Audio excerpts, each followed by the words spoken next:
the mechanical beings of the divine descent, whose physiques rival the size of planets, the eternally powerful race of the cosmos, known as the Eternal Gods, and the ancient Yan clan endowed with prophetic abilities. This is a future world where human technology has reached unprecedented heights. An ordinary high school student, Xiao Lei, unexpectedly acquires the wondrous eye of divine source, leading humanity through the treacherous expanse of the universe among various races. My current speed has reached 28 light years per hour. In 15 minutes, I will arrive at Dongji Star. Await my arrival. Xiao Lei swiftly traverses the cosmos. Chapter 1. The Mysterious Countdown. Father's Injury. February 14th, 2686, Xia Country, Salt City, 3rd Middle School. Today marks the final day of winter vacation. Despite the holiday, many students are training in the school's martial arts training room. Compared to the fee-based training centers outside, the free training facilities at school are a boon for students from ordinary families. In a private training room, a young man wields a spear in practice. This youth is named Xiao Lei. At this moment, he trains with his upper body bare, displaying his well-defined muscles and 8-pack abs. Although it is the frigid month of February, the intensity of his exertion causes steam to rise from his body. Sweat has already drenched his hair, with a droplet rolling down from the tips, reflecting his resolute face and determined gaze. Time in training swiftly passes noon. After several hours of practice, Xiao Lei feels considerable fatigue. He places the spear back on the weapon rack, yet his eyes are drawn to a glowing screen before him, displaying a sequence of numbers. 9 hours 32 minutes and 18 seconds. The last digits continue to fluctuate. 18.17.16. Clearly, this indicates a countdown, with 9 hours, 32 minutes, and 18 seconds remaining. This screen appeared abruptly 3 days ago, visible only to Xiao Lei. If it were merely a simple screen, many modern electronic devices could replicate it. But Xiao Lei is certain he wears no electronic gadgets. He has even used a metal detector to examine his entire body, confirming the absence of any metal. Even in the 27th century, creating such a screen without any metal is beyond current technological capabilities. With only over 9 hours remaining, he will soon discover the nature of this phenomenon. If one were of weaker mental fortitude, such an odd occurrence might induce sleeplessness and loss of appetite. Yet, Xiao Lei continues his training as usual, illustrating his remarkable psychological strength. What is meant to be a blessing is not a curse. What is meant to be a curse cannot be avoided. Thus, Xiao Lei thinks, redirecting his focus from the countdown. He wipes the sweat from his body with a towel, dresses, and prepares to seek a restaurant for lunch. In this era of martial arts, where the populace engages in physical training. In 2046, the Xia National Space Agency discovered a wormhole 22,000 kilometers beyond Blue Star. Upon traversing the wormhole, the Xia military reached the Illumination Star within the Baihuang star system, where humanity uncovered numerous extraordinary resources that could enhance physical evolution. Thus began the era of martial arts for humanity. In 2052, the first entrance to the ruled dimension appeared in Africa, causing global astonishment. The ruled dimension is a mysterious space within the interstitial voids of the universe, abundant in cultivation resources. Various powerful nations dispatched troops, and within the ruled dimension, humanity encountered alien civilizations for the first time, realizing the presence of numerous civilizations within the Milky Way. Fortunately, each civilization is protected by its own domain, allowing invasions solely through the ruled dimension. Each ruled dimension has level restrictions, preventing high-level warriors from entering lower-level dimensions, granting humanity the time to develop. In 2053, humanity finally acquired the method of evolution, liberating itself from the reliance on rare resources for enhancement. In 2066, the Blue Star federal government was established, and humanity unified under the name Blue Star Civilization. In 2079, the Blue Star Civilization discovered another wormhole in the starry expanse of the Illumination Star, leading to the Jialan star system within the blue ash stars. From then on, the Blue Star Civilization came to possess 3 major star systems: the Solar System, the Baihuang star system, and the Blue Ash star system. To date, humanity has developed 9 habitable planets within these 3 star systems. By 2336, after over 2 centuries of development, powerful individuals among humanity continued to emerge. That year, the Empress of Europe, Elena, took the first steps towards unification, conquering all nations in Europe and Africa to establish the new Holy Roman Alliance, with its capital in Vienna. In the same year, Xia Country, Beautiful Country, and Tianzhu Country also took action. Xia Country unified Sakura Country, Guk Country, the entirety of Southeast Asia, and the Australian region. Beautiful country unified South America and North America. Tianzhu country unified the Middle East, while Ross country maintained its own territory. Thus, the configuration of the 5 major nations of Blue Star civilization was established. Now, in the year 2686, the martial arts of Blue Star civilization has developed for over 600 years, with an increasing number of powerful individuals emerging. However, within the myriad races of the galaxy, Blue Star civilization remains a nascent and fledgling civilization. Therefore, to resist formidable alien civilizations, Blue Star civilization has consistently advocated for nationwide martial training. Only with a sufficient number of strong individuals can humanity secure its position among the myriad races that are in the training room. Just as Xiao Lei finishes dressing, his phone rings. He glances at the screen and sees it as a call from his mother, Li Xiyun. Mom. Xiao Lei answers the call. Xiao Lei, something's wrong. Your father hurt his back while moving things and has been taken to the First People's Hospital of Salt City. I'm on my way there now. You should hurry to the hospital too. Li Xiyun's tone is urgent. Okay, Mom, don't worry. I'll head there right away. After hanging up, Xiao Lei strides towards the school entrance. Xiao Lei's father, Xiao Jianjun, pursued martial arts in his youth and became a mercenary within the ruled dimension. He lost his left arm during an operation and subsequently retired. After retiring, Xiao Jianjun married Li Xiyun, and they had 3 children. Xiao Lei, the eldest, followed by Xiao Wei and Xiao Xiangxiang. Having shattered his own dream of martial arts, Xiao Jianjun now places his hopes on his children. The second child, Xiao Wei, has been frail since childhood and now relies on a wheelchair for mobility, rendering him incapable of pursuing martial arts. Thus, Xiao Lei and Xiao Xiangxiang become the embodiments of Xiao Jianjun's aspirations, but the financial demands of martial training are substantial. To support their training, Xiao Jianjun toils daily, moving goods. Despite his left arm's loss, he manages to transport items like sandbags with his right arm, as his physique is robust and has long since reached the limits of student training. Just a step away from becoming a warrior. However, even the strongest physique cannot withstand years of relentless strain. Xiao Jianjun's back injury, long a concern, finally reached its breaking point today. Upon arriving at the hospital, Xiao Lei finds that Li Xiyun has already arrived. Xiao Jianjun lies on the bed, nearly 1.8 meters tall, with a military physique honed from his earlier career, exuding an air of strength. Xiao Lei's appearance largely mirrors that of his father. Li Xiyun's appearance was rather ordinary. She stood just over 1.60 meters tall, with a slender build, exuding the essence of a family-oriented woman. Had it not been for Xiao Jianjun's severed left arm, their paths might not have converged. Dad. Xiao Lei entered the room and saw Xiao Jianjun lying on the bed. How is your injury? What did the doctor say? Why are you here too? It's nothing serious, just minor issues. A couple of days of rest should suffice. Xiao Jianjun reassured him, maintaining a calm demeanor upon seeing Xiao Lei. Just finished the examinations. We are awaiting the results, Li Xiyun added. Well, let's wait for the results then. Xiao Lei observed that his father appeared to be in relatively good spirits and felt no urgency. After about 20 minutes, the attending physician arrived with the examination results and images. Xiao Lei and the others turned their gazes towards him, akin to prisoners awaiting their fate. Dr. Wang looked at Xiao Jianjun, his expression turning grave. The situation is not very optimistic. Has your back injury persisted for quite some time? The trio felt a pang of dread upon hearing this. He has suffered from this back injury for many years and has never been able to heal, Li Xiyun responded candidly. Indeed, I must be frank with you. He has injured his spine. My recommendation is to undergo surgery. Otherwise, there is a risk of paralysis in the future. Dr. Wang concluded his assessment. Surgery? Is it really that severe? Xiao Jianjun expressed disbelief at the diagnosis that I am not exaggerating. Your spine has sustained damage. Dr. Wang proceeded with a detailed professional analysis. Dr. Wang, how much will the surgery cost?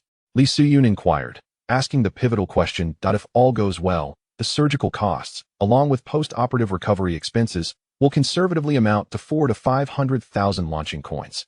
If complications arise, it may require even more. Launching coins are the currency currently standardized across the launching civilization, equivalent to the former Huaxia currency.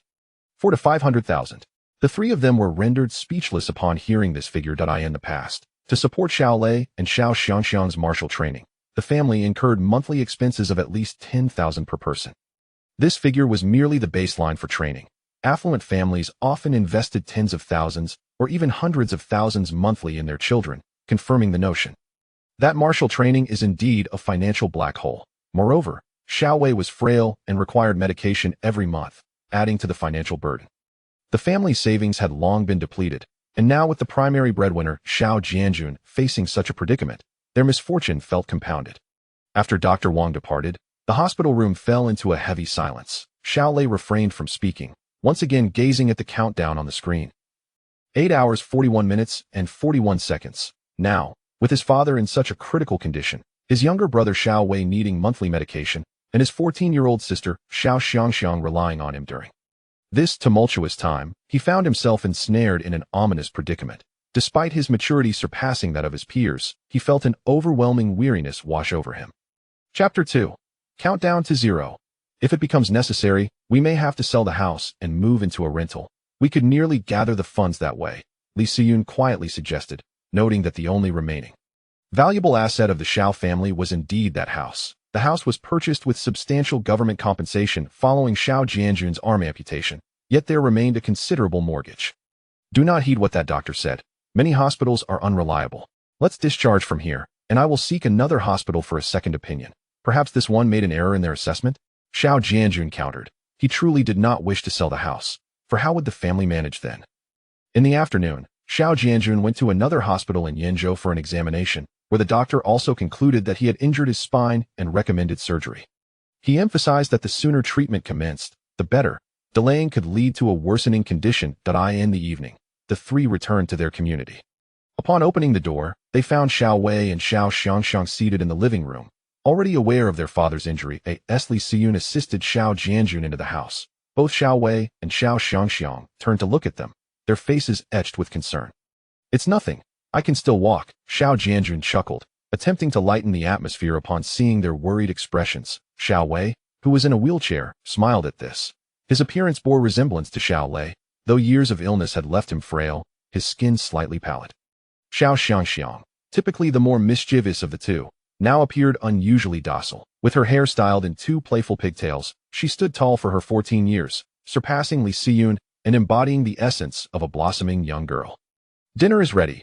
Let's eat before it gets cold, Xiao Xiangxiang announced, rising from the sofa. Xiao Pai, the free government-issued housekeeping robot, had prepared the meal.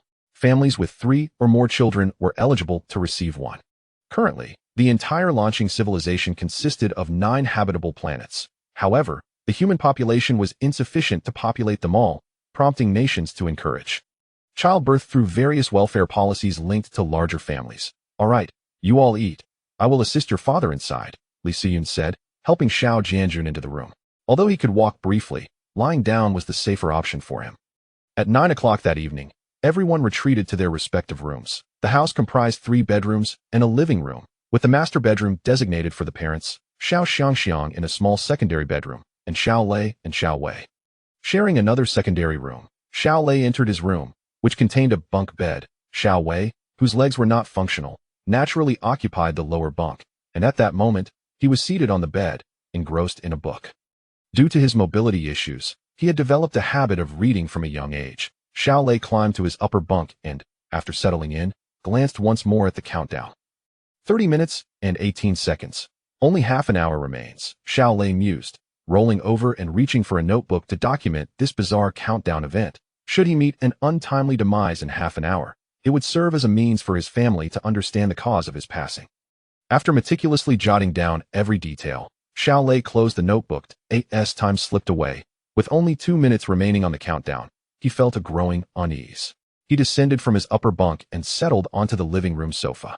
Leaning back against the sofa, he opened his arms and gazed at the ceiling, expressionless, as he watched the time on the screen decrease second by second, bracing himself for the impending judgment. When the countdown reached 0, Xiao Lei closed his eyes and held his breath. However, after several seconds passed without the anticipated calamity, he opened his eyes.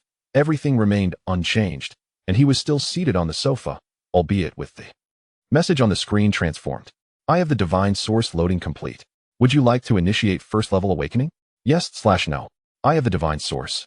Upon seeing this message, Xiao Lei felt a sense of relief wash over him, even a flicker of anticipation. This Eye of the Divine Source appears to be a remarkable boon. If it could resolve our current predicament, it would be splendid. He made his way to the bathroom, closed the door, and silently uttered, "Activate."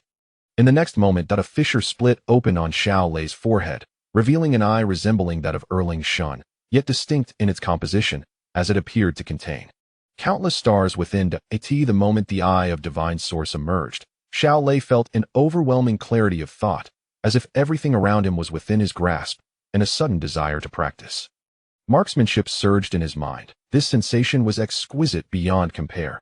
After reveling in this feeling for several seconds, Xiao Lei attempted to close the vertical eye on his forehead, as if commanding his own eyelids. The third eye effortlessly shut, and his forehead skin returned to its original state, as if the eye had never existed. Upon witnessing this, Xiao Lei exhaled softly. Should others discover the third eye on his forehead, he might be treated as an alien entity. Humanity had engaged with extraterrestrial civilizations for over 600 years, embroiled in mutual conflicts and consequently gaining considerable understanding of numerous civilizations. The third eye, the Eternal Divine Clan?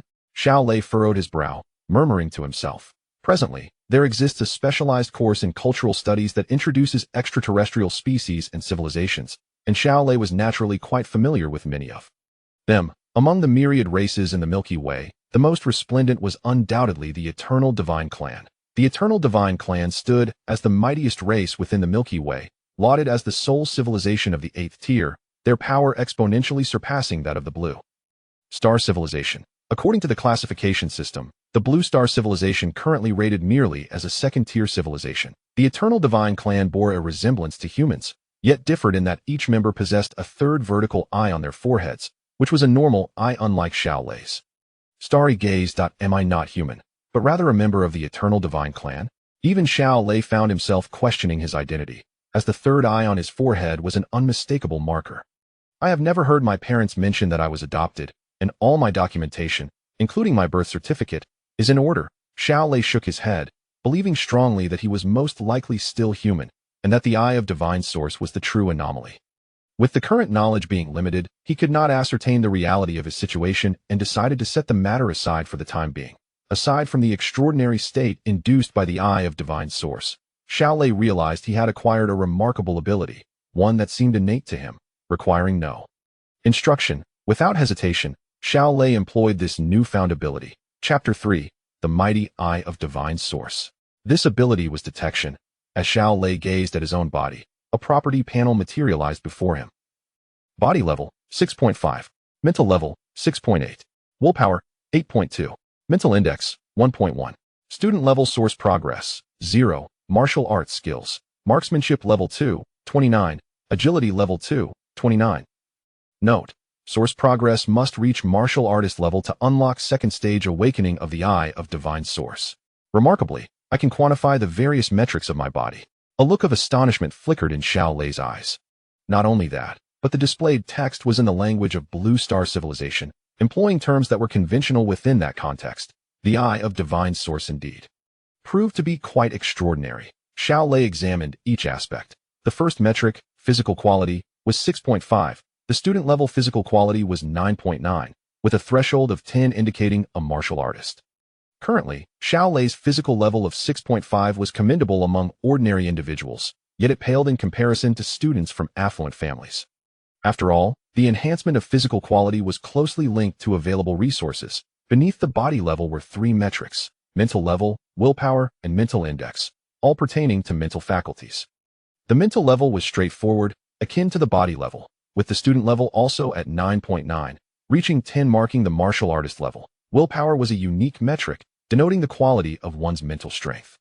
For instance, if 2 children possessed a mental level of 9.9, one hailing from a wealthy family who rapidly elevated his mental strength through valuable resources, while the other from a modest background, who diligently honed his mental capacity over time, both would appear identical in mental level, yet their mental quality would differ.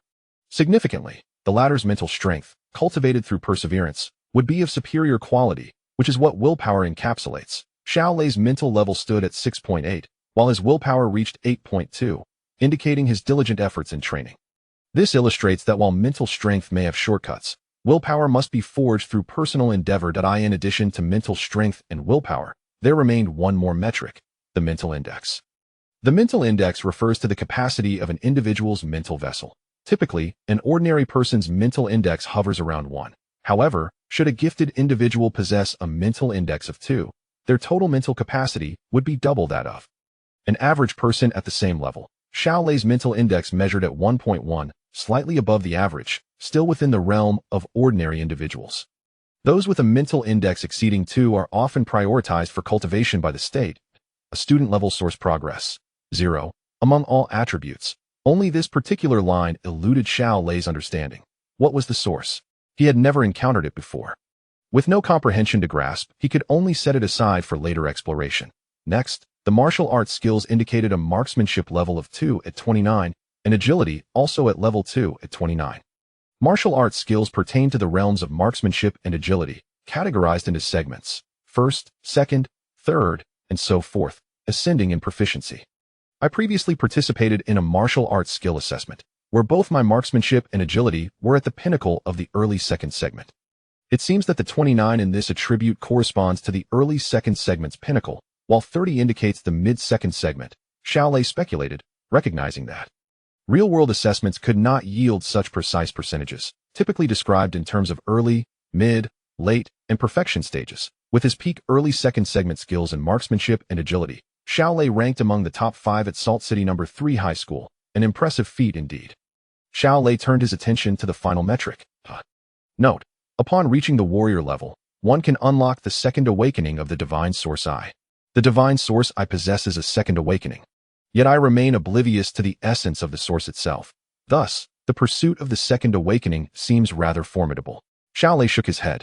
After examining all the attributes, his thoughts returned to the Divine Source Eye upon his forehead. He attempted to activate it once more, and in an instant, that third eye opened anew, bringing with it an unparalleled clarity of perception and a sudden urge to practice marksmanship. After closing the Divine Source Eye, Xiao Lei emerged from the bathroom, and, upon returning to his room, promptly tore the farewell letter from his notebook. Since he was unharmed, the letter was rendered unnecessary. Descending from his bed, Xiao Lei took up the gun case and prepared to leave. "Where are you going at this hour?" Xiao Lei asked, noticing Xiao Lei with the gun case while engrossed in her reading. "I'm going out to practice shooting and will return shortly," Xiao Lei replied, disregarding Xiao Wei's puzzled expression as he departed the room. In the living room, he used a lighter to incinerate the farewell letter. Upon exiting the community, Xiao Lei made his way to a nearby small park.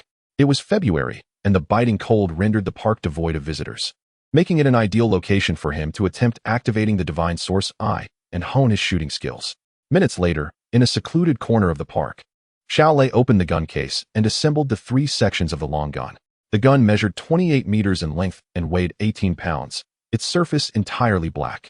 This long gun had been his companion for several years. Let us begin. With a thought, the Divine Source Eye, akin to the eye of the stars, activated once more, enveloping him in a unique state. As the long gun swung through the air, Xiao Lei commenced his practice of the state-sponsored basic marksmanship. The basic marksmanship was a second-tier skill. Mastering it signified the attainment of the second stage of martial arts proficiency. As he practiced diligently, Xiao Lei fell into a trance, seemingly forgetting everything around him, his entire being consumed by the act of shooting. When Xiao Lei finally regained awareness, the Divine Source Eye had closed, and he once again recognized that he was in the small park, practicing shooting. What just transpired? He wondered. After over a decade of marksmanship training, I have never encountered such a phenomenon. Astonished, he gazed at his attribute panel. Martial arts proficiency. Marksmanship tier 2, 51. Agility tier 2, 33. My heavens. My marksmanship has surged from 29 to 51. My agility has also ascended from 29 to 33. A look of astonishment spread across Xiao Lei's face. Does this mean my marksmanship and agility have both advanced to the mid-tier of the second stage? He retrieved his phone and checked the time. 10:39 p.m. Approximately an hour had passed. Under normal circumstances, achieving a marksmanship level of 51 and agility of 33 would require 2 to 3 months of dedicated training. Thus, I have just accomplished in an hour what would typically take 2 to 3 months. A joyful expression illuminated Xiao Lei's face. The Divine Source Eye is truly formidable. With this Divine Source Eye, I am destined to ascend to the pinnacle of martial arts. Chapter 4, 4 Levels. Virtual Network regaining his composure. Xiao Lei attempted to activate the Divine Source Eye again, but found himself unsuccessful. Is there a cooldown period? He pondered, stroking his chin. Unable to activate the Divine Source Eye, he disassembled the long gun, placed it back into the gun case, and made his way home. Upon returning from the park, he found Xiao Jianjun and Li Suyun deep in discussion regarding strategies in their room. Xiangxiang is only in the second year of junior high. A little delay is not a significant issue. My concern lies with Xiao Lei, as he will be taking the college entrance examination in June. With just over 3 months left, I cannot allow my situation to hinder his preparations, Xiao Jianjun voiced his apprehensions. Given his current abilities, he was confident in his chances of gaining admission to a second-tier martial arts university or military academy. I cannot let this matter impede his future. Currently, the greatest obstacle for ordinary individuals aspiring to advance to the warrior level is obtaining the foundation pill. The methods for elevating one's physical level, such as stances and breathing techniques, are freely provided by the state. With consistent practice, ordinary individuals can elevate their physical level to the maximum limit of 99 at the trainee level. However, the foundation pill, which is essential for breaking through to the warrior level, can only be obtained through the foundation grass, found solely within the regulated secret realms. The quantity of foundation grass acquired by the civilization of Blue Star is limited, permitting only a select few talented trainees to consume the foundation pill. This led to the emergence of the Martial Arts College entrance examination system, which determines who is eligible to receive the foundation pill based on examination scores. Through years of practice, society has classified individuals' talents into 4 broad categories. The first level, genius level, as previously mentioned, designates individuals with a mental index of 2. This category includes not only those with mental talents, but also those with physical and comprehension talents. Such geniuses are exempt from the Martial Arts College entrance examination. The state directly allocates foundation pills and provides various training resources for their development. However, such individuals are exceedingly rare, and their appearances often create a sensation, garnering coverage from major news outlets. The second level, those who pass the entrance examination to gain admission to first-tier martial arts universities or military academies. The state will provide these students with foundation pills free of charge. However, gaining admission to a first-tier institution is no easy feat. The Summer Nation has merged with the countries of the Korean Peninsula, Sakura Country, Southeast Asia, and Australia, resulting in the reorganization of the territory into 60 administrative provinces, each containing only one martial arts university and military academy. For instance, in Jiangnan Province, where Xiao Lei resides, Jiangnan Martial University admits only 600 first-tier students annually, while Jiangnan Military University accepts just 300 first-tier students. This indicates the immense difficulty of gaining admission. Based on Xiao Lei's performance in last year's final assessment, he had no hope of entering the first tier. Although the second tier does not provide direct access to foundation pills, good performance during university may still offer opportunities for obtaining them later. Even if one does not acquire a foundation pill during university, joining the military or other organizations will still present various advantages compared to ordinary individuals. The final, 4th level, ordinary individuals who do not qualify for the second tier. The state does not entirely obstruct their martial arts path. If they wish to pursue martial arts further, they can apply to enter the regulated secret realms or join military organizations. If their contribution points reach 10,000, they may take out loans to purchase foundation pills, which are priced at 50 million Blue Star coins. It is worth noting that in society, a single foundation pill can sell for 100 million Blue Star coins, making this a significant discount. Xiao Jianjun had once traversed this path, but misfortune struck when he lost an arm after accumulating over 8,000 contribution points. According to regulations, disabled individuals cannot take out loans for foundation pills, and the limited supply must be reserved for those deemed more capable, a policy that is, to some extent, justifiable. Xiao Lei now has the opportunity to gain admission to a second-tier martial arts university or military academy, ensuring that his martial arts journey will be far smoother than that of Xiao Jianjun, who naturally does not wish to hinder Xiao Lei in these final months. As the couple deliberated, they heard the sound of the front door opening. Li Suyun emerged from the room and saw Xiao Lei returning. "Why are you still out at this late hour?" "I went out to practice shooting," Xiao Lei replied, omitting any mention of the divine source eye. Firstly, this matter likely pertains to whether he is human. If he is deemed an alien, permanent confinement would be the most favorable outcome. The more probable fate is to become a subject for experimentation. Secondly, Xiao Lei understands the principle of having a jade in hand brings trouble. He has witnessed the formidable power of the divine source eye, so he has no intention of revealing anything, even to family. Should the information leak, those coveting the divine source eye would not be adversaries he could contend with. In the room, Xiao Jianjun, upon hearing that Xiao Lei was practicing shooting, was quite pleased. "Very good. Xiao Lei, come here for a moment." Xiao Lei complied and entered the main room. "Xiao Lei, in just over 3 months, it will be the college entrance examination. Do not let my situation affect you. School starts tomorrow, and I hope you can devote yourself entirely to your training. Do not worry about family matters. They will not collapse." Xiao Jianjun advised. Xiao Lei nodded. Regarding the surgery, my suggestion is to mortgage the house. This way, we can gather funds for the surgery without the need for a major upheaval in moving. This amount of money is not a concern. Once I become a martial artist, earning will be significantly easier. With the divine source eye at my disposal, Xiao Lei felt emboldened. Although he could not earn money immediately, he believed he would eventually amass considerable wealth. Excellent. Such ambition. Xiao Jianjun felt a surge of joy hearing Xiao Lei's bold words. Li Suyun's worries also eased considerably. After conversing with his father, Xiao Lei took a shower and returned to his bed. He donned a virtual helmet and entered the virtual network, preparing to investigate the nature of the source. In 2080, the HS Commerce Association of the United States discovered the remains of the mechanical descent clan within the realm of the deity's descent and acquired the mainframe of the virtual network from it.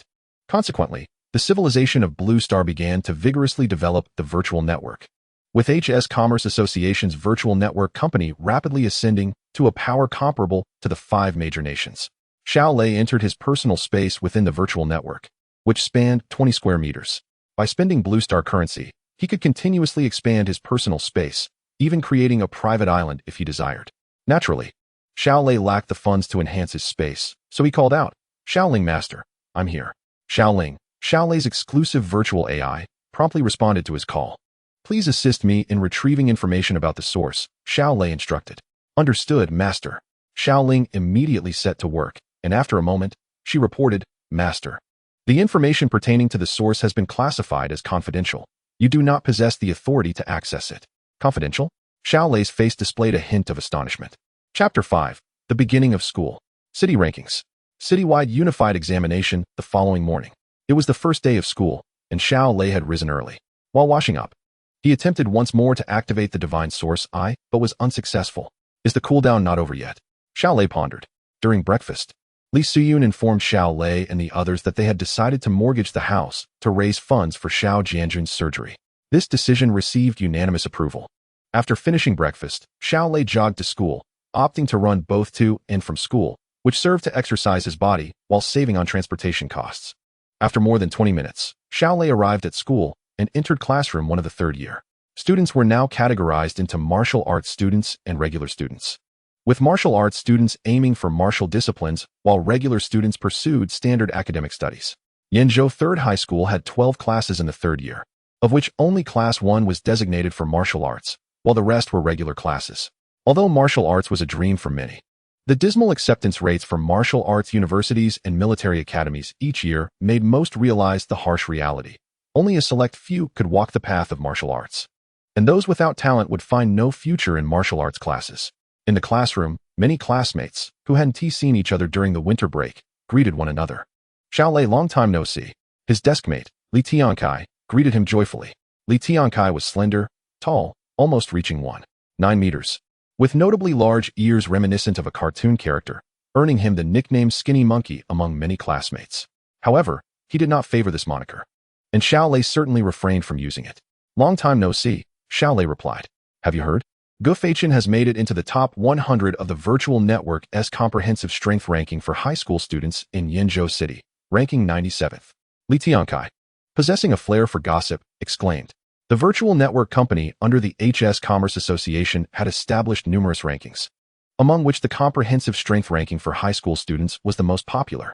This ranking comprised 5 tiers: the Blue Star Civilization ranking, planetary national ranking, provincial ranking, and city ranking.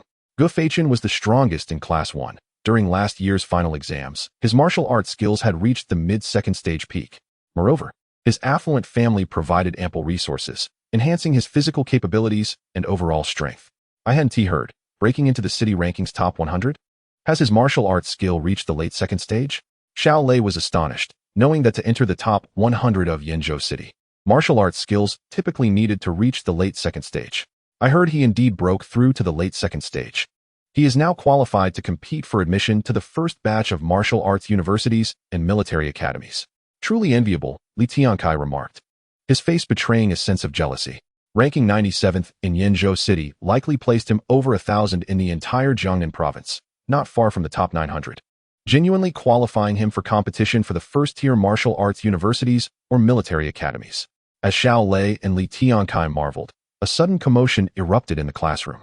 Turning to see the center of the discussion, Gu Feichen had arrived. Old Gu, impressive. You've made it into the city rankings top 100.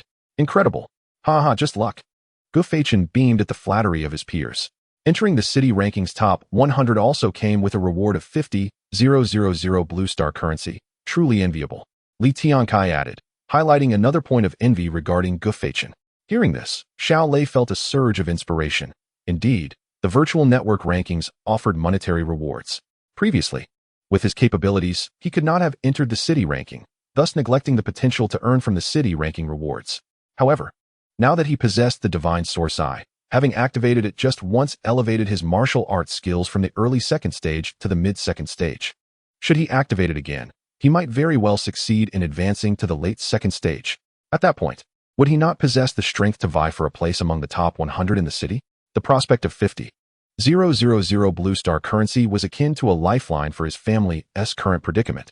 With this thought, Xiao Lei took out his phone to check the specific rewards for the city ranking. The top 100 receive 50,000 blue star currency. The top 50 receive 100,000 blue star currency. The top 10 receive 200,000 blue star currency. The first place receives 500,000 blue star currency.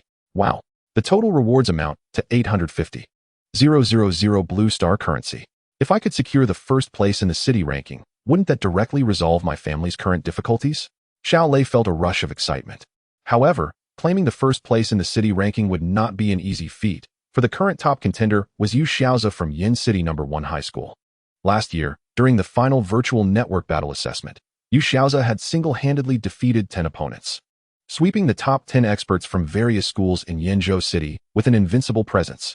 His strength was undoubtedly the leading tier in Yenzhou City. As Xiao Lei pondered ways to earn money, the homeroom teacher, Lu Jinhe, entered the classroom, and the cacophony within instantly subsided. Lu Jinhe was of modest height, approximately 1.7 meters, and possessed an unremarkable appearance. Yet, no student or faculty member dared to underestimate him. For he was a martial arts master recruited at a staggering annual salary of several million by the esteemed Sanzhong, and indeed the only martial arts master within the institution. The ranks of martial artists are categorized into 5 levels. Entry-level martial artist, second-tier martial master, third-tier spiritual martial artist, fourth-tier divine palace martial artist, and fifth-tier martial king. After a winter break apart, Lu Jinhe surveyed the students and inquired whether they had diligently practiced during the holiday. He took a moment to commend Gu Feichen for breaking into the top 100 in the city rankings, a testament to his unwavering dedication during the break. Well done. Continue to strive and aim to secure a place in the first batch of martial arts universities or military academies. Everyone should take inspiration from him. Upon hearing Lu Jinhe's praise, Gu Feichen's smile radiated even more brightly. Now, I shall refrain from further unnecessary remarks. The college entrance examination approaches in just over 3 months. And you are all acutely aware of how precious time is. Today marks the first day of the new term, and I have 2 announcements to make. Lu Jinhe glanced at the students. The first announcement concerns the date of the first monthly examination, set for March 1st, which is merely 2 weeks away. This examination will adopt a citywide unified testing model, holding significant implications for the forthcoming college entrance examination, serving as an assessment of your abilities. Thus, it is imperative that you take it seriously. Is it already so soon? The first monthly examination is on March 1st. The students below began to murmur among themselves. Quiet down, please. Lu Jinhe raised his hand to signal for silence. The second announcement is that shortly, the school will conduct a talent assessment, and our class will be the first to undergo it. Now, everyone, please line up outside and head to the gymnasium as we prepare to begin the assessment. Chapter 6, Talent Assessment. Qualification. The talent assessment was no surprise. It was a customary practice at the beginning of each semester, and even monthly examinations included such assessments. As seniors, they had participated in countless talent evaluations. In the current era, martial arts have evolved, categorizing human talent into 3 types: physical talent, mental talent, and comprehension talent. Today's assessment focuses on physical talent, which essentially gauges the harmony between one's body and the source energy of the universe. The source energy exists throughout the world, and those with higher physical ranks are more adept at perceiving it. Typically, individuals who attain the level of entry-level martial artist can sense the existence of source energy. Among ordinary people, only a select few can perceive this energy, labeled as prodigies who have opened the heaven's gate ahead of others. Those who successfully open the heaven's gate can commence their cultivation of source energy earlier, leading to a smoother martial journey, and the state will invest significantly in nurturing these talents. Of course, the level of support provided by the state varies based on the student's age and compatibility with the source energy. The younger they are and the higher their compatibility, the greater the support. The compatibility levels are categorized into 4 tiers: unqualified, qualified, good, and excellent. In class 3-1, 2 students, Gufeichen and Kuqing, achieved qualified status, both ranking as the top 2 in the class. Achieving qualified status grants an additional 20 points in the college entrance examination, while good status provides 50 points, and excellent status exempts one from the examination altogether, allowing for direct admission. Exceptional prodigies who attain excellent status at a young age may even be directly accepted by the 3 major martial arts universities of Xia Country. Similar to regular universities, martial arts universities are tiered. Xia Country's martial arts universities are divided into 3 levels. The top tier consists of the 3 major martial arts schools: Jingdu Martial University, Modu Martial University, and Aozhou Martial University. The second tier comprises 18 institutions, with Jiangnan Martial University belonging to this category. The remaining are classified as third-tier martial arts universities. In addition to physical talent, mental and comprehension talents also exist. However, the regular assessments at the start of the term do not evaluate these 2 forms of talent, as they develop gradually and lack sudden fluctuations. Mental talent refers to individuals whose mental index exceeds 2, with a higher index indicating superior talent. Additionally, exceptionally high willpower is also considered a form of talent. Mental levels are typically not included, as affluent families can easily enhance their children's mental levels. Comprehension talent pertains to the mastery of martial arts techniques. Students reaching the 3rd level before the entrance examination can gain direct admission to 3rd-tier martial arts universities without the need for the exam. Those achieving the 4th level before the exam may be directly accepted into the 3 major martial arts schools. Attaining the 3rd level of martial arts techniques is exceedingly challenging. Currently, only 3 students in Yenzhou City have achieved this level. The top student, Yu Xiaoza, has only reached the mid-3rd level. As for the 4th level of martial arts techniques, very few nationwide high school students can reach it. Each occurrence sends ripples through the nation as a pinnacle prodigy. Among the 3 types of talent, only the opening of the Heaven's Gate possesses transformative potential. A student who was unable to open the gate yesterday might succeed today. Consequently, the state mandates a talent assessment for all students on the first day of each semester. Under Lu Xinhe's organization, the entire class lined up outside the classroom and proceeded towards the gymnasium, where 3 machines resembling virtual chambers awaited them. The testing process was straightforward. Students simply needed to lie within the machine, and results would be available in mere seconds. Upon arrival at the gym, the students wore expressions devoid of anticipation. Having undergone numerous tests before, their initial excitement dulled into apathy. The testing commenced. Students took turns lying within the machines. Indeed, apart from Gufeichen and Kuqing, the results of all others were unqualified. When it was Xiao Lei's turn, he held no expectations and simply reclined in the testing machine. Recognition in progress. Testing result: Thunder attribute source energy compatibility, qualified. Qualified. Xiao Lei could scarcely believe his eyes upon seeing the result. Though merely qualified, lacking the good or excellent status, it nonetheless painted his face with disbelief. Could it be due to the eye of divine source? He surmised, unable to fathom how he could suddenly qualify after numerous unsuccessful attempts. Qualified. Xiao Lei's test result was indeed successful. With the announcement of the results, the classroom erupted in excitement. Following Gufeichen and Kuqing, their class had produced a 3rd successful opener of the Heaven's Gate. As Xiao Lei emerged from the machine, Lu Xinhe regarded him with satisfaction, nodding in approval. Well done. Thank you, teacher. At that moment, Xiao Lei's heart brimmed with immense joy. All right, the next student may come forth for testing, the testing instructor called out. Upon hearing the instructor's summons, the previously despondent students were suddenly filled with anticipation. If Xiao Lei could qualify, why couldn't they? Each pondered this in their minds. Yet, regrettably, as the final student completed testing, no one else managed to open the Heaven's Gate. Lu Xinhe observed the dispirited crowd and encouraged them, saying, "All right, do not hang your heads in despair. This time, Xiao Lei successfully opened the Tianmen. Next time, it could very well be one of you. The prerequisite is that you all must muster your spirits to elevate your physical levels. The higher your physical level, the greater your chances of opening the Tianmen." With Lu Xinhe's encouragement, the mood of the crowd gradually lifted. "Now, everyone, proceed to the training room to begin your practice," Lu Xinhe commanded, then turned to Xiao Lei, saying, "Xiao Lei, come with me." "Yes," Xiao Lei replied. Under the envious gazes of the others, he followed Lu Jinhao out. On the way, Lu Jinhao began, first. Congratulations on successfully opening the Tianmen. He turned to Xiao Lei, who had been exceptionally diligent in his training and felt a deep sense of satisfaction with his achievement. As a mentor, he was naturally delighted. Thank you, teacher. I will go to find the principal shortly. With the successful opening of the Tianmen, I can begin practicing the Yuanli cultivation method, but I must first report this situation. You will likely receive news soon, Lu Jinhao explained to Xiao Lei. Thank you, teacher. Xiao Lei expressed his gratitude again, his face brimming with joy. He could finally cultivate the Yuanli method, a long-held dream that had unexpectedly come true, leaving him with a surreal feeling. Chapter 7. Qualification. Contract. Yuan, there's no need for thanks. Also, you haven't signed a contract yet, have you? If needed, I can help you contact the Martial Artists Association. I know people there. I assisted in signing contracts for both Kafeichen and Kaching. Lu Jinhao mentioned regarding the contract.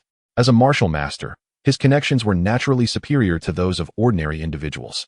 The Martial Artists Association, the Mercenary Association, and the National Security Agency are all official organizations for martial artists in the country and are certainly trustworthy. For ordinary people, signing contracts with these official organizations is not so simple. All right, I appreciate your help, teacher. Xiao Lei was eager to sign with the Martial Artists Association. Very well. I will reach out to them. Let me briefly introduce some details about the contracts from the Martial Artists Association so you can familiarize yourself, Lu Jinhao said. Looking at Xiao Lei, the contracts from the Martial Artists Association are divided into Elite Genius contracts and regular contracts. The Elite Genius contract is not even worth considering, as it is reserved for exceptionally talented students who are directly recruited without needing to take entrance exams. Regular contracts are categorized into 3 levels, A, B, and C. The A-level contract is for students who have a high likelihood of being accepted into the first batch of martial arts universities or military academies. The B-level contract is for students who have about a 50% chance of being accepted, similar to Kafeichen's contract. The C-level contract is for those with a lower chance of acceptance, like Kaching, who signed a C-level contract, receiving a monthly stipend of 50,000 launching coins until the entrance exams conclude. Currently, your overall strength is still below Kaching's, so you can only strive for a C-level contract. 50,000 launching coins per month. Xiao Lei exclaimed with joy upon hearing this. Previously, he only had resources amounting to 10,000 launching coins each month. And if the contract were successful, his resources would quintuple. I understand. Thank you, teacher. I can only assist you in consulting. If it doesn't work out, don't be disheartened, Lu Jinhao preemptively warned. I understand. To increase his chances, Xiao Lei revealed his true situation. Teacher, my marksmanship and agility have both progressed to the mid-second stage during the winter break. Oh, that's excellent. This increases the likelihood of a successful contract. Lu Jinhao responded with delight, patting Xiao Lei on the shoulder. Good, go train well. Strength is the foundation of everything. Yes, just as Xiao Lei was about to leave, he suddenly recalled something and stopped. Teacher, may I ask you a question? Go ahead. Do you know what the Yuan is? Xiao Lei inquired, looking at Lu Jinhao, who was a martial master and someone of the highest social standing he could engage with, hoping he might know something about the Yuan. The Yuan? Where did you hear about that? It is a piece of esoteric knowledge that one can only comprehend after becoming a martial artist, Lu Jinhao said, astonished as he looked at Xiao Lei. Seeing that Lu Jinhao indeed knew about the Yuan, Xiao Lei's face lit up. I happened to come across it, teacher. Could you tell me more? It's not a problem to share. This knowledge is common among high-level martial artists and does not involve any secrets, Lu Jinhao explained. What the Yuan truly is, I cannot fully articulate. I only know that many celestial bodies in the universe possess their own Yuan. For example, our Milky Way, our launching civilization, the various realms of rules, and even our planet all have their own Yuan. The Yuan is the core of these celestial bodies' operations. Without it, nothing in the world could function. This is merely what I have come to understand. As for the more fundamental essence of the Yuan, it is beyond my reach. And I have never encountered a Yuan myself. After Lu Jinhao's explanation, Xiao Lei gained a general understanding of the Yuan, realizing it was something extraordinarily profound. All right. If there is nothing else, focus on your training, Lu Jinhao concluded. Yes, thank you, teacher. After bidding farewell to Lu Jinhao, Xiao Lei made his way to the training room while glancing at his attribute panel. Student level Yuan progress, 0. Note. Achieving Yuan progress at the martial artist level unlocks the second awakening of the Shen Yuan Eye. This Yuan seems so advanced. How could I possibly access it now? Does the second awakening of the Shen Yuan Eye require me to become strong enough before I can awaken it? Xiao Lei pondered, unable to make sense of it. With no clarity, he decided to set it aside for the time being and take things one step at a time. On the way, Xiao Lei took out his phone and called his mother, Li Suyun, intending to share the joyous news of his opening the Tianmen. "Mom, where are you?" he asked as the call connected. "We are at the First People's Hospital. I just scheduled your father's surgery for the day after tomorrow. Your grandparents are also here." Li Suyun informed Xiao Lei of the situation. "That's good to hear." Feeling relieved that the surgery was scheduled, Xiao Lei said, "Mom, I have some great news. I successfully opened the Tianmen during the talent test today." "You successfully opened the Tianmen?" Li Suyun exclaimed with excitement upon hearing the news. "Wait a moment. I'll tell your father. He will be so happy to hear this." In the hospital ward, Li Suyun entered the room where Xiao Jianjun was lying in bed. Xiao Lei's grandmother, Dai Hong, was organizing some things, and his grandfather, Xiao Huishan, sat on a nearby stool. "Jianjun, our little Lei successfully opened the Tianmen during the talent test today."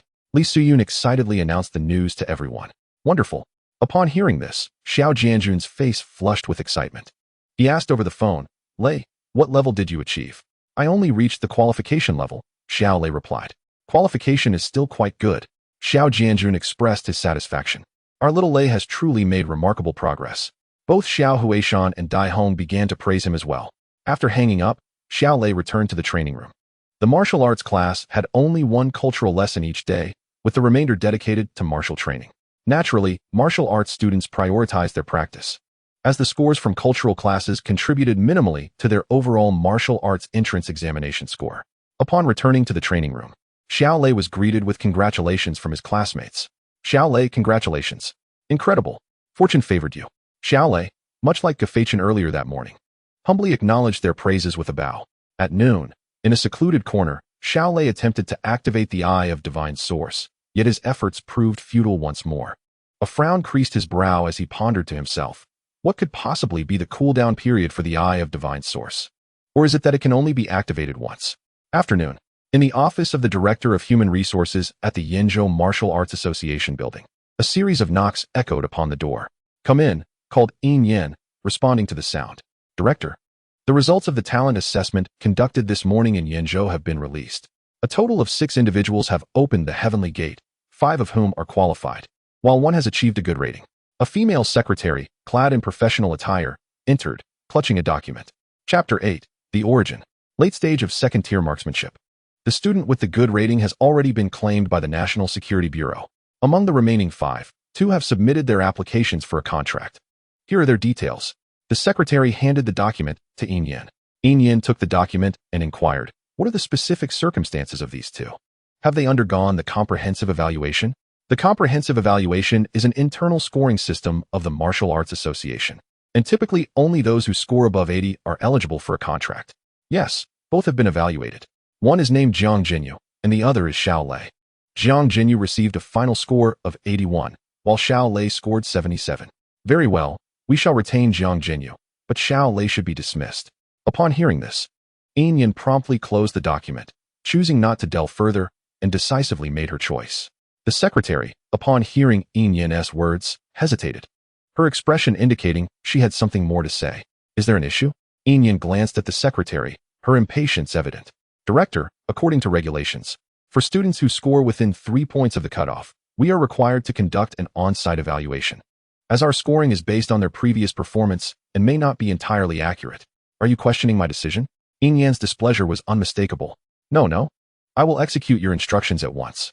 The secretary, sensing Yin Yan's foul mood, refrained from pressing further and exited with the document. As the Director of Human Resources, Yin Yan was well aware of the regulations the secretary mentioned. However, she had just quarreled with her husband at noon, leaving her in a state of melancholy. Moreover, she relished the thrill of authority, believing that her arbitrary decision might irrevocably alter Xiao Lei's life. After condemning Xiao Lei to dismissal, Yin Yan felt a surge of relief. After school, Xiao Lei did not return home as usual, but, instead, stayed in the training room to practice. It was not until after 9 in the evening that he made his way to the restroom, intending to once again attempt to activate the Eye of Divine Source. Having successfully activated it the previous night around the same time, he reasoned that the cooldown period might indeed be 1 day.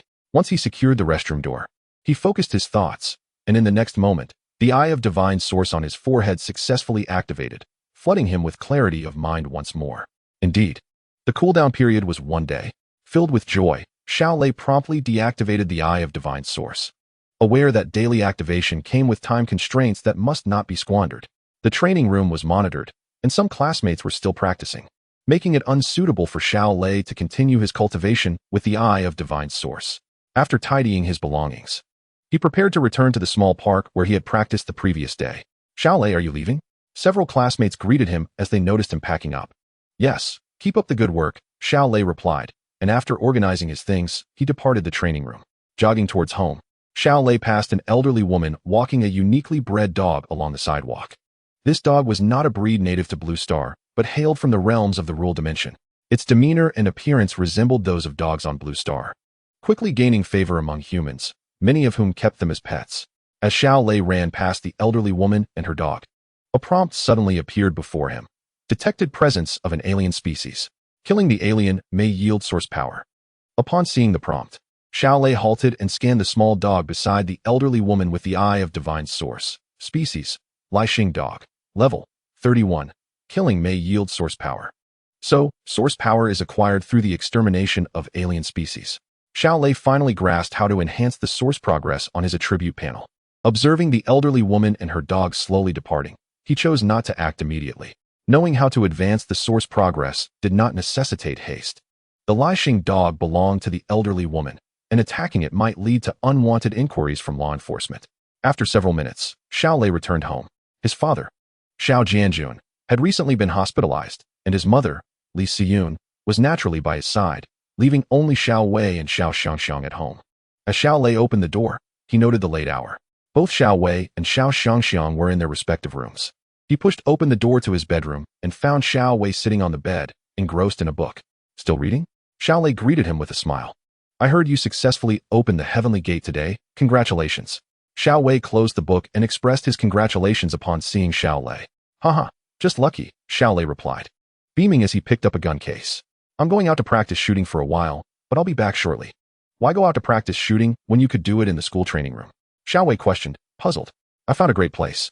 Xiao Lei offered no further explanation, grasping the long gun case as he departed.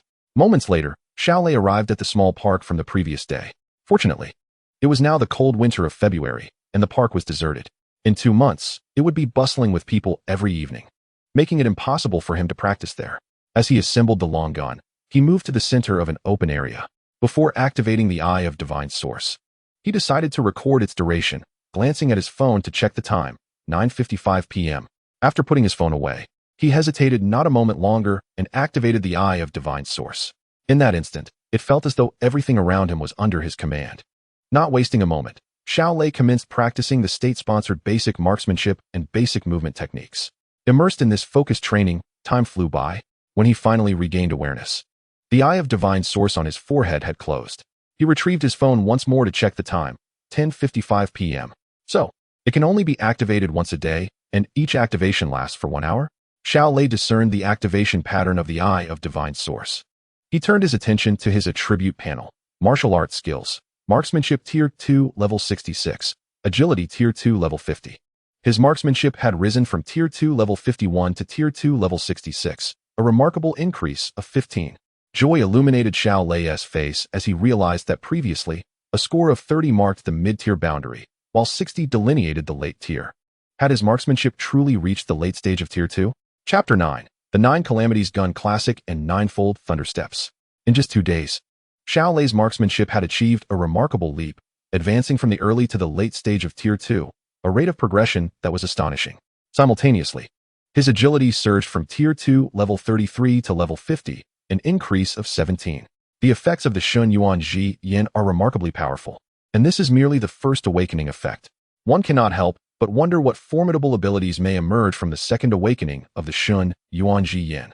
Xiao Lei found himself filled with anticipation. He divided his spear into 3 sections and placed them in a case before slinging it over his back, heading towards home. His spear technique had now reached the late stage of the 2nd tier. It was time to consider acquiring the 3rd tier techniques. Xiao Lei contemplated this in his heart. Although the 3rd tier techniques are primarily intended for martial artists who have attained the 3rd tier of martial arts, they also provide significant guidance for those at the 2nd tier on how to break through to the 3rd tier. Thus, it is common for martial artists who reach the late stage of the 2nd tier to purchase 3rd tier techniques in advance. The 3rd tier martial arts. A glimmer of yearning appeared in Xiao Lei's eyes. A chasm exists between the second and third tiers, separating ordinary individuals from the prodigies. The vast majority of ordinary people, even if they practice spear techniques for a lifetime, can only achieve the perfect second tier. The third tier, however, can only be reached by those endowed with exceptional talent.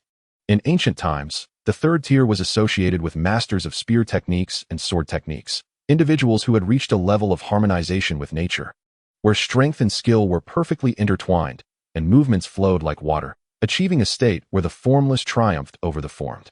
While Xiao Lei yearned for this, he also faced a troubling matter. Prior to the second tier, the basic spear techniques were freely available from the state.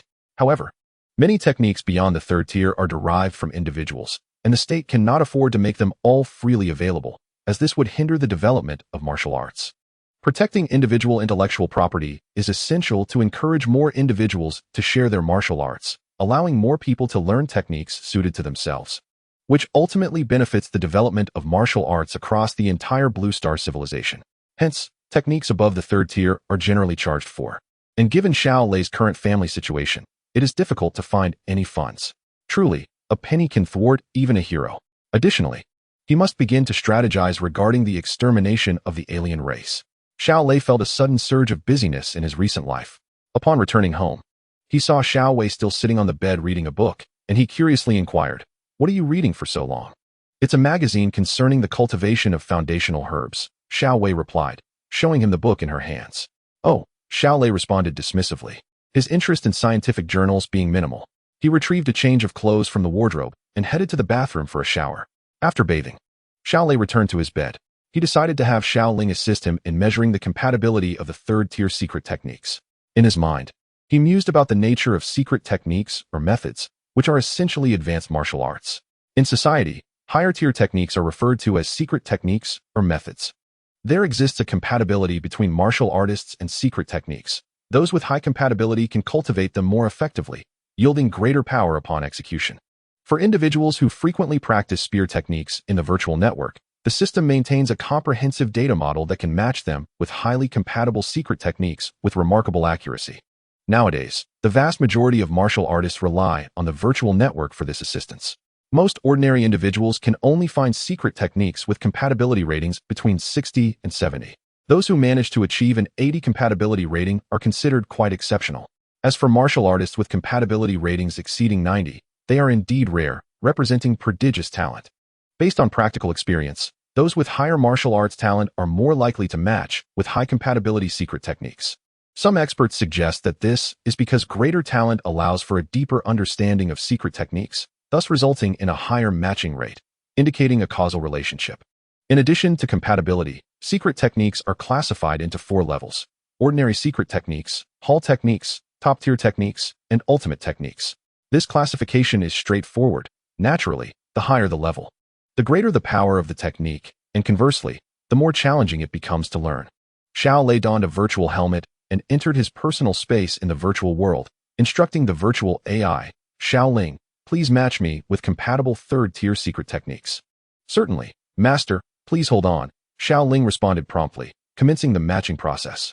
Just seconds later, 43rd-tier secret techniques appeared on an electronic screen before Xiao Lei, categorized into ordinary, hall, top-tier, and ultimate techniques, showcasing the top 10 in compatibility. Xiao Lei first examined the list of ultimate techniques. To his astonishment, the ultimate technique Jiu Jiechong Dian boasted a compatibility rating of 99. Upon seeing this compatibility with the ultimate technique, Xiao Lei's face displayed a look of shock. Achieving a 99 compatibility with such a technique is considered legendary within the entire Blue Star civilization. Suppressing his excitement, he turned his gaze to the other 3 lists, noting that the top-tier technique ranked first was the Jing Lei Pejun Chong, which also had a remarkable compatibility rating of 96. In contrast, the hall and ordinary techniques exhibited more modest compatibility ratings, with the top entries being 88 and 81, respectively. Of course, ordinary in this context refers to the comparison with the ultimate and top-tier techniques. For an ordinary person to attain a secret technique with an 80 compatibility rating is already quite satisfactory. "Xiao Ling, please display the price of Jiu Jiechong Dian," Xiao Lei commanded once more. "Understood, Master," Xiao Ling acknowledged, promptly bringing up a new screen that displayed the pricing for Jiu Jiechong Dian. Jiao Jiechong Dian consists of 6 volumes. The first 3 volumes are priced at 360,000 blue star coins. The 4th volume is priced at 100 million blue star coins. The 5th volume is priced at 10 billion blue star coins. The 6th volume's access is restricted. Only martial artists who have mastered the 5th volume can unlock this privilege. Note: to learn Jiao Jiechong Dian, one must also learn the accompanying movement technique Jiao Lei Bu, 100 billion. Xiao Lei was taken aback upon seeing that the 5th volume of Jiao Jiechong Dian is priced at a staggering 10 billion blue star coins. As an ordinary person, such a sum was beyond his comprehension. The prices for the first 3 volumes seemed reasonable, priced at only 360,000 blue star coins. Likely an attempt by the state to encourage more individuals to attempt their cultivation, in the hope that some might succeed, which would be a pleasant surprise. Xiao Lei analyzed this in his mind, but even the 360,000 blue star coins made him frown. His family had already mortgaged their house. And where could he possibly find that amount? Chapter 10. Clues of the Dark Competition. Xiao Lei recalled the virtual network's city rankings. If he could break into the top 100 of the high school students in Yan City, he would receive a reward of 50,000 yuan, enabling him to purchase Jiao Jiechong Dian. However, he assessed that his current strength likely wouldn't suffice to enter the top 100. Comparing his abilities with Gu Feichen, he realized their martial arts skills were nearly on par, but the disparity in physical levels was significant. Gu Feichen's physical level had long surpassed level 8. While he was still at level 65, the difference in their strength was considerable, and thus his overall strength fell short.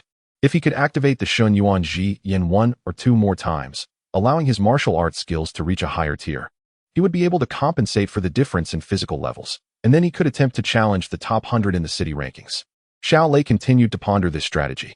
Once he enters the top 100, he would have the funds to acquire Jiao Jiechong Dian.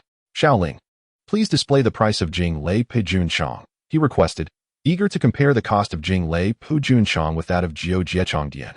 Understood. Xiao Ling retrieved the pricing for Jing Lei Pu Junchong. The Jing Lei Pu Junchong consists of 5 volumes, with the first 3 priced at 20,000 Lanxing coins, the 4th volume priced at 10 million Lanxing coins, and the 5th volume at 1 billion Lanxing coins. Xiao Lei observed the pricing of Jing Lei Pu Junchong and noted that while top-tier secret techniques indeed fell short compared to the most formidable ones, they were significantly lower in price due to the absence of 1 volume. No longer focusing on Jing Lei Pu Junchong, Xiao Lei's gaze naturally shifted to the unparalleled secret technique Jiao Jiechong Dian. No one would be foolish enough to overlook the most powerful secret technique with a 99 compatibility in favor of a top-tier secret technique. However, aside from the monetary aspect, another challenge lay before Xiao Lei regarding Jiao Jiechong Dian. This challenge stemmed from the essence of Jiao Jiechong Dian itself. The compatibility merely serves as an entry ticket to learn the most powerful secret technique. The actual learning difficulty represents the greatest obstacle.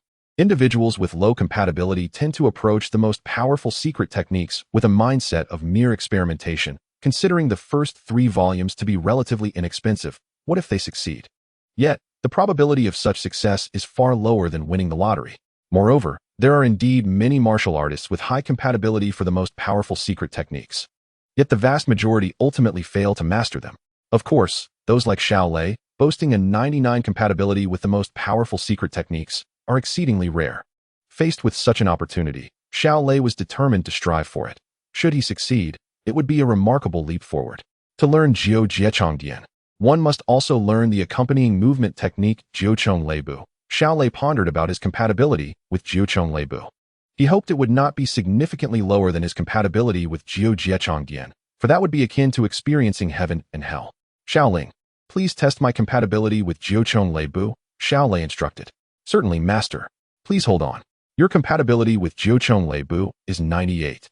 Xiao Lei exclaimed in astonishment. It seemed that Jiao Jiechong Dian and Jiao Lei Bu were tailor-made for him. Xiao Ling, what is the price of Jiao Lei Bu? Please wait a moment, master. Soon. Xiao Ling presented the pricing details for Jiao Lei Bu. It consists of 6 volumes, with the first 3 priced at 20,000 Lanxing coins, the 4th at 50 million Lanxing coins, the 5th at 5 billion Lanxing coins, and the 6th volume's access was restricted, only unlockable by those who have mastered the 5th volume. This price was essentially half that of Jiao Jiechong Dian. Xiao Lei noted that the price for the first 3 volumes was 20,000, and combined with the first 3 volumes of Jiao Jiechong Dian, which totaled 360,000. He would need to gather 560,000 in the near future to acquire both Jiu Jiechong Dian and Jiuqiong Leibu's first 3 volumes.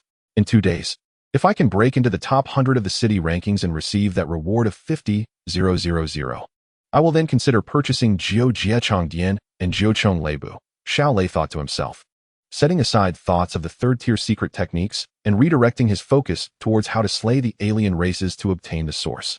The most abundant location for the alien races was, of course, the Rule's secret realm, yet with his current strength, he would not even qualify as cannon fodder there. Xiao Lei shook his head, recalling another venue, the underground dark battles. Many underground dark competitions featured duels between humans and aliens. Yet Xiao Lei had no knowledge of where these events took place and had never attended one. Xiao Ling, please help me search for information regarding underground dark battles involving humans and aliens, Xiao Lei commanded once more. Certainly, Master. I am currently searching for relevant online information. After a short while, Xiao Ling retrieved numerous web pages about underground dark battles. Xiao Lei reviewed them, mostly encountering useless news, which left him shaking his head. Upon reaching the latter pages, Xiao Lei discovered a forum discussing the dark battles, with one reply catching his attention. Anyone wanting to enter the dark battles can contact me. Specializing in guiding individuals, affordable prices. Interested parties, please DM. Noting the alias Mole, it was evident that it was merely a pseudonym. Could this be a scam? Xiao Lei felt a twinge of caution but decided to send a private message. Hello, I wish to attend the dark battles. What is the price? After waiting for a while and receiving no response, Xiao Lei continued browsing other web pages in search of information about the dark battles. A few minutes later, a private message notification appeared. Upon opening it, he found it was indeed a reply from Mole. Brother, which city's dark battles are you interested in? I am familiar with the locations in various cities. Seeing this response made Xiao Lei feel that Mole was quite professional, so he replied, Is there one in Yanzhou City? Yes, there is in Yanzhou City. The price is 3 tickets. I specialize in guiding people, honest and fair. Xiao Lei understood that 3 tickets referred to 300 Lanxing coins, yet he remained wary of potential scams, so he directly asked, How can I trust you are not a scammer?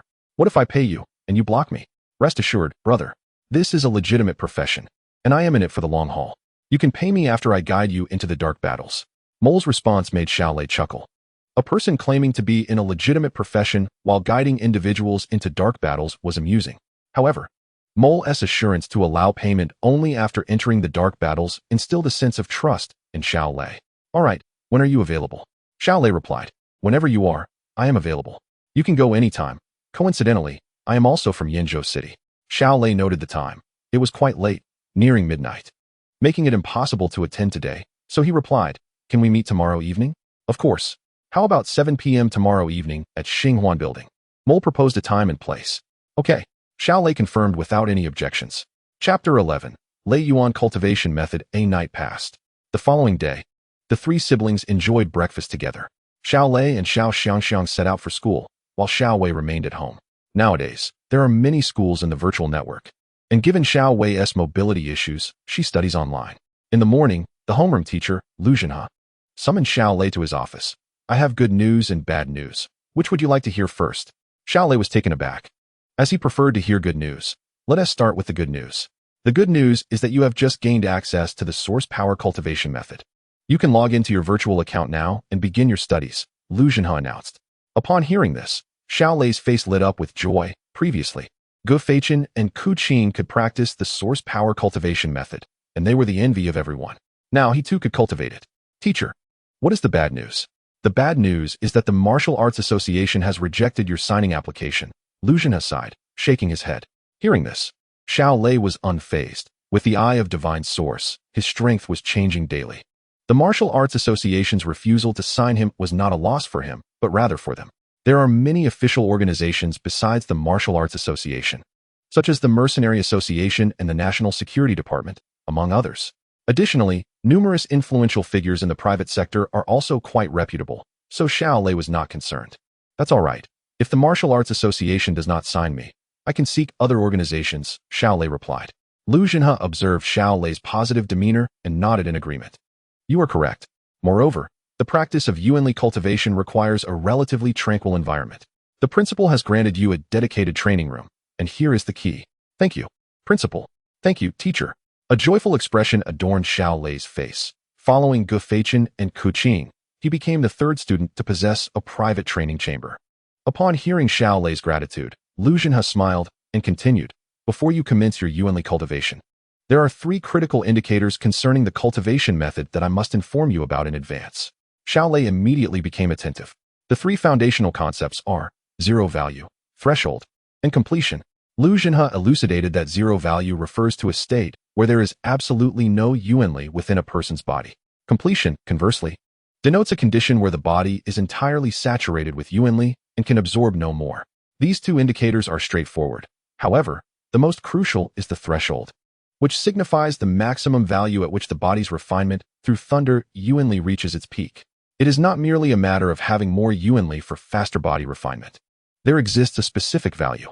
Once the Yuanli in the body surpasses this value, any additional Yuanli will not accelerate the refinement process. This value is known as the threshold. For example, zero value corresponds to 0 units of Yuanli, while completion is hypothetically set at 100 units, with the threshold approximately around 60 units. This means that when the body contains between 60 to 100 units of Yuanli, the refinement speed remains constant. Therefore, as long as the Yuanli in the body exceeds 60 units, it ensures that the body remains in an optimal state of refinement. "Ah, I see," Xiao Lei remarked, comprehending Lu Zhenhe's thorough explanation. Furthermore, prior to becoming a Yuan warrior, practitioners cannot retain Yuanli for extended periods. It dissipates over time. Thus, once a warrior's Yuanli drops below the threshold, it necessitates the cultivation of the Yuanli method to elevate the internal Yuanli levels. Only by maintaining Yuanli above the threshold can one ensure continuous optimal body refinement. Conventionally, most individuals only need to cultivate their Yuanli to completion to sustain a day of peak refinement. By the next day, before the Yuanli dissipates below the threshold, they must again practice the Yuanli method to restore it to completion, thus perpetuating this cycle.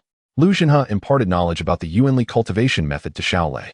Nodding, Xiao Lei inquired, "Teacher, can Yuan warriors store Yuanli long-term within their bodies?" Indeed, Lu Zhenhe affirmed. Upon advancement to a third-order Yuan warrior, a sea of Yuanli is formed within, allowing for the permanent storage of Yuanli. Additionally, Yuan warriors can also perform Zhou-Tian formations without the need to practice the Yuanli method daily, as the formations will automatically absorb the surrounding natural Yuanli into the sea of Yuanli. A glimmer of yearning flickered in Lu Zhenhe's eyes as he spoke. He had been trapped at the martial master stage, yearning to ascend to Yuan warrior, a formidable challenge indeed. Only Yuan warriors can be deemed true powerhouses, genuinely embarking on the path of cultivation. Those below are merely laying the groundwork. Xiao Lei found himself inspired by Lu Zhenhe's fervor, developing an aspiration to become a Yuan warrior. Lu Zhenhe returned to the matter at hand, stating, "Moreover, during your initial practice of the Yuanli method, you will elevate your Yuanli from 0 to completion, which may take some time. Subsequent sessions will involve raising your Yuanli from the threshold to completion. Under normal conditions on Blue Star, practicing for 2 to 3 hours daily should suffice. Additionally, the Yuanli cultivation method does not conflict with stance and breathing techniques. To optimize the speed of physical advancement, both must be practiced." "I understand. Thank you, teacher." Xiao Lei expressed gratitude. Recalling that following Gu Feiqian and Ku Qing's acquisition of the Yuanli method, they too continued to practice stance and breathing techniques. "Well, there is nothing else particularly noteworthy. You may now proceed to your dedicated training room to study the Yuanli cultivation method." Lu Zhenhe directed his gaze to Xiao Lei. "You have been assigned room 109. All right. I will take my leave now, teacher. Go ahead." Xiao Lei made his way to room 109, opening the door to a training space of approximately 200 square feet. The room was equipped with various training apparatuses, all of which greatly satisfied Xiao Lei. On one side of the training room was a communal virtual helmet. The virtual network login is achieved through scanning one's genetic makeup, allowing access to personal accounts even via a public helmet. Seated on a chair, Xiao Lei donned the virtual helmet and entered his personal space within the virtual network. Indeed, an unread email awaited him in his inbox. Upon opening it, he discovered a manual titled Lei Yuan Cultivation Method. Simultaneously, a virtual image materialized to begin explaining the associated knowledge of the Lei Yuan Cultivation Method. The Lei Yuan Cultivation Method is a technique for absorbing Thunder Yuanli and refining the body through Thunder Yuanli. Having absorbed all the information, Xiao Lei sat cross-legged in the center of the training room, commencing his practice according to the method outlined in the Lei Yuan Cultivation Method. Chapter 12. Gu Feiqian versus Ku Qing. Before long, Xiao Lei indeed sensed the presence of natural Yuanli, and his body began to absorb thunder Yuanli. Upon entering his body, the thunder Yuanli imparted a refreshing sensation, a remarkably enchanting feeling. Simultaneously, the thunder Yuanli commenced the refinement of his physique. As time elapsed, Xiao Lei felt an increasing accumulation of Yuanli within him. After more than 6 hours, he finally sensed a pressure within his body, indicating that his Yuanli had reached completion. He ceased the operation of the Lei Yuan cultivation method and rose from the ground. Aware that the thunder Yuanli was continually refining his body, Xiao Lei felt immensely satisfied with the efficacy of the Yuanli cultivation method. Previously, Xiao Lei's method of enhancing his physical level primarily relied on practicing stance and breathing techniques, costing him at least 10,000 blue star coins each month. This sum included 5,000 for qi and blood potions, 3,000 for cleansing pills, and 2,000 for meat supplements. Stance and breathing techniques are publicly available and free of charge, allowing anyone to practice them. However, engaging in these techniques consumes qi and blood, necessitating the use of qi and blood potions for rapid recovery. After consumption, full recovery occurs within 6 hours, whereas relying solely on the body's natural recovery would require 3 days. If qi and blood potions are sufficiently supplied, a student can practice stance and breathing techniques 3 times a day, leading to a monthly expenditure of 90 bottles. Each potion costs 1,000 yuan, amounting to a staggering total of 90,000 yuan. Naturally, children from ordinary families cannot bear such exorbitant costs and must rely on their bodies for gradual recovery. As Xiao Lei did. Even when relying on his body's recovery, he required 1 bottle of qi and blood potion every 6 days. Otherwise, the depletion of qi and blood would harm his physique. 6 days per bottle translates to 5 bottles a month, costing 5,000 yuan. The second expense pertains to cleansing pills, which significantly enhance the speed of physical level growth. The most economical C-grade cleansing pill costs 3,000 yuan, with a recommended monthly intake. Children from affluent families typically consume B-grade or A-grade cleansing pills, with B-grade costing 30,000 yuan each and A-grade a staggering 300,000 yuan each. The final expense pertains to meat consumption, essential for martial artists who require abundant energy. For an average household, meat represents the most optimal source of sustenance, with an individual's monthly food expenditure amounting to no less than 2,000 yuan. Thus, when combined with other expenses, the total reaches a precise sum of 10,000 yuan, which merely reflects the minimum expenditure for martial arts training. For instance, the top student, Gafeichen, has his family investing several 100,000 yuan in resources on him each month, enabling his physical level to attain level 8, far surpassing his peers. In contrast, Xiao Lei lacks such abundant resources, resulting in a significantly lower physical level. However, with the acquisition of the Lei Yuan cultivation method, his physical level is destined to rise at a much faster pace than before. Xiao Lei glances at his attribute panel and is astonished to discover that his physical level has ascended from level 65 to level 66. This improvement does not imply that mere hours of practicing the Lei Yuan cultivation method have precipitated a level increase. Rather, it is due to Xiao Lei being stuck at level 65 for an extended period, and this moment has provided the perfect opportunity for advancement through the Lei Yuan method. Elevating one's physical level is a formidable challenge. High school students from ordinary families, without substantial resources, consider a monthly increase of 0.1 levels quite commendable, particularly during their peak developmental phase. For middle school students, a 0.1 level increase might require 2 to 3 months of rigorous training. As the clock strikes 3 in the afternoon, Xiao Lei, having trained since 9 in the morning without pausing for lunch, feels the pangs of hunger. He departs the training room and heads to the cafeteria, hoping to see if meals are still being served. Upon arriving, he finds that only nutritional meals are available, and he promptly purchases one. The nutritional meal, specifically designed for martial students, contains a significantly higher energy content than regular meals, though it is notably unpalatable. A standard nutritional meal costs 30 yuan, while a premium one is priced at 100 yuan. The premium nutritional meal exceeds Xiao Lei's budget, compelling him to often settle for the standard version. On occasions when he finds the standard meal too difficult to consume, he may opt for regular dishes to vary his palate. After finishing his nutritional meal, Xiao Lei prepares to return to his dedicated training room for further practice. With a personal training area, students have the option to train independently. On his way back, he passes by the large training room and notices a gathering of students, seemingly engaged in an exciting spectacle. Curiosity piqued, He enters the large training room and soon observes Gu Feichen engaged in battle with Kuqing, under the watchful eye of their instructor, Lu Jinhe, who ensures safety during the sparring session. Xiao Lei stands at the back of the crowd, observing the confrontation. Gu Feichen wields a combination of sword and shield, while Kuqing employs a spear. At present, Kuqing is breathless, her hair disheveled, while Gu Feichen remains composed, clearly demonstrating the disparity in their strengths. Both Gu Feichen and Kuqing have consistently ranked as the top 2 students in their class, far exceeding their peers. Last semester, their overall strengths were closely matched, with Gu Feichen slightly stronger, but not as effortlessly dominant as he appears now. Since reaching the latter stages of the second tier in his swordsmanship, Gu Feichen's prowess has significantly escalated, rendering Kuqing no match for him. Indeed, numerous students observe the duel, whispering amongst themselves. The battle continues with a powerful thud as Gu Feichen seizes an opportunity to close in on Kuqing, forcefully striking her with his shield. Had they not been wearing protective gear, this blow could have inflicted serious injury. Even with the protective gear, Kuqing feels the impact keenly, her stomach churning as if the meal she consumed earlier might be expelled. After a brief recovery, she rises, ready to continue. But instructor Lu Jinhe intervenes, halting the duel. That's enough for now. Continuing poses too great a risk of injury, especially with the college entrance examination approaching in a few months. Understood, Kuqing concedes. Are you all right? Gu Feichen, displaying a gentlemanly demeanor, inquires with concern. I'm fine. Your strength in the latter stages of the second tier is indeed formidable, Kuqing admits, conceding her defeat with respect. She resolves to rapidly advance to the latter stages of the second tier herself. Xiao Lei. Following the conclusion of the match, many students notice Xiao Lei standing at the back of the crowd. Li Tiankai approaches him first, directly asking, I heard your source power cultivation method has been approved. How is your training progressing? Upon hearing Li Tiankai's inquiry, the others glance at Xiao Lei, their eyes brimming with envy. It feels quite good.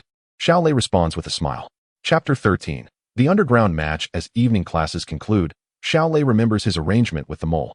At 6:30, he departs from school, making his way towards the Xinghuan building.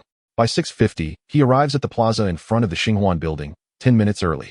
The Xinghuan building stands as a towering edifice, reaching a height of 1,000 meters, and is the tallest structure in Yenzhou City. Xiao Lei scans his surroundings, but sees no sign of the mole, so he waits patiently. After several minutes, a young man riding a motorcycle, clad in a leather jacket and possessing a somewhat shifty appearance, approaches and parks in front of Xiao Lei. You're looking for me, right? So young? Are you the mole? Xiao Lei inquires. Yes, follow me. The mole nods, revving his motorcycle as he directs it towards a nearby parking lot, with Xiao Lei trailing closely behind. Before long, the mole parks his motorcycle and gestures for Xiao Lei to follow him towards the main entrance of the Xinghuan building. Xiao Lei, quickening his pace, whispers, I'm heading for the underground match. Why are you going into the Xinghuan building? Haha. The mole turns to Xiao Lei.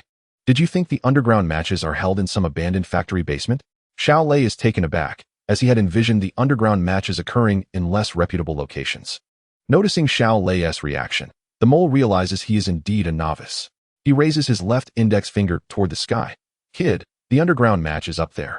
Following the mole's gesturing, Xiao Lei looks up at the towering Xinghuan building, unable to see its peak. Are you saying? Xiao Lei's face reflects his astonishment.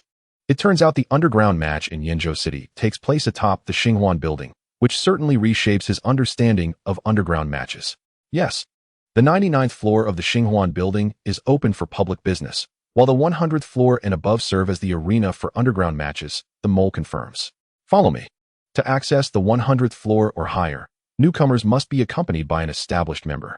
Without my endorsement, you cannot enter above the 100th floor. Xiao Lei follows the mole into the Xinghuan building, and they take the elevator directly to the 99th floor.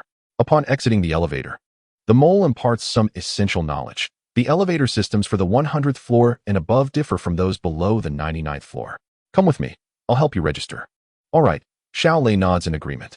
They approach a front desk, where the mole greets the receptionist. Hi, Kelly. You're looking more beautiful every day. The receptionist, however, does not indulge him, maintaining a neutral expression as she replies, let us get to the point. My little brother is here for the first time. I'm just helping him register, the mole says, gesturing to Xiao Lei. Upon seeing the youthful, strong, and handsome Xiao Lei, the receptionist's demeanor brightens compared to her reaction to the mole. She smiles warmly. Please come over here to register. As the shrew observed this scene, a pang of sorrow gripped its heart. Indeed, handsome men attract the favor of women wherever they go. Xiao Lei maintained an expression of calm indifference, devoid of the theatrics that the shrew displayed. Approaching the front desk, he picked up a pen and began to fill out the registration form. Once completed, the attendant uploaded the information onto the computer and handed Xiao Lei an ordinary membership card, stating that it would grant him access to the 100,109th level space. Thank you. Xiao Lei replied as he accepted the card. Goodbye, Kelly. I shall return to see you again. After the shrew observed that the matter was concluded, it bid farewell to Kelly as well. The two then entered another elevator system, ascending to the 100th level of the Xinghuan building. Upon stepping out of the elevator, Xiao Lei was taken aback by the sight before him. The entire 100th level was a vast, unified space, with a ceiling height of approximately 20 to 30 meters. The level was adorned with 4 arenas, each currently hosting a match, and a throng of spectators gathered around each ring, cheering fervently. At that moment, a message materialized before Xiao Lei's eyes. Detection of alien presence. Slaying aliens will grant you primal power.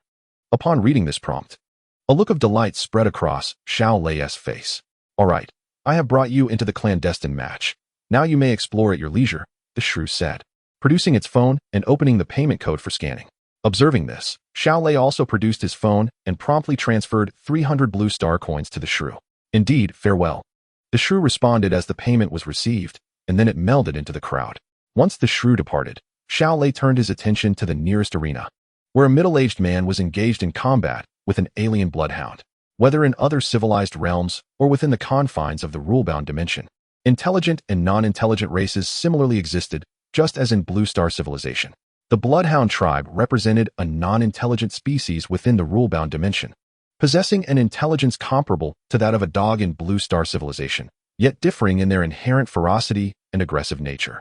Xiao Lei employed his divine source eye to scan both the middle-aged man and the Bloodhound.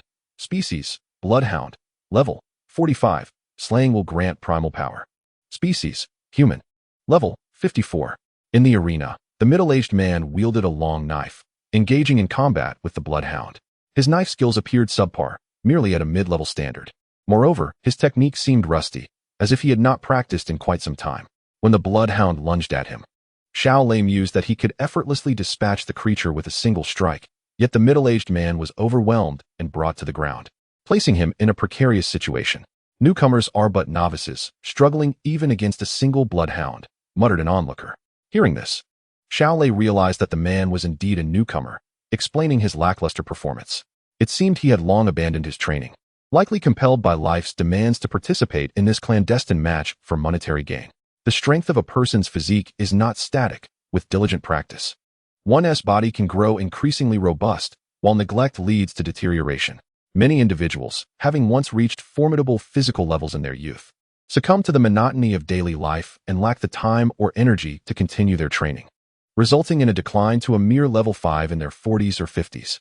The middle-aged man in the arena was likely a victim of such circumstances.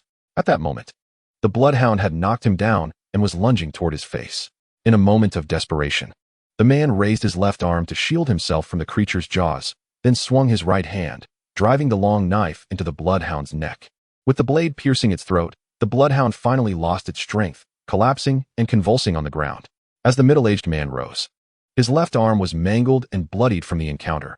A Pyrrhic victory indeed. Chapter 14. Primal Power. With the battle concluded, Xiao Lei shifted his focus away from this match, his gaze wandering around the venue in search of the registration area, mindful of the purpose that had brought him here. After observing the earlier contest, he felt confident that if his opponents were of the same caliber as the Bloodhound, he would face no difficulties. With his advanced marksmanship skills, he could dispatch bloodhounds with ease. Casting his eyes to the right, he soon spotted a sign indicating the registration area and made his way over.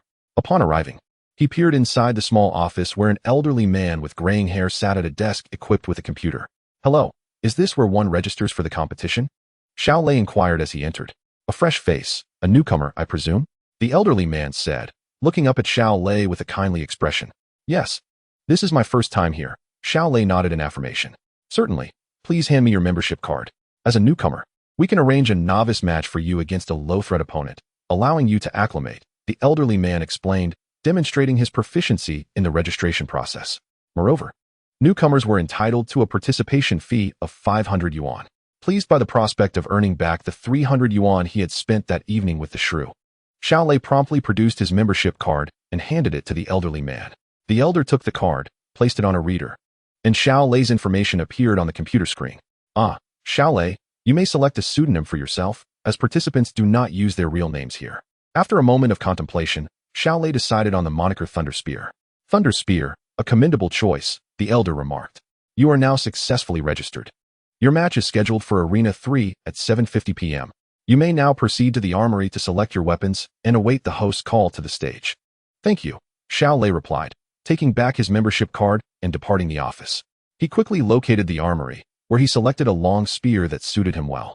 With time still remaining before the match, he wandered about the venue. As the clock approached 10 minutes before the match, Xiao Lei began to warm up.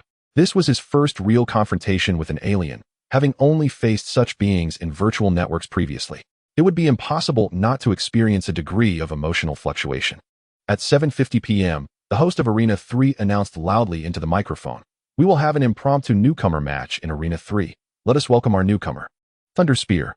Upon hearing his name, Xiao Lei grasped his long spear and entered the arena through an iron gate, surrounded by a perimeter of wire fencing.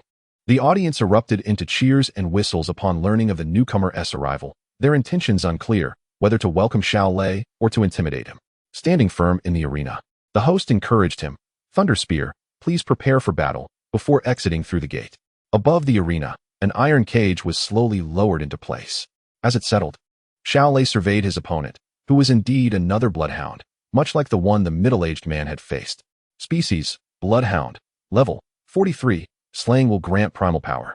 Scanning the bloodhound with his divine source eye, Xiao Lei noted its level of 43 and felt a sense of reassurance. As the cage reached the ground, he gripped his spear with both hands, adopting a standard combat stance. With the sound of an electronic chime, the iron cage door swung open, and the ferocious blood dog within charged toward Xiao Lei. Yet, Xiao Lei remained steadfast, gripping his guns tightly and not moving an inch.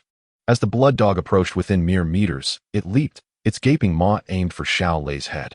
Unfazed by the dog's onslaught, Xiao Lei executed a mid-level secondary step, effortlessly sidestepping to the right by a meter, causing the blood dog to miss entirely. What remarkable footwork! Many viewers, being connoisseurs, immediately discerned the skill behind Xiao Lei's movements. Not content with merely evading, Xiao Lei seized the tail of his gun with his left hand, wielding it like a whip, and struck the blood dog fiercely.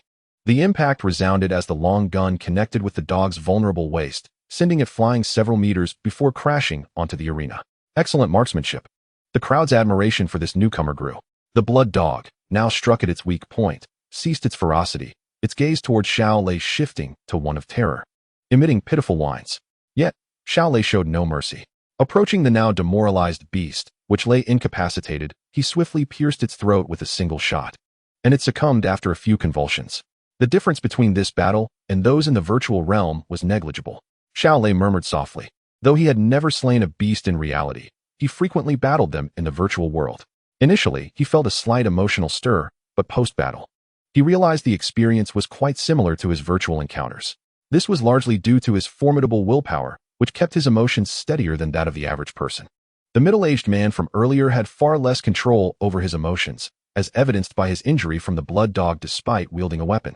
In this era, everyone had trained in some martial arts. Those with strong mental fortitude would not find themselves bitten by a blood dog in one-on-one combat. Impressive. This newcomer is truly remarkable. Xiao Lei's dazzling performance garnered much acclaim from the audience. Ignoring their cheers, he turned his attention to his attribute panel. Student level source progress, 04. His source progress had indeed improved. A hint of joy appeared on his face, yet he realized that defeating a single blood dog had only elevated his progress by 0.4. At this rate, he would need to slay hundreds of blood dogs to reach 100. After descending from the arena, Xiao Lei returned his weapon and approached the old man. You've demonstrated considerable strength. Here is your appearance fee. The old man slid an envelope toward Xiao Lei. Excuse me, do you have any competitions where one can eliminate many beasts in a single strike? Xiao Lei inquired while opening the envelope, revealing 500 blue star coins inside. Certainly. We offer 3 competition formats: one-on-one duels, single combat against a beast, and group battles against multiple beasts. The third format allows for the elimination of many beasts at once. Would you like to know more? However, I must caution you that this third option is the most perilous, the old man elaborated. Chapter 15. Advanced Secondary Step Technique. What exactly does the group battle against multiple beasts entail? Xiao Lei's interest piqued upon learning of such competitions. I have a flyer here. You can take a look. The old man retrieved a flyer from his drawer and handed it to Xiao Lei. As Xiao Lei examined the flyer, he noted at the top the words group battle against gold-eating mice. He continued reading. Competition location, Xinhuan Building, 102nd floor. Competition time, February 18th at 7 p.m. Competition rules. The human team consists of 10 participants. The beast team comprises gold-eating mice, with 5 waves. First wave, 80 level 3 gold-eating mice. Second wave, 60 level 4 gold-eating mice. Third wave, 40 level 5 gold-eating mice. Fourth wave, 20 level 6 gold-eating mice. Fifth wave, 9 level 7 gold-eating mice. The final 2 participants with the least points are eliminated in each wave, culminating in the last wave to determine the champions. Competition prizes. First place, 5,000 yuan. Second place, 2,000 yuan. Third place, 1,000 yuan. Additionally, each participant receives a base appearance fee of 2,000 yuan. Detailed rules. 1. Participants are prohibited from harming one another but may interfere with others' attacks. 2. Registrants must sign a death waiver. Xiao Lei perused all the detailed rules. He had studied gold-eating mice in class. While their individual threat level was low, their collective actions posed significant danger. The competition is in 2 days? Xiao Lei noted the date, realizing it was already the 16th. After some contemplation, he resolved to register. In 2 days, he would have the opportunity to activate his divine source twice more, elevating both his marksmanship and footwork to an extraordinary level. Among ordinary individuals, his prowess would be unparalleled. Although the group battle carried risks, he believed he was better prepared than most participants. The path of martial arts is inherently treacherous, fraught with thorns rather than smooth roads. If one cannot dare to face such risks, what right do they have to pursue martial arts? They might as well choose a life of mediocrity. I wish to register for the group battle against gold-eating mice, Xiao Lei declared resolutely to the old man. Not a problem, I will assist you with the registration. After completing the registration, Xiao Lei chose not to linger further, opting instead to take the elevator down from the Xinhuan building and jog back home. By the time he arrived home, it was already 8:30 p.m. Upon entering, he found Xiao Xiangxiang watching television in the living room while Xiao Wei sat reading in a chair. Big brother, you're back. Xiao Xiangxiang greeted upon seeing Xiao Lei. Yes. Just watching some TV, Xiao Lei replied. Do you think Dad's surgery will be successful tomorrow? Xiao Xiangxiang asked, concern evident in her eyes. The surgery was scheduled for 3 p.m. the next day. Seeing his sister's worried expression, Xiao Lei smiled and approached her, ruffling her hair. Don't worry, it will definitely be successful. Hearing this, a smile finally graced Xiao Xiangxiang's face. After comforting his sister, Xiao Lei retreated to his room, retrieved his gun case, and headed to the park. Upon arriving at the park, he found it still deserted. He assembled his long gun and began to practice. At precisely 10 p.m., Xiao Lei activated his divine source eye, and that intoxicating sensation enveloped him once more. Wasting no time, he immediately executed his basic marksmanship and basic footwork techniques. In the empty park, Xiao Lei swung his long gun with abandon, losing himself in the moment. An hour passed in the blink of an eye, and when the divine source eye closed automatically, Xiao Lei still felt unsatisfied. He glanced at his attribute panel to check his progress in martial arts. Martial arts skill, marksmanship level 2, 78, footwork level 2, 62. His marksmanship had risen from 66 to 78, and his footwork had progressed from 50 to 62, successfully advancing to the late stage of level 2. Overjoyed by his training achievements, Xiao Lei felt his strength surging once again. Upon returning home, he discovered that Xiao Wei and Xiao Xiangxiang had already retreated to their respective rooms. Xiao Lei gently pushed open the door to the secondary bedroom, discovering that Xiao Wei was engrossed in the virtual world. He chose not to disturb her, instead retrieving a change of clothes from the wardrobe before heading to the bathroom for a refreshing shower to wash away the sweat. A few minutes later, Xiao Lei returned to his bed, his gaze falling upon the virtual helmet beside him, and a thought crossed his mind. With my current prowess, could I possibly break into the top 100 in the city? Xiao Lei could not help but compare himself to Gu Feichun. Although Gu Feichun's swordsmanship had recently reached the latter stages of the second tier, approximately around 60, his agility remained at the mid-level of the second tier, below 60. In contrast, Xiao Lei had achieved a mark of 78 in marksmanship and 62 in footwork, thereby surpassing Gu Feichun in martial arts skills. However, it was worth noting that Gu Feichun possessed a higher physical level. During the previous year's final exams, he had already exceeded level 8, and his current level was undoubtedly higher, while Xiao Lei was only at level 66. Thus, in terms of strength and speed, Gu Feichun held a distinct advantage over Xiao Lei. Consequently, it was difficult to ascertain who possessed greater overall strength, as only a true confrontation would reveal the answer. Whether or not he could penetrate the city's top 100 remained to be seen. Xiao Lei donned the virtual helmet and entered the virtual network. Achieving a top 100 position would earn him a reward of 50,000 Xingbi from the virtual network company. With this reward, he would be mere thousands away from purchasing the first 3 volumes of the secret arts, Jijiqingyan and Fengleibu. Upon entering his personal space, Xiao Lei instructed Xiaoling, "Please teleport me to the challenge tower." "Understood, Master," Xiaoling replied, promptly accessing the interface to facilitate his teleportation. In an instant, Xiao Lei found himself on a bustling street, reminiscent of those in the real world, complete with various shops, schools, and even government offices. The virtual city in which Xiao Lei now stood was the digital counterpart of the entire industry, with each city boasting its own virtual city, mirroring its real-world counterpart.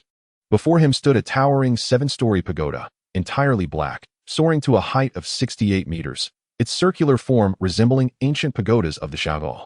This ebony pagoda was the challenge tower, accessible to all residents of Anjou who wished to battle others, including participants from other cities.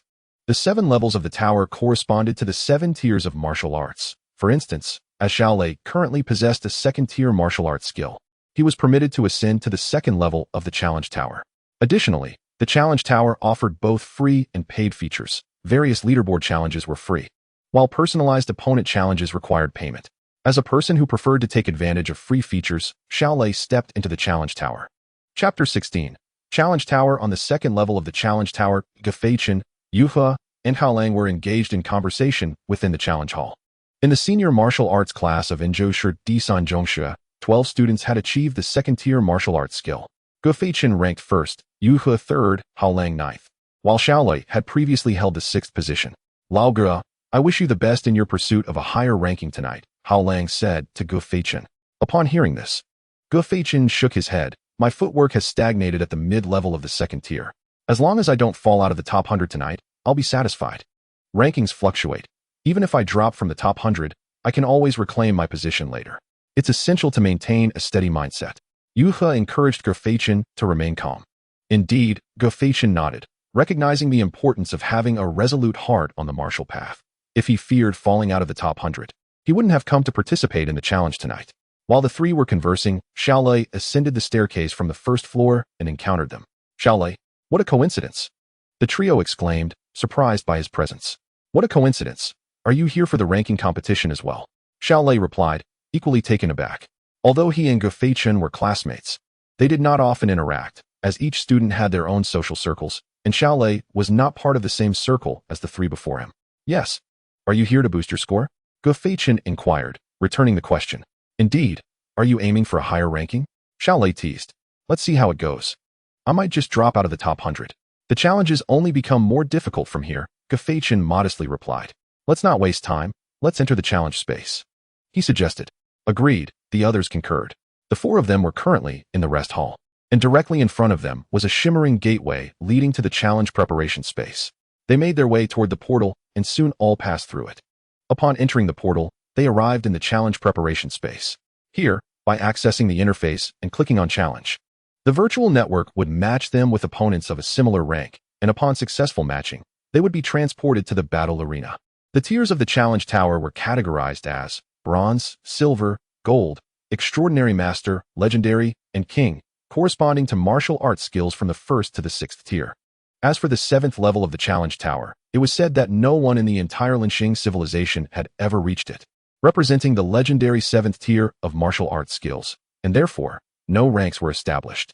Of course, it was possible that formidable individuals from the Linxing civilization had ascended to the 7th level, but Xiao Lei and his companions were unaware of this.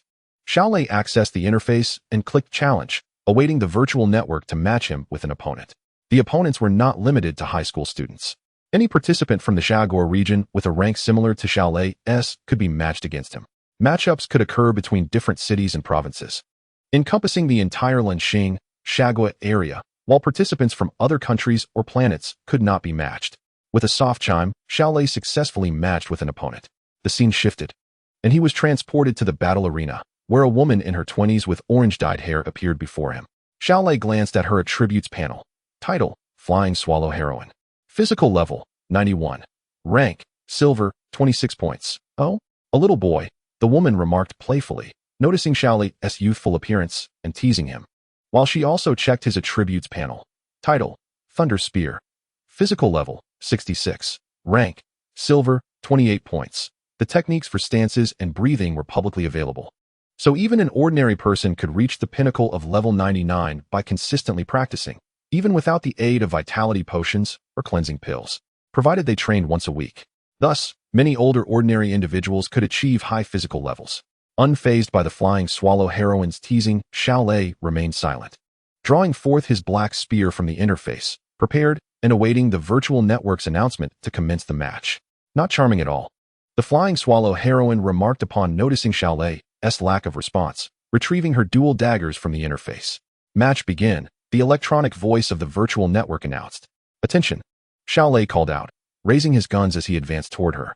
Humph! Nuxia let out a cold snort, brandishing her blades as she charged towards Xiao Lei. The long spear, significantly longer than the swords, provided a considerable advantage in combat. It could easily break through a sword's defense, while overcoming a spear with dual blades proved to be exceedingly challenging. As the saying goes, 3 years of mastering swords and sabers cannot compare to a single year of spear training. In this era where martial arts flourished, practitioners began honing their skills from a young age, thus understanding the inherent strengths and weaknesses of their respective styles. Xiao Lei capitalized on the extended reach of his spear, initiating the attack first. With deft movements, the spear transformed into a flurry of phantoms. The piercing sound of the spear cutting through the air echoed as it lunged towards Nuxia. Aware of the spear's advantage, she executed a roll to evade Xiao Lei's initial assault, seeking an opportunity to close the distance. Only then could she hope to defeat him. After a brief exchange, Xiao Lei discerned Nuxia's martial prowess, the early second stage of swordsmanship and agility. Although her physical level surpassed Xiao Lei's by 25 levels, her martial skills lagged significantly behind. Xiao Lei's spear techniques and footwork had already reached the late second stage. Observing Nuxia attempting to close in on him, Xiao Lei deftly adjusted his stance, maintaining distance while his spear continued to assault her. Despite her repeated struggles, Nuxia could not shake off Xiao Lei's relentless pursuit. It became increasingly evident to her that Xiao Lei's martial talent far exceeded her own.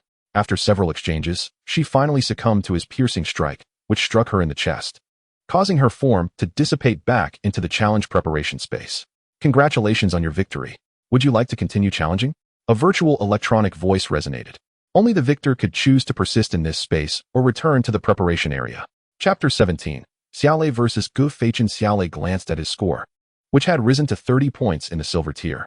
Points awarded for a battle ranged from 15, primarily determined by the ranks of the combatants. Defeating a stronger opponent resulted in a higher score.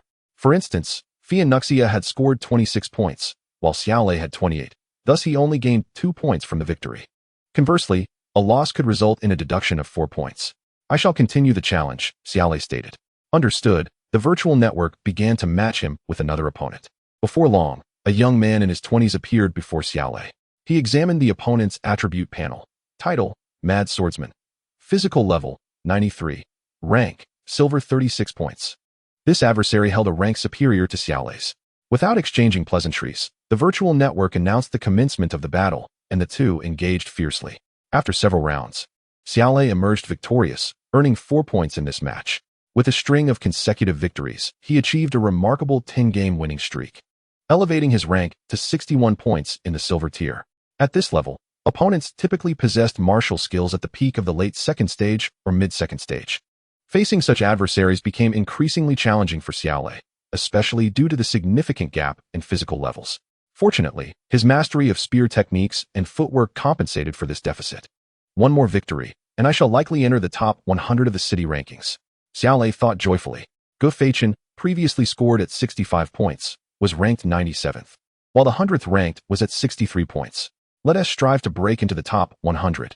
Xiao Lei motivated himself, aware that achieving this feat would award him 50,000 blue star coins. Continue the challenge, Xiao Lei instructed the virtual network, which promptly matched him with another opponent. Moments later, a young figure wielding a sword and shield appeared across from Xiao Lei. Gu Feichen, Xiao Lei? Xiao Lei was taken aback to see Gu Feichen as his opponent. The virtual network typically matched challengers from all over the nation, making encounters with acquaintances exceedingly rare. Perhaps the late hour had resulted in fewer participants. In contrast, Gu Feichen was even more astonished. The virtual network usually arranged opponents of similar ranks. He scrutinized Xiao Lei's attribute panel. Title, Thunder Spear. Physical level, 66. Rank, Silver 61 points. Xiao Lei, you have reached 61 points? Gu Feichen exclaimed in disbelief, recalling that he had always perceived Xiao Lei's strength to be around 20-something points in the silver tier. Indeed, I have won several matches tonight, Xiao Lei acknowledged. Glancing at Gu Feichen's panel. Title, Dustblade. Physical level, 86. Rank, Silver 66 points. Gu Feichen's physical level has reached 86, 2 whole levels above mine, and his rank has increased by 1 point. Xiao Lei analyzed. At that moment, 2 figures entered the match space, Yu He and Hao Liang. This type of match was generally open for spectators unless the participants opted to disable the viewing option. Neither Yu He nor Hao Liang had participated in the challenge that night. They had been observing Gu Feichen's matches. After Gu Feichen's previous defeat, they naturally returned to his match space, albeit a bit late. Xiao Lei? Both Yu He and Hao Liang were equally astonished upon seeing Xiao Lei's presence. 61 points. Hao Liang exclaimed after checking Xiao Lei's attributes. Yu He, noticing Xiao Lei's score, recognized a stark contrast. He had always ranked 3rd in their class while Xiao Lei was 6th. Now, Xiao Lei had surpassed him with 61 points, while Yu He remained at 38, his best performance thus far. Xiao Lei, has your martial skill reached the late 2nd stage? Yu He inquired, as generally only those with late 2nd stage martial arts could stabilize their rank above 60 points. Occasionally, a mid-2nd stage peak competitor could exceed 60, but continued challenges would typically bring them back below that threshold. Yes, I was fortunate to reach the late 2nd stage recently, Xiao Lei admitted, acknowledging Yu He's inquiry.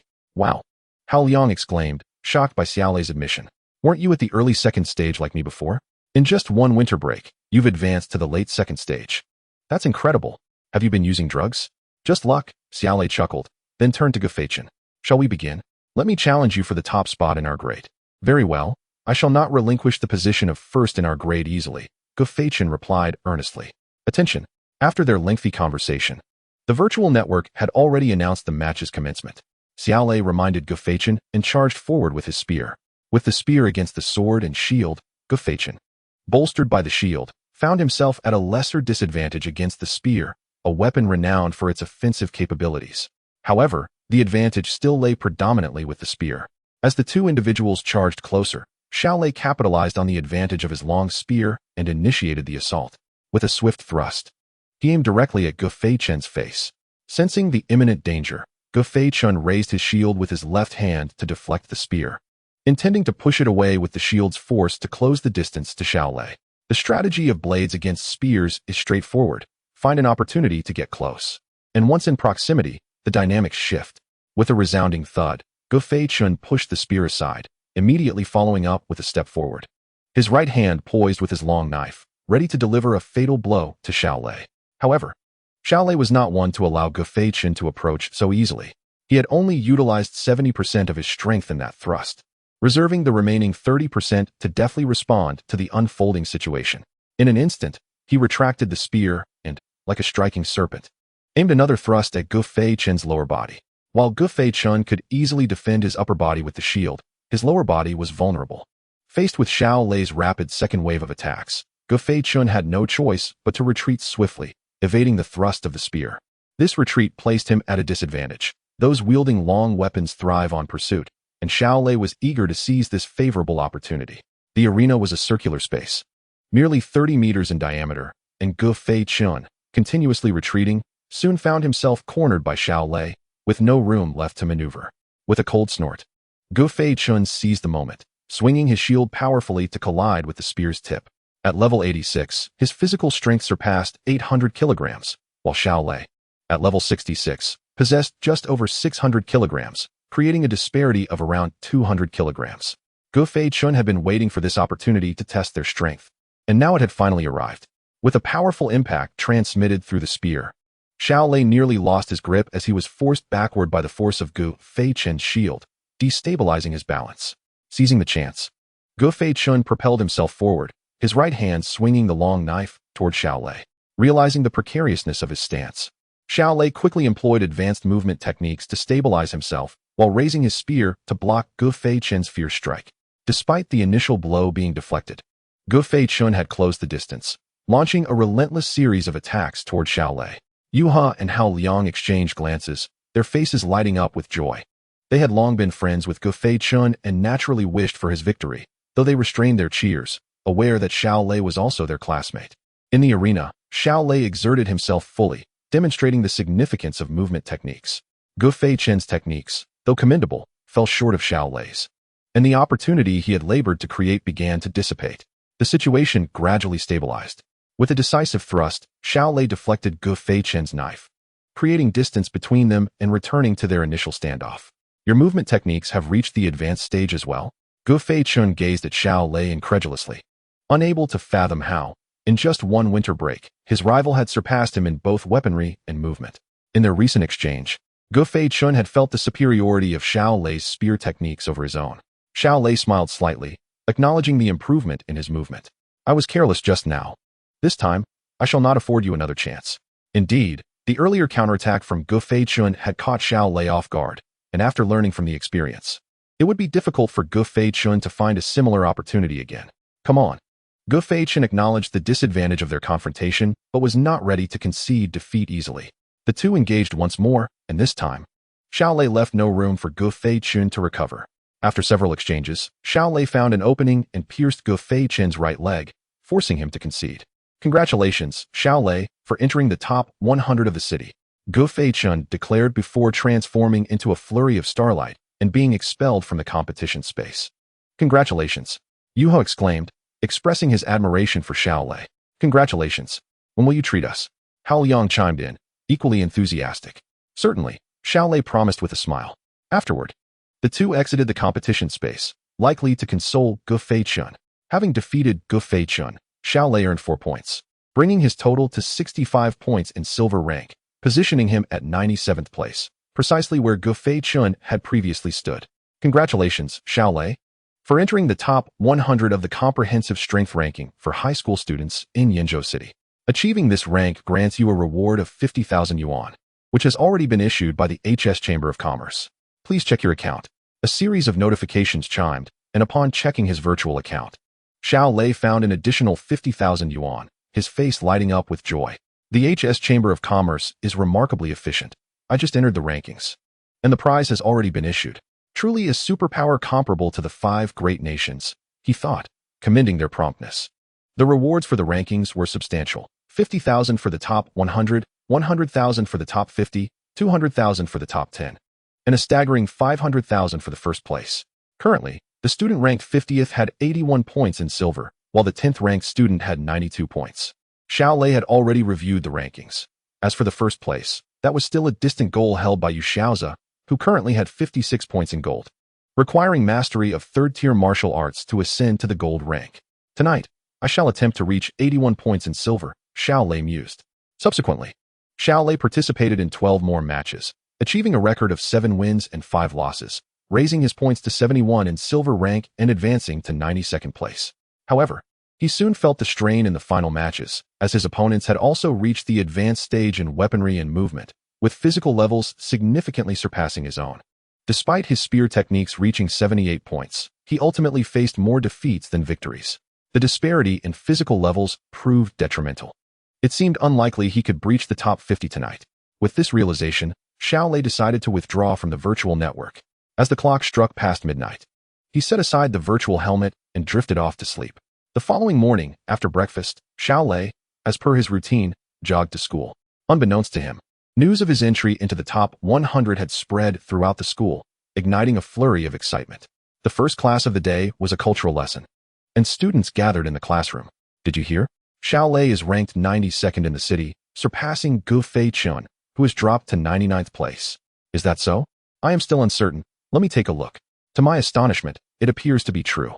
Has Xiao Lei taken some medication? His sudden rise is remarkable. Who can argue otherwise? Just previously, he opened the celestial gate, and now he is truly set to soar. The students are abuzz with discussions regarding Xiao Lei.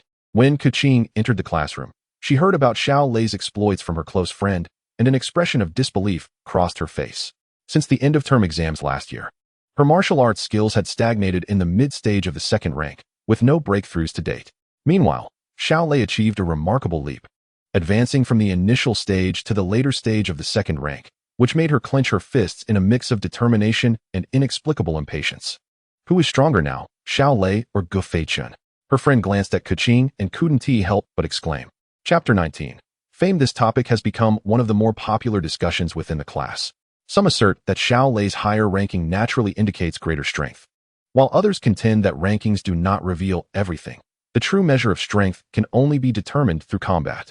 The spectators from yesterday's match, Yu He and Hao Liang, certainly know who is stronger, yet as friends of Gu Feichun, they would not disclose the details of the battle that could undermine their companion.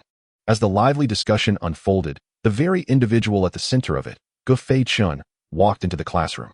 Several students, upon seeing him, immediately inquired, Gu Feichun, are you aware that Xiao Lei has entered the top 100 of the city rankings? I was aware of it last night, Gu Feichun replied with a slight smile. Everyone is currently debating who is stronger between you and Xiao Lei, one student chuckled. Upon hearing this, all eyes turned to Gu Feichun, eager to hear his response. There is no need for debate. We fought last night, Gu Feichun stated plainly, with no intention of evasion. Upon his words, all attention shifted toward him. Curious to learn who emerged victorious, Gu Feichun, appearing quite magnanimous, remarked, what are you staring at? His ranking is higher, so naturally, he won.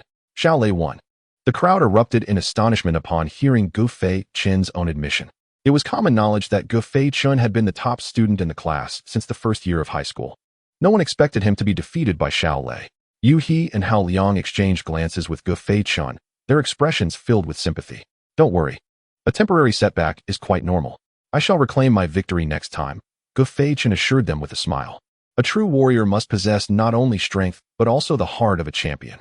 His words resonated with all present, as they had all trained since childhood and understood the significance of a strong heart. Meanwhile, in the office of the homeroom teacher, Lu Junhe, a martial arts master of considerable standing, enjoyed a status comparable to that of the principal. Naturally, he possessed a private office. Knock, knock. Come in. A middle-aged man, slightly overweight and under 6 feet tall, sporting a receding hairline, entered the room. This man was Zhong Changji, the principal of Sanzhong. Teacher Lu, have you heard about Xiao Lei? Zhong Changji inquired, his face beaming with a smile. I just learned of the news. Over the past few days, Xiao Lei has not exhibited any particularly unusual behavior in class. I must admit I have been somewhat negligent, Lu Junhe remarked, initially incredulous upon receiving the news. Just the day before, Xiao Lei had confided in him about reaching the mid-stage of the second rank in martial arts, and he had felt gratified, never anticipating that in the blink of an eye, Xiao Lei would break into the top 100 of the city rankings. Xiao Lei truly has astonished us. Concealing his burgeoning power, Principal Zhong Changji said, his reprimands failing to conceal the joy radiating from his demeanor. Now, with both him and Gu Feichun, our school boasts 2 students with the potential to vie for admission into the top-tier martial arts universities or military academies. Indeed, last semester, Xiao Lei was merely at the initial stage of the second rank. It seems he experienced a sudden breakthrough during the winter break. Lu Junhe stroked his chin in contemplation. The growth of martial arts skills differs from physical rankings, while physical levels can only increase gradually once martial arts skills awaken. Rapid advancement is entirely plausible. I concur with your assessment, Zhong Changji agreed. However, Xiao Lei's physical ranking is significantly lacking. The last time we submitted his application to the Martial Arts Association, it was denied, so we need to find him a new sponsor. Without an adequate physical ranking, it would be impossible for him to gain admission to the top-tier martial arts universities or military academies. Lu Junhe turned to Zhong Changji. Principal, do you have any reliable sponsors that could be recommended to Xiao Lei? In today's society, all industries are intertwined with martial artists, and major commercial groups are no exception. To expand their businesses, collaboration with formidable warriors is essential. Conversely, if a commercial group has a martial artist or even a divine palace warrior as a spokesperson, the group's visibility will skyrocket. Moreover, in the contemporary era of Blue Star civilization, the leading commercial groups typically have martial kings backing them, while those without such support have long been eliminated. With Xiao Lei's recent entry into the top 100, numerous commercial groups will undoubtedly be eager to sponsor him. After all, once Xiao Lei becomes a martial artist and represents their commercial group, the benefits will far exceed the investments made. Commercial groups, however, cannot compare to state departments. The National Security Bureau generally recruits only suitable talents. The best options remain the Martial Arts Association and the Mercenary Association. Currently, there are 2 choices. One is to reapply to the Martial Arts Association. With Xiao Lei now in the top 100, securing a contract should be straightforward. depending on the level of contract available. The other option is to apply to the Mercenary Association. Upon hearing Lu Junhe's inquiry, Zhong Changji pondered, in that case, when Xiao Lei arrives at school, you should ask for his opinion. Agreed, Lu Junhe consented. At the hospital, Li Suyun was preparing breakfast in the cafeteria, handing it to Xiao Jianjun. The ward contained 3 beds. Xiao Jianjun occupied the one near the door, while the middle bed was taken by a middle-aged woman.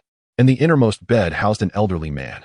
The middle-aged woman's eldest son was a senior at Yinzhou No. 1 High School, the most prestigious secondary institution in the city, widely recognized for its superiority over other schools. Her son was indeed commendable, ranking 94th in the city's comprehensive strength rankings, prompting her to boast about him multiple times throughout the day. While 1 or 2 mentions were tolerable, incessant bragging became irksome to the other patients. Just this morning, having barely risen, she pulled out her phone to check the rankings yet again.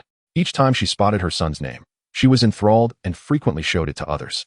Wait, my son's ranking has dropped by 1, now at 95th? The middle-aged woman's expression soured. Her comment oddly lifted the spirits of those who had grown weary of her boasting. The elderly man in the innermost bed, overhearing, leaned over to take a look. Indeed, it has dropped by 1. Who has surpassed him? Upon hearing the elderly man's words, the middle-aged woman began scanning the rankings, familiar with the names listed after frequent checks. Before long, she spotted an unfamiliar name in 92nd place. Xiao Lei. Who is this? I've never seen him on the rankings before. Is he from Shenzhou? The elderly lady turned to Xiao Jianjun and Li Suyun, inquiring, Old Xiao, isn't your son from Shenzhou? Have you heard of the Xiao Lei? The names on the ranking list include their respective schools. Upon hearing the name Xiao Lei, both Xiao Jianjun and Li Suyun appeared bewildered. Was that not their son? Li Suyun quickly approached the elderly lady, her gaze fixated on the city ranking, where indeed, the 92nd position bore the name Xiao Lei, accompanied by the designation of Yinzhou 3rd Middle School. Darling, does Xiao Lei have any classmates with the same surname and name? She asked Xiao Jianjun, disbelief evident in her voice. That shouldn't be the case. He has never mentioned it, Xiao Jianjun replied, shaking his head. The elderly gentleman from the adjacent bed, overhearing their conversation, interjected, Little Xiao, you share the same surname. How is this Xiao Lei related to you? My son is also named Xiao Lei, responded Xiao Jianjun. What a coincidence, remarked the elderly lady from another bed, her expression darkening. Having boasted for so long, the thought of her son being overshadowed by Xiao Jianjun's son was more unbearable than swallowing a fly. Why not give him a call to find out? Suggested the elderly gentleman. I feel there's no way it could be such a coincidence. It's likely just little Xiao's son. Li Suyun, upon hearing this, promptly picked up her phone and dialed Xiao Lei. At that moment, Xiao Lei was just arriving at the school gate. Hearing his phone ring, he answered directly, Mom. Xiao Lei, is that 92nd place on the city ranking you? Li Suyun asked straightforwardly, activating the speakerphone so everyone in the hospital room could hear his response. You saw it. Xiao Lei laughed heartily over the phone. Dad is having surgery this afternoon. I plan to inform you later when I took leave. It really is you. Both Li Suyun and Xiao Jianjun felt as if they had been struck by a wave of tremendous joy. Li Suyun stood a little taller in front of the elderly lady, inquiring, Son, how did you suddenly break into the top 100 of the city ranking? It's hard to explain in just a few words. I'll take leave to go to the hospital this afternoon. We can discuss it in person then, Xiao Lei replied, refraining from elaborating on the specifics over the phone.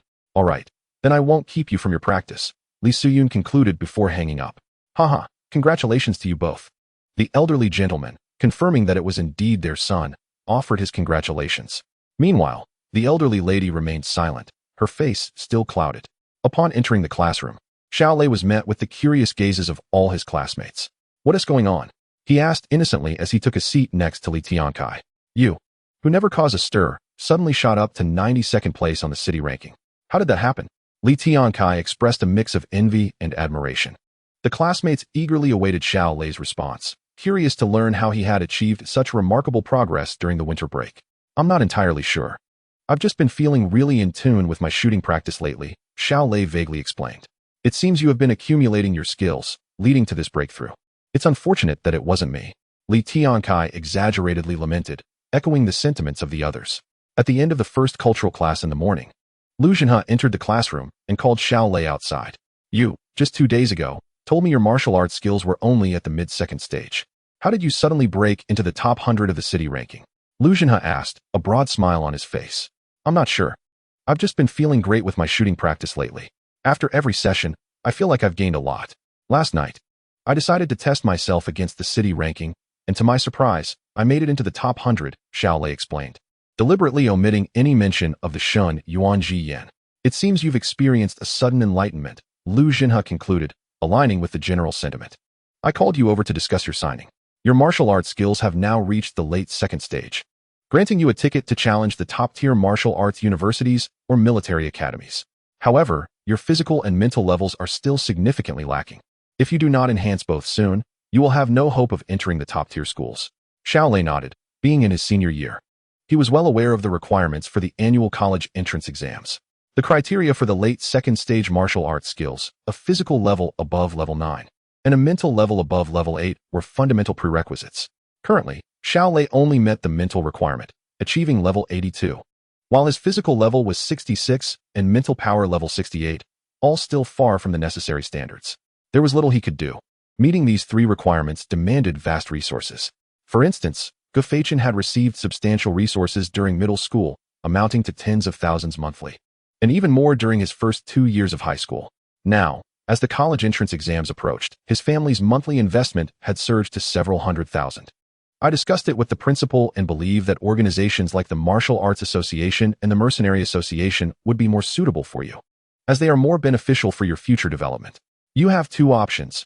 Either reapply to the Martial Arts Association or submit your application to the Mercenary Association. Which would you choose? Lu Jinhe inquired. I'll choose the Mercenary Association, Xiao Lei decided without hesitation, recalling how his previous application to the Martial Arts Association had been rejected. He did not wish to revisit that path. Very well, I will handle this with the principal, Lu Jinhe agreed. Given your current situation, the Mercenary Association will likely offer you a standard B-level contract, providing a signing fee of 100,000 blue star coins each month until the entrance exams. However, to be candid, considering your current circumstances, to aim for the top-tier schools, your monthly investment must exceed 600,000 blue star coins for a chance at success. Relying solely on the 100,000 from the contract will not suffice. You should have a serious discussion with your parents. Sometimes, when it's time to push forward, one must give their all. Opportunities like this arise only once in a lifetime. Upon hearing Lu Jinhe's words, Xiao Lei's expression dimmed. His family was currently in a challenging situation and could hardly provide him with such resources. Teacher, I was actually planning to ask you for a leave of absence this afternoon, Xiao Lei said, his tone somewhat subdued. Oh, what is it? Xiao Lei then shared his father's recent situation and the surgery scheduled for that afternoon. Lu Jinhe frowned upon learning of Xiao Lei's family's difficulties. He placed a reassuring hand on Xiao Lei's shoulder, saying, this afternoon, go to the hospital. Given your family's situation, I will discuss it with the principal to see how we can best assist you. Thank you, teacher. Xiao Lei expressed his gratitude sincerely. Chapter 21, Surgery. Two good news returning to his dedicated training room. Xiao Lei prepared to practice the Lei Yuan training method. After a day of training, the lightning energy within him had dissipated considerably, yet the remaining amount still exceeded the threshold. Should the energy drop below this threshold, a martial artist can distinctly feel the slowing of the energy's purification of their body. Sitting cross-legged in the center of the training room, Xiao Lei activated the Lei Yuan training method. After 2 hours, his internal lightning energy reached its full potential once again. This time, since it was not starting from scratch, he did not require the 6 hours of training needed previously to achieve this state. At 2 in the afternoon, Xiao Lei arrived at the hospital, where his grandfather, Xiao Huishan, grandmother, Dai Hong, younger brother, Xiao Wei, and younger sister, Xiao Xiangxiang, were already present. When Xiao Lei made his appearance, all eyes turned toward him. The son, I never expected you to break into the top 100 of the city rankings. Truly impressive. You have brought honor to our Xiao family. Grandfather Xiao Huishan was the first to rise, laughing heartily upon seeing Xiao Lei. Wonderful. Grandmother Dai Hong also gave a thumbs up. Grandpa, Grandma, Xiao Lei said with a smile. Big brother, you are amazing. Now everyone in my class knows that my brother has entered the top 100 of the city rankings. Xiao Xiangxiang expressed her admiration. Hearing this, Xiao Lei affectionately ruffled his sister's hair before turning to his father, Xiao Jianjun. Dad, how are you feeling now? Don't worry. It's just a lumbar surgery. With today's advanced medical technology, such procedures carry minimal risk. What is most important for you now is to focus on your training, aiming for the first batch of martial arts universities or military academies. You need not concern yourself with me, Xiao Jianjun encouraged Xiao Lei, undeterred by the impending surgery. It's only a brief moment. It won't hinder my training. Son, how did you suddenly make it into the top 100 city rankings? Li Suyun inquired, perplexed. as Xiao Lei's previous ranking was around 5 to 600. Recently, while practicing with the gun, I occasionally slip into a unique state where I seem to forget everything around me, and afterward, my martial arts skills improve dramatically. Xiao Lei had already prepared this explanation. Could it be an epiphany? Xiao Jianjun speculated upon hearing Xiao Lei's words. Epiphanies are legendary occurrences often spoken of, yet seldom witnessed in reality. Perhaps.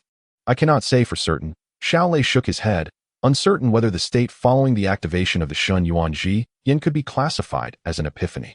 The crowd began to discuss this amongst themselves. At 2:30 in the afternoon, they wheeled Xiao Jianjun's bed into the waiting area. At 3 o'clock sharp, he was pushed into the operating room by the doctors. After 3 hours of surgery, he was wheeled out. "Doctor, how did it go?" Everyone inquired eagerly. The surgery was very successful. With 2 to 3 months of recovery, he should be fully healed, the attending physician replied with a smile. Upon hearing this, joy spread across the faces of those present. Xiao Jianjun remained unconscious due to the anesthesia as they wheeled him back to the ward. Everyone should head home now. It's too crowded here. Xiao Lei, focus on your training and don't overthink other matters, Li Suyun advised the group, specifically reminding Xiao Lei. Understood, Xiao Lei nodded. Since the surgery was successful and his father needed to rest, after some discussion, they decided that only his mother, Li Suyun, and grandmother, Dai Hong, would stay to care for him while the others left the hospital. Back at home, Xiao Wei instructed the robotic maid, Xiao Pai, to prepare dinner, while Xiao Lei took his gun case to the park to practice shooting. As the clock struck 10 in the evening, Xiao Lei distinctly felt that he could activate the Shun Yuan Ji Yin once more. Now, he no longer needed to attempt it. He could sense whether he could activate it. The Shun Yuan Ji Yin seemed to be gradually synchronizing with his body.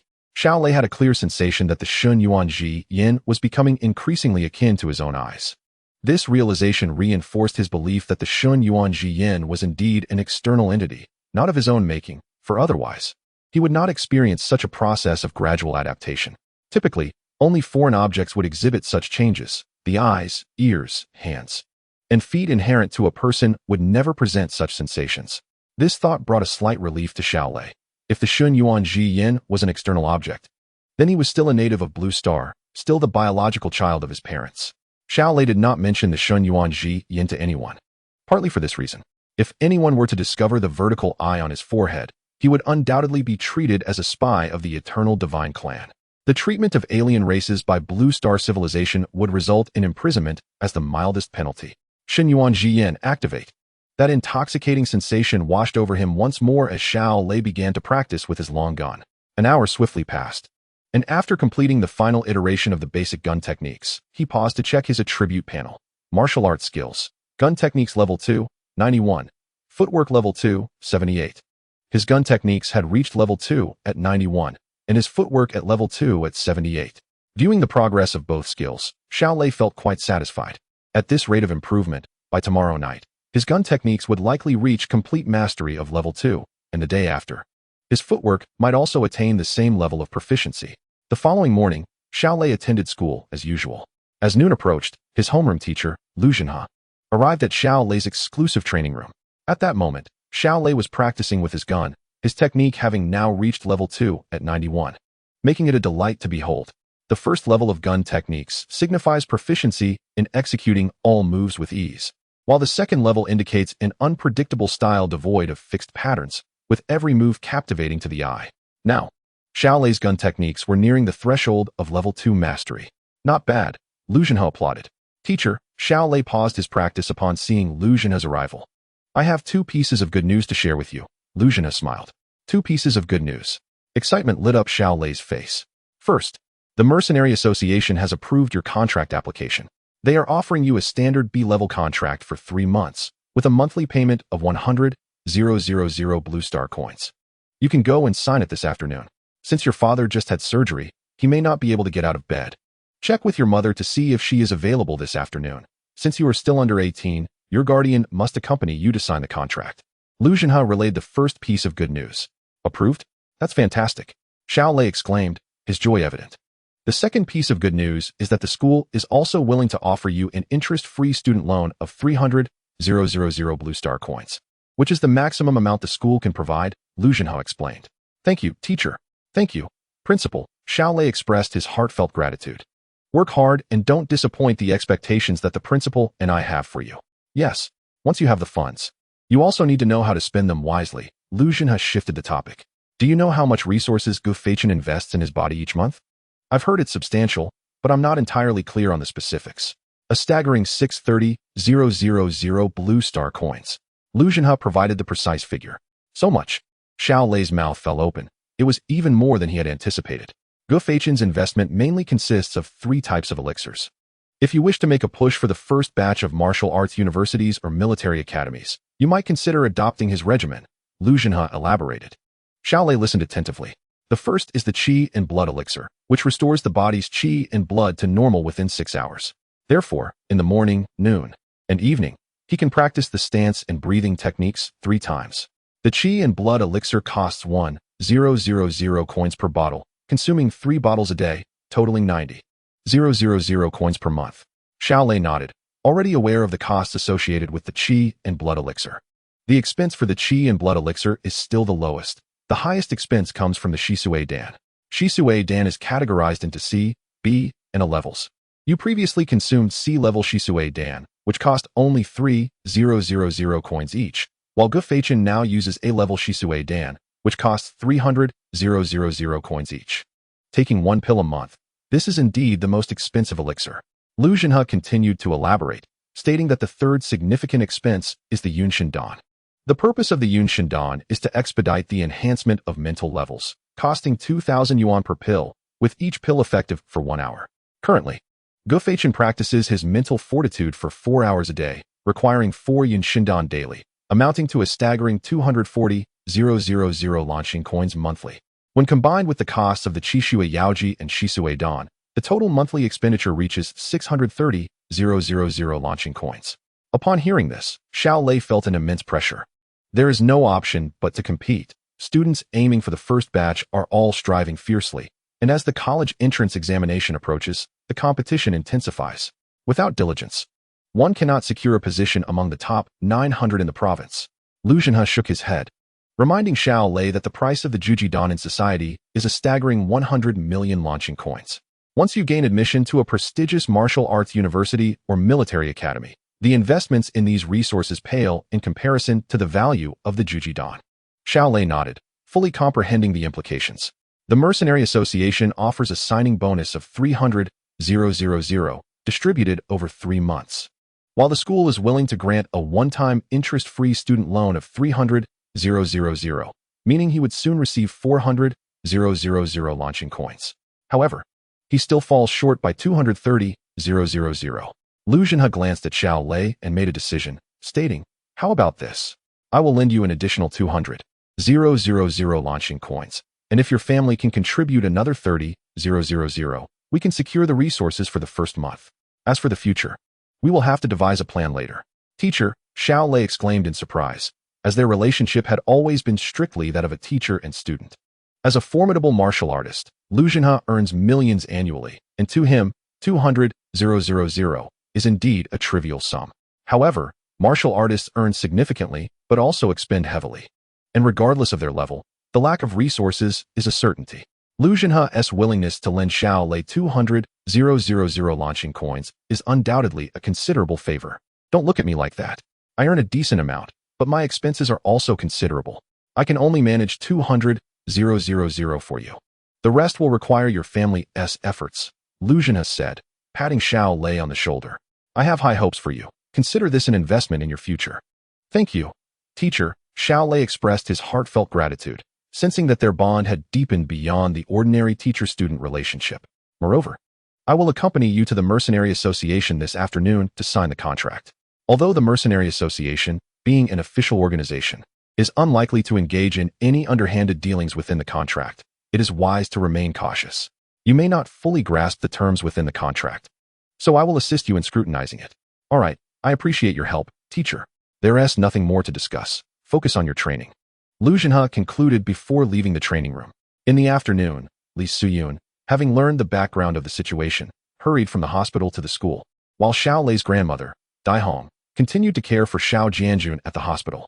Li Suyun, Xiao Lei, and Lu Xinhe first arrived at the principal's office to sign a 300,000 interest-free student loan contract with the school.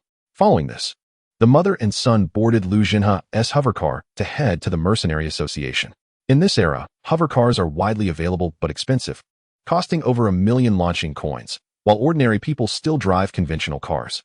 Hover cars do not require stopping at traffic lights and can reach speeds of up to 300 km/h, allowing the trio to arrive at the headquarters of the Yinzhou Mercenary Association within mere minutes. They were greeted by a female employee from the Human Resources Department, known to everyone as Li Ku. She escorted them into a meeting room and presented the pre-prepared contract, saying, "Take your time to review it. Once you finish and have no questions, call me to sign." After Li Ku left, the three began examining the contract. "Teacher Liu, could you assist us in reviewing this? I'm not very familiar with these terms," Li Suyun said, somewhat embarrassed. "No need to be formal." Lu Zhenhe waved his hand. The most critical elements of such contracts are twofold. First, the penalty for breach of contract. Typically, the penalty falls within the range of 50 to 100. If it escalates to several times, or even tenfold, then it is a trap.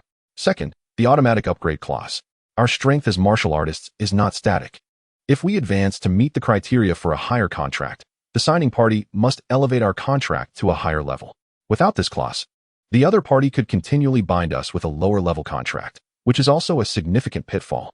Upon hearing this explanation, both Xiao Lei and Li Suyun were enlightened. As for the rest, they were minor details. As long as they grasped the 2 points I mentioned, the contract would generally present no major issues. "Teacher Liu, you truly are well-versed," Li Suyun complimented. The contract from the Mercenary Association was standard, spanning over 200 pages. The three spent 20 to 30 minutes reviewing it thoroughly. All clauses were transparent, and the 2 points Lu Zhenhe highlighted were satisfactory. They then summoned Li Ku and completed the contract signing. "All right, Xiao Lei, congratulations on becoming a member of the Mercenary Association." Li Ku extended her hand to Xiao Lei. With the contract finalized, he was now considered an external member of the Mercenary Association. Should Xiao Lei successfully advance as a martial artist in the future, he would become a formal member. "Thank you," Xiao Lei replied as he gently shook her hand. After completing the signing, the three departed the Mercenary Association in the hover car. A few minutes later, the hover car landed in the parking lot of the 3rd middle school. After expressing profound gratitude to his homeroom teacher, Lu Zhenhe, Li Suyun left for the hospital. Xiao Lei bid farewell to Lu Zhenhe and returned to his exclusive training room. At 7 p.m. that evening, the clandestine competition at the Xinghuan Tower was set to commence. Upon returning to his training room, Xiao Lei refrained from overexerting himself, instead adjusting his state to its optimum for the impending clash with the alien beasts. The first-tier awakening of the Xinyuan Yin had already exceeded Xiao Lei's expectations, and his strength seemed to ascend daily, filling him with anticipation for the second-tier awakening of the Xinyuan Yin. Chapter 23. The preliminary competition begins. Time passed swiftly, and soon it was time to dismiss school for the evening. After dining in the cafeteria, Xiao Lei left the school and jogged towards the Xinghuan Tower. After a short while, he arrived at the Xinghuan Tower, where, equipped with a standard membership card, he easily ascended to the 100th floor. "Welcome." The old man greeted him with a smile, handing him a number plate. "This is your number. Wear it before you enter the arena." "Thank you." Xiao Lei accepted the plate, noting that his number was 8. "First, proceed to the weapons vault to select your weapon. Then you may go to the 102nd floor, where there is a resting area for competitors. You can recuperate there and prepare for your appearance. If you haven't had dinner yet, you may also visit the 106th floor, where a complimentary buffet is available." The old man provided him with essential information. A free buffet?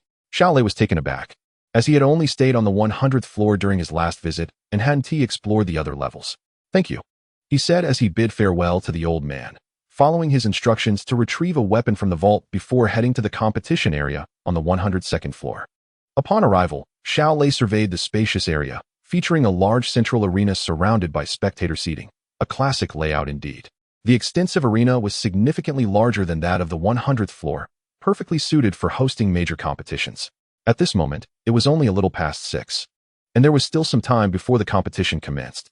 The audience in the stands was sparse. Xiao Lei glanced around and quickly located the contestants' lounge, making his way over. Perhaps he had arrived too early, for the room was entirely empty.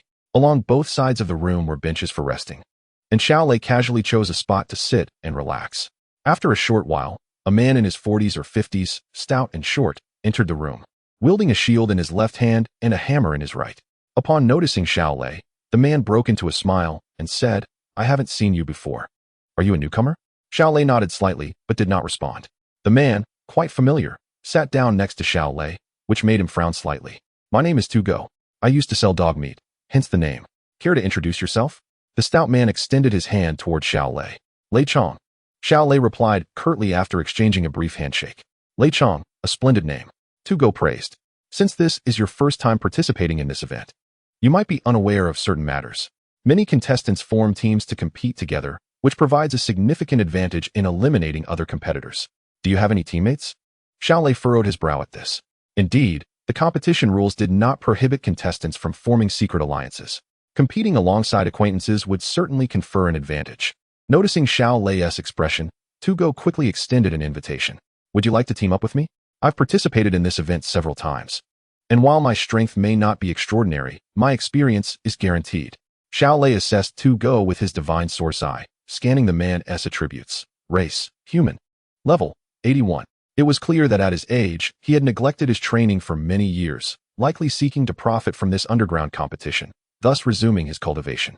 Such ordinary individuals rarely achieved even a second-tier martial arts skill. No, thank you. Xiao Lei declined Tugo's invitation. Given his current strength, he was already quite formidable among the participants and had no need for a burden. Very well, Tugo replied awkwardly, moving to sit across from Xiao Lei. This arrangement made Xiao Lei feel somewhat more at ease. Having a stranger so close made him uncomfortable, as he was not one to easily engage with others. As time passed, more competitors entered the room. True to Tugo's words, 3 men entered together, chatting and laughing, evidently familiar with one another. 2 women also arrived, taking seats together.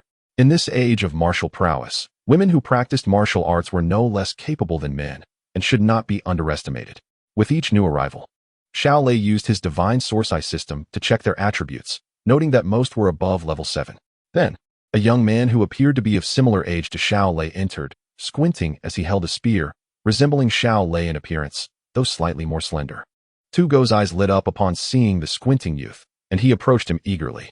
Are you a newcomer? I haven't seen you before. Would you like to team up with me? The squinting youth hesitated at Tugo's enthusiasm. Don't agree to him, one of the women warned.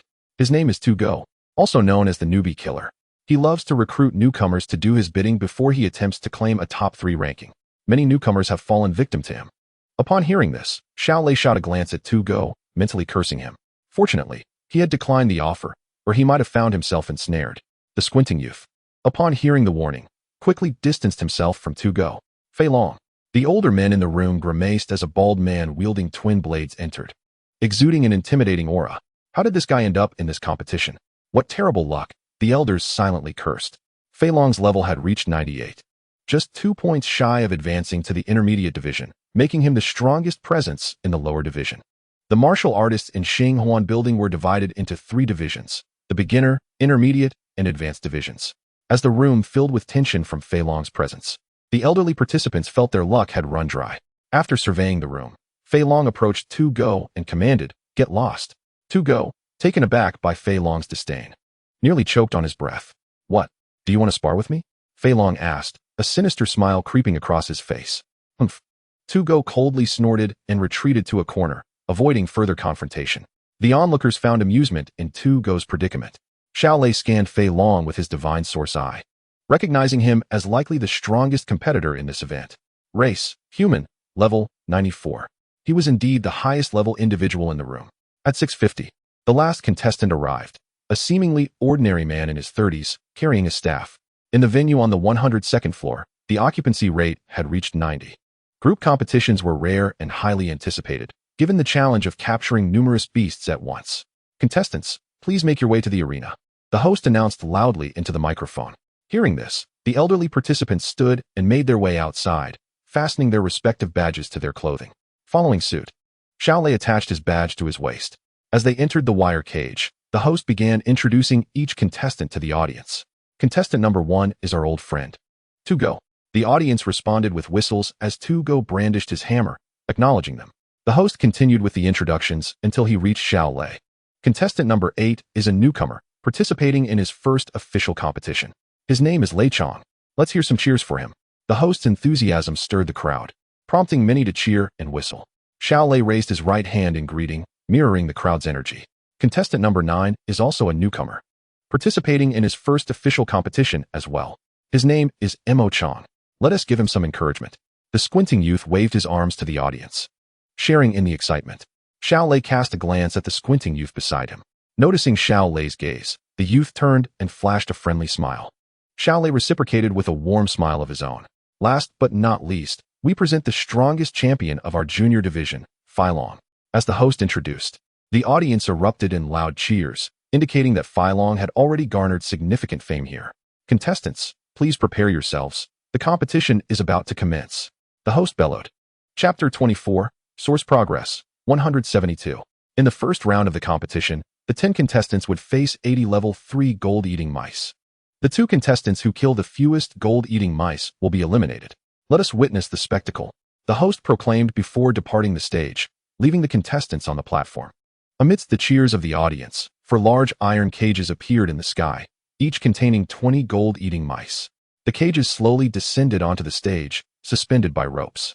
Gold-eating mice feast on metal, and their teeth are exceptionally sharp.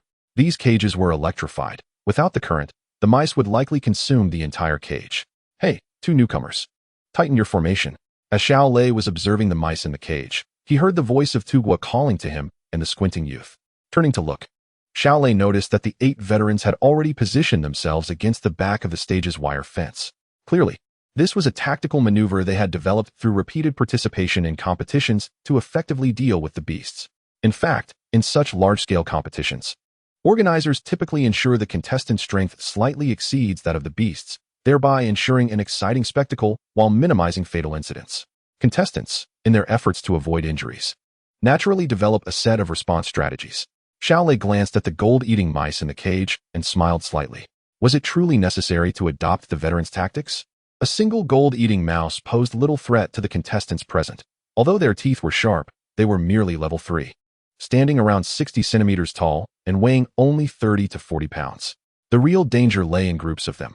If 3 or 4 gold-eating mice leapt simultaneously to attack, their sharp teeth could inflict severe wounds. In such moments, the contestants' agility would be put to the test, as only through nimble movements could they avoid peril and eliminate the swarm of mice one by one.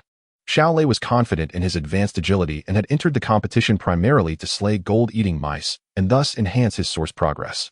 He had no intention of adopting the collective defense strategy favored by the veterans. He peered at the mice in the cage. Species, gold-eating mouse, level 38. Kills will enhance source progress. Species, gold-eating mouse, level 36. Kills will enhance source progress. Species, gold-eating mouse, level 35. Kills will enhance source progress.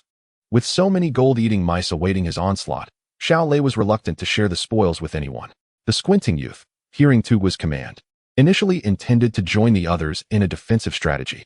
However, seeing Xiao Lei remain steadfast, he hesitated for a moment before deciding to follow suit. Well, since it's come to this, I might as well take a risk. Oh, the Lei gun contestant and the MO gun contestant have chosen not to align with the veterans. The host, witnessing this scene, immediately exclaimed into the microphone. Are the Lei gun contestant and the MO gun contestant fierce dragons crossing the river, or are they naive calves unafraid of tigers? Let us wait and see. Newcomers always bring us surprises. The audience, witnessing the audacity of the 2 newcomers, became even more fervent. Some naive individuals might feel invincible now, but they would soon learn humility when the cages opened. Tugua, seeing Xiao Lei and the squinting youth refuse to join them, couldn't help but mock them. Ding ding ding ding. Just as Tugua finished speaking, the iron doors of the 4 cages containing the gold-eating mice swung open. 80 gold-eating mice surged forth. Their target evidently the 2 who stood at the forefront, Xiao Lei and the squinting youth. Come on. Xiao Lei immediately unleashed his basic spear techniques and footwork, his spear darting forth like a venomous serpent, swiftly slaying the first 2 gold-eating mice. Congratulations, host, for acquiring source power. Congratulations, host, for acquiring source power. As Xiao Lei dispatched the 2 gold-eating mice, the system's notification chimed. Hearing the system's prompt, a smile spread across Xiao Lei's face as he nimbly evaded several mice's attacks, then swept his spear horizontally, sending several approaching mice flying, thus preventing himself from being encircled. Whoosh whoosh whoosh. Spotting an opening, Xiao Lei's spear transformed into 3 spear shadows, accurately piercing the throats of 3 more gold-eating mice. Congratulations, host, for acquiring source power. The system's notifications continued to ring out. On the other side, the squinting youth moved with grace, wielding his spear with fluidity. Any gold-eating mice that dared approach him were swiftly sent flying. Unlike Xiao Lei's bold and forceful technique, the squinting youth's style was more ethereal and agile. characterized by a deceptive elegance. Together, Xiao Lei and the squinting youth managed to hold back all 80 gold-eating mice. None breached their defenses. Truly remarkable. The host exclaimed into the microphone. The prowess of the Lei gun and Mo gun newcomers has exceeded our expectations. It seems they are indeed fierce dragons crossing the river. The audience's enthusiasm was ignited by the skills displayed by Xiao Lei and the squinting youth, erupting in cheers. The veterans were left in disbelief. The strength exhibited by Xiao Lei and the squinting youth had far surpassed their expectations, clearly not befitting the junior division's rank. Xiao Lei ranked 92nd among high school students citywide, considered quite formidable among ordinary individuals. The squinting youth, whose real name was Nan Mo, was a senior from Yinzhou Second High School, ranking 93rd among high school students in the city, equally powerful. The rankings used real names. And had Xiao Lei known that the squinting youth was Nan Mo, he could have deduced his identity. At this moment, Tuguo was in a state of panic. These two formidable newcomers were precisely the ones he had intended to deceive. Cold sweat trickled down his forehead, and he felt grateful that Piaoxua had intervened earlier. Otherwise, he would have faced dire consequences. He cast a glance at Piaoxua, feeling a sense of appreciation. Feilong was also taken aback. He considered himself strong within the junior division. Yet his techniques and agility were merely at the first completion stage. Xiao Lei and Nan Mo had clearly achieved a high level of skill, far surpassing him. This was understandable. If Feilong had truly been that powerful, he would have swiftly advanced to the intermediate or advanced divisions, where he could earn even more, rather than remaining in the junior division. As the 8 veterans pondered, Xiao Lei had already slain nearly 20 gold-eating mice, while Nan Mo had dispatched close to 10. His graceful technique, while elegant, lacked the killing power of Xiao Lei's, resulting in a slower pace of elimination. What shall we do? Tuguo looked at Feilong. Noticing that the number of live gold-eating mice dwindled rapidly. If this continued, they would soon be completely eradicated by the two newcomers. Attack! Feilong let out a mighty roar and charged forth. Given that the prowess of the Shijin Shu was far inferior to that of the contestants, there was no need to adopt a defensive strategy any longer. The 8 elder participants surged forward, prompting Xiao Lei to furrow his brow, with the elders advancing. They were poised to claim his kills. With a swift motion of his spear, Xiao Lei repelled several elders who sought to approach him, thus securing an expansive territory for himself.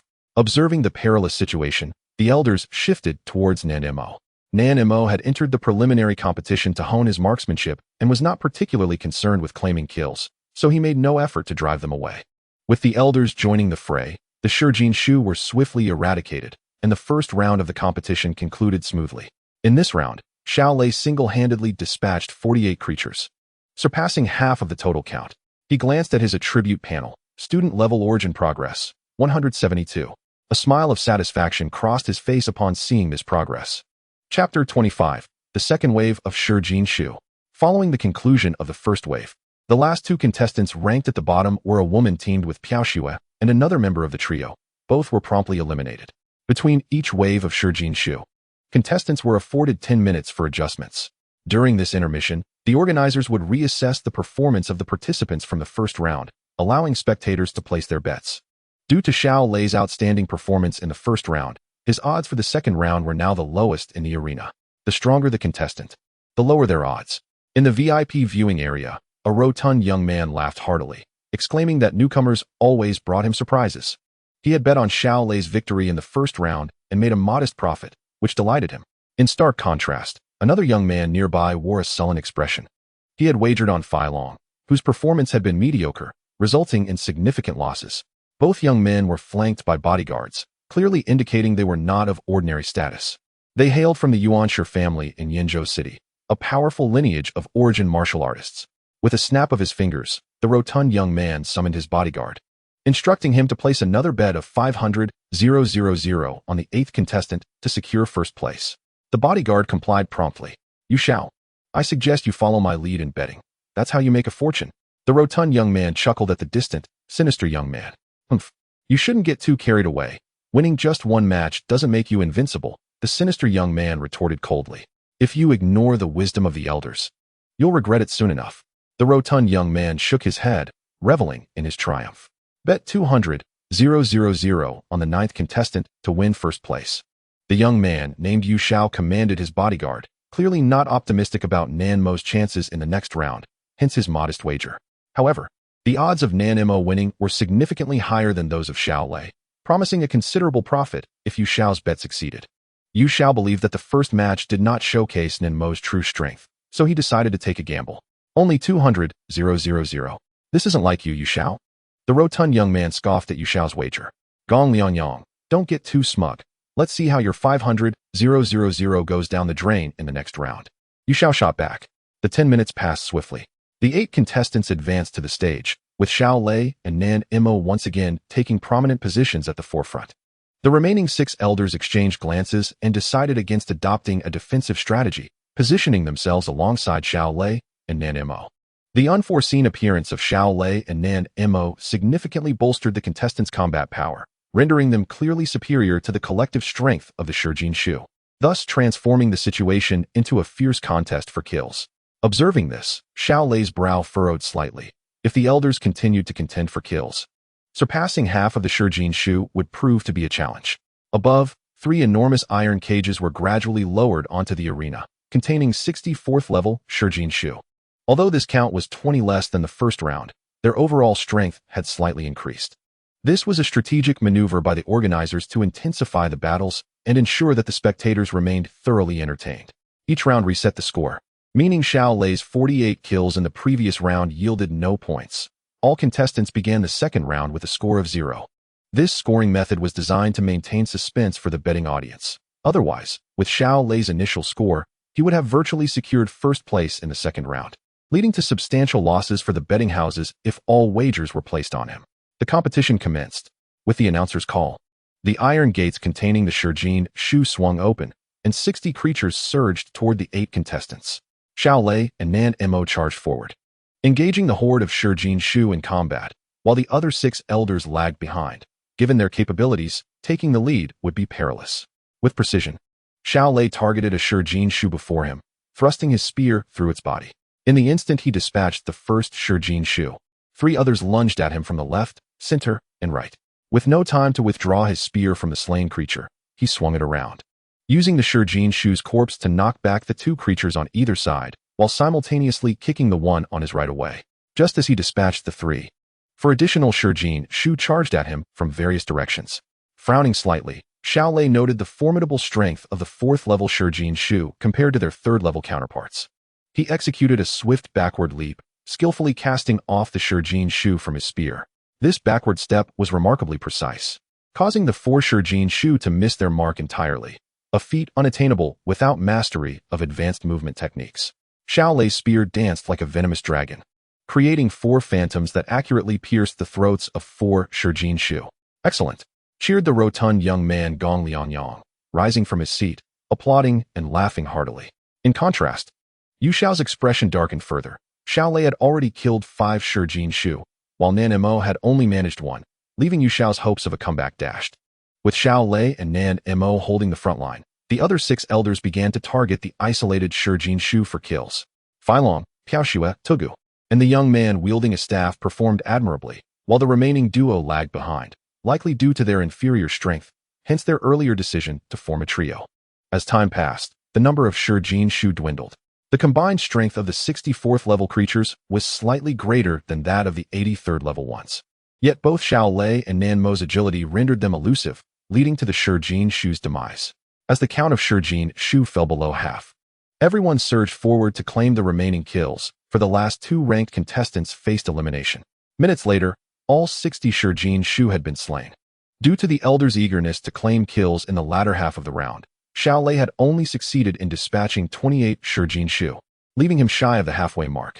He gazed at the attributes panel. Student level origin progress, 298. With the progress soaring once more, a satisfied smile graced Xiao Lei's face. Chapter 26. The Misfortunes of the Dog Slayer. Number 8 is indeed formidable. I should have known to bet on number 8 from the start. I was too greedy and chose others instead. Yes, in the next round, I will choose number 8. Xiao Lei's remarkable performances over the past 2 rounds revealed to many that his strength was indeed unparalleled in the arena.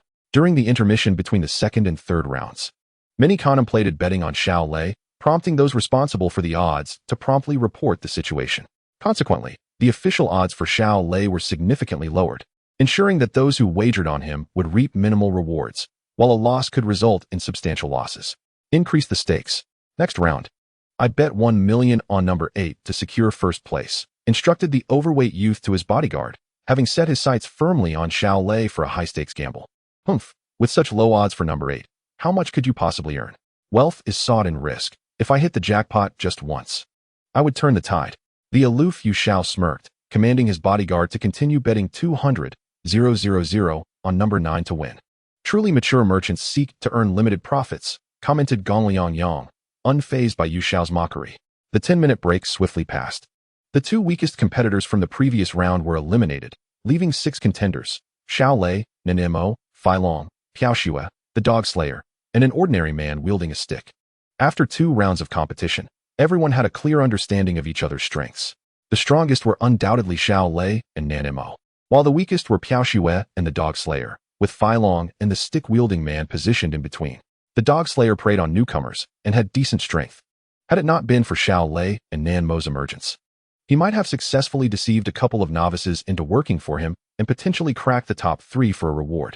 As the 6 competitors ascended the stage, the colossal iron cage above transformed into 2, each containing 20 level 5 gold-eating mice.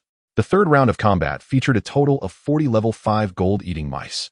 These level 5 specimens were fully mature, whereas the level 3 and 4 mice were still developing. Thus the strength of the level 5 mice was considerably enhanced. In the arena, Xiao Lei and Nan Mo stood at the forefront, while Fai Long and the stick-wielding man positioned themselves slightly behind, with the dog slayer and Piao Xue at the rear. Upon the opening of the iron cages, Xiao Lei was the first to charge in, engaging in a fierce battle with the gold-eating mice. The level 5 mice exhibited remarkable speed, intensifying the pressure on Xiao Lei and demanding greater finesse in his movements. Xiao Lei exerted himself fully to navigate through the onslaught of the level 5 mice. However, this time, he and Nan Mo failed to eliminate a significant number of mice promptly, allowing several to bypass them and attack the other 4 competitors, an occurrence that had not transpired in the previous rounds. Fai Long and the stick-wielding man managed to cope with the assault of several level 5 mice, but the dog slayer and Piao Xue struggled, equipped with a shield hammer. The dog slayer sent one mouse flying with his shield, but failed to notice another mouse approaching from behind.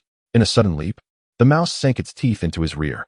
The gold-eating mouse's teeth were exceptionally sharp, capable of biting through steel, and with one swift bite, it tore a chunk of flesh from the dog slayer's backside.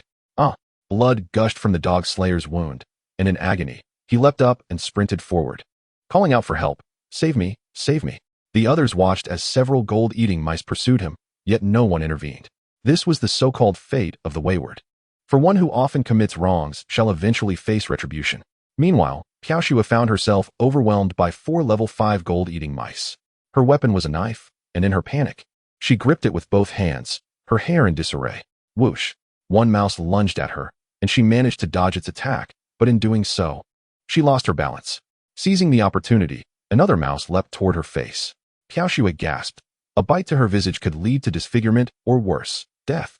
In a moment of desperation, she raised her left arm to shield her face. Swish!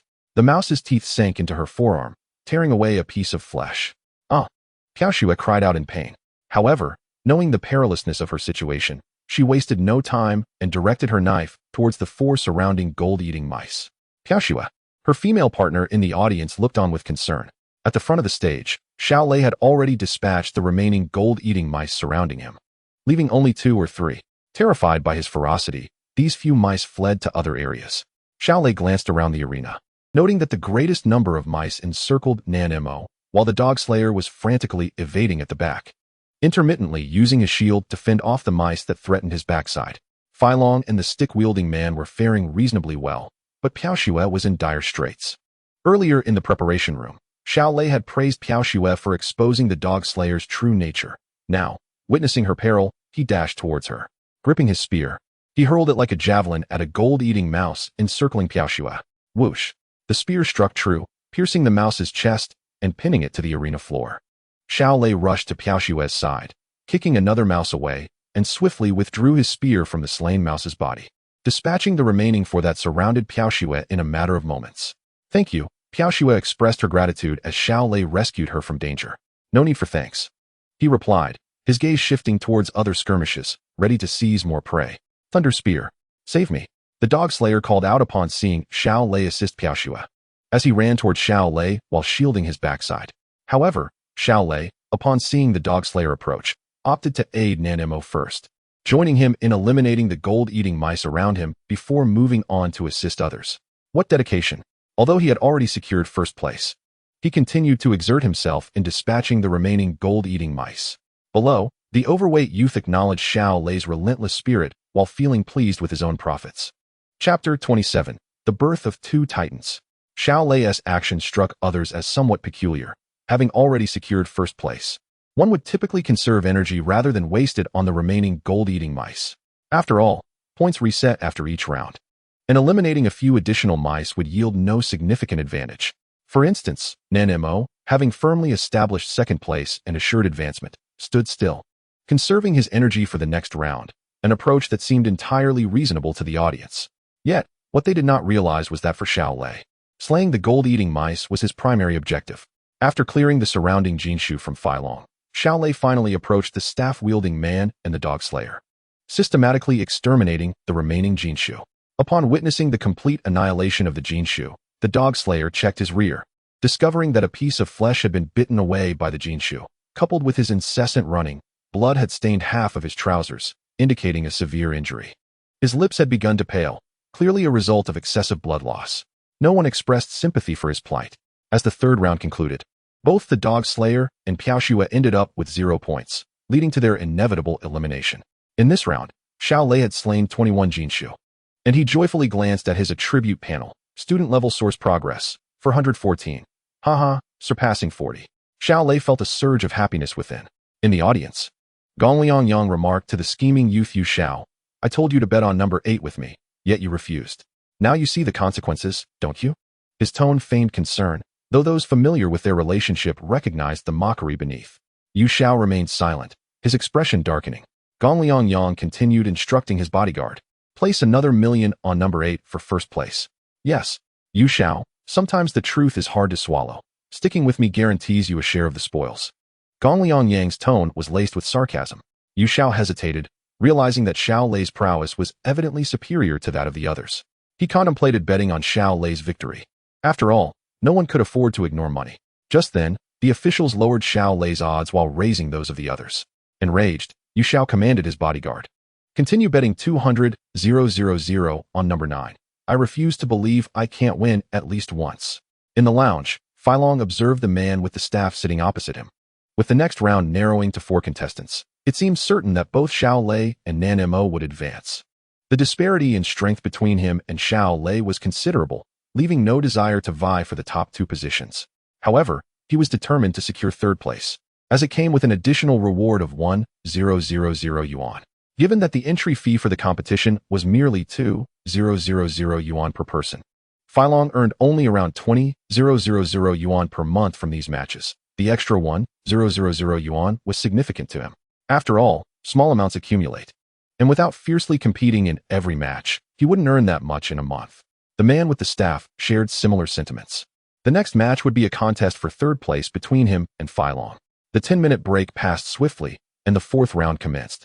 The 4 contestants took to the stage, with Xiao Lei and Nan Mo once again positioned at the forefront, while Feilong and the staff-wielding man stood closely together. Surprised to see them united, Xiao Lei observed as a massive iron cage containing 20 level 6 Jinshu was hoisted into the arena. The level 6 Jinshu were formidable among their kind, their sizes clearly exceeding those of level 5 Jinshu. With a clang, the electronic lock on the cage was released, and the 20 level 6 Jinshu surged forth, charging towards Xiao Lei and the others. Xiao Lei and Nan Mo braced themselves at the front, engaging in fierce combat with the Jinshu. 4 of the Jinshu, however, circumvented the duo to attack Feilong and the staff-wielding man. The two began competing. Whenever one neared the defeat of a Jinshu, the other would sabotage their efforts. The competition rules prohibited direct attacks between contestants. The standard dictated that one party's weapon could not make contact with the other's body, although striking the opponent's weapon was permissible. Some participants even exploited this rule, intentionally making contact with the opponent's weapon to induce a foul and score deduction. Of course, such tactics required caution, as one could easily sustain injuries. Both Xiao Lei and Nan Mo observed the rivalry between Feilong and the staff-wielding man, realizing that their alliance aimed to hinder each other's scoring, a clever strategy indeed. Particularly for Nan Mo, he recognized that his speed in defeating Jinshu paled compared to Xiao Lei's. in the upcoming final match. If he adopted a similar interference tactic as Fai Long and his counterpart, the outcome could remain uncertain. The two possessed comparable overall strength, differing only by a single rank on the city's high school leaderboard.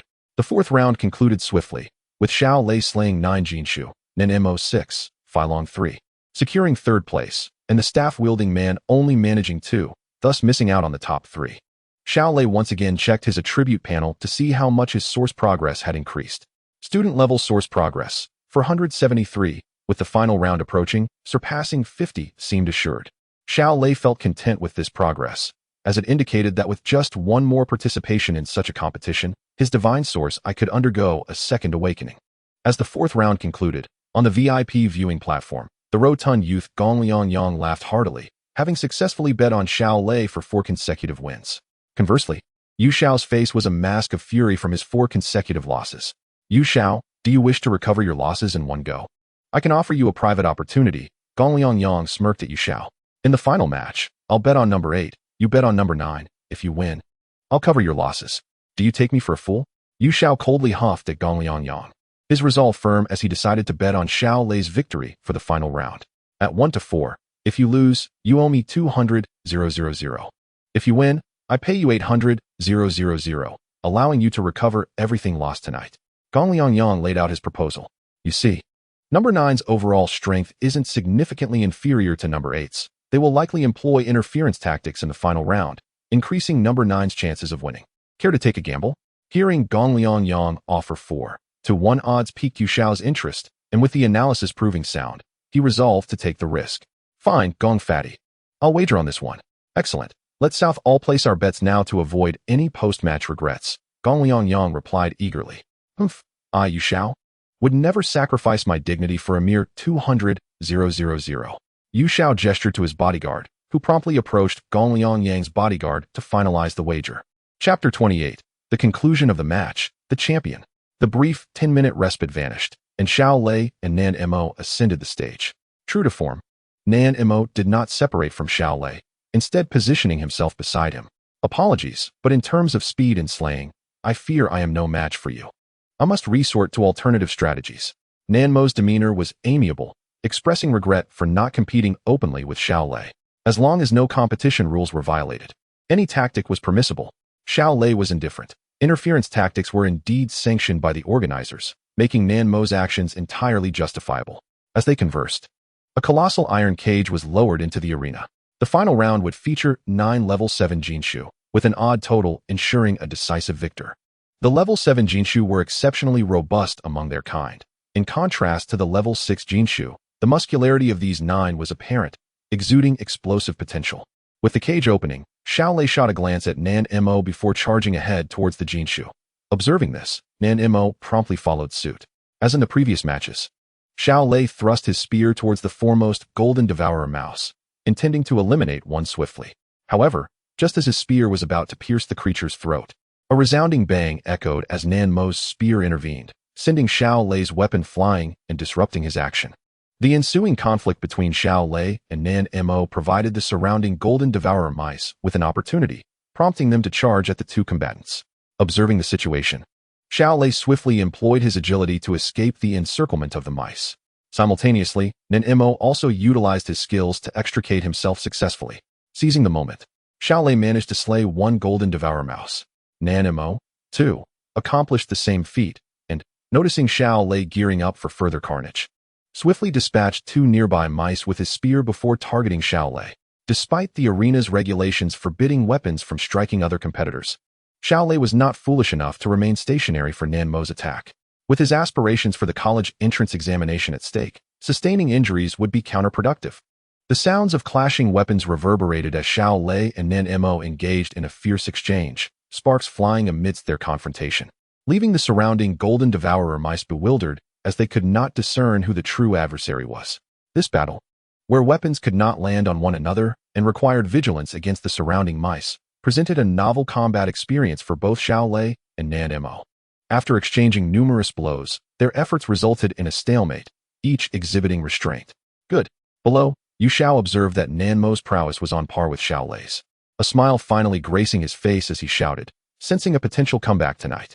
Meanwhile, Gong Liangyang's expression turned tense after winning throughout the evening. He feared losing all his winnings in this final round. With a sweeping strike, Xiao Lei aimed his spear at Nan-Mo, gripping his spear with both hands. Successfully parried the assault. Yet, Xiao Lei's intention was multifaceted. As he forced Nan-Mo back, he simultaneously distanced himself from him. With a swift motion, Xiao Lei began to massacre the golden devourer mice, swiftly dispatching 2 in a short span. Realizing he had fallen into Xiao Lei's trap, Nan-Mo charged towards him, eliminating 2 mice along the way and re-engaging Xiao Lei, thus averting the crisis. This fellow is quite formidable, Xiao Lei mused. Recognizing that Nan-Mo's strength was not significantly inferior to his own, the two resumed their entangled struggle. As time passed, both managed to slay another golden devourer mouse, with each having eliminated 4 in total, leaving only 1 mouse remaining on the battlefield. The victor who could vanquish this final creature would be crowned champion of the competition. The championship is mine, Xiao Lei declared as he surged towards the last golden devourer mouse.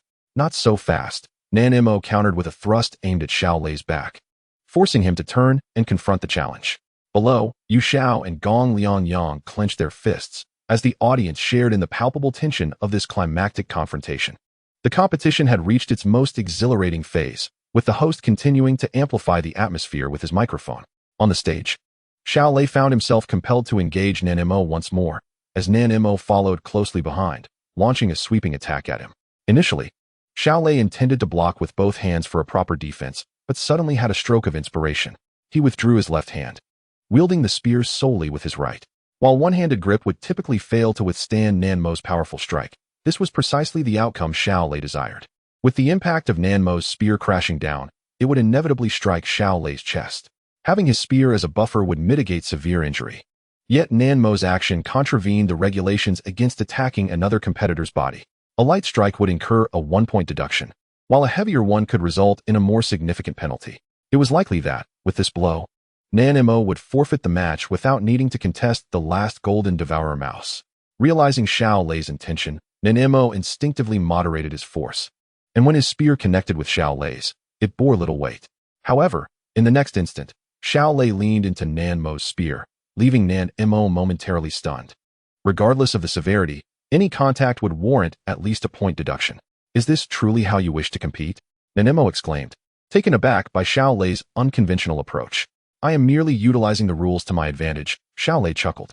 Seizing the opportunity during Nan-Mo's days, he dashed towards the final golden devourer mouse, swiftly eliminating it and claiming victory in the competition. Outrageous! Yu Xiao shouted in exasperation upon witnessing Xiao Lei's tactics yielding success. Ha ha ha!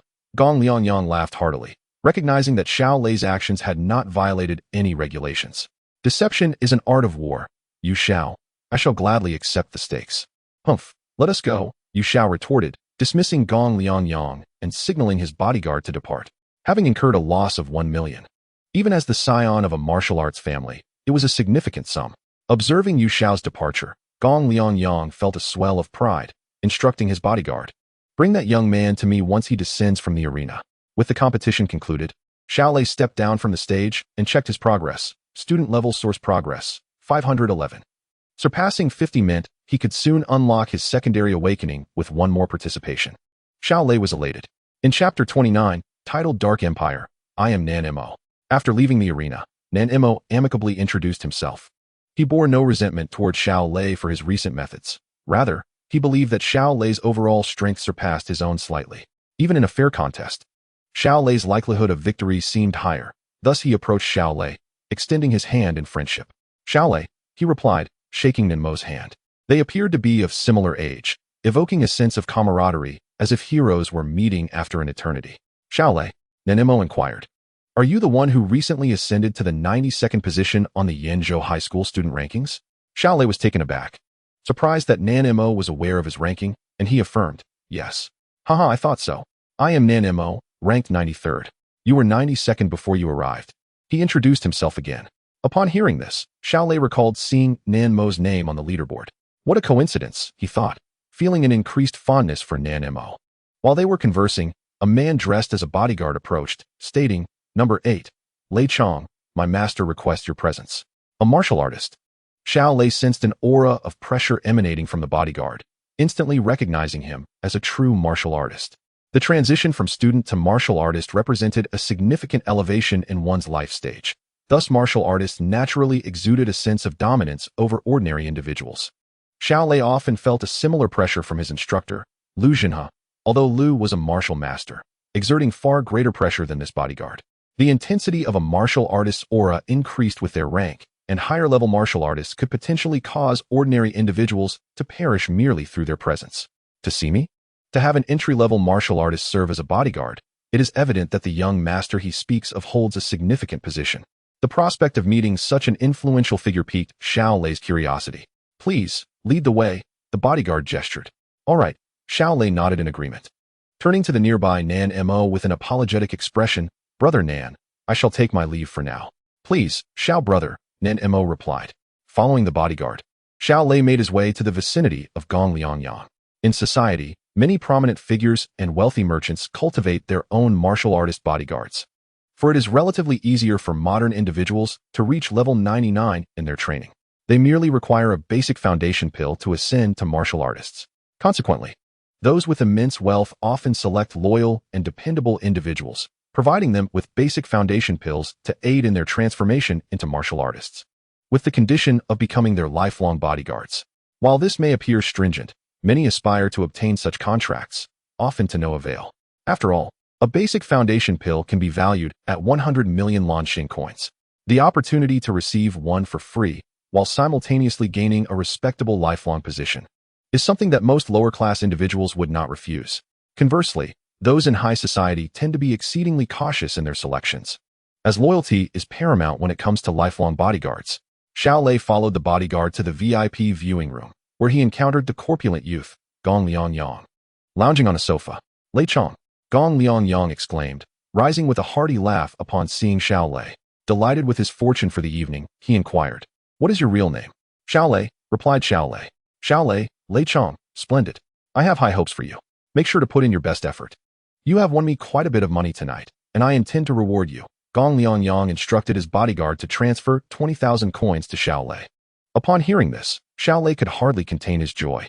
The rewards from this match, including the championship prize, amounted to a mere 7,000 coins. To receive an offer of 20,000 coins from this rotund young master was indeed exhilarating. Understood, the bodyguard promptly retrieved his phone. Before long, Xiao Lei received the 20,000 coins transferred by the bodyguard. "Thank you, young master." He expressed his gratitude, for he was in dire need of money at that moment. "No need for such formality. Just continue to work hard," Gong Liangyang replied before departing with his bodyguard. "Do you know Gong Liangyang?" Nan Mo approached as soon as Gong Liangyang had left. "I do not. Is that his name?" Xiao Lei shook his head, committing the name to memory. "Yes.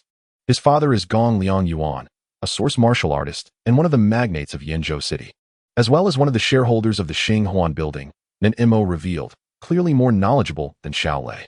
"One of the shareholders of the Xinghuan building?" Xiao Lei was taken aback. "Do you know who wields power behind the Xinghuan building?" Nan Mo asked mysteriously. Xiao Lei shook his head, suspecting that the capability to openly host underground competitions in such a public venue must be extraordinary. "Have you heard of the Dark Empire?" "I have not," Xiao Lei replied, shaking his head again. "So the Dark Empire is the force behind the Xinghuan building?" "Indeed," Nan Mo nodded. "However, to the Dark Empire, the Xinghuan building is merely a drop in the ocean." "Is it truly that formidable?" Xiao Lei marveled, casting a glance at the magnificent structure. "The Dark Empire remains concealed from the eyes of ordinary citizens. Yet once one delves into the martial artist world, it becomes widely known. Let me put it this way. Are you familiar with the HS Chamber of Commerce?" "Of course," Xiao Lei responded. "The virtual network is omnipresent, and the company belongs to the beautiful nation's HS Chamber of Commerce, a behemoth comparable to the 5 great nations. Who does not know of it?" "The Dark Empire stands as an entity akin to the HS Chamber of Commerce." Nan Mo smiled slightly at Xiao Lei, delivering another statement that left him astounded. "That seems exaggerated," Xiao Lei remarked skeptically, feeling that Nan Mo might be overstating the case. "The HS Chamber of Commerce is comparable to the 5 great nations. How could a dark force possibly measure up?" "When I first learned about the Dark Empire, I shared your disbelief." Nan Mo understood Xiao Lei's perspective. "But as you grow more acquainted with the Dark Empire, you will come to recognize that it is indeed the 7th great power of our Lanxing civilization. A superpower on par with the 5 great nations and the HS Alliance. Unlike the other 6 powers, however, The Dark Empire remains submerged beneath the surface, unknown to the general populace. Hearing Nanmo's earnest words, Xiao Lei found himself swayed, albeit slightly. He still struggled to believe that this so-called Dark Empire could rival the 5 great nations. Let us not digress. Nanmo redirected the conversation. Allow me to tell you about Gong Liangyang's father, Gong Liang Yuan. He is a Dark Viscount in the Dark Empire. A Dark Viscount? Xiao Lei questioned, puzzled. It is a title based on ancient noble ranks: dukes, marquises, earls, viscounts, and barons. As a source martial artist, Gong Liang Yuan holds the title of Dark Viscount within the Dark Empire. One can only imagine the immense power the Dark Empire possesses. Nanmo said with a sense of reverence. It is said that Dark Dukes are often martial kings. Martial kings? Surely not. Xiao Lei was genuinely shocked. There are hardly any martial kings in the entire Lanxing, let alone that the Dukes of the Dark Empire are martial kings. Indeed, it is rumored that there exists a Dark Emperor whose status eclipses that of the Dark Dukes. However, I have no access to such realms. It is merely hearsay. Nanmo shook his head. After hearing Nanmo's elaboration, Xiao Lei comprehended that the power of the Dark Empire indeed surpassed imagination, and he had gained insight into some hidden knowledge of this world. The two ascended to the 100th floor via the elevator, returning their weapons before proceeding to collect their rewards from the elderly man on that floor. Congratulations to both of you for securing the first and second places. The old man greeted as he noticed Xiao Lei and Nanmo together. Thank you, they replied. Here are your appearance fees and championship rewards. The old man presented 2 envelopes to Xiao Lei and Nanmo respectively. As the champion, Xiao Lei received 5,000 coins, plus an appearance fee of 2,000, totaling 7,000 coins. Nanmo's prize amounted to 2,000 coins, with an appearance fee adding up to 4,000 coins. Both men accepted their envelopes. Furthermore, you two have been promoted to the intermediate competition area. Future contests will be held in that division, the old man informed them, elaborating on the classifications of the beginner, intermediate, and advanced competition areas. Neither of them was particularly concerned about being assigned to the intermediate area. Xiao Lei inquired of the old man. When will the next large-scale competition take place? I wish to register in advance. The next one? The old man hesitated at Xiao Lei's inquiry. Hosting such a large event requires extensive preparation.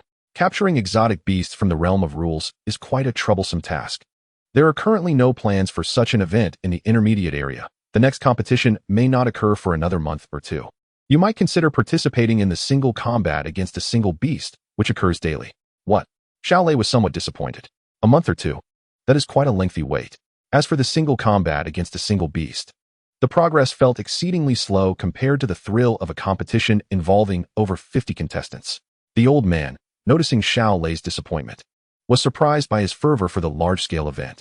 While the intermediate competition area has no plans for a large event, there will be a significant competition in the advanced area in 3 days, the old man informed Xiao Lei, but such a competition may be too perilous for you.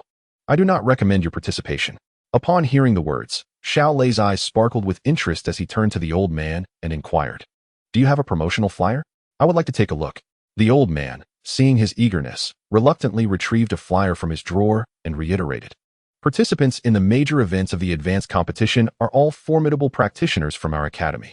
Most have reached the pinnacle of level 99 in physical prowess, and their martial arts skills are at least of the 2nd tier.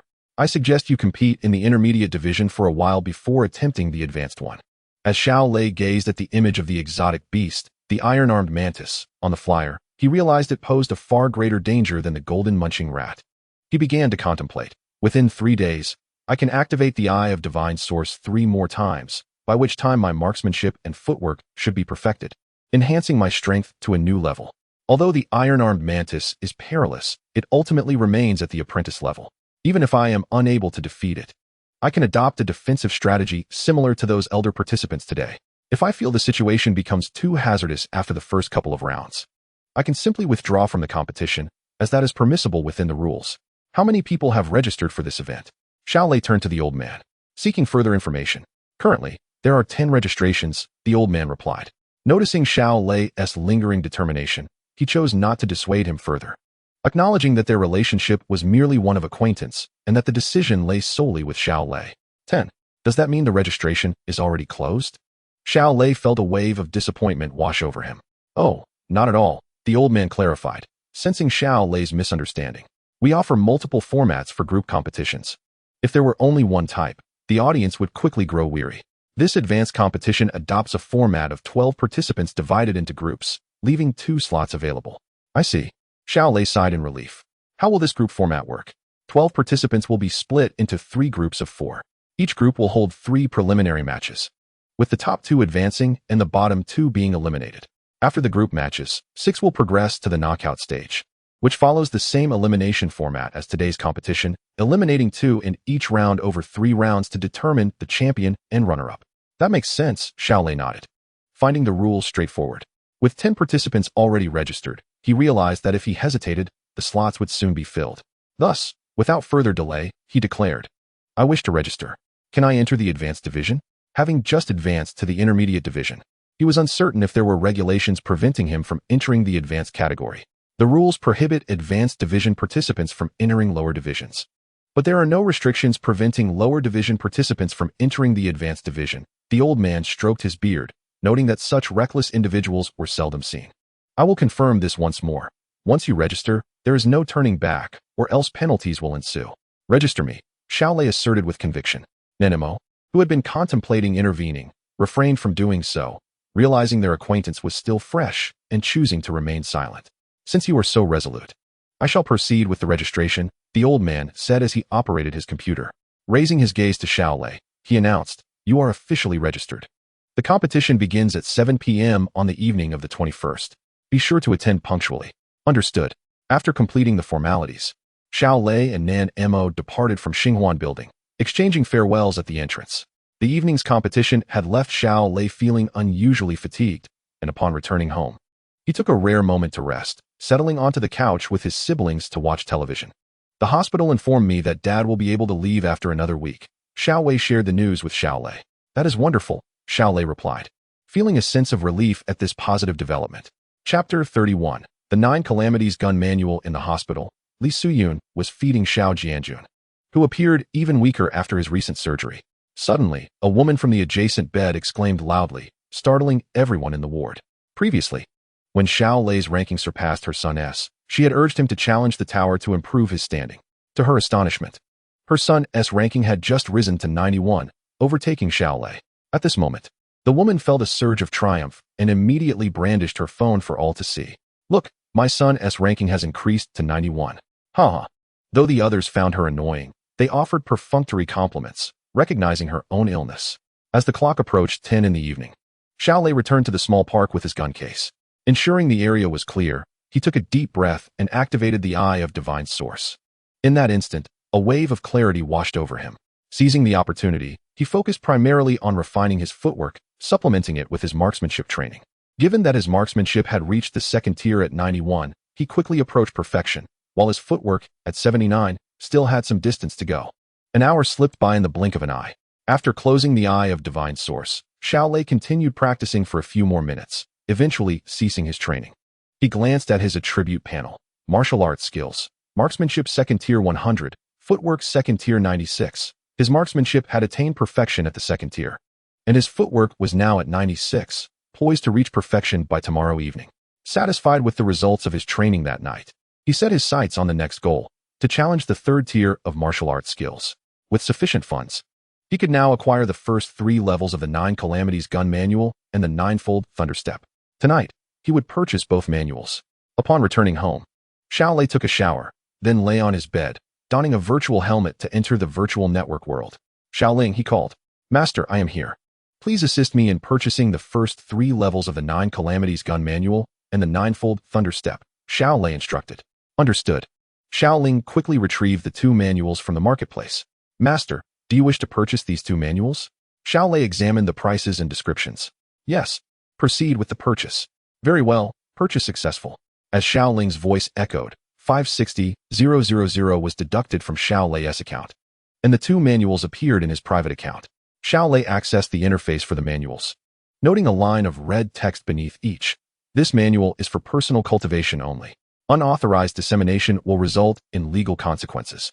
Understanding that the purchase was strictly for personal use, Xiao Lei inhaled deeply, feeling a surge of excitement as he opened the 9 Calamities Gun Manual.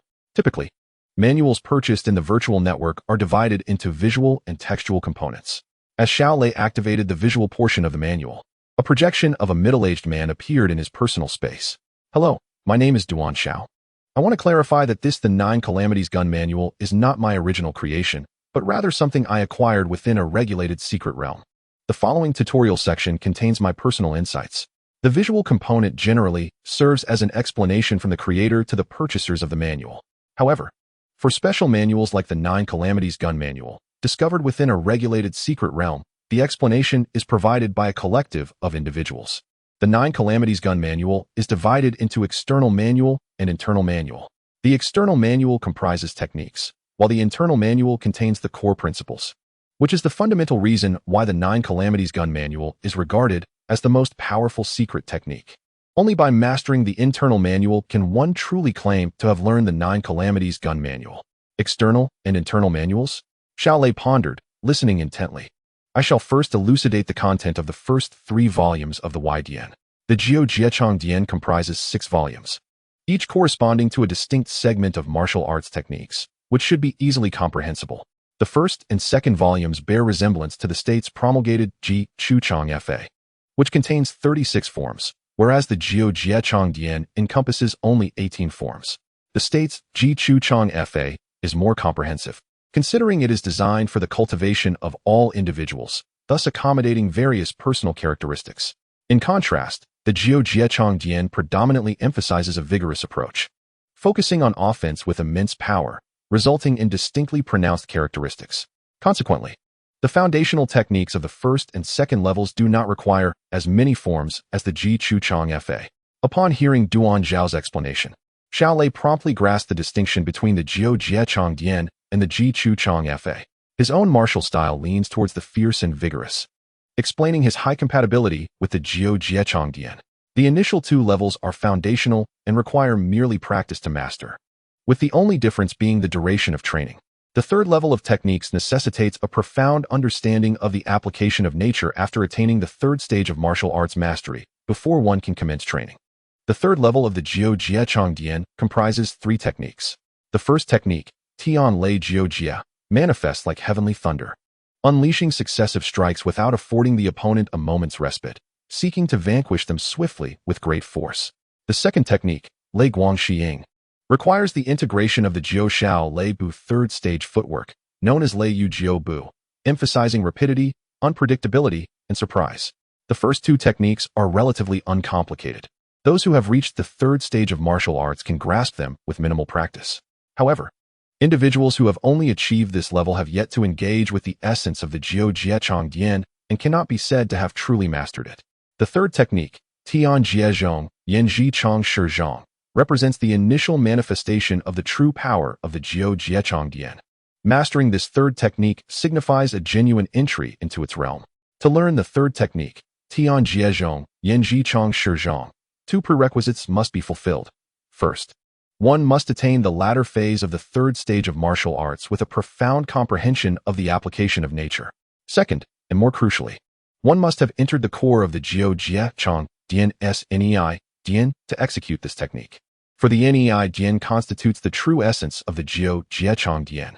Upon hearing this, Xiao Lei understood that the Nei Dian was of paramount importance. Subsequently, Duan Xiao commenced explaining the foundational techniques of the first and second levels. Xiao Lei was able to comprehend the 18 techniques of the first and second levels, noting many similarities with those in the Ji Chuchong Fa, although the Jiu Jiechong Dian places greater emphasis on offensive maneuvers.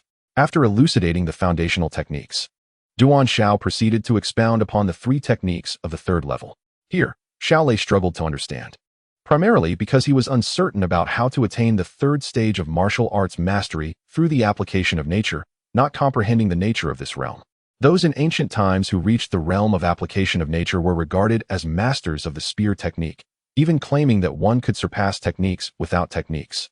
Chapter 32, Nei Dian. With the content of the first 3 stages of Y Dian concluded, we shall now delve into the content of the Nei Dian. Xiao Lei listened attentively, having been reminded numerous times that the Nei Dian is the core of the Jiu Jiechong Dian. The Nei Dian, in brief, is the secret art of unleashing the internal power of the human body. The human body is, in fact, a treasure trove. Yet the vast majority of individuals are unable to harness the deeper layers of their internal strength. You may have encountered instances in the news where, under exceptional circumstances, individuals exhibited strength far exceeding their normal capabilities, such as a mother lifting a car to save her child. These are examples of the spontaneous emergence of latent internal power. The Nei Dian transforms such randomness into a controllable art. Upon reaching this point, Xiao Lei finally comprehended the significance of the Nei Dian. If this could indeed be realized, then the Nei Dian would be extraordinarily formidable. The Nei Dian consists of 9 calamities, which is also why this martial art is termed the Jiu Jiechong Dian.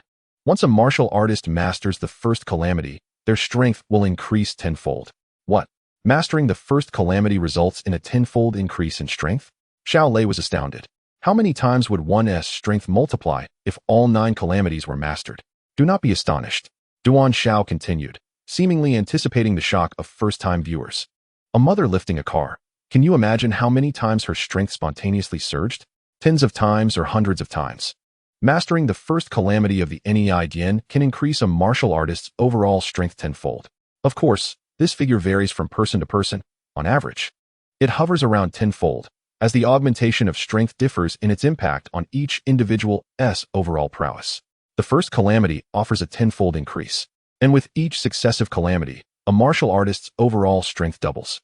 This means that mastering the second calamity of the Nei Dian results in a 20-fold increase, while the third calamity yields a 40-fold enhancement, and so forth, culminating in a staggering 2,560-fold increase with the ninth calamity. 2,560-fold. Xiao Lei was utterly astounded. This is what is deemed the most powerful secret art, truly deserving of the title of the strongest. Now that the effects of the Nei Dian have been expounded, let us discuss how to cultivate the Nei Dian. Xiao Lei immediately focused intently. The first step in cultivating the Nei Dian is to achieve inner vision. If one cannot even attain inner vision, how can they perceive the deeper layers of their own strength? Xiao Lei nodded in agreement with this assertion. How does one achieve inner vision? Generally, one can attain inner vision upon reaching the level of Yuan Wu Jia, which means that achieving Yuan Wu Jia status is a prerequisite for learning the Nei Dian. Upon hearing this requirement, Xiao Lei was utterly bewildered. What level is Yuan Wu Jia? In Yinzhou City, such individuals are indeed prominent figures. If one must wait until they reach the Yuan Wu Jia level to learn the Nei Dian, it would be an interminable wait. Of course, there are exceptions to every rule. Duan Xiao continued, and Xiao Lei listened attentively. If you have not reached the Yuan Wu Jia level, as long as your spiritual power reaches the Yuan Wu Jia level in advance, you can also attain inner vision. Upon hearing this, Xiao Lei found this clause even more absurd. For most individuals, their spiritual power is lower than their physical level, making it exceedingly difficult to achieve Yuan Wu Jia status in spiritual power before attaining it in physical strength. It appears that aspirations to learn the Nei Dian in the short term are futile. Xiao Lei silently shook his head, but upon reflection, he realized it makes sense. Such an extraordinary secret art capable of increasing overall strength tenfold with the first calamity would indeed require stringent training conditions to be realistic. If the conditions were not stringent, anyone could cultivate it, and then it would not be regarded as the most powerful secret art. If you have achieved the ability of introspection, then congratulations, for you have finally met the fundamental criteria for cultivating the Nei Dian. The Nei Dian encompasses a total of 36 illustrations of the human body, with every 4 illustrations representing a tribulation, culminating in 9 tribulations. While I have yet to fully comprehend the mysteries of these illustrations, it is evident that by practicing in accordance with them, you can gradually unearth the profound powers residing within your being. Now, allow me to demonstrate the practice methods for the first 12 illustrations. Xiao Lei, having acquired the techniques of the first 3 stages, possesses only the initial 12 illustrations. He observes the intricate movements performed by Duan Xiao in the footage. Many of these movements are exceedingly challenging, reminiscent of ancient yoga practices, far beyond the capabilities of an ordinary individual, requiring exceptional flexibility. That concludes the entirety of the Wai Dian and Nei Dian from the first 3 stages of the Jiu Jiechong Dian. Farewell. The image dissipates. Xiao Lei then activates the footage of the Jiuchong Lei Bu, which also features Duan Xiao. Greetings, I am Duan Xiao. Firstly, let me clarify that the Jiuchong Lei Bu is not a technique I have invented. Rather, it is a secret skill I acquired within a regulated mystical realm. With a similar introduction, Xiao Lei continues to watch intently. The Jiuchong Lei Bu was conceived by the creator of the Jiu Jiechong Dian to maximize the potential of the latter. Overall, Xiao Lei Bu is a technique adept at agile movements within confined spaces. The first and second stages bear a resemblance to the Ji Chu Bu Fa promulgated by the state, albeit the latter is more comprehensive, while the former's characteristics are distinctly pronounced. The third stage of Xiao Lei Bu consists solely of a single form, named Lei Yu Jiu Bu, which can only be cultivated upon reaching the third tier of martial arts proficiency. Next, I shall perform a demonstration of the first three stages of Xiao Lei Bu. Xiao Lei observes as Duan Xiao flawlessly executes the movements of the first three stages of Xiao Lei Bu, compared to the Jiu Jiechong Dian. The Xiao Lei Bu appears considerably simpler. Upon the completion of the demonstration, the entire footage concludes. After viewing the footage, Xiao Lei clicks on the Jiu Jiechong Dian, and a tome materializes in his hands. The virtual network simulates reality with perfect fidelity. Thus, the sensation of flipping through the pages of the book feels authentic. The text and illustrations within the tome correspond precisely with Duan Zhao's explanations. As Xiao Lei delves into the Nei Dian section of the Jiu Jiechong Dian, he finds it immensely powerful, yet he still does not fulfill the cultivation prerequisites. A thought suddenly strikes him. If I were to activate the Divine Source Eye, would I be able to cultivate the Nei Dian? Xiao Lei has already experienced the wonders of the Divine Source Eye and feels that it may indeed be a possibility. Once he activates the Divine Source Eye at 10 o'clock tomorrow evening, he will be able to test this theory. His heart brims with anticipation. Should he succeed in cultivating the Nei Dian ahead of schedule, his strength would undoubtedly surpass that of his contemporaries. Chapter 33, ranked 50th in the city. After perusing the Jiu Jiechong Dian and Xiao Lei Bu, Xiao Lei does not immediately exit the virtual network. Instead, he contemplates whether he is now capable of breaking into the top 50 of the city rankings. His marksmanship has reached the pinnacle of the second tier, and his agility has also approached perfection at 96, representing a significant qualitative enhancement from 2 days prior. Attempting to breach the top 50 seems entirely feasible. If he succeeds, a reward of 100,000 yuan awaits him, alleviating some of the financial burdens at home. With the family home under both a mortgage and a loan, and his father's recovery requiring funds, the financial strain is palpable. Earning additional money to lessen this burden is a responsibility he feels compelled to fulfill as the eldest son. With this in mind, Xiao Lei opens the interface and clicks to teleport to the challenge tower. A flicker of light envelopes him as he appears before the tower. As Xiao Lei lands, 3 streaks of white light simultaneously flash by him, revealing 3 figures. Many individuals are being transported to the challenge tower, and while Xiao Lei initially pays little attention, he soon hears a voice exclaim in surprise, "Is that you, Xiao Lei? Is he here to challenge for a spot in the top 10 of the province?" Upon hearing this, Xiao Lei turns to look, and among the 3, he spots a young man clad in elegant hanfu, with a handsome visage and a gentle demeanor. Indeed, it is the renowned Yu Xiaozhe, the top student from Yenzhou City's first high school. Last year's final assessment saw him single-handedly defeat 10 opponents, catapulting him to fame. Now, his reputation in Yenzhou City is known far and wide. In this era, many individuals don traditional attire, which has gradually become a fashion statement. So Yu Xiaozhe's garb is not surprising. Furthermore, the comprehensive strength rankings established by the virtual network allow an individual to occupy multiple slots simultaneously. For instance, Yu Xiaozhe holds the first position in the city rankings while also ranking 11th in the provincial standings. The overall strength of high school students in Yenzhou City does not compare favorably against the students from Jinling and Suzhou in the south, making Yu Xiaozhe's achievement of reaching the 11th position in the province a remarkable feat, marking him as the most formidable student from Yenzhou City in years. Flanking Yu Xiaozhe are Yi Ku and Luo Jingtian, both of whom are also notable figures and possess formidable prowess in the third tier of martial arts. Currently, these 3 are the only third-tier martial arts experts among high school students in Yenzhou City, and their simultaneous appearance at the challenge tower naturally incites considerable excitement.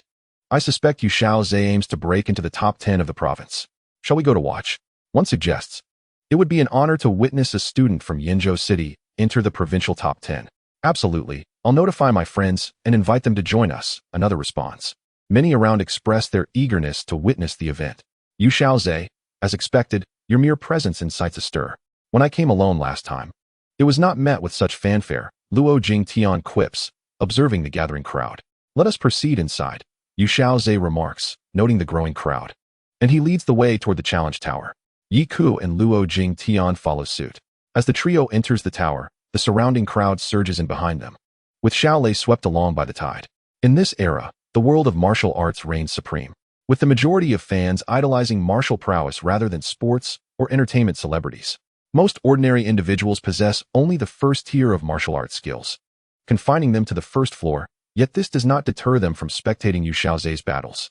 The Challenge Tower permits lower-tier individuals to observe the combat of higher-tier warriors. Navigating through the crowd, Xiao Lei ascends to the second floor of the Challenge Tower, where the throng noticeably thins. The trio of Xiao Lei heads to the third floor, and Xiao Lei pays them no heed, instead directing his attention toward the challenge preparation area. Upon entering the challenge preparation space, Xiao Lei promptly clicks to initiate a challenge. After a brief wait, he is matched with an opponent. Both are transported to the challenge arena, and Xiao Lei examines his opponent's attributes. Title: Iron Hammer. Body level: level 99. Rank: Silver 69 points. No pleasantries are exchanged. As the virtual network announces the commencement of the match, both combatants engage immediately. Xiao Lei's strength has ascended to new heights, allowing him to effortlessly defeat his first opponent, Iron Hammer. Following this victory, Xiao Lei continues to select challenges, systematically vanquishing one opponent after another, as his score steadily climbs. When Xiao Lei's score exceeded 80 points, his city ranking entered the top 60, and the strength of his opponents gradually approached his own. The pressure on him began to mount. At this stage, his opponent's weapon mastery and agility were all at the late second-tier level, with most having a physical rank around level 9. Although Xiao Lei's marksmanship and agility were superior to most of his rivals, the disparity in their physical ranks was significant. At this point, his competition yielded both victories and defeats, leading to a fluctuating ranking that eventually settled around the 55th position. Xiao Lei was acutely aware of his true capabilities, which hovered around the 55th mark. Just 5 places away from his goal, he felt a pang of dissatisfaction. With a stroke of luck and a few weaker opponents, he might just break into the top 50. The HS Merchant Association's reward system stipulated that once you entered the top 50, even if you subsequently dropped out, you would still receive a reward. Fueled by a sense of determination, Xiao Lei continued to compete, and, just before 1 a.m., he encountered several opponents of lesser skill, propelling him to the 50th rank. Success! A satisfied smile spread across his face. Congratulations! You have entered the top 50 of the Yenzhou City High School Comprehensive Strength Ranking. You will receive a reward of 100,000 Blue Star coins, courtesy of the HS Merchant Association. Ding! Your account has been credited with 100,000 yuan. Elated by the notification, Xiao Lei praised the efficiency of the HS Merchant Association once more. As it was already very late, he refrained from continuing his challenges. Upon exiting the challenge tower, he checked the province leaderboard to see if Xiao Lei had managed to break into the top 10. Upon opening the provincial leaderboard, he quickly spotted Xiao Lei's name in the 10th position. As expected, he had indeed made it into the provincial top 10. Xiao Lei sighed internally, recognizing that compared to such top-tier talents, he still had much to strive for and improve upon. After logging out of the virtual network, Xiao Lei, utterly exhausted, fell asleep instantaneously. The next morning, news of Xiao Lei reaching the 50th position on the city leaderboard spread rapidly throughout the school, inciting even greater excitement than before. This was madness. Xiao Lei had gone straight to the 50th position. He must have taken something. In Lu Zhenhe's office, Principal Zhongchang Ji once again expressed his astonishment. Xiao Lei continues to surprise us. What could account for his rapid improvement in strength? Perhaps his awakening is not yet complete. Lu Zhen he could only speculate. Not complete. Zhongchang Ji's face glowed with excitement. By the way, has his contract amount been processed yet? We need to purchase those resources quickly. The college entrance examination is approaching, and we must elevate his physical and mental levels. He stands a far better chance of being accepted into the first batch than Gu Feichun. The contract amount should be processed by this morning. What about the student loan from the school? Lu Zhen he glanced at the principal, inquiring about the timing of the school's student loan. I will initiate the paperwork right now, aiming to complete the process within the hour, Zhongchang Ji assured with a wave of his hand. Then I shall thank you on Xiao Lei's behalf. What is there to thank? He is my student as well. In the hospital, the woman in the adjacent bed, as usual, opened the city leaderboard on her phone, intending to admire her son's name once more and flaunt it before others. Upon checking the rankings, she noticed that Xiao Lei's name was absent beyond the 90th position. Turning to Li Suyun, she remarked with a hint of schadenfreude, Sister, your Xiao Lei is not on the city leaderboard. Has he fallen off? How could that be? Li Suyun's expression shifted. Realizing she hadn't heard anything from her son about this, she quickly retrieved her phone to check. Xiao Jianjun, lying in bed, also looked troubled and grabbed his phone to verify. Upon checking, he too found that Xiao Lei's name was missing from the lower ranks. It's normal for him to have an off day. He has fallen off the rankings before. Don't take it too seriously, the woman feigned consolation, her tone rife with delight at their misfortune. Look, ISNT Xiao Lei ranked 50th? Another man in the room glanced at the leaderboard and indeed spotted Xiao Lei's name at the 50th position. The others quickly followed suit and confirmed that Xiao Lei was indeed ranked 50th. What is going on? How did Xiao Lei manage this? The emotions of Xiao Jianjun and Li Suyun soared from despair to elation. I'll call him, Li Suyun decided, dialing Xiao Lei's number. At that moment, Xiao Lei was jogging towards school when he received his mother's call and answered it directly. Xiao Lei, you've made it to 50th on the city leaderboard? Li Suyun inquired immediately. You've seen it already? A smile broke across Xiao Lei's face. It had taken considerable effort to climb up the ranks the previous night, and he assumed they had already gone to bed, hence not informing them right away. Your strength has improved so quickly. Both Li Suyun and Xiao Jianjun were filled with joy. The woman in the clinical setting, upon realizing that the 50th rank belonged to the couple's son, suddenly appeared crestfallen. After ending the call, Xiao Lei continued to run towards school. Although many were discussing him in the large training hall, upon arriving at school, Xiao Lei went directly to his exclusive training room rather than the larger hall. In the morning, he dedicated over 2 hours to perfecting his inner thunder source power. At 10 o'clock, Lu Junhe arrived at the exclusive training room. Xiao Lei, the school's student loan has been processed. I will transfer it to you now. All right, Xiao Lei replied, his face lighting up with excitement. Shortly thereafter, 2 notifications appeared. Your virtual account has been credited with 300,000 Blue Star coins. Please check. Your virtual account has been credited with 200,000 Blue Star coins. Please check. One is the student loan from the school, and the other is the 200,000 I promised to lend you, Lu Junhe clarified. Thank you, teacher. Xiao Lei expressed his gratitude once more. Your progress continues to amaze me, Lu Junhe remarked with satisfaction as he looked at Xiao Lei. Previously, he had lent Xiao Lei 200,000 out of concern for his student. But now he considered it a worthy investment.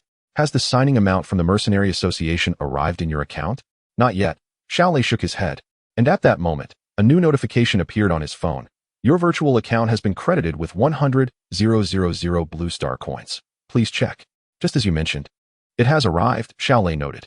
That is indeed fortuitous. Lu Junhe observed the incoming information on Xiao Lei's phone. Since the funds have all arrived, you should promptly place your order in the virtual network. Do you remember the items we discussed?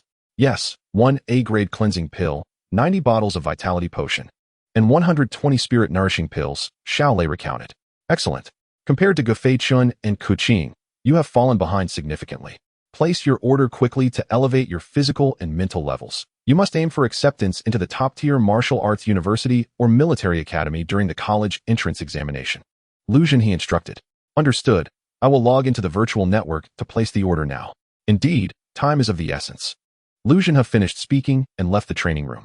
Xiao Lei then walked over to a nearby chair and donned a virtual helmet to enter the virtual network. Xiao Ling, please place an order for 1 A-grade Shisui Dan, 90 bottles of Qi blood elixir, and 120 Yuan Shindan. Understood, master. Before long, the 3 orders were completed, deducting 630,000 Blue Star coins from his virtual account, leaving him with 910,000 Blue Star coins. If it weren't for breaking into the top 50 of the city rankings last night and receiving a reward of 100,000 Blue Star coins, I wouldn't have enough money to purchase these elixirs, Xiao Lei muttered to himself. The virtual company's delivery was remarkably swift. By noon, all the elixirs had arrived at the school. Xiao Lei received the elixirs, which comprised 2 black leather suitcases and 1 dark red wooden box. The first black suitcase contained 90 bottles of Qi blood elixir, each of blood red color, encased in cylindrical glass vials measuring 1 centimeter in diameter and 8 centimeters in height, with each vial valued at 1,000 yuan. Thus, the total value of the Qi blood elixirs in this suitcase amounted to 90,000 yuan. The second black suitcase held 12 white porcelain vials, each containing 10 Yuan Shindan, totaling 120 Yuan Shindan.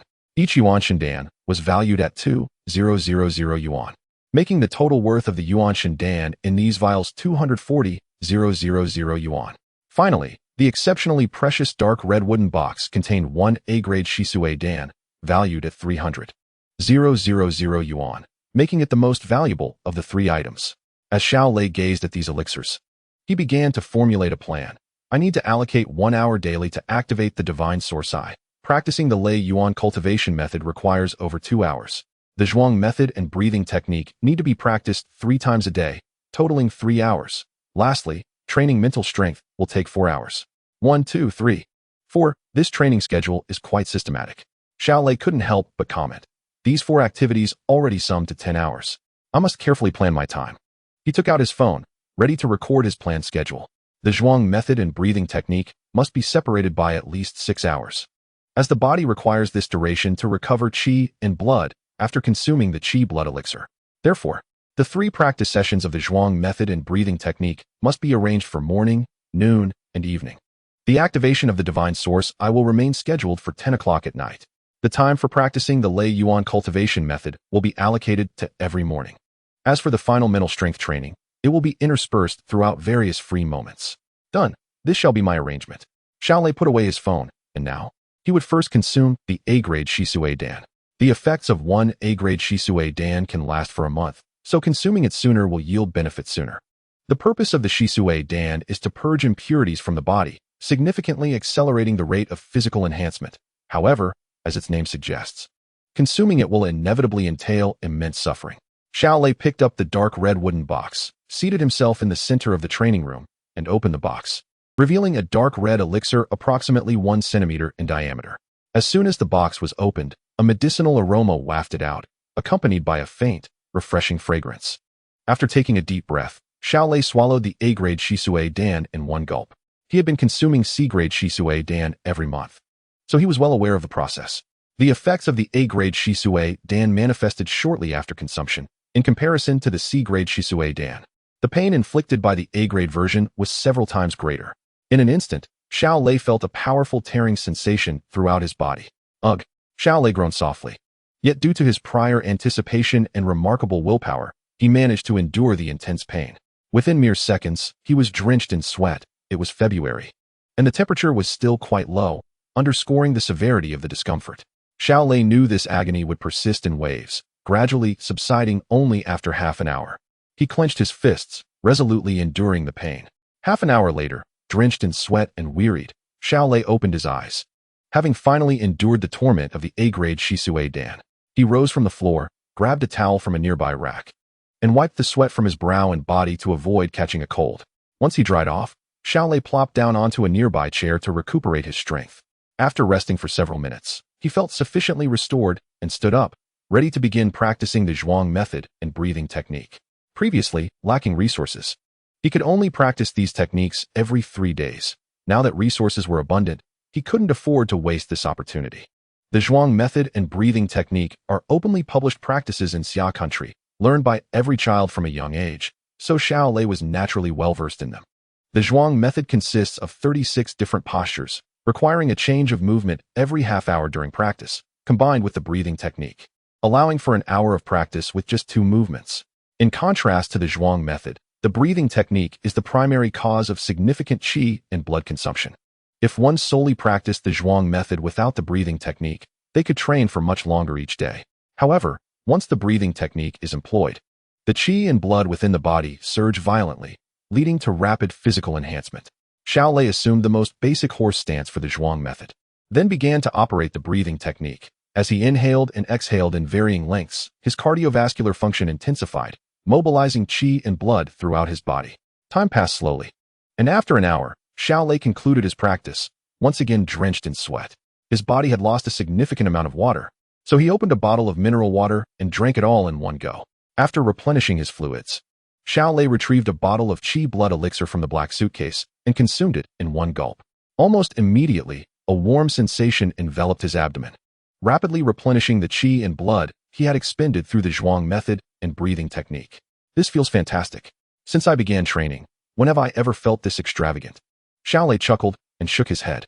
In the past, he relied on his body to recover gradually, which took 3 days to fully restore his qi and blood. Xiao Lei settled back into the chair to regain his strength, and once he felt sufficiently recovered, he returned to the center of the training room, preparing to practice the basic concentration method. The basic concentration method is also a nationally promulgated technique, primarily aimed at developing mental strength. In general, individuals can only faintly sense their mental strength after reaching the entry-level warrior rank and achieving a mental strength level of 10.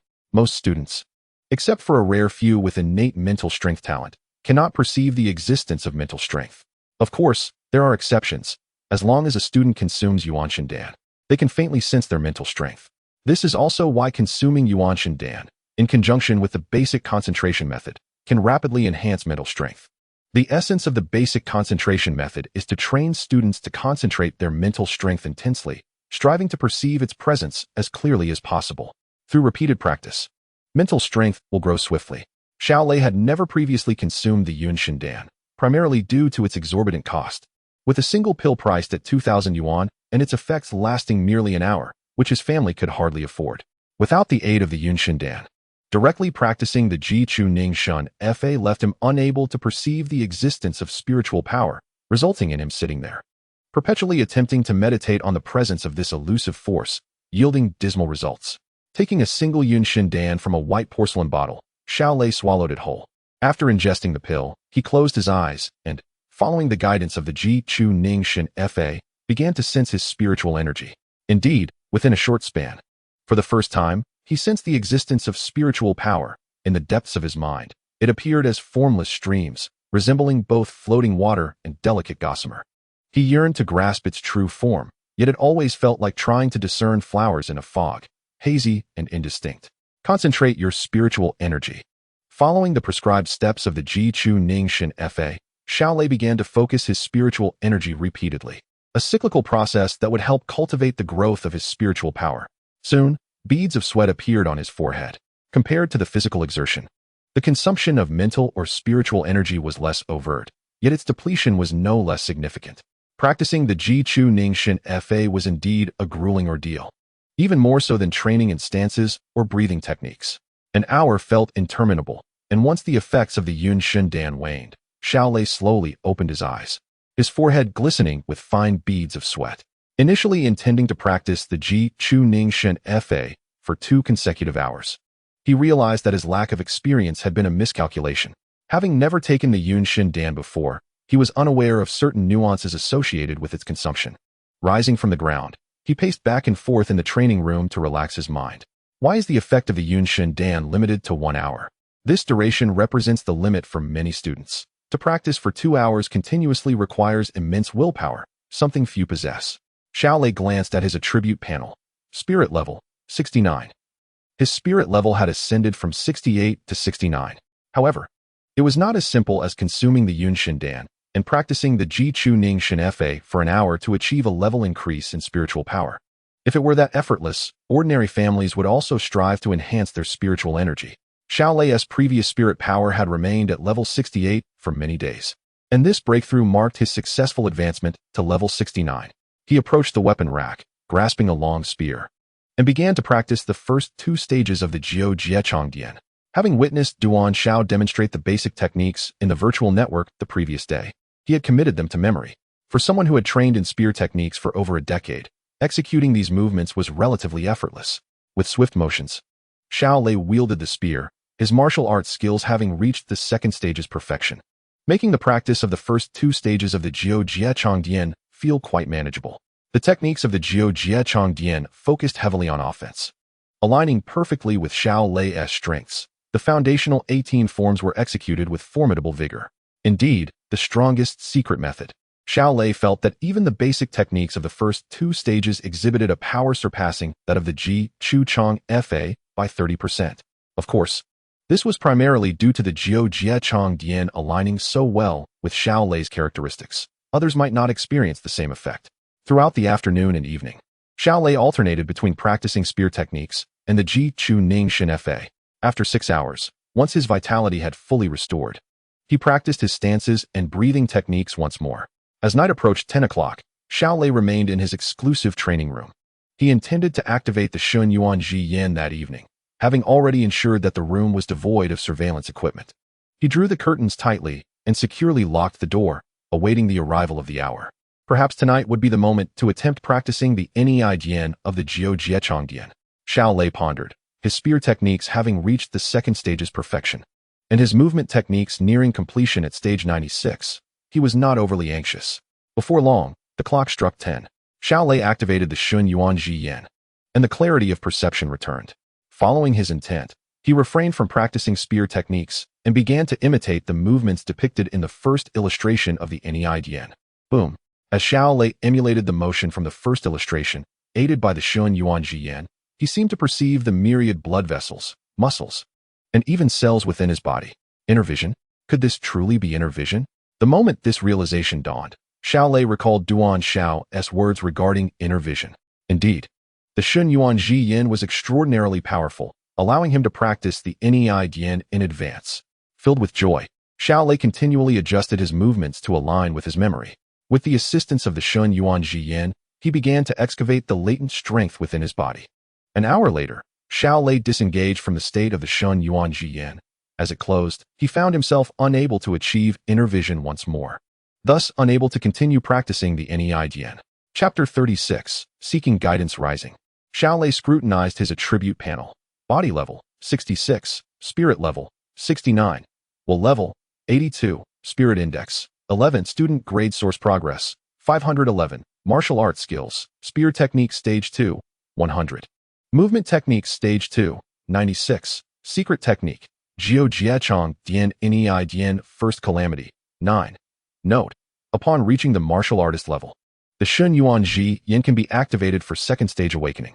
Xiao Lei noted the addition of a secret technique on his attribute panel, Jiao Jiachong Dian Dian first calamity, 9, with the first calamity reaching perfection, thereby enhancing his overall strength tenfold.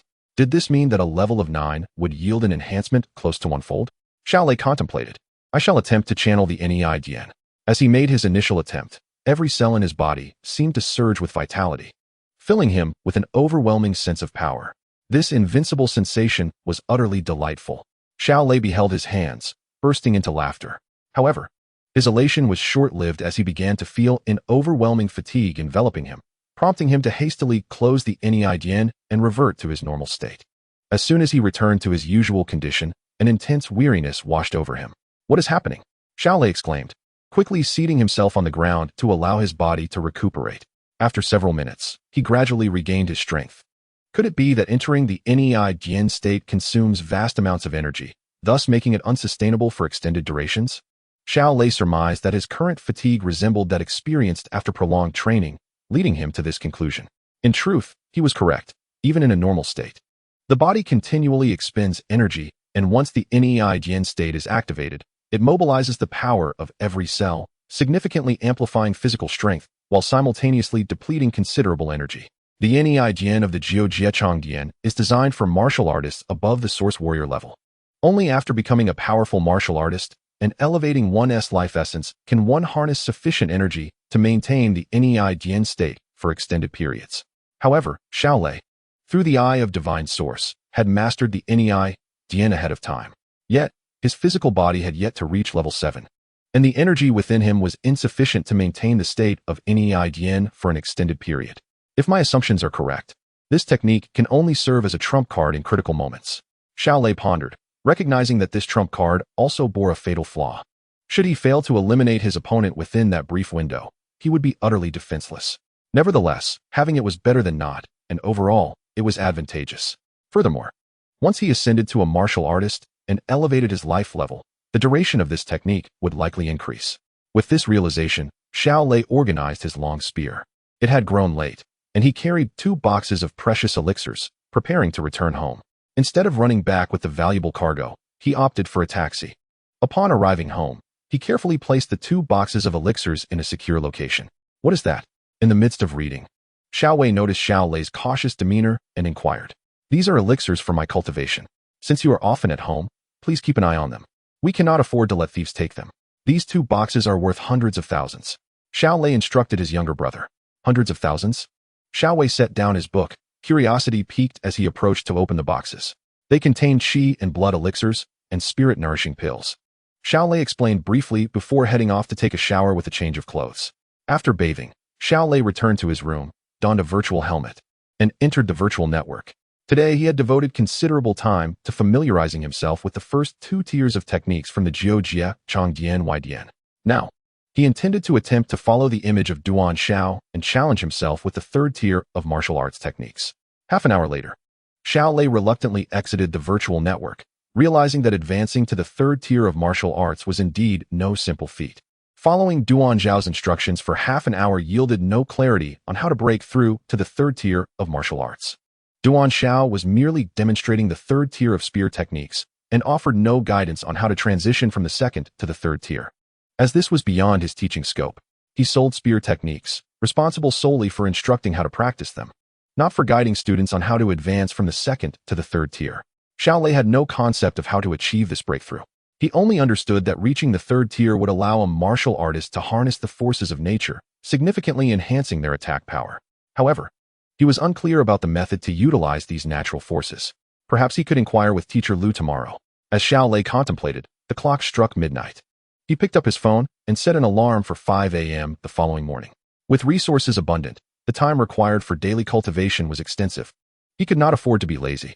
After setting the alarm, he closed his eyes and soon fell into a deep sleep, the intensity of his daily training having left him extraordinarily fatigued. Buzzing. Xiao Lei felt as though he had just drifted off when the vibration of his phone jolted him awake. He glanced at his phone. It was already 5 a.m. and a new day of training awaited.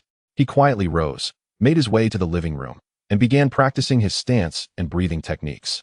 By 6 o'clock, Xiao Lei jogged to school. Instead of heading to his dedicated training room, he proceeded directly to the office to find his homeroom teacher, Lu Zhenhe. Lu Zhenhe happened to be present in the office. "Teacher," Xiao Lei called out. "Xiao Lei, come in," Lu Zhenhe responded, gesturing for him to sit. "What brings you here?" Xiao Lei took a seat in front of Lu Zhenhe's desk and inquired, "Teacher Lu, I wish to ask how one can advance to the third tier of martial arts." "Advance to the third tier?" Lu Zhenhe was surprised by Xiao Lei's question. "Your current task is to achieve perfection in the second tier of martial arts first. Do not be overly ambitious. Once you reach perfection in the second tier, then you may contemplate how to attain the third tier. Otherwise, my early guidance would be of no use." "Teacher, I believe my spear techniques have already reached perfection in the second tier," Xiao Lei stated earnestly. "What?" Lu Zhenhe was both astonished and somewhat incredulous. After all, Xiao Lei's rapid progression seemed rather extraordinary. Words alone cannot suffice. "How about we head to my training room, and I can demonstrate for you?" Seeing Lu Zhenhe's skeptical expression, Xiao Lei felt compelled to let his skills speak for themselves. "Very well, let us not delay. We shall proceed to your training room now." Lu Zhenhe noted Xiao Lei's unwavering confidence and felt a measure of belief, but the necessity of personal verification remained paramount. Thus, the two made their way to Xiao Lei's dedicated training room. Xiao Lei retrieved a long spear from the weapon rack, while Lu Zhenhe selected a blunt, unsharpened sword. "Please put on your protective gear," Lu Zhenhe instructed Xiao Lei. As a second-tier martial artist, Lu Zhenhe was immensely powerful and typically did not wear protective gear when sparring with students, confident that they would not injure him. Each breakthrough a martial artist experiences signifies an elevation in their life level, which greatly enhances their physical strength. Given Lu Zhenhe's current physical prowess, even a low-caliber handgun would struggle to penetrate his muscles. Thus, even if he stood still and allowed Xiao Lei to thrust a spear into his chest, it would likely only break the skin. Of course, while a martial artist can withstand ordinary handgun bullets, they remain vulnerable to strikes to sensitive areas such as the eyes. Against a machine gun, even a martial artist would falter, as they are still carbon-based beings. To withstand a machine gun, one would need to be a source warrior, capable of wielding source energy. The strength of a source warrior is such that not even cannons or missiles could breach their source energy shields. Their capabilities transcend the human realm. Chapter 37, 3 Methods. "Teacher, please bestow your guidance." Prepared for the encounter, Xiao Lei bowed respectfully to Lu Zhenhe. "All right, come at me with confidence. Let me witness your true strength." Lu Zhenhe nodded, signaling Xiao Lei to unleash his full potential. Understood. Without fear of harming Lu Zhenhe, Xiao Lei directly employed the techniques of Jiu Jie Chong Dian against him. The Jiu Jie Chong Dian. Lu Zhenhe's expression turned one of surprise as he recognized the technique Xiao Lei was utilizing as the most potent secret art. The nation had allowed Duan Zhao to sell the first 3 tiers at an exceptionally low price, rendering it quite renowned throughout the Blue Star civilization. Unfortunately, many sought to purchase the art, yet few succeeded in mastering the Nei Dian. The Nei Dian is the core of the Jiu Jiechong Dian. Without mastering the Nei Dian, even those who attempt to use the Jiu Jiechong Dian's techniques are merely putting on a facade.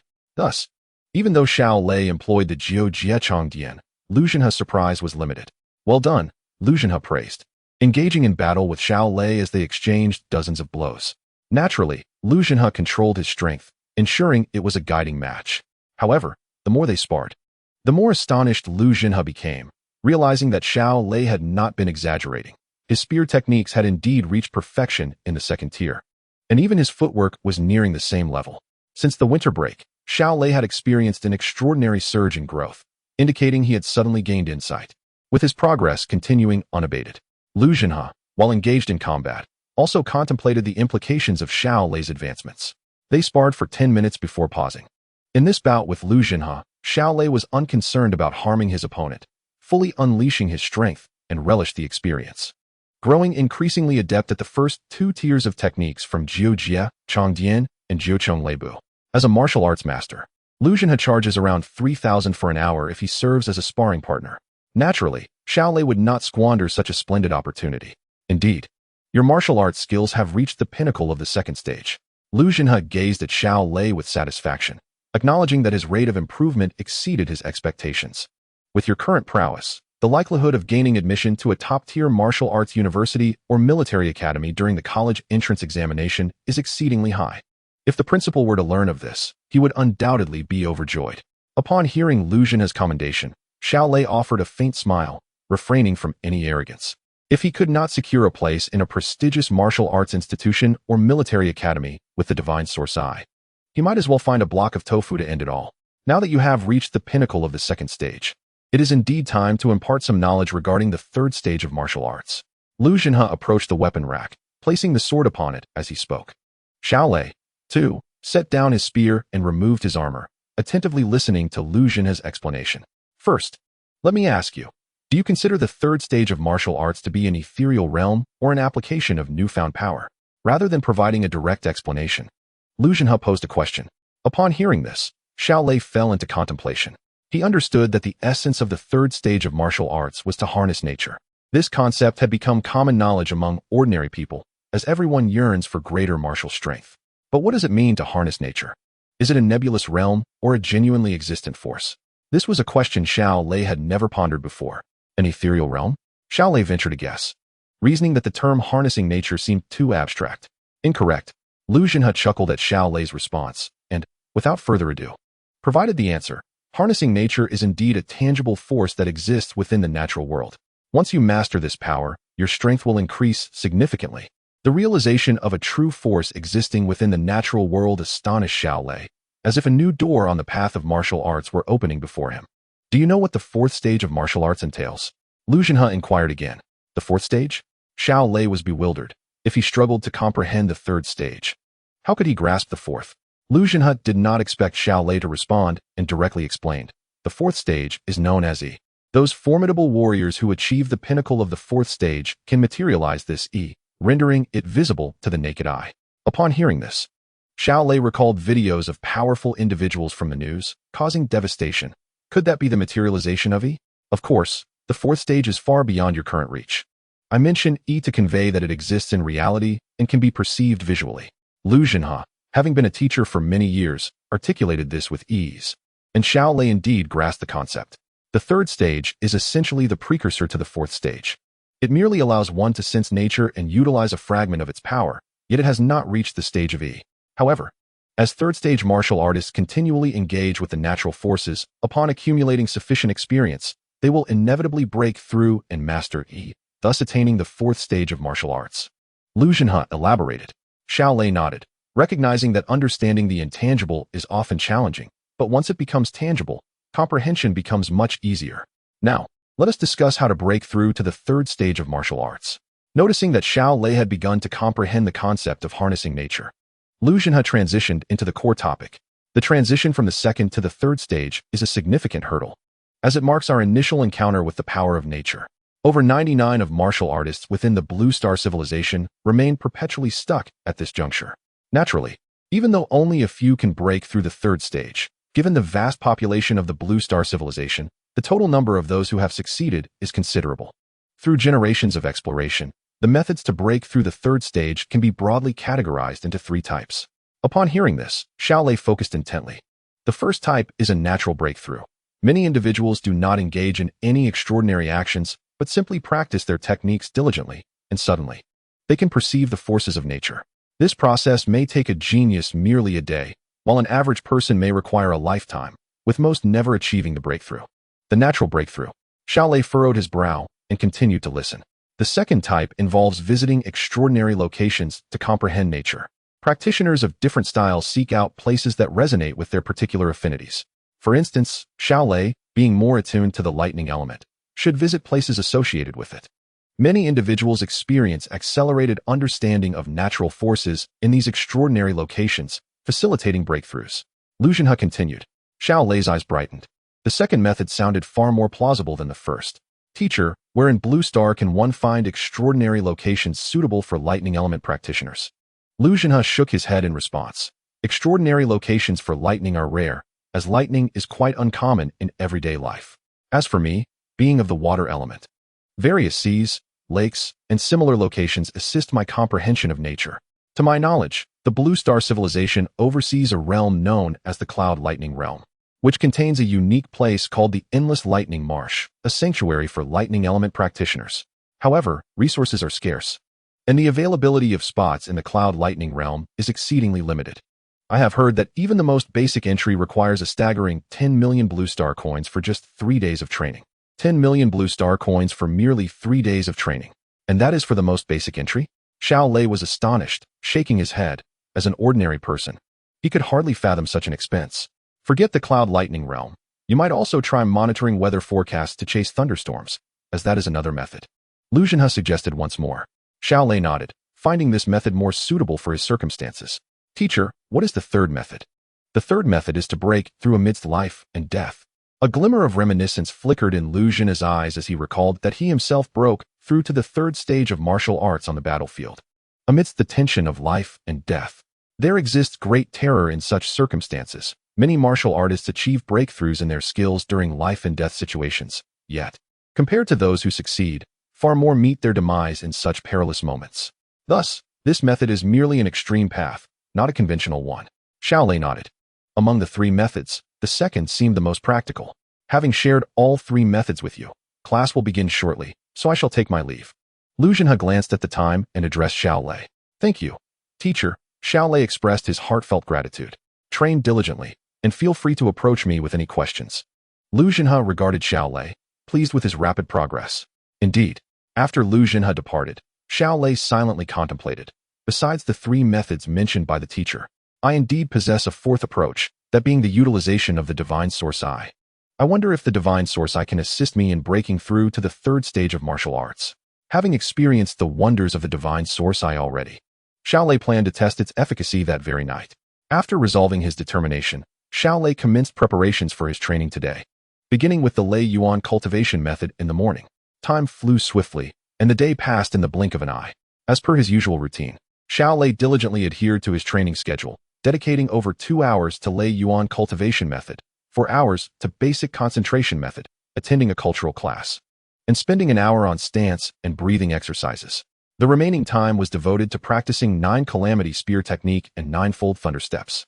After school in the evening, Xiao Lei dined at a restaurant near the school gate before returning to his dedicated training room.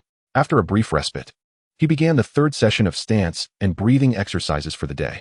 Upon completing these exercises, Xiao Lei, drenched in sweat, grabbed a towel to wipe his forehead and turned on the faucet to wash his face. This high-intensity training pushed Xiao Lei's body to its limits. Yet he understood that now was not the time to complain of fatigue. It was only through relentless effort at this moment that he could perform excellently during the college entrance examination, securing a spot in a prestigious martial arts university or military academy. After a short rest, Xiao Lei felt his stamina had sufficiently recovered. He picked up his spear once more, resuming practice of 9 calamity spear technique and 9-fold thunder steps. Soon, the clock struck 9:50, signaling the imminent activation of the Eye of Divine Source. Xiao Lei locked the door and drew the curtains tightly, ensuring he would not be seen by onlookers while activating the Eye of Divine Source. Once everything was prepared, he seated himself cross-legged in the center of the training room, awaiting the hour of 10, with a tinge of anxiety. Xiao Lei pondered whether the Eye of Divine Source would allow him to advance to the 3rd tier of martial arts skills. Achieving this would be akin to soaring to great heights, granting him immediate access to special recruitment contracts from martial arts universities or military academies, along with complementary primary foundation building elixirs and various resources for cultivation. At precisely 10 o'clock, Xiao Lei activated the Eye of Divine Source and began practicing 9 Calamity Spear technique and 9-fold Thunder Steps. For an hour, he trained under the unique state afforded by the Eye of Divine Source. When the hour concluded and the Eye of Divine Source closed, Xiao Lei exited this exceptional state, only to feel a flicker of disappointment. According to Lu Xun's explanation, the third tier of martial arts skills enables one to truly sense and harness the power of nature. Yet he had not experienced such sensations, indicating he remained at the second tier stage. It appeared that advancing to the third tier was not as straightforward as he had hoped. With a resigned shake of his head, Xiao Lei glanced at his attribute panel. Martial arts skills, Spear Technique Tier 2-100, Body Technique Tier 2-100. Indeed, both his Spear Technique and Body Technique were still at the second tier. However, he was relieved to note that his Body Technique had attained a perfect second tier.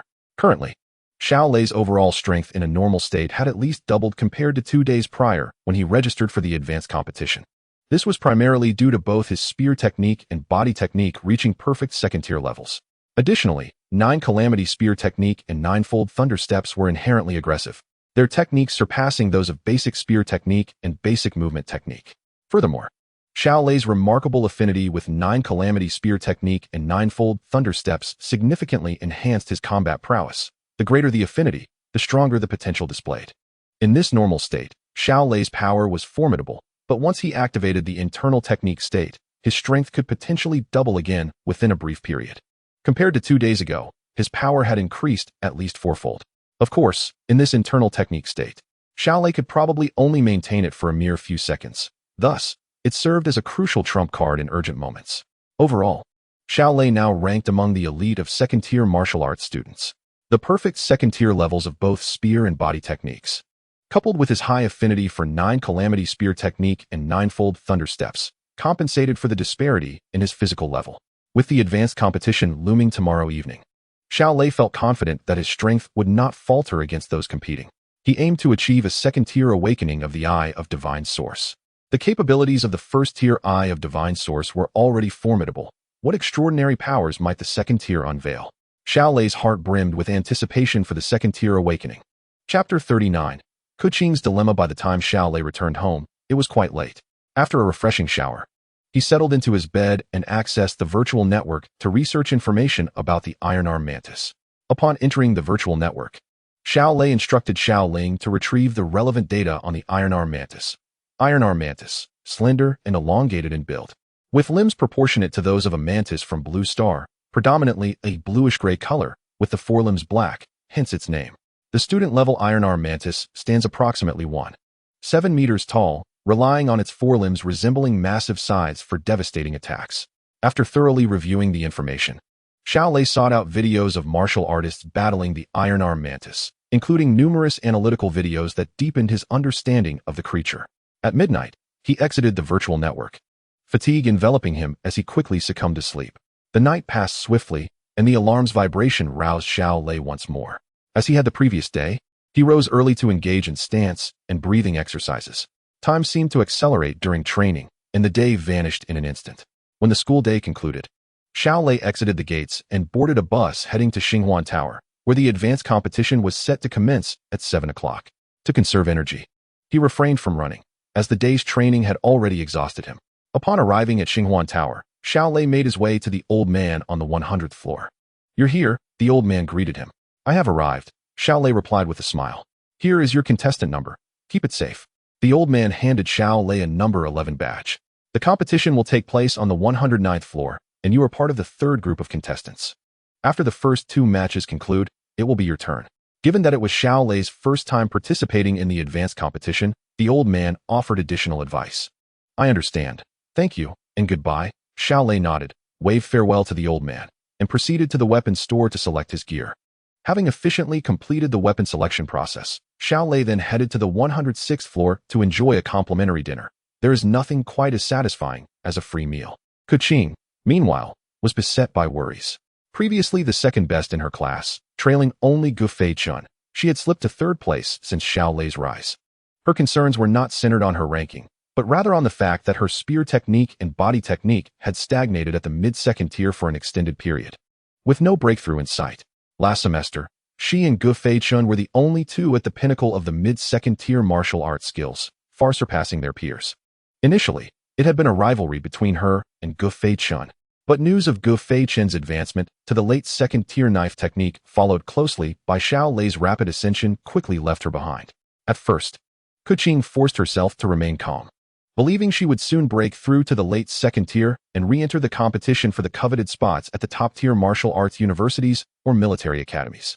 However, a week into the new semester, she remained stuck in the mid-second tier, leading to growing impatience. Kuqing, are you not leaving? School is over. Her friend Meng Han called out to her. You go ahead. I will practice a bit longer tonight, Kuqing replied, shaking her head. There was no place for her to train at home, so it was better for her to continue in the training room. All right. Meng Han understood her friend's frustrations. After Meng Han departed, Kuqing picked up her spear and resumed practicing basic spear technique. Having only recently begun her training, her mobile phone suddenly rang. Aunt. Kuqing recognized the caller and set down the long rifle in her hands to answer. Xiaoqing, I have arrived in Yenzhou City. Where are you? I will come to pick you up. The voice of Kuqing's aunt, Fengqing, came through the line. Fengqing was a member of the Human Resources Department at the headquarters of the Mercenary Association in Jiangnan Province. And she was also a martial artist who typically resided in Jinling City, seldom returning home. Aunt, you are back in Yenzhou City? Kuqing exclaimed in surprise. I haven't returned to school yet. All right, I will drive over to pick you up now. Considering it was rare for her aunt to come back, Kuqing did not protest, despite her initial intention to practice more that evening. 10 minutes later, Fengqing parked her hovercar at the school entrance, where Kuqing had been waiting. Get in. Have you had dinner? Fengqing opened the passenger door and smiled at Kuqing. Not yet, Kuqing replied, shaking her head as she took her seat. I have actually come to Yenzhou City with a team to scout for talents. We will be heading back to Jinling City after this evaluation. Your parents heard I was coming and specifically asked me to give you some guidance. As they mentioned you have been troubled with your training lately, Fengqing inquired with a smile. As previously discussed, ordinary contracts signed by Xiao Lei required applications to government departments, and students of such caliber were not highly regarded by national agencies. However, first-category genius-level students were highly sought after by any official department. In this era, not only martial arts universities and military academies coveted gifted practitioners, but the Mercenary Association, Martial Artist Association, and National Security Department also competed to recruit talented individuals, albeit in smaller numbers than the universities and academies. Fengqing had come to Yenzhou City with the intention of evaluating Xiao Lei and his two companions, who had reached the third stage of martial arts skills, to see if they could be recruited into the Mercenary Association. Among the senior students in Yenzhou City, only Xiao Lei and his companions fell within their evaluation range. No one else qualified. Kuqing, astonished to learn that her parents had specifically asked her aunt to come find her, inquired, Aunt, I have been stuck at the mid-second stage of my martial arts skills for a long time and cannot seem to break through. What should I do? Yes, your situation has been conveyed to me by your parents, Fengqing responded, looking at Kuqing. On my way here, I contemplated your predicament. I believe you may be in a deadlock. Sometimes, it is unwise to repeatedly slam against a wall. How about this? I will take you to a place that may provide you with some inspiration. What place? Kuqing asked, curiosity piqued. You will find out when we arrive. Besides, you haven't had dinner yet. There is a complimentary buffet there. Fengqing said with a mysterious smile before activating the hovercar and ascending into the sky. On the 106th floor of Xinghuan Building, Xiao Lei had already finished dinner. It was just past 6 o'clock, and instead of rushing to the 109th floor, he decided to rest in the dining hall to avoid any encounters with troublesome individuals. At 6:30, Xiao Lei made his way to the 109th floor. The layout of the 109th floor was quite similar to that of the 103rd floor, except that the central arena was significantly larger than the one in which Xiao Lei had previously participated.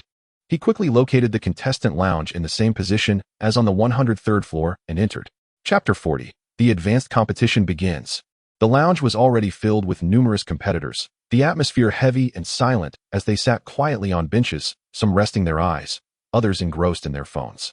When Xiao Lei entered, he attracted everyone's attention, many faces registering surprise. Competitors who had progressed from the preliminary rounds to the advanced rounds were generally familiar faces, so the appearance of an entirely new one like Xiao Lei was noteworthy. Ignoring the gazes of others, Xiao Lei found an empty spot and settled in to rest.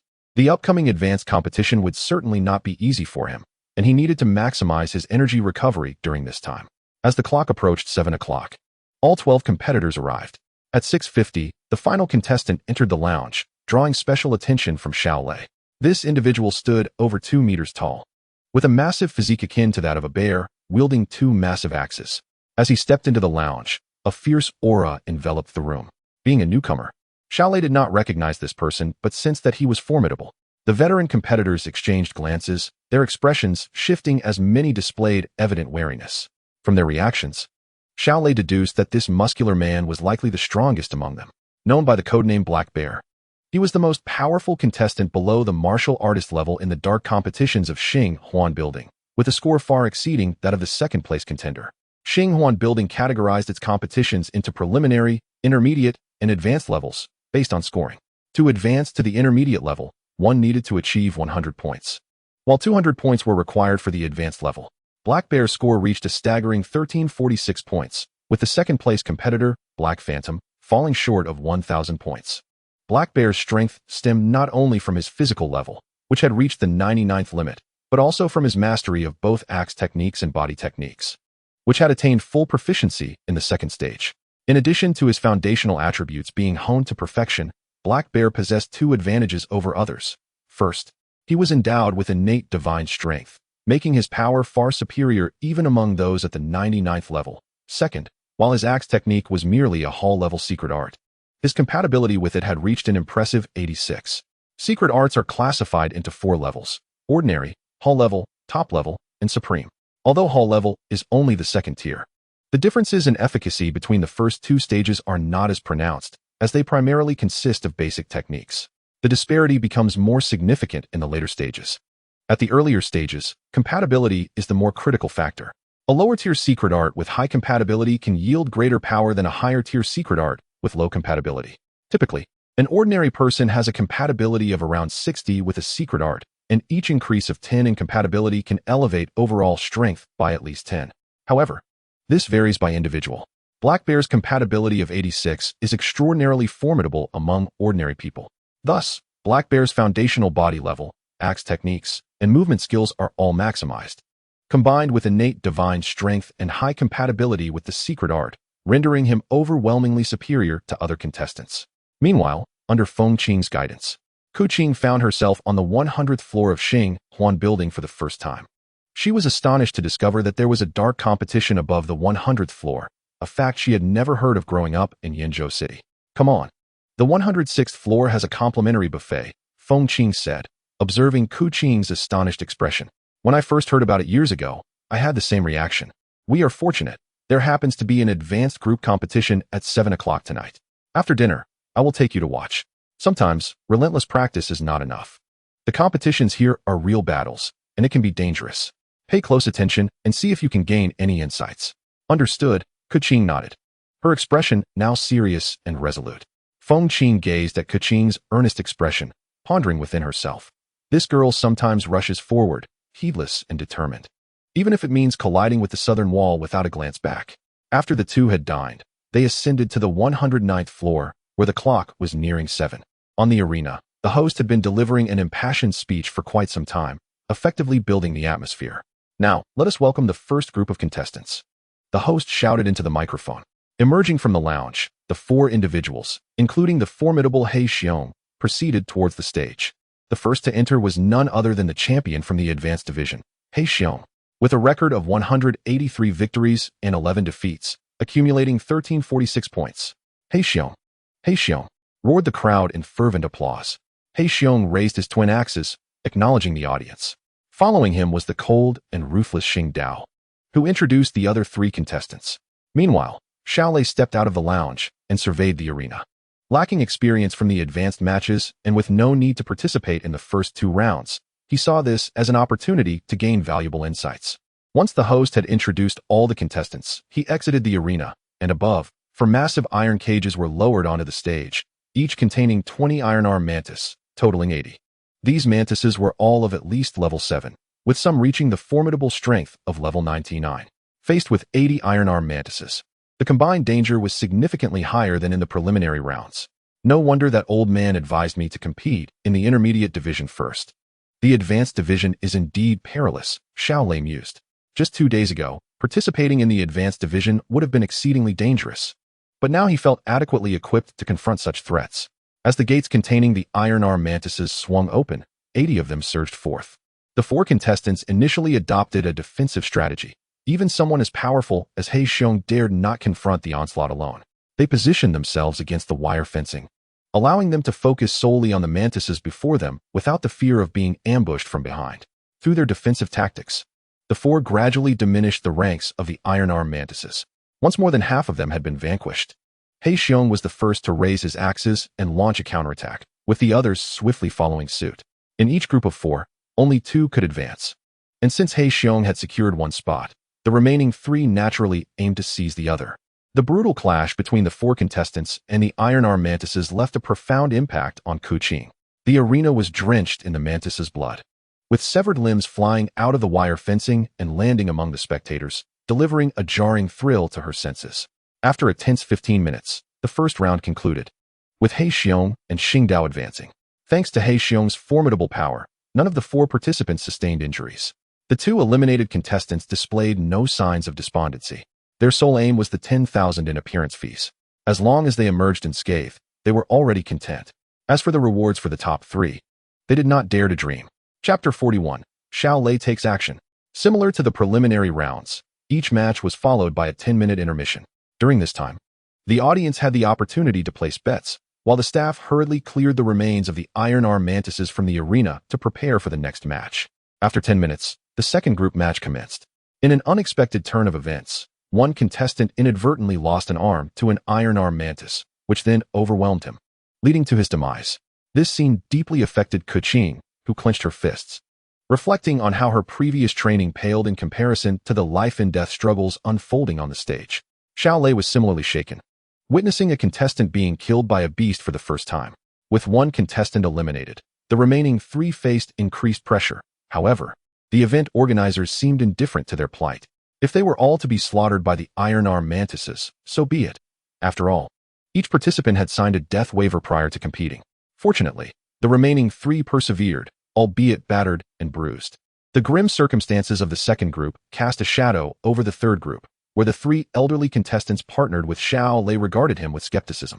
If this newcomer lacked sufficient strength, they would need to prepare for a 3-on-1 battle against the iron-armed mantises. After the 10-minute intermission, the host returned to the stage, calling out loudly, "Now, let us welcome the third group of contestants." Responding to the call, Xiao Lei and his companions entered the arena, armed with their weapons. Upon seeing Xiao Lei's figure within the wire fencing, Kuqing's face displayed disbelief. Feng Qing, catching Kuqing's gaze, also recognized the youthful figure on stage. "Do you know him?"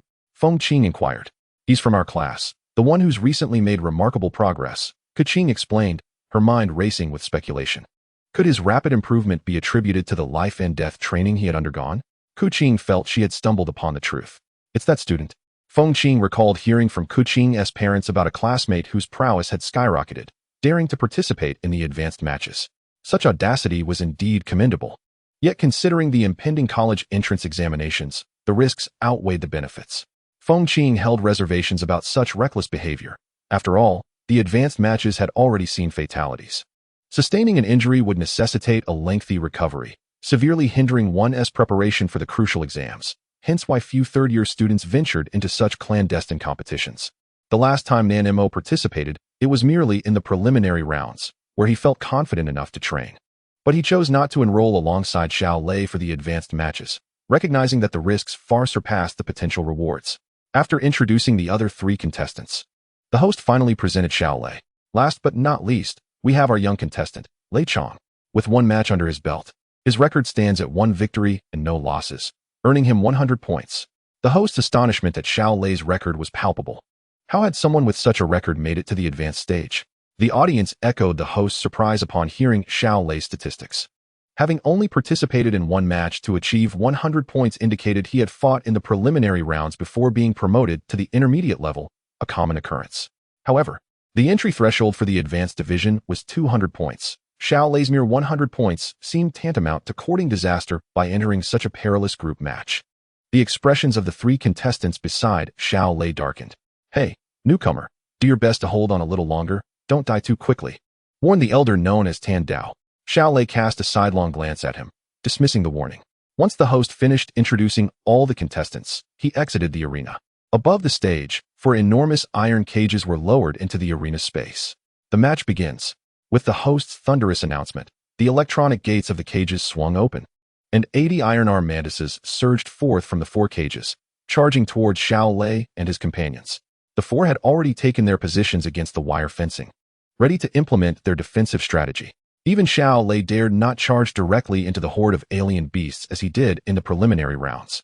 The first wave of iron-arm mantis soon encountered the 4 fighters, with 3 of the mantises approaching Xiao Lei simultaneously.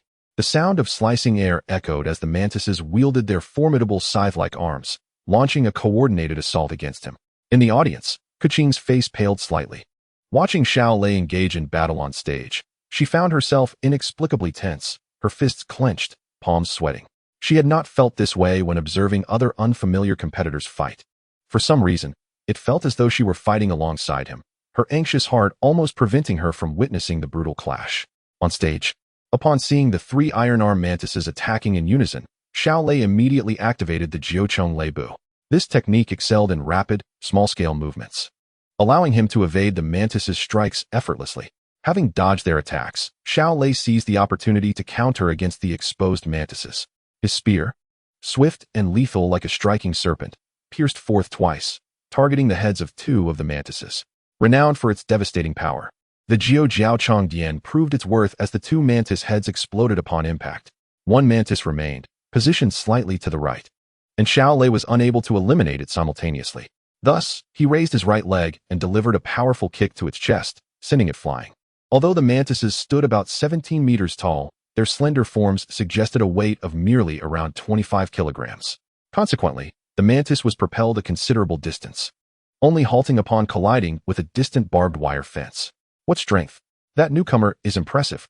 Xiao Lei's swift dispatch of 2 mantises and the subsequent kick that sent another flying captivated the audience, drawing their astonished gazes. Keqing, too, was taken aback. She had heard much about Xiao Lei's meteoric rise in strength, but since his training in the exclusive practice chamber, she had lost a clear sense of his capabilities. At this moment, the true extent of Xiao Lei's prowess was laid bare before her, overwhelming her with an unprecedented sense of impact.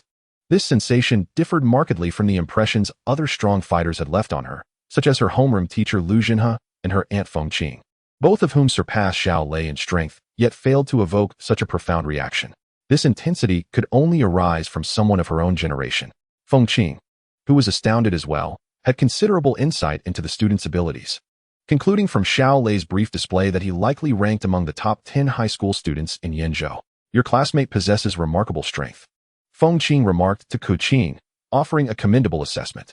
On stage, having just eliminated the 3 mantises, Xiao Lei faced an even greater number of them charging forward. He immediately unleashed the full extent of his Jiucheng Lei Bu, simultaneously employing the formidable Jiucheng Dian to engage in combat with the approaching mantises. His extraordinary performance drew the attention of the other 3 competitors. Typically, when confronting the iron-arm mantis, a shield proves invaluable. The greatest threat posed by the mantises lies in their scythe-like arms, their weakness being their relatively light weight. By using a shield to block their strikes and then pushing back, competitors could topple them and seize the opportunity to strike. This method was born from years of accumulated experience, akin to the black bear, who wielded 2 heavy axes as weapons that also functioned as shields due to their substantial cross-section, complemented by their formidable combat prowess. Now, Xiao Lei presented a third approach, wielding only a spear without a shield, relying on his exceptional agility to evade the mantis's assaults while simultaneously countering. Such a strategy was only feasible for Xiao Lei, given his near-perfect synergy with Jiucheng Lei Bu and the inherent characteristics of the technique. Should anyone else attempt to replicate his actions, they would surely find themselves swiftly dispatched by the mantises. Due to Xiao Lei's aggressive onslaught, the number of iron-arm mantises began to dwindle. When their numbers fell to 40, the 4 competitors transitioned from defense to offense, pressing forward against the remaining mantises. In the audience, Fengqing observed Xiao Lei's performance and remarked to Keqing, "Your classmate's strength among the senior students in Yenzhou is likely among the top 10. Top 10? Keqing was astonished. Just a few days prior, Xiao Lei had only recently entered the top 50. Just entered the top 50? Fengqing echoed in surprise. After careful analysis, she maintained her assessment, stating, "I cannot be mistaken. Either he is concealing his true strength, or he has recently achieved a breakthrough. The level of power he exhibits cannot be matched by those ranked around 50. Keqing did not argue. She too felt that Xiao Lei's strength was overwhelmingly impressive. Minutes later, as the competition approached its conclusion, the 4 contestants began competing to eliminate the remaining Iron Arm Mantises. Xiao Lei had already secured his position as the group leader, having slain 31 mantises. However, for him, the ranking and prize were secondary. His primary goal was to eliminate the mantises to acquire primal energy. Thus, even after solidifying his first-place position, he continued to strive for more kills. When the contest concluded, Xiao Lei had eliminated 35 Iron Arm Mantises. The second place went to Tan Dao, who had slain 19. Both Xiao Lei and Tan Dao advanced, while the other 2 competitors faced elimination. As Xiao Lei descended from the stage, he glanced at his attribute panel, student-level primal energy progress, 791. Upon seeing the progress reach 791, a joyful expression crossed Xiao Lei's face as he mused, "At this rate, after 1 or 2 more rounds, I should be able to reach 100. With 3 rounds left in the elimination stage, achieving a primal energy progress of 100 today seemed quite feasible. He might even reach that goal ahead of schedule." Xiao Lei and Tan Dao returned to the competitors' lounge, while the eliminated contestants exited the arena. In the lounge, He Xiong and Xing Dao were seated in silence, the atmosphere heavy with tension. This was not surprising. Even fighters of Xiao Lei and He Xiong's caliber could not confidently claim their safety on stage. A single misstep could lead to a grievous injury from an Iron Arm Mantis, with a swarm quickly following to deliver a fatal blow. In the face of such life and death stakes, light-hearted conversation was understandably absent. The fallen contestant from the second group, known as the Reaper, had participated in numerous competitions alongside the others. One careless move had led to his demise. The 2 contestants who advanced from the second group were currently in the medical room and had not yet returned, leaving uncertainty about their participation in the upcoming elimination rounds. According to the rules, after each round, contestants have the option to withdraw from the competition without any deduction from their appearance fee, which often leads heavily injured participants to choose to forfeit. With only 10 minutes of rest, Xiao Lei sat on a long bench, recuperating his strength. The black bear, who had been quietly meditating with closed eyes, suddenly opened them and cast a glance toward Xiao Lei, evidently intrigued by his recent performance. The champion of this elite competition is likely to emerge between the 2 of them. The brief respite soon elapsed, and the corpse of the Iron Arm Mantis had been cleared from the stage. The host took the stage to announce, "I regret to inform you that the Meteor Hammer contestant has withdrawn from the elimination round due to severe injuries. Next, we invite the 5 contestants advancing to the elimination round to take the stage." Hearing this, Xiao Lei and his 3 companions exited the lounge and made their way to the arena. Meanwhile, a contestant known as Blood Gun, wrapped in numerous bandages, entered through the iron gate from the opposite side. Despite his superficial injuries, Blood Gun was determined not to relinquish his pursuit of a top 3 finish. With only 5 contestants remaining, he needed to eliminate just 2 to secure a prize. The prizes for the elite competition were 20,000 yuan for first place, 10,000 yuan for second, and 5,000 yuan for third. Since one contestant had already withdrawn, only one would be eliminated in this round. The host announced the temporary rule change.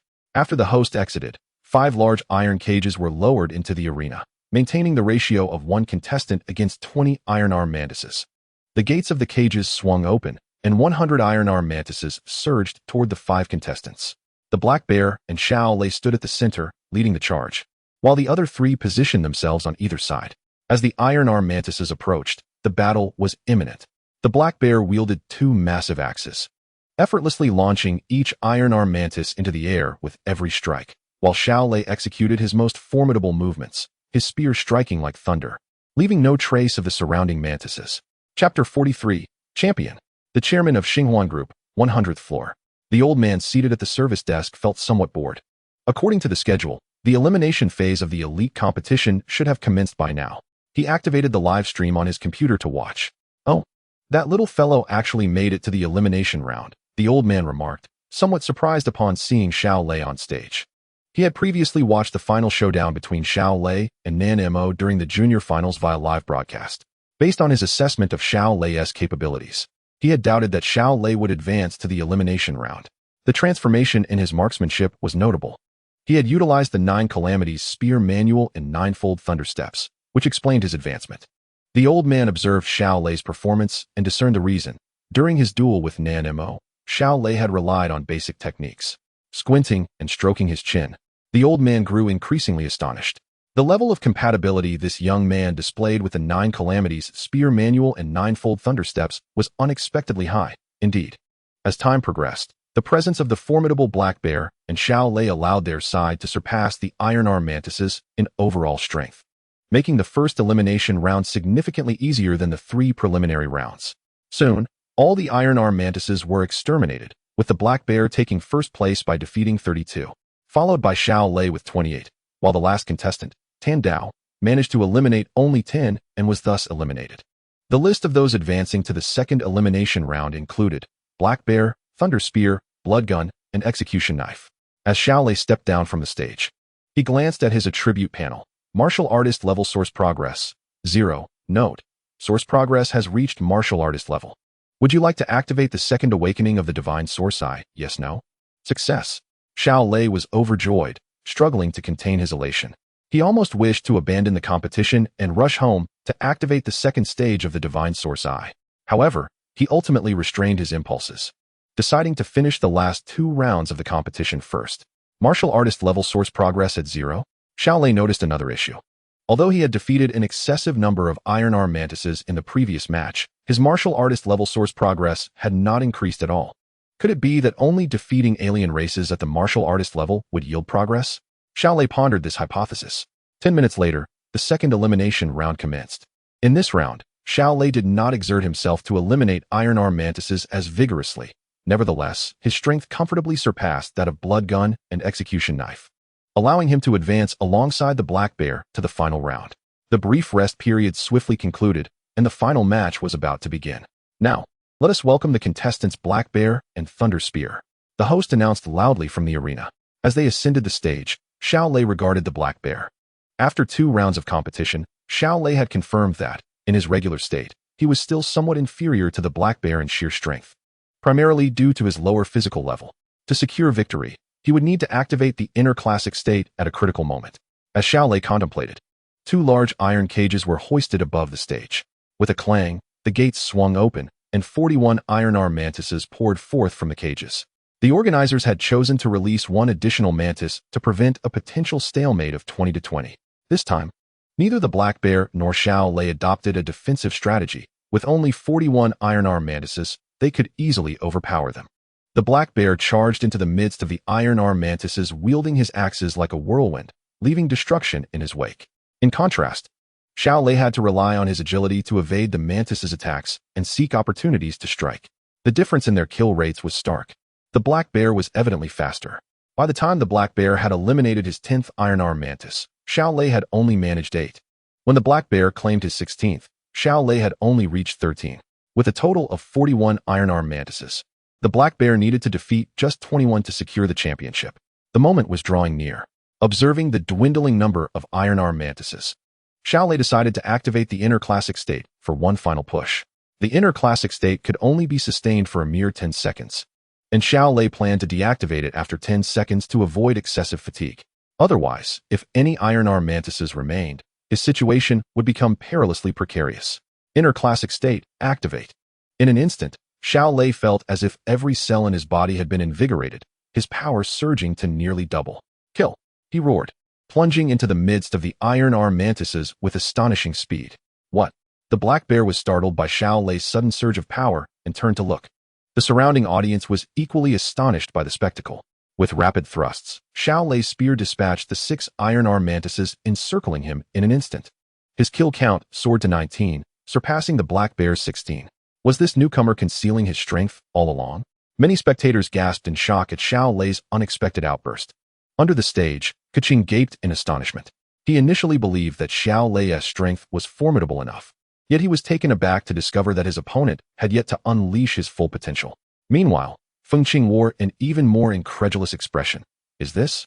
Could it be the manifestation of the Jiu Jieqiang Dian's internal state? Impossible. How could a high school student of mere trainee status master the Neidian? Even among source warriors, only a select few prodigies can grasp the Neidian of the Jiu Jieqiang Dian. As a member of the Mercenary Association's Human Resources Department, Fengqing specialized in the study of geniuses, and thus possessed a deeper understanding of secret techniques than most. On the 100th floor of the Xinghuan building, the internal state erupted. The old man observed Xiao Lei's condition and instinctively slapped the table with his right hand, his eyes wide in disbelief. Unlike Fengqing's skepticism, He was 100% certain that Xiao Lei was indeed in the state of internal manifestation. Could this young lad be a rare prodigy who has cultivated the Jiaojiachangdian? The old man's face reflected his incredulity. On the arena, Xiao Lei was fully unleashed, rapidly dispatching the iron-arm mantis. Although He Xiong was also fiercely attacking the mantis, he paled in comparison to Xiao Lei, who had entered the internal state. By the 8th second of Xiao Lei's internal activation, all the iron-arm mantises had been vanquished. He timely withdrew from the internal state, feeling a wave of fatigue wash over him, yet overall he fared well.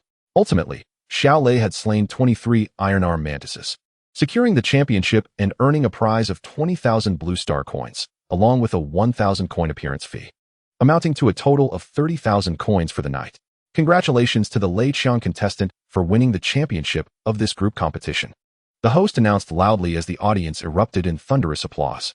After the event concluded, as Xiao Lei descended from the arena, a staff member from the Xinghuan building intercepted him. Leiqiang contestant, our chairman would like to meet you. The notion of the chairman requesting to see him startled Xiao Lei. He wondered why such a prominent figure would wish to meet him. Yes, please follow me. The staff member replied, his demeanor exceedingly cordial. He knew better than to offend someone whom the chairman wished to see personally. Chapter 44. Bimu Shan's recruitment. The Xinghuan building boasted a total of 188 floors. Xiao Lei followed the staff member into the elevator, ascending to the topmost floor. He had never ventured above the 110th floor before, and the elevator resembled a scenic lift. From this height, one could gaze across the entirety of Yenzhou City. Ding! The elevator reached the top floor. Leiqiang contestant, please, the staff member said, holding the elevator door open for him. Thank you. Xiao Lei stepped out of the elevator and followed the staff member to the door of an office. Knock, knock. The staff member gently tapped on the door and respectfully announced, Chairman, the Leiqiang contestant has arrived. Come in, a voice from within beckoned. Xiao Lei recognized it as somewhat familiar. Upon entering the office, he found a large room where an elderly man with graying hair stood by a massive floor-to-ceiling window, gazing out at the view of Yenzhou City. This was indeed the same old man from the 100th floor. Ha ha ha, surprised to see me? The old man noticed Xiao Lei's astonished expression. Come in and sit. You can still treat me as that service attendant. Upon hearing this, Xiao Lei felt a wave of relief. He approached the old man, also gazing at the scenery below, and from this vantage point, he felt a sense of superiority over the mountains. Isn't the view splendid? Alas, one can grow weary of it. Which is why I often work as a service attendant on the 100th floor, the old man remarked, turning his gaze to Xiao Lei. I haven't introduced myself yet. My name is Bimu Shan. You can call me Elder B. Elder B, Xiao Lei responded respectfully. Now, do you know why I called you up here? Bimu Shan inquired, looking at Xiao Lei. I do not know, Xiao Lei replied candidly. You have learned the Neijian of the Jiaojiachangdian, correct? Bimu Shan asked directly. Xiao Lei suddenly understood, realizing this was the reason for the meeting. He did not conceal the truth. Yes. I have just begun to grasp it. When did you start cultivating the Jiaojiachangdian? 3 days ago. You were still using the Jichu Qiangfa. Bimu Shan's tone was casual, as if conversing with an old friend, or perhaps he still perceived their relationship as that of a competitor and a service attendant. I only learned it over these past 2 or 3 days, Xiao Lei answered directly. Only 2 or 3 days. Bimu Shan expressed astonishment again. To master the Neijian in such a brief time, how will you face those source warriors who have spent years without mastering it? What is your affinity with the Jiaojiachangdian? 99, Xiao Lei replied nonchalantly. Bimu Shan rubbed his forehead, seemingly struck again. But in comparison to Xiao Lei's rapid mastery of the Neijian, a 99 affinity was comparatively modest. And what is your affinity with the Jiozhong Leibu? Bimu Shan inquired once more. 98, Xiao Lei confessed. Truly, one can feel envious of such talent, Bimu Shan remarked. Now, let us discuss serious matters. Have you heard of the organization known as the Dark Empire? I heard a little about it from Nanma last time. Nanma, the young lad who faced you in the preliminary competition, Bimu Shan nodded, recalling the encounter. What did he tell you? He mentioned that the influence of the Dark Empire rivals that of the 5 great nations. After uttering this, Xiao Lei observed Bimu Shan's reaction, truthfully. He still found it hard to believe that the so-called Dark Empire could rival the 5 great nations. Your expression suggests disbelief? Bimu Shan, a seasoned veteran, easily perceived Xiao Lei's thoughts. Let me assure you, he speaks the truth. The 5 great nations, the HS Chamber of Commerce, and our Dark Empire comprise the 7 great powers of Blue Star civilization. However, our Dark Empire operates beneath the surface, unbeknownst to the ordinary populace. Yet, Once you become acquainted with the circle of warriors, you will inevitably learn of our existence. Listening to Bimushan's words, Xiao Lei found himself swayed. Compared to Nanma, Bimushan's status was far superior, and he was unlikely to deceive him. Now, the reason I summoned you is to extend an invitation to join our Dark Empire. Every force vies for geniuses. Bimushan finally revealed his purpose. I am inviting you to become an elite member of the Dark Empire. Typically, it is not so easy for ordinary warriors to join, as most can only become external members. Upon hearing this, Xiao Lei hesitated to respond immediately. He was naturally somewhat averse to organizations with darker inclinations. Let me elaborate on the benefits of joining our Dark Empire, Bimushan continued, while Xiao Lei listened quietly, withholding his immediate reaction. If you choose to join us, as you are classified as a genius level member, you will first enter our elite training camp. The resources we invest in each genius in our Dark Empire's elite training camp surpass those of the 3 major martial schools. After all, we recruit fewer geniuses than the 3 major schools, allowing us to allocate more resources to each individual. In other words, by joining us, you will acquire resources that exceed those of the 3 major martial schools. Hearing this, Xiao Lei was slightly astonished. But if the Dark Empire truly possessed such immense power, this point could be understood. Indeed, the caliber of geniuses varies significantly, and the resources allocated are commensurate with their innate abilities. The higher the talent, the greater the rewards. We categorize all geniuses into 4 principal tiers: C, B, A, and S. Within the C tier, there are further subdivisions: C3, C2, and C1. While the B tier is divided into B3, B2, and B1. Bimushan elaborated on the circumstances of the elite training camp. Currently, your aptitude for the Jiu Jiachongdian cultivation is remarkably high, yet your martial arts skills are merely average, at least in comparison to our elite training camp members. Upon entering this elite training camp, one starts with a minimum of 3rd-tier martial arts skills. Upon hearing this, Xiao Lei was astonished. Indeed, it was a genius training camp, where possessing 3rd-tier martial arts skills was merely the entry threshold. The C3, C2, and C1 levels correspond to achieving the early, mid, and late stages of 3rd-tier martial arts before the age of 18, respectively. The B tier signifies those who attain 4th-tier martial arts before turning 18, while the A tier pertains to students who reach a pinnacle state of will materialization within the 4th-tier martial arts by that age. The S tier represents geniuses who achieve 5th-tier martial arts before their 18th birthday. After concluding his introduction, Bimushan addressed Xiao Lei, stating that he could apply for a C1 level contract for him, akin to late-stage 3rd-tier members. This was primarily due to the fact that his martial arts skills had yet to surpass the 3rd tier. Should he achieve such a breakthrough, Bimushan might be able to secure him a B-level contract.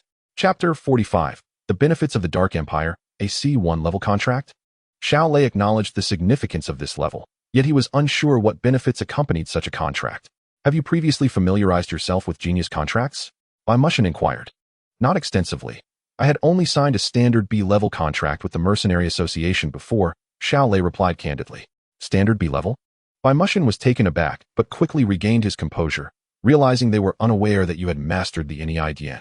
Indeed, I had not learned the Nei at the time of signing the contract. That explains it, Bimushan continued. Since you are not well versed, allow me to briefly introduce the particulars. Our Dark Empire's C1 level contract includes an annual stipend of 3 million blue star coins and a resource allocation of 3 million points. Permanent residency rights in a Tier 3 villa, and all the privileges of an LV1 level member. These benefits are quite comparable to those offered by official organizations in Xia country, such as the Martial Artists Association and Mercenary Association. Let me elucidate each point for you. Certainly, Xiao Lei listened attentively. The annual 3 million blue star coins speaks for itself. The 3 million points are essentially equivalent to 3 million blue star coins, as the internal exchange rate within the Dark Empire is 1-to-1. However, certain precious resources can only be procured with our points in the internal marketplace, making points inherently more valuable than blue star coins. Upon hearing this, Xiao Lei grasped the significance of the points. The second benefit, the permanent residency rights in a Tier 3 villa, ensures that once you become a member of our elite training camp, you will gain access to a highly secure villa district under the auspices of the Dark Empire. The Tier 3 villa district in Yenzhou is the Bihai Lanwan villa area, which you are likely familiar with, Bimushan remarked, looking at Xiao Lei, who, being a native of Yenzhou, should be well acquainted with this affluent locale. I am aware. Xiao Lei nodded, recognizing it as a notably prestigious area in Yenzhou. The prospect of relocating his family there was incredibly enticing. For someone who had shared a cramped room with his younger brother throughout his childhood, the allure of such a grand villa was immense. The villa's spaciousness was one aspect.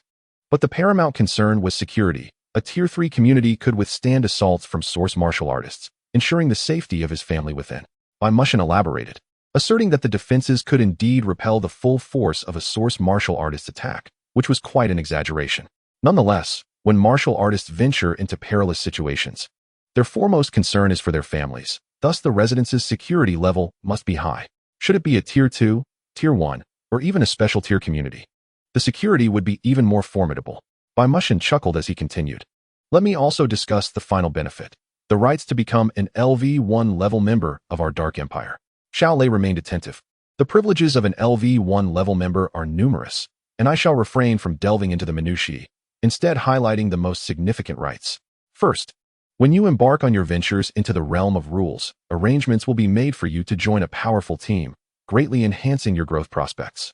As a reliable team can significantly increase your survival rate. Second, the intelligence gathered by our Dark Empire from numerous realms of rules will be freely shared with you. Third, there are numerous instructional videos from powerful members within our Dark Empire available for you to study by expending the requisite points. This includes many instructional videos from martial kings. And the cost in points is minuscule compared to what you would pay in society for similar teachings. Essentially, it is akin to our internal experts imparting their knowledge to emerging talents without charge. Upon hearing the third point, Xiao Lei's expression shifted slightly. Realizing that the presence of martial kings within the Dark Empire was indeed a reality, and judging by Mushan's tone, there were likely more than one. In society, gaining access to a martial king's teachings was virtually impossible without exorbitant fees, yet within the Dark Empire, it was conceivable for talents to acquire numerous instructional videos from martial kings, which was undeniably alluring. Fourth, many extraordinary cultivation locations are accessible within our Dark Empire, making acquisition significantly easier and more cost-effective compared to societal avenues. For instance, you currently stand at the pinnacle of the second tier, and the most suitable location for your breakthrough is the Endless Thunder Marsh within the Yunlei realm. Have you heard of it? I have heard my teacher mention it, was Xiao Lei's response. Then I need not elaborate further. The majority of the Endless Thunder Marsh has been divided among our 7 major factions, leaving only a fraction available in society. Consequently, if you were to purchase a comprehension quota in society, it would be exorbitantly priced, with even a mere 3-day quota costing 10 million blue star coins. However, should you join our Dark Empire, such quotas can be obtained through various internal rewards without cost, and the locations available for comprehension will be superior to those one could purchase in society. Xiao Lei opened his mouth, contemplating. Is this not monopolization? Yet, in this world, the survival of the fittest prevails, and it is only natural that the strong possess greater resources. Fifth, many essential goods in our internal marketplace are available at discounted rates, such as commonly used qi and blood potions, shisui pills, and yunshin pills, among others, with LV1 level members receiving a 10% discount, which can lead to substantial savings on cultivation expenses. Xiao Lei could not help but inwardly marvel at the impressive benefits provided by the Dark Empire. Lastly, upon reaching level 99, you will receive a complimentary Junior Foundation Building Pill. A Junior Foundation Building Pill. Xiao Lei's heart raced. He had often heard of the rarity of such pills throughout his life, each valued at 100 million blue star coins, and now it was within his grasp. The benefits bestowed upon the members of our Heian Digua LV1 are manifested in various aspects of life and training. For instance, when you travel by airplane or high-speed train, you can enjoy complimentary access to first-class seating, among numerous other small perks. How does that sound? Would you be inclined to join our Heian Digua? I would like to ponder over it, may I? Xiao Lei did not rush to acquiesce. The allure of the Heian Digua's benefits was indeed compelling. It would be untruthful to claim otherwise. However, he harbored a certain reluctance towards organizations that leaned towards the darker side, which rendered him indecisive at this moment. While it is commonplace for individuals to indulge in fantasies of being a mob boss or a godfather while watching a film, the reality of joining such clandestine organizations often deters most people when given a choice.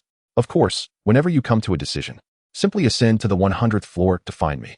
Additionally, I would appreciate your discretion regarding my identity. Upon hearing Xiao Lei's words, Bai Mushan did not exhibit any sign of displeasure. Very well, Bai Lao, I shall take my leave for now. Safe travels. Xiao Lei departed from Bai Mushan's office and descended in the elevator. At that moment, Keqing had already left Xinghuan building with Feng Qing. In the hovercar, she seemed to have made a resolution. Aunt, I wish to follow Xiao Lei's path and train in the dark competition. Given my current abilities, the prospect of being admitted to the first batch of martial arts universities and military academies appears bleak. Therefore, why not take a leap of faith? What do you think? Feng Qing regarded Kuqing with a measure of surprise, acknowledging the validity of her reasoning. The dangers of the dark competition are indeed substantial, as you witnessed tonight, with one individual losing their life to the Iron Arm Mantis. Are you not afraid? I am afraid, but the journey of martial arts is fraught with challenges. If Xiao Lei can achieve it, I too aspire to transcend my limitations. Kuqing's gaze was resolute. Chapter 46. The Mercenary Association. Feng Qing nodded and offered her counsel. If you genuinely wish to pursue this training, I have 2 pieces of advice. First, you must secure your parents' consent. The dark competition poses significant risks, and any injuries could severely impact your college entrance examinations. You must consider this carefully. It is indeed a precarious gamble. Second, at your current level, you can only compete in the preliminary rounds. Do not venture into the intermediate or advanced competitions without the requisite skills. I understand. I will discuss this matter with my parents upon returning. After Feng Qing escorted Kuqing home, she refrained from entering Kuqing's residence. She needed to promptly report her findings regarding Xiao Lei. For her primary duty was to scout for talent for the Mercenary Association. Should she independently discover a genius, her accolades would be substantial. I have pressing matters to attend to, so I shall not go inside. Please inform your parents. Very well. Observing Feng Qing's busy demeanor, Kuqing chose not to insist further. Goodbye, aunt. Farewell. After exchanging pleasantries, Feng Qing drove the hovercar away with haste. Inside the hovercar, Feng Qing promptly dialed the number of their expedition leader, Wang Jianan. Hello. On the other end, Wang Jianan answered the call. He was the deputy director of the Human Resources Department of the Mercenary Association in Jiangnan Province. Director, this evening I uncovered a promising talent whom I believe should be included in our assessment targets. Feng Qing spoke with a tone of pride. Oh, pray tell, what manner of talent is this?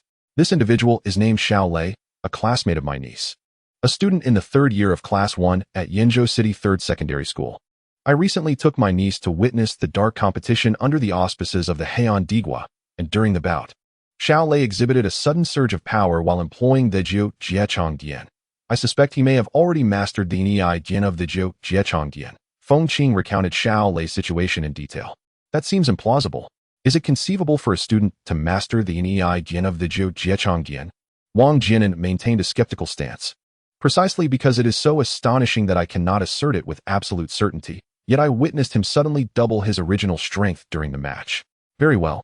I will look into Xiao Lei's information and arrange a meeting with the principal of Yenzhou City 3rd Secondary School.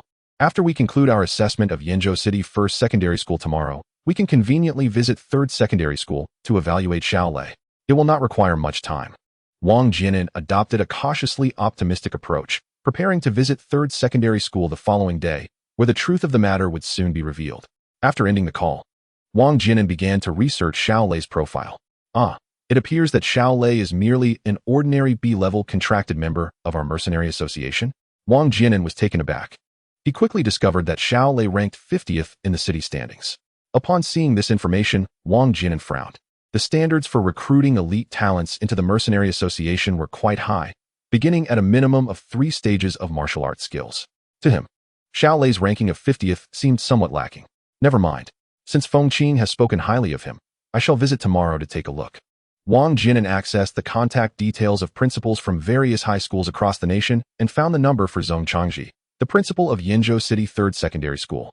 As the deputy director of the Human Resources Department of the Mercenary Association in Jiangnan Province, possessing the contact information of principals nationwide was a fundamental professional duty. Soon, Wang Jianan reached Zhong Changji and introduced himself, stating the purpose of his visit the following day, which was to assess Xiao Lei closely. Naturally, Zhong Changji readily agreed, recognizing the potential benefits for the school. After concluding the call, Zhong Changji contacted Xiao Lei's homeroom teacher, Lu Zhenhe. Teacher Lu, tomorrow morning, a team from the Jiangnan Province Mercenary Association headquarters will come to our school for an assessment, specifically focusing on Xiao Lei. Please inform him to prepare adequately. An assessment of Xiao Lei? Hasn't he already signed with them? Lu Zhenhe was puzzled. Their team is targeting exceptionally talented students, and they operate independently from the Yenzhou City Mercenary Association, Zhong Changji explained. Oh, but isn't the elite talent recruitment standard of the Mercenary Association at least 3 stages of martial arts skills? Why would they assess Xiao Lei? Lu Zhenhe questioned further. They did not specify, and I am uncertain myself. Zhong Changji also found the situation somewhat perplexing, since they wished to assess Xiao Lei. Perhaps I should also invite Gufeichen, who is also at the late stage of the second level. What do you think, Principal? Lu Zhenhe did not forget to advocate for other students. Having one more person won't consume much time. If you believe it beneficial, please inform Gufeichen. Whether he seizes this opportunity depends on him. Zhong Changji did not oppose.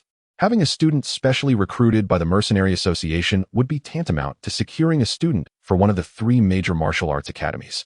And he would be delighted if both Xiao Lei and Gufeichen were recruited. Very well. I shall notify both of them now.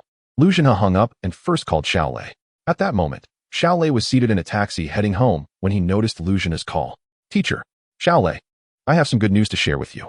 Good news? Xiao Lei felt quite pleased. The conditions for awakening the second level of the divine source I had already been met, and he was eager to return home to initiate the awakening.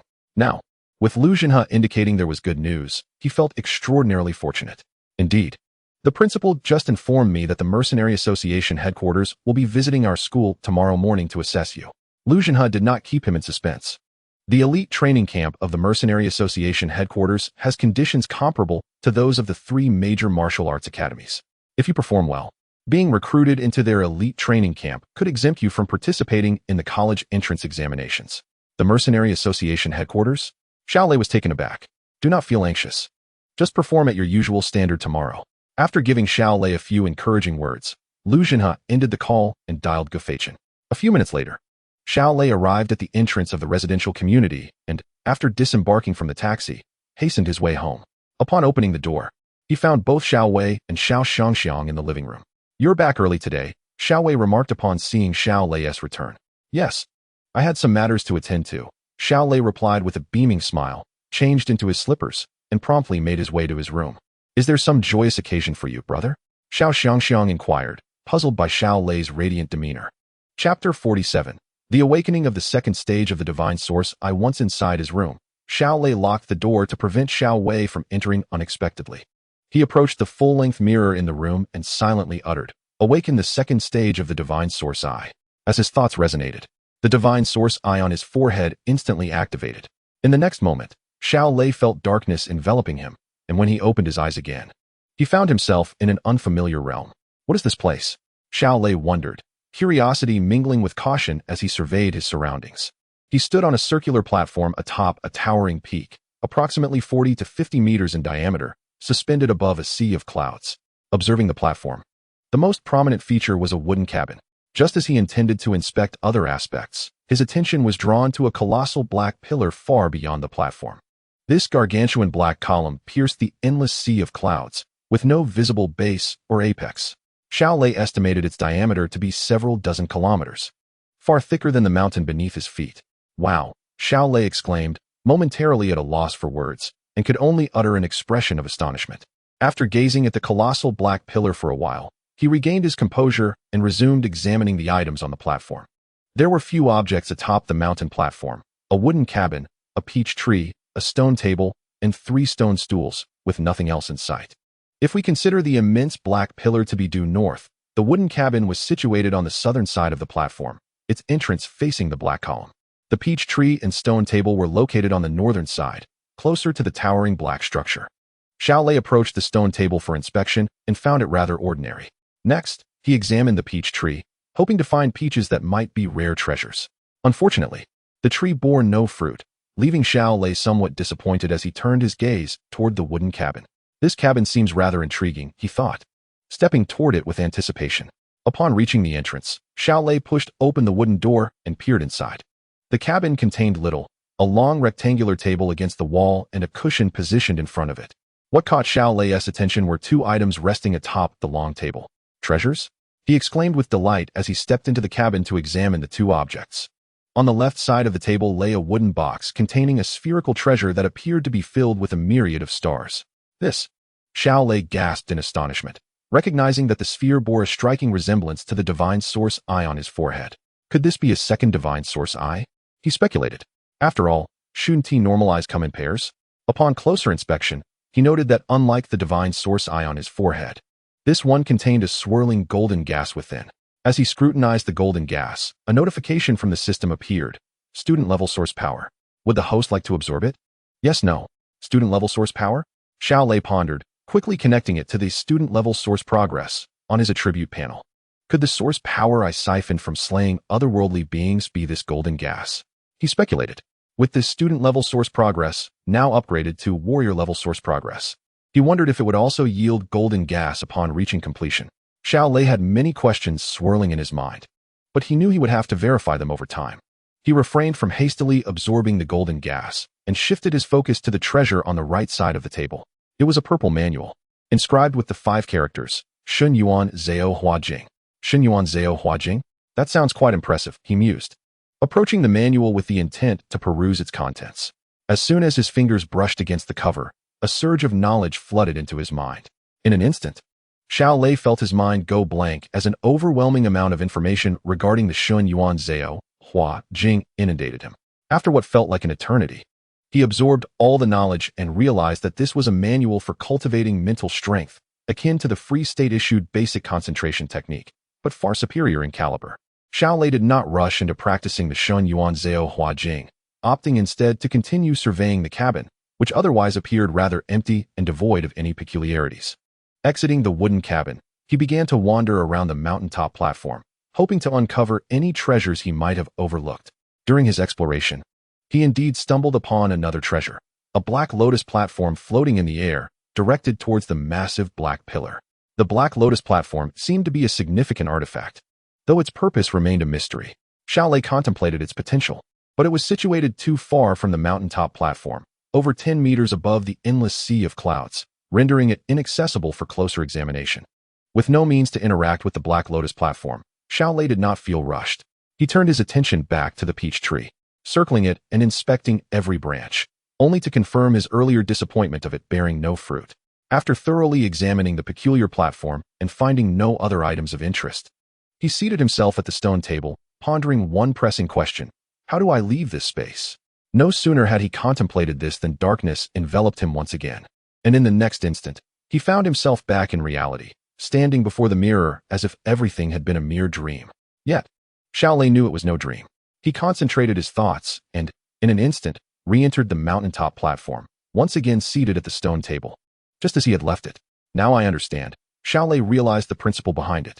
After several attempts to confirm his ability to enter and exit the mysterious space at will, he finally felt at ease. Returning to the real world, he reclined on his bed and re-entered the enigmatic realm once more. In this mysterious space, 5 items appeared to be treasures. Analyzing them, the first was the distant colossal black pillar, which any observer could deduce harbored secrets. The second was the black lotus platform floating in the air, which also seemed extraordinary, but whose function remained unclear, much like the black pillar. The third was the peach tree before him, the sole tree atop the mountaintop platform, which certainly did not resemble an ordinary earthly specimen. The fourth was the other divine source eye within the wooden cabin, a fortunate discovery, as the system had hinted at one of its functions. Soon, he would absorb that golden gas and discern its effects. The final treasure is the Shun Yuan Zhao Hua Jing, which I am most familiar with. After summarizing, Xiao Lei stood up and walked towards the wooden cabin, intending to absorb the golden gas first. Chapter 48, Body Level, 99. Upon entering the cabin, Xiao Lei sat down on the cushion at the long table. As soon as he settled, he felt a noticeable calmness envelop him, transforming him into a serene and far-reaching state. This surprised Xiao Lei, prompting him to glance at the cushion beneath him, realizing that it was also a treasure he had overlooked during his previous calculations. Regaining his focus, he turned to the golden gas emanating from the eye of Shun Yuan on the long table and thought, absorb. With his intention, the golden gas flew out from the eye of Shun Yuan and entered the eye of Shun Yuan on his forehead. Once inside, the golden gas surged throughout his body.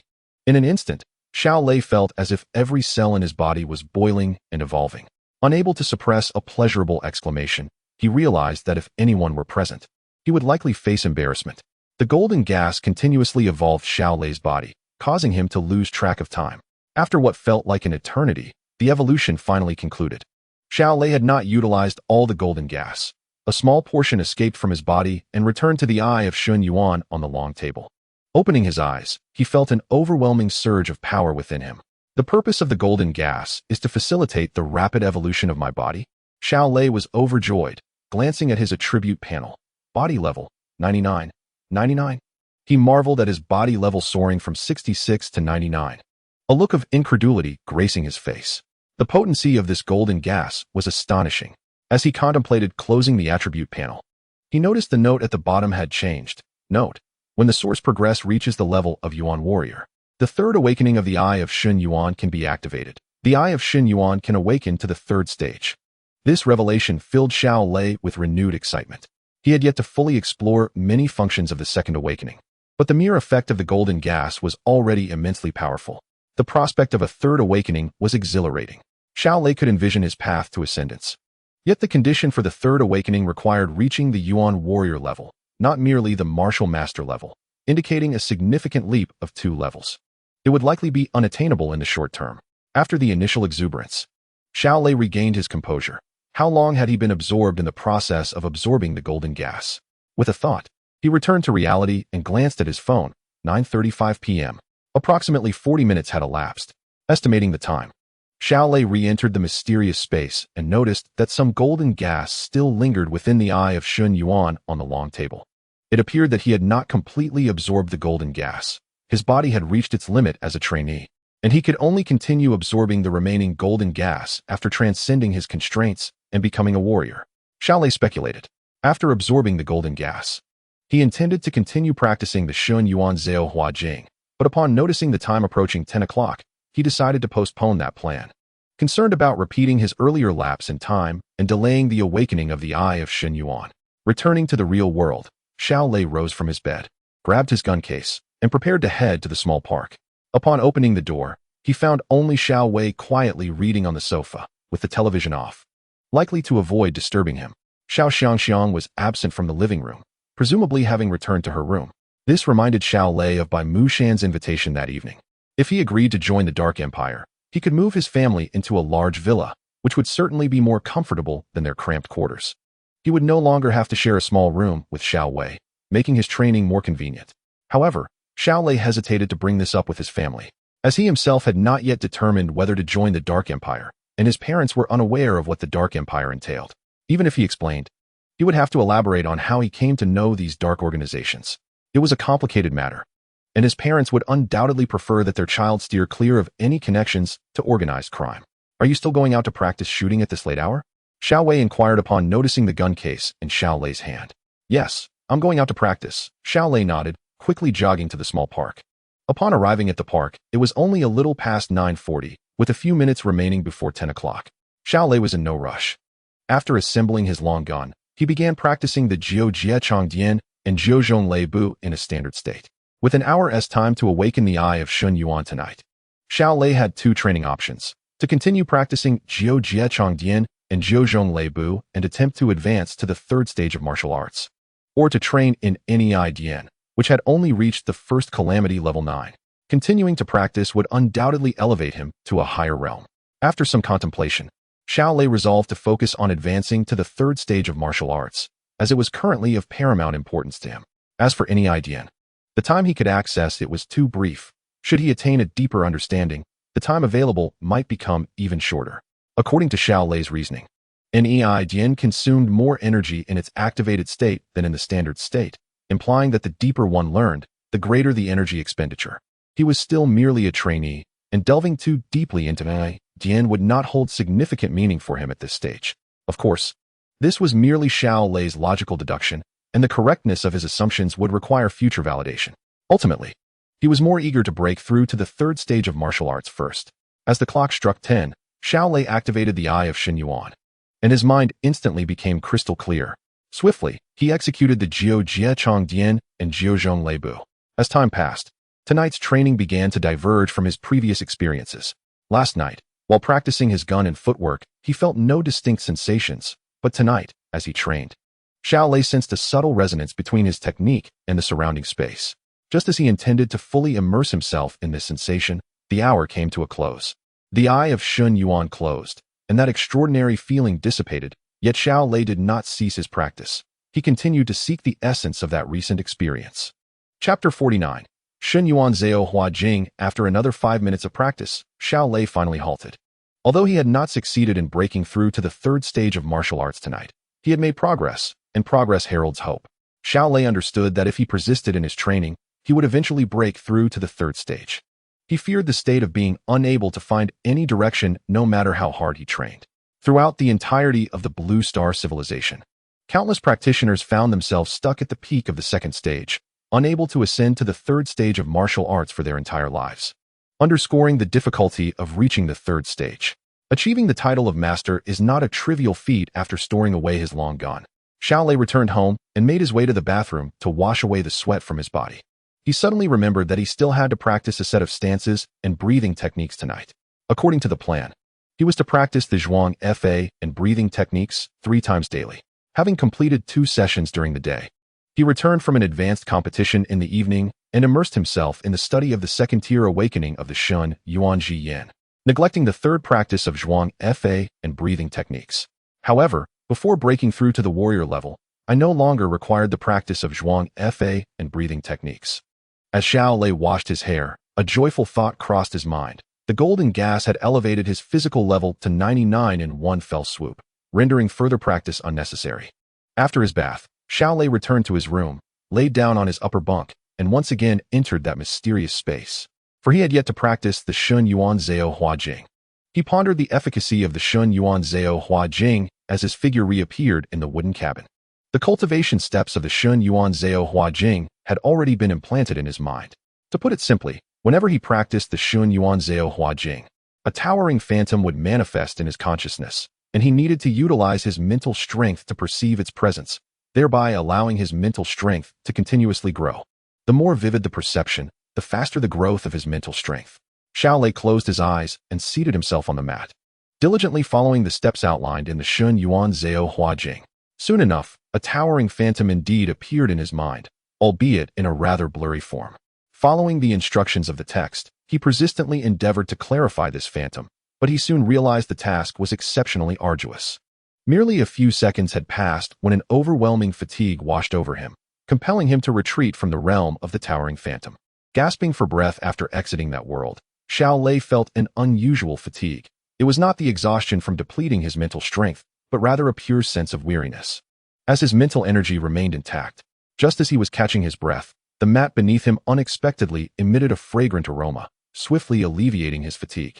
This mat truly was a treasure, he thought, as he sensed his mental fatigue dissipating rapidly. A minute later, all traces of exhaustion had vanished, and he resumed his practice of the Shun Yuan Zhao Hua Jing, re-entering the realm of the towering phantom. Thus, he continued the cycle of entering, exiting, and resting, observing a significant surge in his mental strength. An hour passed in the blink of an eye, and when Xiao Lei attempted to enter the realm of the towering phantom once more, he found himself unable to do so. Another hour had gone by. Could it be that the Shun Yuan Zhao Hua Jing could only be practiced for 1 hour a day? He speculated as he glanced at his attribute panel to assess the results of the hour. Physical level, 99. Willpower, 82. Mental index, 12. Warrior level source progress, 0. Martial arts skills, spear technique tier, 2 100. Step technique tier, 2 100. Secret technique, Jiu Jiechong Dian Nei Dian First Calamity 9. Remark, source progress must reach warrior level to unlock the third tier awakening of Shun Yuanji Yin. With his physical level now at 99, Xiao Lei reviewed the details once more, never tiring of the sight. His mental strength had originally been at level 69. But after merely 1 hour of practicing the Shun Yuan Zhao Hua Jing, it had astonishingly surged to 79, an increase of an entire level. My heavens! Xiao Lei found himself at a loss for words to describe such a rapid ascent. Even with ample young Shindan, he would typically require about 4 days of practicing Ji Chuning Shin Fa for a mere increment of 0.1 level. Yet now, in just 1 hour, his mental strength had skyrocketed by a full level, equating to a staggering increase in speed of approximately 160 times. This comparison was made against his post-young Shindan speed. Had it been measured before he possessed the young Shindan, the growth rate might have approached 1,000-fold. The difference was like heaven and earth. So formidable. Xiao Lei marveled once more. In addition to the astonishing rate of mental strength increase, Xiao Lei was equally astonished to find his mental index had risen from 11 to 12. The mental index signifies the capacity of the mental strength container, typically. Only after reaching a high level of mental strength does the mental index undergo a change. For individuals of student-level capability, unless they consume rare elixirs, their mental index remains stable. The Shun Yuan Zhao Hua Jing not only augments mental strength, but also enhances the mental index, a result that was nothing short of extraordinary. Xiao Lei was exceedingly pleased with the growth effects of the Shun Yuan Zhao Hua Jing, the second-tier awakening of Shun Yuan Ji Yin, whether through the golden gas or the Shun Yuan Zhao Hua Jing, had exceeded Xiao Lei's expectations. Moreover, he had yet to comprehend the functions of the enormous black pillar, the black lotus platform, and the peach tree. In summary, the capabilities of the second-tier awakening of Shun Yuan Ji Yin surpassed not only Xiao Lei's expectations, but also many others, filling him with anticipation for the third-tier awakening. If the second-tier awakening was this impressive, what remarkable abilities could the third tier hold? After completing his practice of the Shun Yuan Zhao Hua Jing, Xiao Lei exited the Shun Yuan space, a name he had coined for the mysterious area unlocked upon awakening the Shun Yuan Ji Yin. It was now 12:20 a.m., and he decided to set aside other thoughts and rest. The following morning at 5, his phone vibrated. As Xiao Lei opened his eyes and prepared to rise for his Zhuang Fa and breathing practice, he reconsidered.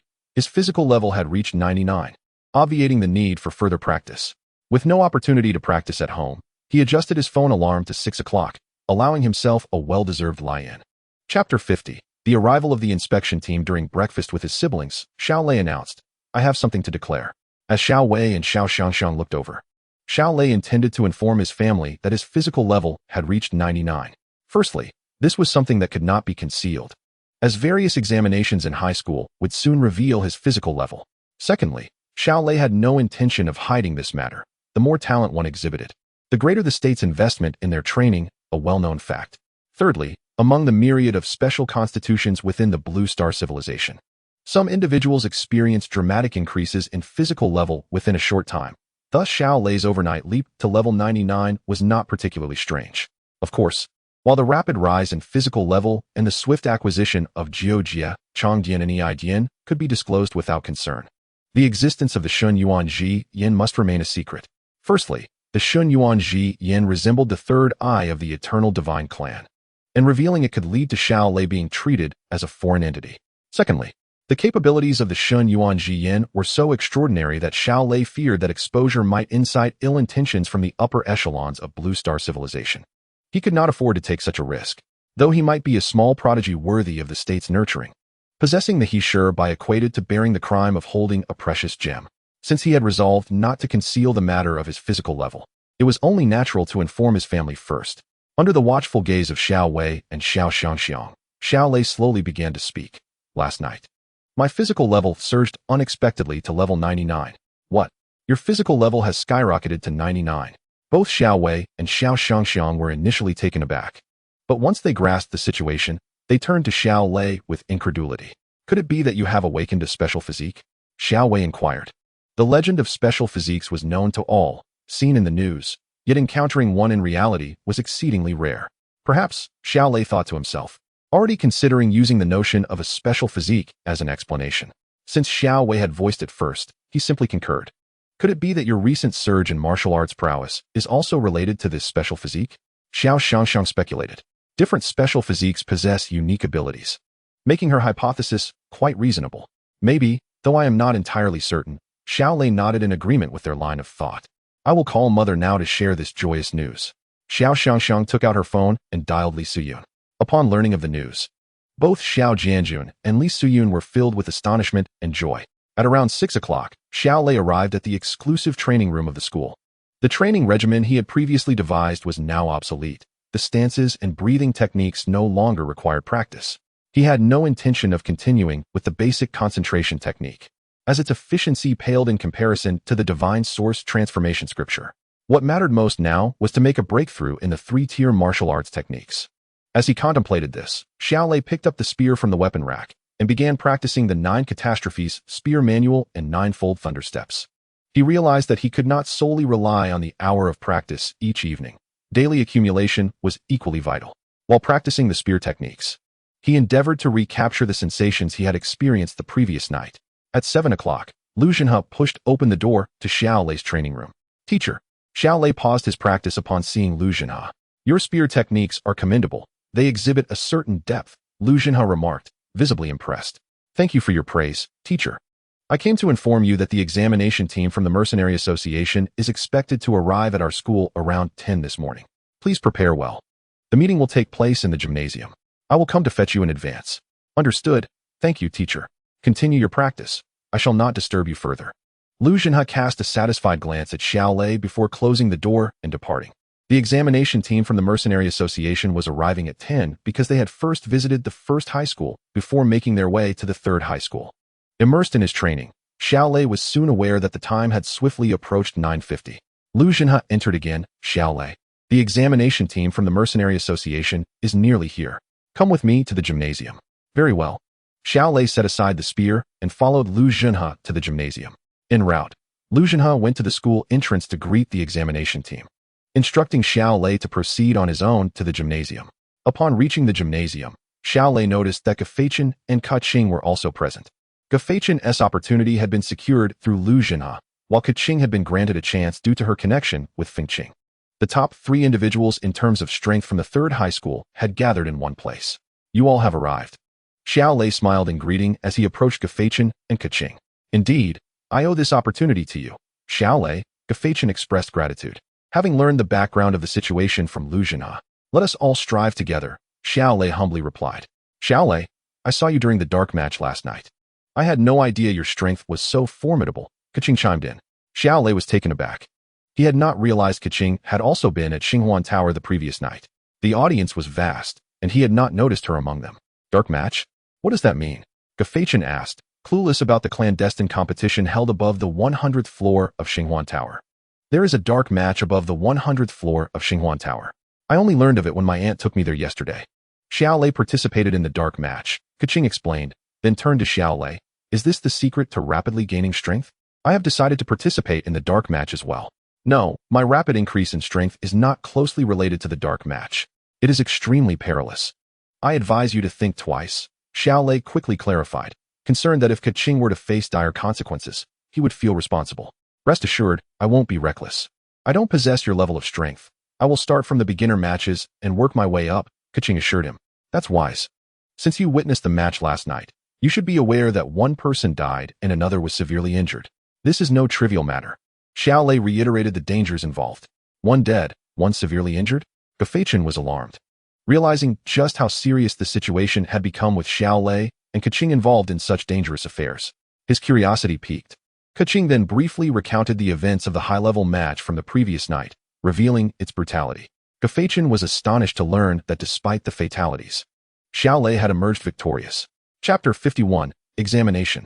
Contact the president for a high school student. Being involved in events that resulted in death was well beyond the realm of psychological expectations, particularly when Xiao Lei had claimed first place in such a competition. While Gefeichen remained in shock, outside the gymnasium, Principal Zhong Zhangji and teacher Lu Zhenhe were welcoming a group of individuals entering the venue. Xiao Lei turned to observe the leading figure, a man appearing to be in his 30s, who emanated a powerful aura. A source warrior.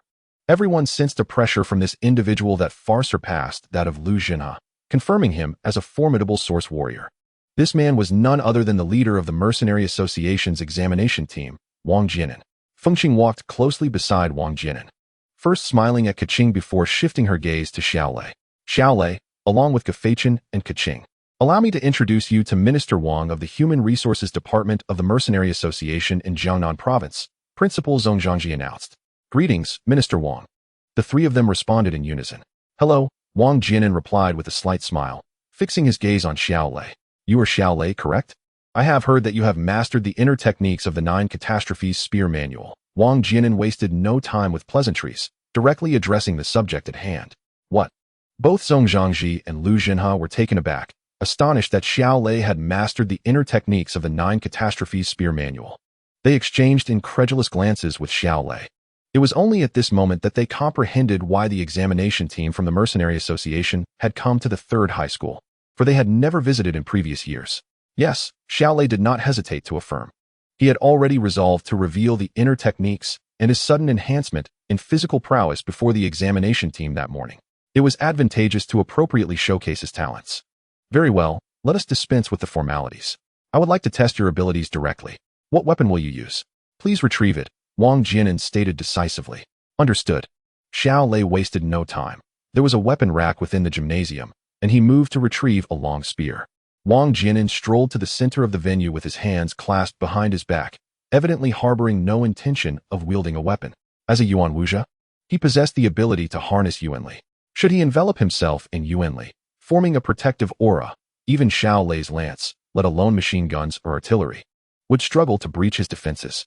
In the realm of martial artists, those at the levels of entry-level Wuxia and Wushu could only absorb the Yuanli from their surroundings to enhance their own abilities, yet they could not employ it. Only upon reaching the Yuan Wuxia stage could one actively utilize Yuanli, marking a profound transformation in strength. The most immediate consequence of this power was that conventional firearms became ineffective against Yuan Wuxia. Thus, a saying circulated within martial circles: only upon attaining the Yuan Wuxia realm does one truly step into the domain of the formidable, embarking on the path of cultivation. Xiao Lei approached Wang Jianan, lance in hand. As Wang Jianan gazed at Xiao Lei, his expression sharpened, and an overwhelming aura of malice enveloped Xiao Lei. Previously, Wang Jianan's oppressive presence emanated naturally, but now he actively unleashed it. Suddenly, Xiao Lei felt an unprecedented wave of murderous intent crashing upon him. Those with frail wills would likely buckle at the knees. However, Xiao Lei's resolve had always been his forte, and he braced himself against Wang Jianan's pressure. As the intensity of Wang Jianan's aura escalated, Xiao Lei felt as though a colossal mountain bore down upon him, rendering him immobile. After several seconds, Wang Jianan withdrew his oppressive force, looked at Xiao Lei with a nod of approval, and remarked, "Your willpower is commendable. Do not fear injuring me. Unleash your full strength upon me." The moment Wang Jianan retracted his pressure, Xiao Lei felt a wave of relief wash over him, and he could not help but marvel. Is this the power of a Yuan Wuxia? No need for physical confrontation. Mere pressure can leave me paralyzed. Upon hearing Wang Jianan's encouragement, Xiao Lei took a deep breath, steadied himself, and unleashed the full might of Jiu Jiechong Dian, charging toward Wang Jianan. As Wang Jianan observed Xiao Lei's lance approach, he extended a finger, concentrating Yuanli around it. With a series of resounding impacts, Wang Jianan's finger, infused with Yuanli, deftly countered Xiao Lei's lance strikes. After Xiao Lei executed several thrusts, the onlookers noticed something amiss. The force behind Xiao Lei's lance had escalated, seemingly reaching the limits of a trainee. Wang Jianan, engaged in combat with Xiao Lei, quickly recognized this anomaly. He pinched Xiao Lei's lance between two fingers and inquired curiously, "Your records indicate you are at level 6. How is it that I perceive the force of your lance has reached the trainee's threshold?" With his lance caught, Xiao Lei could not retract it and replied, "Last night, my physical level surged unexpectedly from level 6 to level 9 perfection. A special physique? You possess a special physique," Wang Jianan exclaimed, his face lighting up with excitement. Not only was Xiao Lei extraordinarily gifted in Jiu Jiechong Dian, but he also possessed a special physique, which felt akin to discovering a hidden treasure. The revelation of Xiao Lei's special physique astonished those around him. However, this newfound strength provided a fitting explanation for his recent surge in abilities. "Excellent. Now demonstrate Jian for me. I wish to ascertain whether you have truly mastered it," Wang Jianan said with a warm smile, releasing Xiao Lei's lance. "Understood." Xiao Lei retracted his lance and declared, Jian state, activate. Instantly, his aura intensified nearly twofold as he charged at Wang Jianan once more. "Indeed, it is Jian," Wang Jianan observed, his expression brimming with delight as he extended his finger to deflect Xiao Lei's assault. 5 seconds later, Xiao Lei exited the Jian state, halting his attack to prevent excessive strain on his body. "Very impressive," Wang Jianan remarked, a look of profound satisfaction gracing his features. He then turned to Feng Qing, saying, "Xiao Lei's situation is quite unique. I must report this to the president. You may assess the other 2 students." "The president?" Both Zhong Changji and Lu Jinhe exchanged startled glances, realizing that the president Wang Jianan referred to was none other than the head of the Jiangnan Province Mercenary Association, a figure of immense stature, renowned throughout Jiangnan Province. Having reached the pinnacle of Xingu Wuxia status years ago, often referred to as a half-step Wuwang.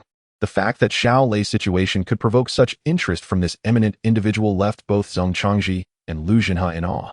"Very well, Minister," Feng Qing responded, her demeanor reflecting her surprise at Wang Jianan's intention to contact the president. Wang Jianan cast one last glance at Xiao Lei, remarking, "Xiao Lei, I am certain the president will be quite pleased with you. He will undoubtedly extend a high-level contract." "Thank you," Xiao Lei expressed his gratitude, still unfamiliar with the significance of the president Wang Jianan mentioned. Chapter 52.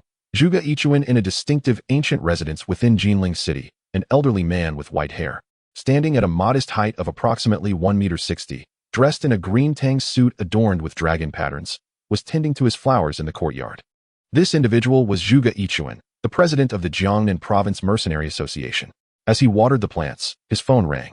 Setting down the watering can, he glanced at his phone and saw it was Wang Jinan calling. Hello, Xiao Wang, what brings you to contact me? Zhuge Yichuan answered the call.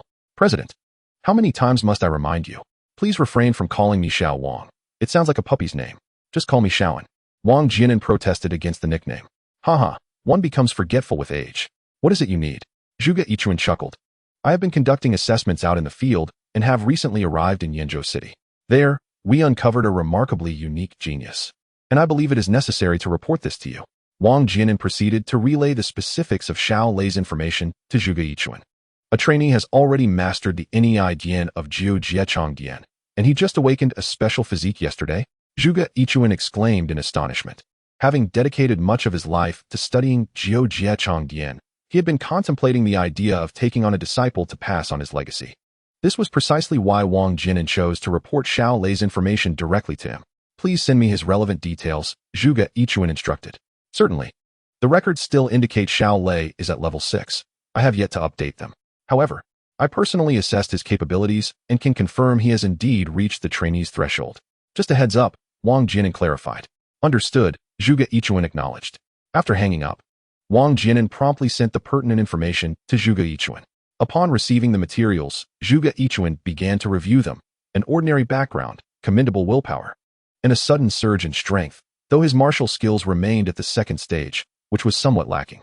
Over the years, as he aged, Zhuge Yichuan had been searching for a disciple, but had yet to find anyone particularly satisfactory. The emergence of Xiao Lei brought him a sense of joy. Most significantly, Xiao Lei's talent for Jiu Jiechong Dian intrigued him. In all his years, he had never encountered anyone capable of mastering Nei Dian at the trainee level. After thoroughly reviewing Xiao Lei's information, Zhuge Yichuan felt generally pleased. However, when selecting a disciple, he considered not only talent but also character. If someone possessed poor character, he would be reluctant to accept them as a disciple, regardless of their exceptional talent. Furthermore, with Xiao Lei's martial skills still at a mere second-stage perfection and his comprehension ability being average, if Xiao Lei were to remain stagnant at second-stage perfection for many years without advancing to the third stage, then despite his remarkable talent in Jiu Jiechong Dian, his future prospects would be considerably limited. Zhuge Yichuan would certainly not accept a disciple with merely second-tier martial arts skills. He decided to personally visit Yenzhou City. Zhuge Yichuan thought to himself, when it comes to accepting disciples, he would not be careless. During this trip, he intended to observe Xiao Lei first. As for accepting him as a disciple, that would have to wait until Xiao Lei reached third-tier martial arts skills and after he was certain of Xiao Lei's character before making a decision. Zhuge Yichuan called Wang Jinan. Xiao Wang, I'm heading to Yenzhou City now to personally assess this Xiao Lei. Please send me the address. Xiaoan. Wang Jinan reminded him again. Oh, right. I'm getting old and forgetful. When Wang Jinan returned from the call, Feng Qing was engaged in a duel with Ku Qing. In truth, Feng Qing already knew that Gu Feichen and Ku Qing would not meet her expectations, and she was using this opportunity to teach her niece a good lesson. Wang Jinan also witnessed the duel between the two women. Ku Qing's martial arts skills were merely mid-second tier, which naturally did not impress him. Principal Zong. The president has instructed that he will personally come to Yenzhou City to assess Xiao Lei. I estimate he will arrive in about an hour. President Zhuge's personal visit? Zong Changji was taken aback. The president of the Jiangnan Province Mercenary Association held a status comparable to that of a provincial governor, and such a prominent figure was actually coming to Sanzhong. Xiao Lei was equally astonished, not anticipating that the president of the Jiangnan Province Mercenary Association would come to Sanzhong for him. After the assessment of Xiao Lei, Gu Feichen and Ku Qing concluded, Zong Changji instructed the three to return and continue their training. Under Zong Changji's lead, the assessment team went to rest in the lounge. Zong Changji then convened the school's leadership to prepare for the various arrangements to welcome Zhuge Yichuan. Due to Zhuge Yichuan's visit, the entire school seemed to become bustling with activity. As it approached 10:40, Lu Jinhe arrived once more at Xiao Lei's training room. Come, let us head to the gym. You'll wait there for the president of the Mercenary Association. Yes, teacher. Xiao Lei set down the spear he was holding. President Zhuge Yichuan of the Jiangnan Province Mercenary Association was a peak-level Shindao warrior, known as a super strongman, a figure of great prominence throughout Jiangnan Province. When you meet him, there's no need to be overly nervous. Just remain calm. Lu Jinhe briefly introduced Zhuge Yichuan to Xiao Lei. Half-step martial king. Xiao Lei was secretly astonished. The martial king represented the pinnacle of the Blue Star civilization, often elusive. And Zhuge Yichuan being referred to as a half-step martial king signified his unmatched prowess beneath that title. Wang Jianan, being a source warrior of such caliber, made Xiao Lei anticipate what this half-step martial king would be like. Upon arriving at the gym, Lu Zhenhe went to the school gate to welcome Zhuge Yichuan. Soon, it was 11 o'clock in the morning. While waiting in the gym, Xiao Lei suddenly heard a commotion outside the gym doors, turning to see a crowd, with an elderly man in a green dragon-patterned tang suit leading them. To Xiao Lei's surprise, the old man exuded no pressure whatsoever, unlike Wang Jianan, who made ordinary people feel as though they were under the gaze of a fierce tiger. It turned out that Xindao warriors could completely suppress their own aura. Xiao Lei easily understood this and recalled the old man by Mushin from Xinghuan building. Was elder by an ordinary individual, or was he, like Zhuge Yichuan, a hidden master? Xiao Lei found himself leaning towards the latter. As Xiao Lei observed Zhuge Yichuan, the latter also turned his gaze toward Xiao Lei. Xiao Lei's handsome and robust appearance left a favorable first impression on Zhuge Yichuan. In this era, accepting a disciple was akin to raising a son, and everyone hoped their disciple would be both talented and attractive. Chapter 53. The duel with Zhuge Yichuan. You must be Xiao Lei indeed. Zhuge Yichuan smiled warmly. Xiao Lei, quickly greet President Zhuge, Zhong Changji reminded him. Greetings, President Zhuge, Xiao Lei respectfully replied upon hearing this. No need for formality. Consider me an old man seeking guidance. Zhuge Yichuan said, entering the gym with a group of people, cheerfully approaching Xiao Lei. Xiao Wang has already tested you, but I hope you won't mind if I conduct another test. Upon hearing this, Wang Jianan's forehead twitched, but in public, he could not lose his temper. Others nearby stifled their laughter at the mention of Xiao Wang. Of course, I don't mind, Xiao Lei responded. Very well, go fetch your weapon, Zhuge Yichuan instructed. Then walked alone to the center of the gym. A crowd gathered around the periphery. Witnessing a Xindao warrior in action was a rare opportunity, and everyone was eager to see his prowess. Xiao Lei retrieved a spear from the weapon rack and stood opposite Zhuge Yichuan. Although Zhuge Yichuan was only about 1.60 meters tall and slightly hunched, when Xiao Lei stood across from him, it felt as if he were facing a towering mountain. If source warriors were likened to human-shaped missiles, then Xindao warriors were akin to human-shaped nuclear bombs. An ordinary early-stage source warrior could obliterate trees within 100 meters with a single punch, while an ordinary early-stage Xindao warrior could destroy trees within a kilometer with one blow. In terms of the area of destruction, early-stage Xindao warriors surpassed early-stage source warriors by 100-fold.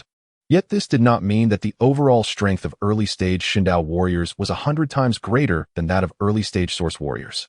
A disparity in strength of 1 times does not equate to an overall strength difference of the same magnitude.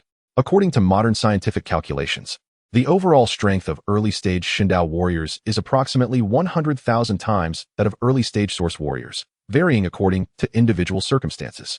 Although the destructive power of a single blow from a Xindao warrior is far less than that of a nuclear bomb, Xindao warriors can strike continuously. Thus, in terms of threat, they pose an even greater danger than nuclear weapons, and the term human-shaped nuclear bomb is not an exaggeration. This description applies only to ordinary early-stage Xindao warriors, and Zhuge Yichuan, as a peak-level Xindao warrior, would undoubtedly possess even greater strength. Make your move. Zhuge Yichuan remained standing with his hands behind his back. Faced with Zhuge Yichuan, Xiao Lei was not concerned about injuring him. Inner classic state, activate. Xiao Lei unleashed his utmost strength, instantly entering the inner classic state, and lunged forward with his spear aimed at Zhuge Yichuan. Indeed, he has mastered the inner classic. Zhuge Yichuan's eyes brightened at this sight. As Xiao Lei's spear approached, Zhuge Yichuan simply extended his hand. Without even making contact, Xiao Lei's spear was abruptly halted in midair. What is going on? Xiao Lei was taken aback. While he could understand Wang Jianan's methods of using source power to counter his attacks, this scene surpassed his comprehension. Without any physical contact, Zhuge Yichuan could immobilize his spear. Was this the technique of a Xindao warrior? Realizing his spear could not advance, Xiao Lei retracted it, managing to pull it back successfully. Whoosh! As Xiao Lei retrieved his spear, he executed a sweeping strike toward Zhuge Yichuan's head with tremendous force. Yet, just as before, as the spear was about to reach Zhuge Yichuan, it was once again suspended in midair. This time, Zhuge Yichuan did not even raise a hand, merely standing still. Observing this, Xiao Lei retracted his spear once more, swinging it to create 3 spear shadows, which swiftly lunged towards 3 different points on Zhuge Yichuan. Regardless of the techniques employed by Xiao Lei, the outcome remained unchanged. He had no hope of even grazing Zhuge Yichuan with his lance. Among the spectators, some, like Wang Jianan, who were aware of Zhuge Yichuan's capabilities, merely smiled and shook their heads. Many others, completely oblivious to the methods at play, gaped in disbelief. After a mere 10 seconds, Xiao Lei withdrew from the Nidian state. Having previously activated it during his bout with Wang Jianin, his body had yet to fully recover. Thus, reinitiating it for another 10 seconds was already his limit. Exiting the Nidian state, Xiao Lei leaned heavily on his lance, gasping for breath, utterly exhausted. Have you reached your limits? Zhuge Yichuan observed Xiao Lei's condition and laughed heartily as he explained, while the Nidian state allows for a tremendous surge of power, it also depletes vast amounts of energy. You have not yet reached the realm of a martial artist, and thus the energy you can store is insufficient to maintain the Nidian state for long. Once you attain the Yuan warrior level, the situation will improve significantly. Upon hearing Zhuge Yichuan's words, Xiao Lei realized that his earlier conjecture was indeed correct. The Nidian state consumed a considerable amount of energy. Zhuge Yichuan flipped his hand, producing a vial of potion, which he tossed to Xiao Lei. This is an energy potion. Consuming it will swiftly replenish your internal energy. Xiao Lei caught the potion, expressing his gratitude. Thank you, President Zhuge. Afterward, he uncorked the vial and downed its contents. As the potion coursed through his body, it began to restore his energy almost immediately. Within just a few seconds, Xiao Lei felt significantly lighter. Although he had not returned to peak condition, he was at least able to move freely. The potion's efficacy dazzled Xiao Lei, and he resolved to keep some energy potions on hand in the future, for their effects were a perfect complement to the Nidian state. Principal Zong, please find a private room. I wish to have a thorough discussion with Xiao Lei. Zhuge Yichuan instructed Zong Changji, who promptly responded, Certainly, President Zhuge, please follow me.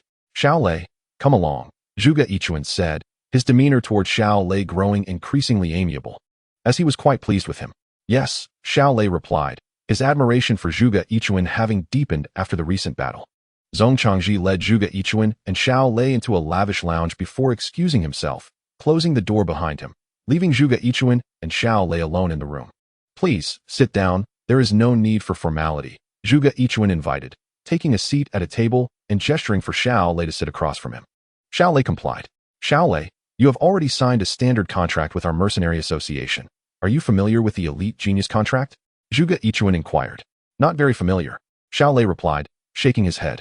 Previously, Bai Mushin had introduced him to the sea-level contract of the Dark Empire, but that was a contract from the Dark Empire. Observing Xiao Lei's lack of knowledge, Zhuge Yichuan began to elucidate. Our mercenary association's contracts are divided into 4 tiers, C, B, A, and S levels. The lowest, C level, is set for those who achieve the 3rd tier of martial arts before the age of 18. As Zhuge Yichuan continued to explain, Xiao Lei confirmed that the benefits of the mercenary association were indeed quite comparable to those of the Dark Empire. Overall, the main benefits were as follows. First, monetary rewards and points. Second, instructional videos for martial kings. Third, permanent residency rights in villas. Fourth, discounts on goods. Fifth, the right to use certain extraordinary locations, conditional. Sixth, free acquisition of initial foundation pills. Seventh, shared access to confidential information resources within the rules of the secret realm, along with the opportunity to join powerful teams in the future. In addition to these 7 primary benefits, there were various other minor perks.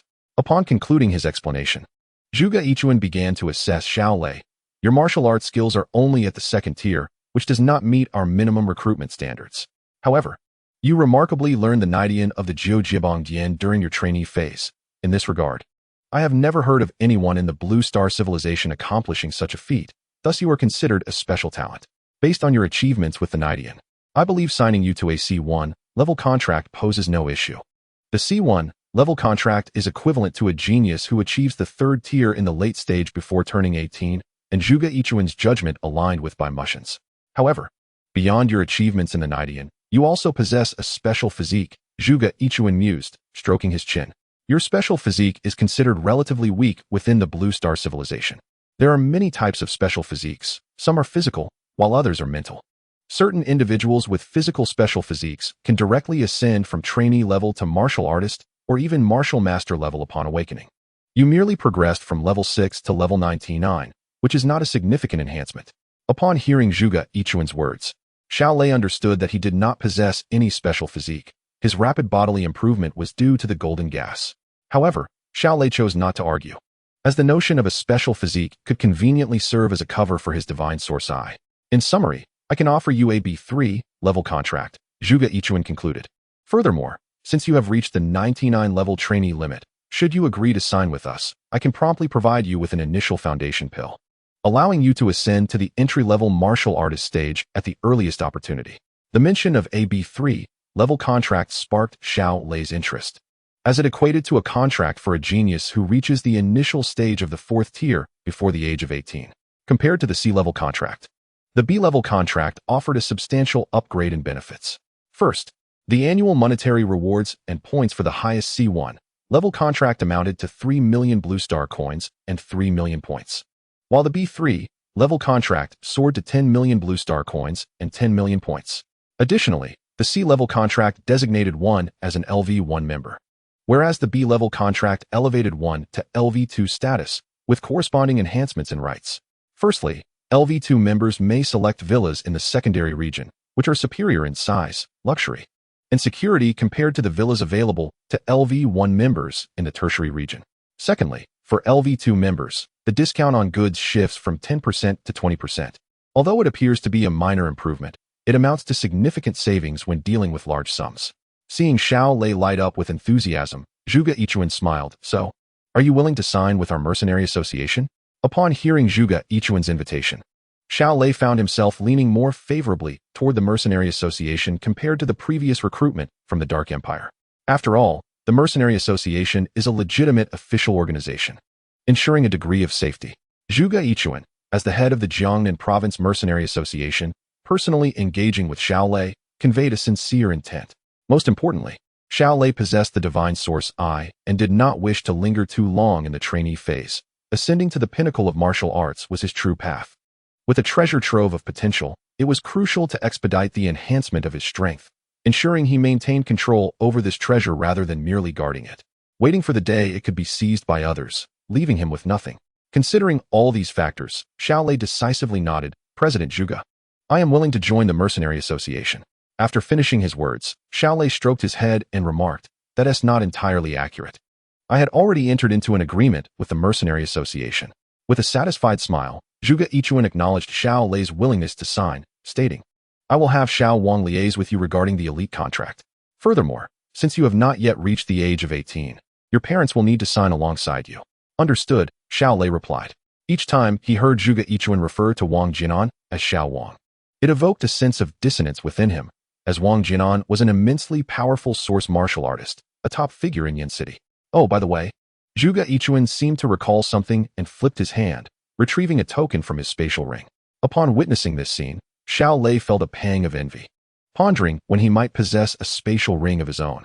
Such rings were exceedingly rare, and many source martial artists lacked them. Xiao Lei believed he could only aspire to acquire one after becoming a top-tier powerhouse. I shall also present you with a gift, Zhuge Yichuan said, extending the token toward Xiao Lei. Receiving it, Xiao Lei observed a character for thunder inscribed upon the token, his face clouded with confusion. President, what is this? Your martial arts skills have reached the 2nd stage of perfection. The most suitable place for you to comprehend the 3rd stage of martial arts is the Endless Thunder Marsh within the Thunder Marsh secret realm. This token grants you entry to the Endless Thunder Marsh, allowing you to contemplate there for 3 days, Zhuge Yichuan explained. What?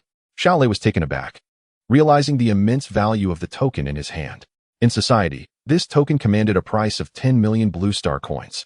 Although Bai Mushin had previously informed Xiao Lei that opportunities for cultivation in extraordinary locations were plentiful within major factions, it did not diminish the token's rarity.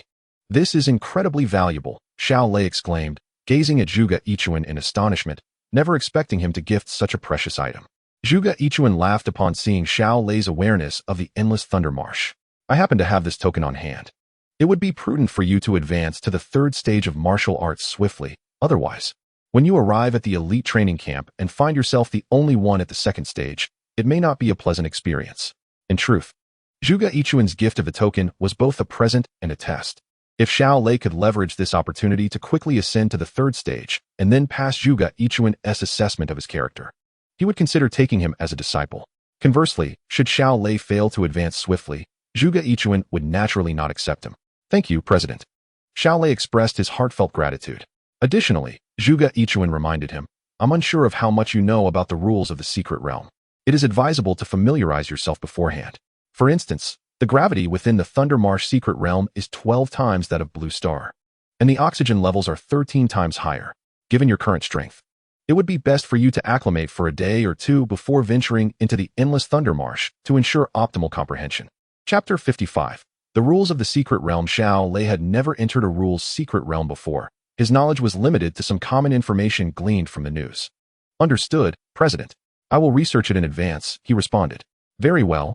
You may coordinate with Director Wang regarding the signing, and I shall refrain from intervening. On this occasion, Zhuge Yichuan granted Wang Jianan a favor by not referring to him as Xiao Wang in Xiao Lei's presence. Yes, President. Let us depart then. We must not keep them waiting too long, Zhuge Yichuan declared, rising and exiting the room, with Xiao Lei following closely behind. Upon leaving, Zhuge Yichuan briefed Wang Jianan about the signing arrangements before departing in a hover car. Once Zhuge Yichuan had left, Wang Jianan turned to Xiao Lei and said, How about this, Xiao Lei? You should inform your parents about the signing. I will be waiting for your news at the headquarters of the Mercenary Association in Yin City this afternoon. You can come by to sign at your convenience. All right. Thank you, Director Wang. Let us exchange contact information. Once you arrive at the headquarters, simply give me a call, Wang Jianan suggested, pulling out his phone. Sure. Xiao Lei replied, taking out his phone to exchange numbers with Wang Jianan. After finalizing their arrangements, Wang Jianan and his group departed. After bidding farewell to the members of the Mercenary Association, Xiao Lei realized it was time for lunch and headed to the cafeteria. Xiao Lei, as he finished serving himself, Li Tiankai waved to him from a distance. Xiao Lei carried his meal over and sat beside him. Did you successfully sign with the Mercenary Association?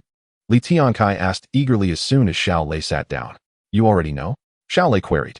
Gu Feichen and Ku Qing mentioned it. The entire class is aware. Li Tiankai explained. It's been settled, but we haven't signed yet. My mother is coming this afternoon, and we will go together to sign. Xiao Lei succinctly described the situation. Once you sign with the Mercenary Association, you will receive a junior foundation building pill, and I reckon you will become a martial artist soon. Li Tiankai remarked enviously, as becoming a martial artist was the lifelong dream of the students in their martial arts class. For them, martial artists had been a goal pursued since childhood, and now that his friend was on the brink of achieving it, he felt a mix of admiration and nostalgia. Xiao Lei, once you become successful, don't forget about me, Li Tiankai exclaimed. Rest assured, I won tea, Xiao Lei promised, looking at Li Tiankai. After lunch, Xiao Lei returned to his designated training room and initiated a video call with his mother, Li Siyun. Xiao Lei, is there something you need? Li Siyun answered. And Xiao Jianjun was also visible on the screen. Father, how is your recovery progressing? Xiao Lei inquired with concern. Much better. I feel I will be discharged in a couple of days, Xiao Jianjun replied, looking considerably more spirited. Mom, Dad. This morning the Mercenary Association headquarters visited our school for an assessment, and they intend to sign a contract with me, an elite talent. I have agreed. And I need you both to accompany me for the signing this afternoon. Xiao Lei conveyed the important information. Elite talent contract? Both Xiao Jianjun and Li Suyun were taken aback. Recently, good news about Xiao Lei had been pouring in one after another. From breaking into the city rankings to now directly signing an elite talent contract. Those eligible for an elite talent contract are exempt from college entrance examinations and directly receive a junior foundation building pill, representing the highest tier of talent. This was a level even above those who were admitted to the first batch of martial arts universities or military academies. Xiao Lei's rapid ascent in potential left his parents feeling overwhelmed. Just this morning they had hoped he could gain admission to the first batch of martial arts universities or military academies, only to be informed at noon that their son had been specially recruited. Are you referring to the elite talent contract of the highest tier? They struggled to believe and sought confirmation. Indeed, Xiao Lei affirmed, adding, Oh, I forgot to mention, I have also purchased the secret technique for the third-tier gun skills. He proceeded to share details about learning the 9 Tribulations gun classic and other matters with them. After hearing Xiao Lei's account, Xiao Jianjun and Li Suyun finally understood why he was able to sign the elite talent contract with the Mercenary Association. This was simply astonishing. Despite Xiao Lei having explained the entire situation, they still felt as though they were caught in a fantastical dream. After a prolonged moment, Xiao Jianjun was the first to regain his composure. This afternoon, let your mother accompany you for the signing. All right, by the way, Dad. The Mercenary Association also provided me with a cultivation token for the endless Thunder Marsh within the Thunder Marsh secret realm. Are there any precautions I should take before entering? Xiao Lei inquired. Xiao Jianjun had spent several years in the realm of rules, thus possessing a clear understanding of its intricacies. What? You wish to venture into the realm of rules? Before Xiao Jianjun could respond, Li Suyun was taken aback. In her mind, the realm of rules represented a battlefield between the Blue Star civilization and extraterrestrial forces fraught with peril. Given that Xiao Lei was merely 17, her concern was only natural. Sensing her alarm, Xiao Jianjun reassured her, the Luai's realm is fully controlled by the Blue Star civilization, devoid of any alien threats. Ah, that is somewhat relieving. Li Suyun sighed in relief. After explaining, Xiao Jianjun turned his attention to Xiao Lei on the phone. The Luai's realm is renowned among the realms of rules, a place I have heard of but never visited. It serves as a sanctum for practitioners of the lightning system, making it particularly suitable for you. However, I've heard that the training opportunities there have skyrocketed in value, and the Mercenary Association has indeed provided you with a training token, which is quite advantageous. Indeed, Xiao Lei acknowledged, reflecting on his brief encounter with Zhuge Yichuan, who had treated him well. The Luai's realm is entirely under the control of the Blue Star civilization. As for dangers, if you are merely seeking enlightenment, there should be minimal risks. The main concern lies in adapting to the environment. After a moment of contemplation, Xiao Jianjun continued, explaining that the environments within each realm of rules differ greatly from that of Blue Star, with greater disparities requiring longer adaptation periods. I am not well versed in the specific conditions of the Luai's realm. You may search for information online later. Upon hearing this, Xiao Lei recalled Zhuge Yichuan's previous advice, indicating that there were no significant issues elsewhere. The gravity in the Luai's realm is 12 times that of Blue Star, with oxygen levels at 13 times higher. As Zhuge President had informed me, Xiao Lei stated, noting the two critical indicators of the Luai's realm. That's manageable. The differences aren't extreme. Some realms of rules exhibit gravity and oxygen levels dozens of times greater than those of Blue Star, rendering them inaccessible to ordinary individuals. Xiao Jianjun explained with a smile. The higher your physical level, the better your adaptability to such environments. Your current physical level has reached 99. Under these circumstances, I believe you will acclimatize to the Luai's realm within a day or two. Xiao Jianjun's sentiments mirrored those of Zhuge Yichuan, prompting Xiao Lei to inquire curiously, Father, where is the realm of rules located? What is it like inside? Where can we find the entrance, and how do we access it? Chapter 56. Contract Signing. 1. Seeing Xiao Lei barrage him with questions, Xiao Jianjun addressed each one.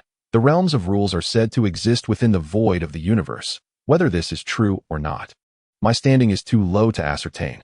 The environmental differences within the various realms of rules are vast, both in size and conditions. Some realms lack both sun and moon, perpetually shrouded in darkness, while others are eternally bright, akin to Blue Star with its day-night cycle.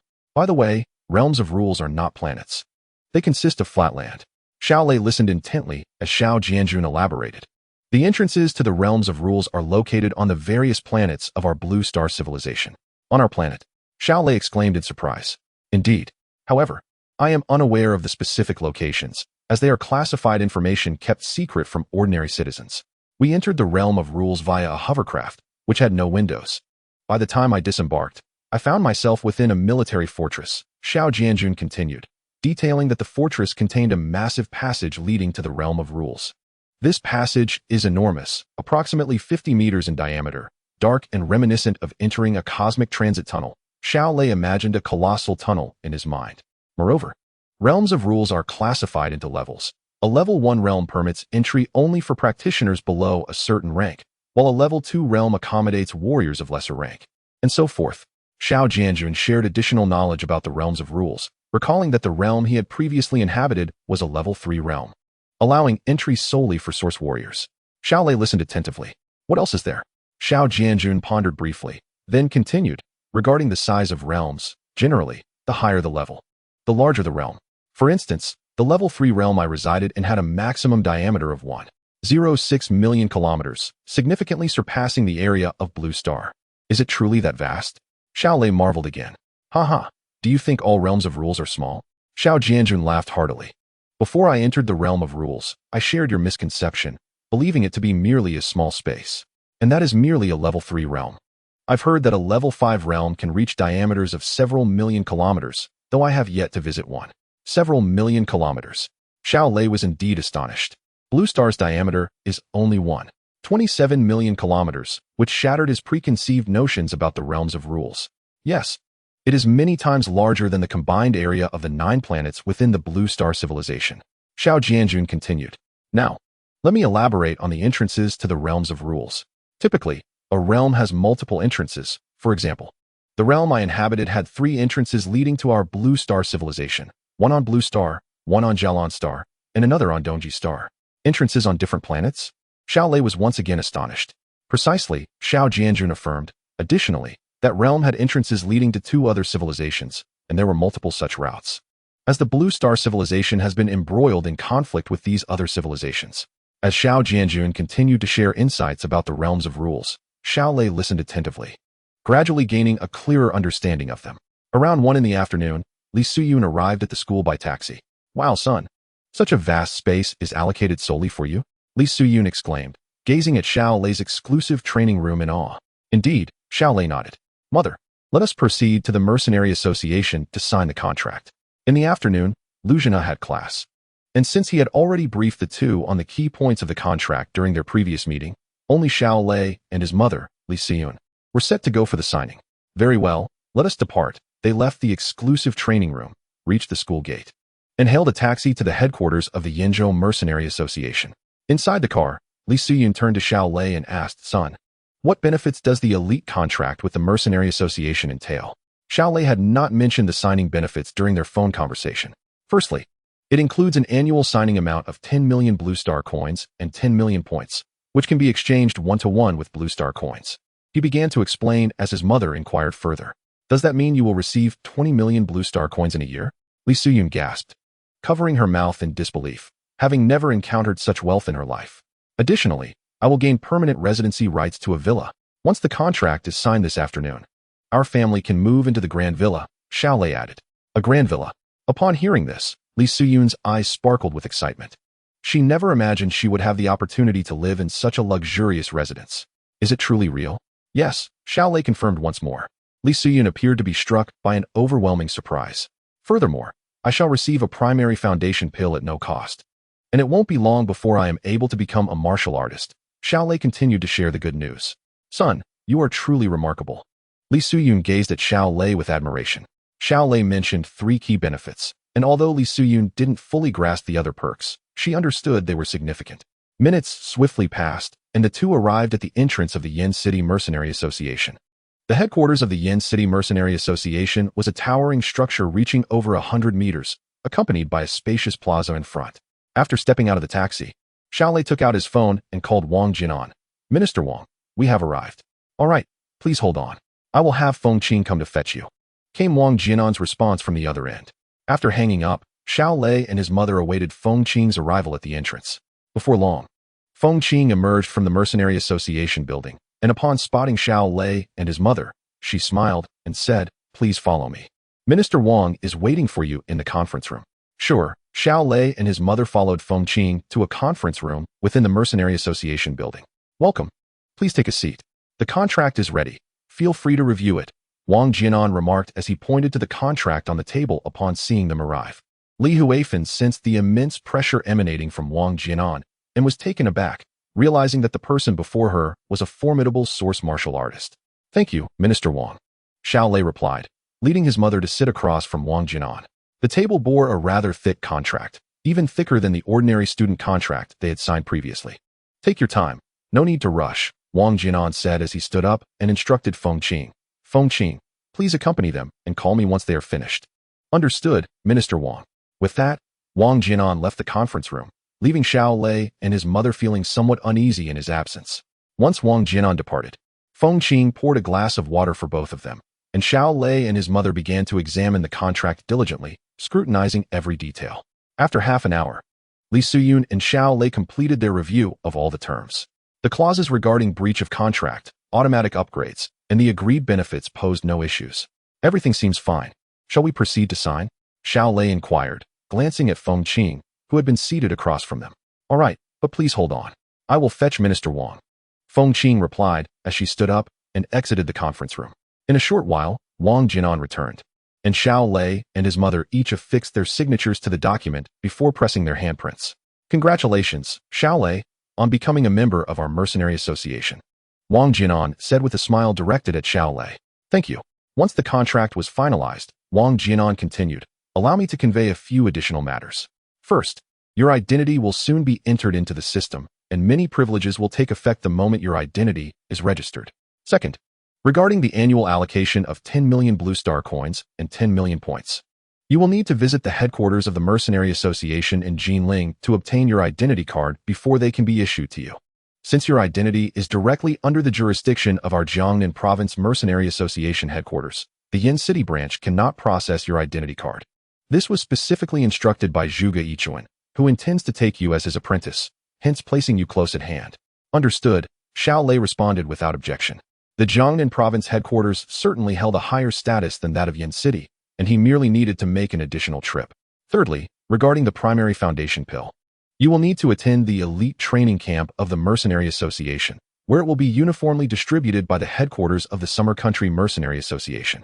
The importance of the primary foundation pill requires no further elaboration, as its distribution is managed by the Summer Country Mercenary Association headquarters. All right, Minister Wang, where is the elite training camp of the Mercenary Association located? Xiao Lei inquired. Naturally, it is situated in Kyoto, Wang Jinan replied.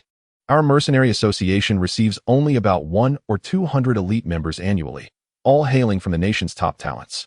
Besides exceptional individuals like you, all others begin with at least 3 levels of martial arts skills. All talents gather at the training camp located in the suburbs of Kyoto for concentrated training. And once they meet the qualifying criteria, they can venture into the realm of rules for life and death challenges. Overall, our training methods differ somewhat from those of martial arts universities. Being more brutal and intensely competitive, Xiao Lei, you must prepare yourself mentally. Understood, Xiao Lei nodded. As the nation's talents converge, competition will indeed be fierce. However, rather than feeling intimidated, he felt a sense of anticipation.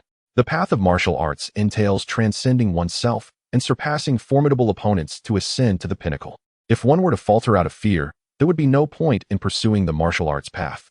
Additionally, regarding the villa, once your identity is registered in the system, you may select and move into one. It is anticipated that your identity will be registered this afternoon. As a Level B contractor, the Mercenary Association has established secondary villas in major cities across the nation. You may choose to reside in any city and any villa of your liking. Wang Jinan elaborated. For specific details about the villas, you may log onto the Mercenary Association's official website. Naturally, any villa with an owner is not available for selection, as long as it is unoccupied. You are free to choose any villa for your stay. Upon hearing about the villa, Li Suyun's eyes sparkled with excitement. Her greatest dream in life was to reside in a grand villa. Understood, Xiao Lei acknowledged. I have no further matters to discuss. Do you have any questions, Xiao Lei? Minister Wang, how can I access the Luai's realm? Xiao Lei inquired, recalling Xiao Jianjun's words that the entrances to the realm of rules were confidential, and he was unaware of the channels to access them. You wish to enter the Luai's realm? Wang Jinan exclaimed, surprised. As he was unaware that Zhuge Yichuan had granted Xiao Lei a token for the Endless Thunder Swamp, Xiao Lei proceeded to explain the situation. The president has given you a token for the Endless Thunder Swamp, Wang Jinan remarked, casting a glance at Xiao Lei.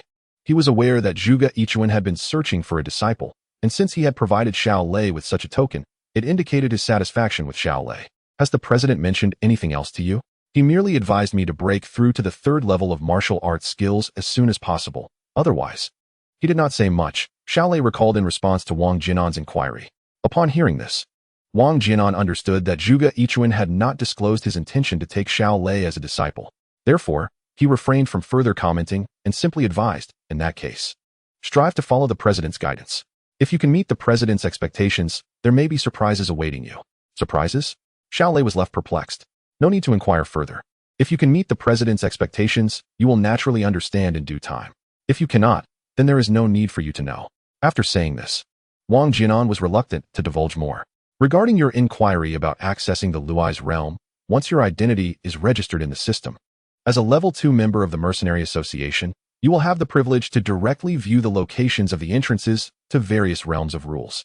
You can either go directly or request the Mercenary Association here to send a hovering vehicle for your transport, which is also one of the many privileges of being a Level 2 member. The rights of a Level 2 member of the Mercenary Association exceed your expectations. To give you a comparison, it is roughly equivalent to the authority of a departmental-level official in Yin City, akin to that of a mayor. Mayor level. Xiao Lei was taken aback, as his mind had yet to fully adapt to the monumental shift in his identity. Wang Jianan, the head of the Human Resources Department, was unfazed by this. He knew that many once ordinary individuals of remarkable talent often experienced a period of adjustment when their status suddenly elevated. Indeed, a member of the Mercenary Association at level 1 held authority equivalent to that of a county mayor, while level 2 equated to that of a city mayor. However, it is worth noting that such ranks merely reflect status, and in terms of actual power, they fall short of that wielded by county and city leaders. Understanding this, Xiao Lei felt delighted at the prospect of having a hovercar for transportation, sparing him the need to commute by bus. Feng Qing, please provide Xiao Lei with Secretary Zhang's phone number. Feng Jianan instructed, then turned to Xiao Lei, adding, whenever you wish to go, simply call Secretary Zhang. He will make all the necessary arrangements. Thank you, Minister Wang. Xiao Lei expressed his gratitude. Is there anything else? Wang Jianan inquired. If not, we shall conclude our meeting for today. There is nothing more, came the response. The two parties stood and exchanged farewells, with Wang Jianan being the first to leave the conference room. Feng Qing then handed Secretary Zhang's phone number to Xiao Lei. A few minutes later, Xiao Lei and his mother stepped outside the Mercenary Association's grand entrance. Mother, you should return to the hospital and discuss the villa matters with father.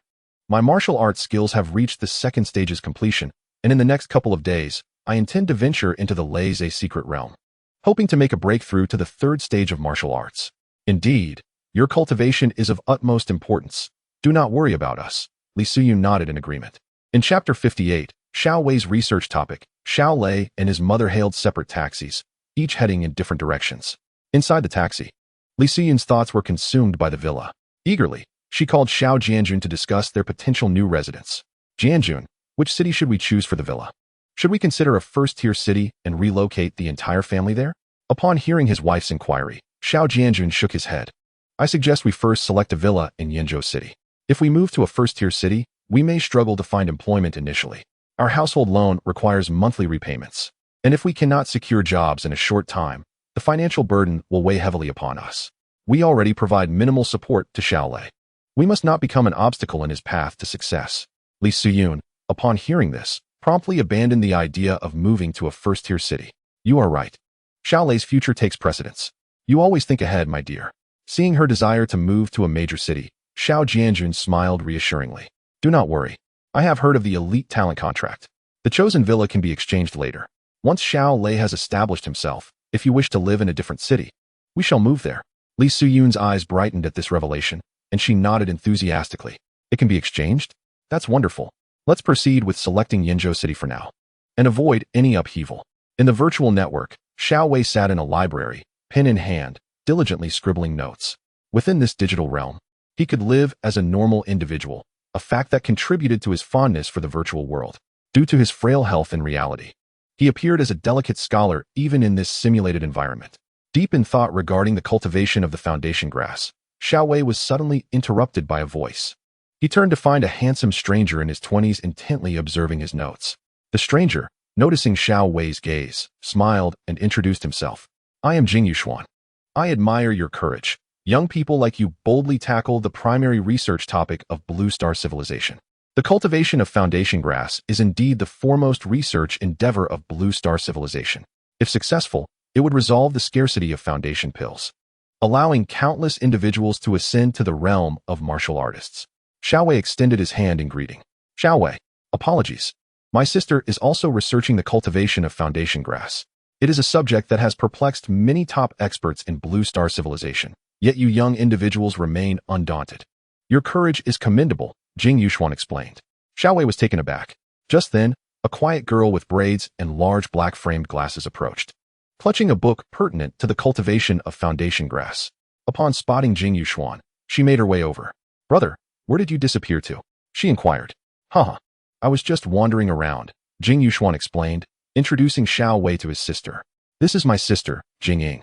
She is also researching the cultivation of foundation grass. Xiao Wei greeted the girl, who appeared to be of similar age. Hello.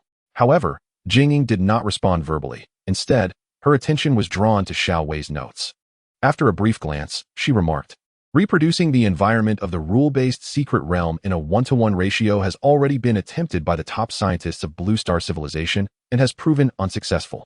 Xiao Wei was astonished by her ability to discern the essence of his research merely from a fleeting glance at his notes, indicating her profound understanding of the cultivation of foundation grass, far beyond mere surface knowledge. The foundation grass can only thrive in specific rule-based secret realms, and once transplanted to Blue Star civilization, it quickly perishes. Early scientists attempted to replicate the environmental conditions of those realms precisely, yet they ultimately failed. Consequently, many researchers abandoned this avenue in favor of exploring alternative solutions. Indeed, Xiao Lei nodded. However, I believe that beyond environmental replication, spatial factors may also play a role. This is merely a hypothesis at this stage, lacking any theoretical support. Spatial factors? That is an intriguing line of thought. Would you care to elaborate? Jing Ying's eyes sparkled with interest. Initially reserved, she became completely absorbed in the discussion once the topic of foundation grass arose. Her mind consumed by all matters related to it. Seeing her enthusiasm, Xiao Lei felt at ease sharing his thoughts. As he was only proposing a conceptual framework and had no fears of revealing critical information, I postulated a 3-layer spatial structure. He turned his notebook to the front, beginning to explain his ideas. Both Jing Ying and Jing Yuxuan listened intently as Xiao Lei elaborated for over 20 minutes. Typically reserved, he was surprised by how much he had shared with these two siblings he had just met. While I am not a researcher of foundation grass, your concept is quite fascinating, Jing Yuxuan remarked, stroking his chin in approval. My brother is a member of the Academy of Sciences of Xia Country, specializing in molecular materials. He tends to regard others as simpletons, rarely offering praise. Receiving his commendation is a rare honor, Xiao Lei, Jing Ying added with a smile. The Academy of Sciences of Xia Country.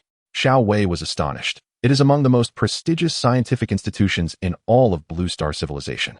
He had not anticipated that the person before him was such a prominent figure. All just empty titles, came the modest reply, though Jing Yuxuan modestly waved his hand. It was evident that he took great pride in his identity. Just as Xiao Lei was about to offer a few compliments, he received a call from Li Siyun. In the virtual network world, one can also receive phone calls from the real world. I'm sorry, my mother needs me, Xiao Lei said, glancing at the incoming call and rising to bid farewell to the two.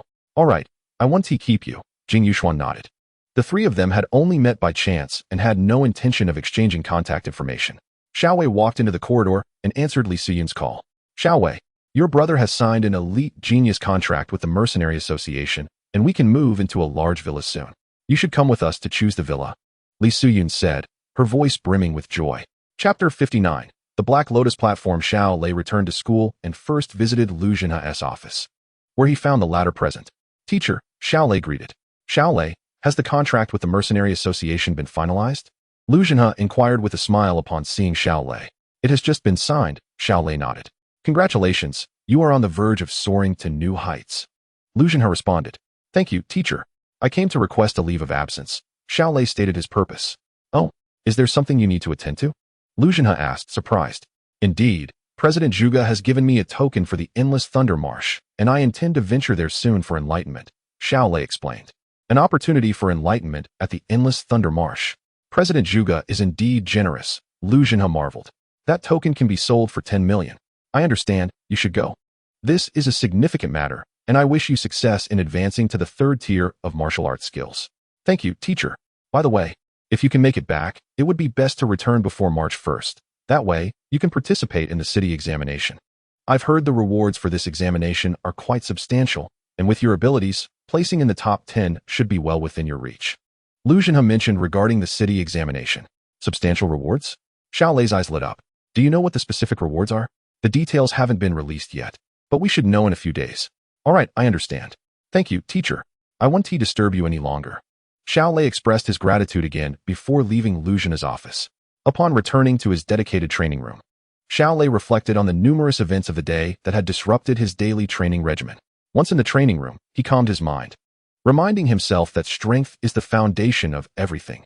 Everything else is merely ephemeral. Xiao Lei did not rush into practicing Jiu Jiachongdian or Jiuchong Leibu, but instead seated himself in the center of the training room and closed his eyes, allowing his spirit to descend into the divine source space. Soon, his consciousness appeared atop the high platform. Xiao Lei once again surveyed his surroundings to ensure he had not overlooked anything from the previous day. After confirming that he had not missed anything, he approached the edge of the platform and gazed at the Black Lotus platform floating about 10 meters away. This Black Lotus platform was undoubtedly a treasure, but how could he bring it over? Xiao Lei pondered, stroking his chin. If he were to leap, he could potentially cover the distance, but below was a sea of clouds, and the diameter of the Black Lotus platform was only about 1 meter. A careless misstep could lead to disaster. Even if he successfully jumped onto the Black Lotus platform, without a running start, he would be unable to leap back. How he wished he had a long pole to draw the Black Lotus platform closer. However, this platform was barren. There was no long pole to be found. He wondered if external objects could be brought into this mysterious space. So far, he could only bring his consciousness in. It seemed other items could not be transported. If only I could fly, Xiao Lei mused with a smile. In the next moment, his body began to levitate. What? I can actually fly in this divine source space. Xiao Lei exclaimed in surprise as he looked at his floating form. At this moment, he was merely a consciousness. As such, flight was indeed possible. After the initial astonishment, Xiao Lei attempted to control his body to fly forward. To his delight, his body glided forward as he willed it. Xiao Lei began to practice flying, and within just a minute, he was able to change directions in midair, becoming quite proficient in controlling his flight. With mastery over flying techniques, Xiao Lei directed his gaze toward the floating Black Lotus platform and soared toward it. Soon, he reached the edge of the Black Lotus platform and examined it closely. The Black Lotus platform had 12 petals and measured approximately 1 meter in diameter. As he attempted to touch the Black Lotus platform, a surge of willpower struck his mind the instant his hand made contact. It felt as if his head had been struck by a hammer, nearly causing him to lose control and plummet from the high altitude. Wow! Regaining his composure, Xiao Lei quickly stabilized his body. This was indeed a treasure, though it appeared to harbor danger. How could he retrieve it to the platform? Xiao Lei contemplated. He attempted to touch the Black Lotus platform again, and once more, the surge of willpower assaulted him. This time, being prepared, Xiao Lei found he could resist the impact of the willpower. It was not as formidable as he had anticipated. Xiao Lei made another discovery. The willpower seemed not to emanate from the Black Lotus platform, but rather from the towering black pillar in the distance. He turned to face the black pillar, and after a few moments of concentration, confirmed that the willpower indeed originated from it. As Xiao Lei withdrew his hand from the Black Lotus platform, the willpower dissipated. It seemed that contact with the Black Lotus platform triggered the willpower from the towering black pillar. Are the Black Lotus platform and the towering black pillar interconnected? Xiao Lei realized. Setting aside thoughts of the black pillar for the moment, he resolved to move the Black Lotus platform to the high-altitude platform. Grasping a petal with one hand, he attempted to fly upward while controlling his body to bring the Black Lotus platform along. However, he soon discovered that no matter how hard he tried, the Black Lotus platform remained utterly immovable in the air. Unable to pull it, Xiao Lei tried pushing. After more than a minute, he abandoned the idea of moving the Black Lotus platform back to the high-altitude platform. It felt as if it were welded in place, impervious to his efforts. Releasing the Black Lotus platform, the willpower from the towering black pillar faded away, and he again rested his chin on his hand, contemplating the purpose of the Black Lotus platform. Perhaps I should sit on it and see what happens. Such lotus platforms are typically meant for sitting. Xiao Lei thought as he flew above the Black Lotus platform, before plopping down onto it, facing the towering black pillar. The black pillar continued to direct waves of willpower toward Xiao Lei. Could this willpower be the function of the Black Lotus platform? Xiao Lei pondered, glancing at his attribute panel. Willpower, level 82. But his willpower had not changed. Just as he continued to contemplate the purpose of the Black Lotus platform, a black appeared about a kilometer ahead. There is something else ahead. Xiao Lei squinted for a better look, realizing it resembled another Black Lotus platform. Another Black Lotus platform. Xiao Lei exclaimed in surprise, uncertain if this new platform was one he had previously overlooked or if it had just materialized. Chapter 60, Willpower Level 89. Xiao Lei rose to his feet and soared towards the distant Black Lotus platform, covering approximately a kilometer before arriving at the second Black Lotus platform. The second Black Lotus platform mirrored the first in every aspect, showing no discernible differences. Xiao Lei extended his hand to touch the Black Lotus platform. Suddenly, a powerful surge of will struck his mind. Fortunately, he had prepared for this moment. Otherwise, he would have succumbed to the impact of the will. The force of the will intensified. Xiao Lei seemed to grasp something profound, and he seated himself upon the Black Lotus platform, continually resisting the onslaught of will emanating from the towering black pillar. Indeed, shortly thereafter, the third Black Lotus platform emerged before him. Could this Black Lotus platform and the towering black pillar be artifacts designed to temper my will? Xiao Lei conjectured. He easily withstood the will impact from the second Black Lotus platform and took flight towards the third. The distance between each Black Lotus platform was approximately a kilometer. Upon landing on the third Black Lotus platform, the intensity of the will impact escalated further, yet Xiao Lei still managed to resist it effortlessly. As time passed, the fourth, fifth, and 6th Black Lotus platforms appeared in succession. When Xiao Lei ascended to the 7th Black Lotus platform, the formidable will impact became exceedingly taxing. Hold on, hold on. He urged himself to persevere. The indomitable will he had cultivated since childhood enabled him to endure the will impact of the 7th Lotus platform, leading to the emergence of the 8th Black Lotus platform. Xiao Lei rose and flew towards the 8th Black Lotus platform. The 7th Black Lotus platform had nearly pushed him to his limits. He feared he might not be able to overcome the 8th. Xiao Lei contemplated this and glanced at his attribute panel. Willpower, level 83. Oh, his willpower had increased, rising from level 82 to 83. Xiao Lei was elated. He had lingered at level 82 for quite some time without any improvement. As willpower progressed, growth became increasingly arduous.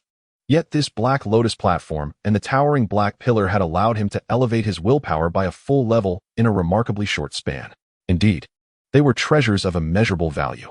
Xiao Lei rejoiced. The golden gas within the divine source space, the Shun Yuan Zhao Hua Jing, and these Black Lotus platforms along with the towering black pillar had all provided him with tremendous surprises. Wait a moment, level 83. The 8th Black Lotus platform. Xiao Lei discerned a pattern. He turned to regard the 7 preceding Black Lotus platforms. If each Black Lotus platform represented one level of willpower, then the 7th Black Lotus platform required a complete level 7 willpower to surpass, while the 8th demanded a complete level 8. He was convinced of this correlation. Based on his experiences thus far, he determined that to conquer the 8th Black Lotus platform, he needed to achieve a complete level 8 willpower. However, with his current willpower at level 83, he feared he might not be able to surpass the 8th Black Lotus platform. He hovered above the 8th Black Lotus platform and then seated himself upon it, whereupon a powerful surge of will struck him. Prepared as he was, Xiao Lei immediately summoned all his strength to resist this unparalleled impact of will. He felt as if he were a fragile boat adrift in a vast ocean, buffeted by waves of will, on the verge of capsizing. Nevertheless, regardless of the might of the will impact, Xiao Lei gritted his teeth and persevered. Amid these formidable assaults, his willpower began to increase rapidly. Time passed, and suddenly, Xiao Lei felt a release as the overwhelming will impact dissipated. Even though he remained seated upon the Black Lotus platform, the will assaults had ceased. Panting heavily, Xiao Lei recognized the profound fatigue clouding his mind. He glanced once more at his attribute panel. Willpower, level 89. Just a little more, and his willpower would reach level 9. Xiao Lei was astonished. The velocity of this willpower growth would undoubtedly cause a sensation in the outside world. However, after experiencing the potent effects of the golden gas and the Shun Yuan Zhao Hua Jing, he had developed a degree of resistance to the various anomalies within the divine source space. Despite the fact that his willpower was growing at a pace over 1,000 times faster than before, Xiao Lei considered it a reasonable outcome. Given that these were products of the divine source space, such remarkable effects were only fitting for its esteemed reputation. The will impact likely operated on a fixed schedule, similar to the Shun Yuan Zhao Hua Jing and the divine source eye. Regarding the sudden cessation of the will impact, Xiao Lei speculated based on his previous experiences. The golden gas elevated body levels, the Shun Yuan Zhao Hua Jing augmented mental strength and mental indices, while the towering black pillar and Black Lotus platforms enhanced willpower. Body levels, mental strength, mental indices, willpower. This divine source space harbored corresponding treasures for each, all increasing at a pace far exceeding his previous resources by over 1,000 times. Even when compared to those ordinary second-generation rich kids with ample resources, his speed surpassed theirs by a factor of 100 or 200 times.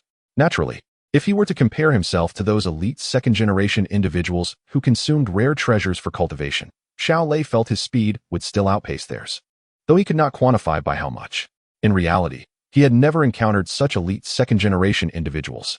During his first awakening, he activated the first divine source eye.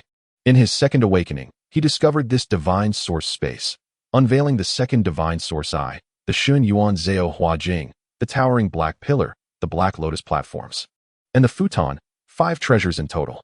Xiao Lei could foresee that in the days to come, his cultivation would ascend like a rocket, entering a phase of rapid advancement. Moreover, the divine source eye still held the potential for a third awakening. The first 2 awakenings had already revealed the immense power of the divine source eye. He eagerly anticipated what extraordinary abilities the third awakening might unveil. Yet, to elevate his martial artist level source progress to 100, it seemed he would need to slay martial artist level extraterrestrial beings. The number of Iron Arm praying mantis he had previously defeated far exceeded the requirements for achieving a 100-level source progress at the trainee level. Yet his martial artist level source progress remained at 0. Xiao Lei pondered. To vanquish martial artist level extraterrestrial beings, he would first need to advance to the entry-level martial artist. I shall first venture to the Lei Zemi Jia, striving to elevate my martial arts skills to the 3rd stage, and thereafter proceed to the Jinling City Mercenary Association headquarters to handle the movement card, obtaining 10 million blue star coins and points. Subsequently, I can apply for a primary foundation building pill at the Mercenary Association's training camp, allowing me to break through to the martial artist level. Xiao Lei meticulously plotted his forthcoming journey. As he stood upon the Black Lotus platform, just as he intended to return to the summit platform, he halted. What exactly is that towering black pillar? Should I not fly over to investigate? A thought emerged in Xiao Lei's mind. Chapter 61. The Towering Black Pillar. Without hesitation, he decided to act. After all, he could fly now and had no reason to fear anything. Xiao Lei took off from the Black Lotus platform, soaring towards the towering black pillar. As the saying goes, one should not underestimate a mountain. Xiao Lei flew with all his might, continuing for half an hour. Yet the distance to the towering black pillar seemed unchanged. Were it not for the fact that the summit platform had vanished from his sight, he might have doubted whether he was making any progress at all. Xiao Lei's current flying speed was approximately 20 ms, while the diameter of the towering black pillar was estimated to be several dozen kilometers, situated at least a couple hundred kilometers from the summit platform. With Xiao Lei's remarkable flying speed, it was estimated that he would require approximately 2 hours to reach the Tongtian Heizhou. Possessing formidable willpower, after flying for an hour, he sensed the distance to the Tongtian Heizhou diminishing, which invigorated him. After persistently flying for an additional hour, Xiao Lei finally approached the Tongtian Heizhou. At that moment, it no longer appeared to him as a mere pillar, but rather as an immense, unyielding black wall. Xiao Lei continued forward, eager to make direct contact with the Tongtian Heizhou to discern its true nature. At each interval, 100 meters, 50 meters, 10 meters, 1 meter, he observed that its surface remained impeccably smooth, devoid of any imperfections. Even with his eyes mere centimeters away from the Tongtian Heizhou, he could discern no flaws. It was nothing short of a masterpiece. As he caressed the surface, he marveled at the impossibility of such a vast object existing in the real world without any blemishes. It felt akin to metallic material.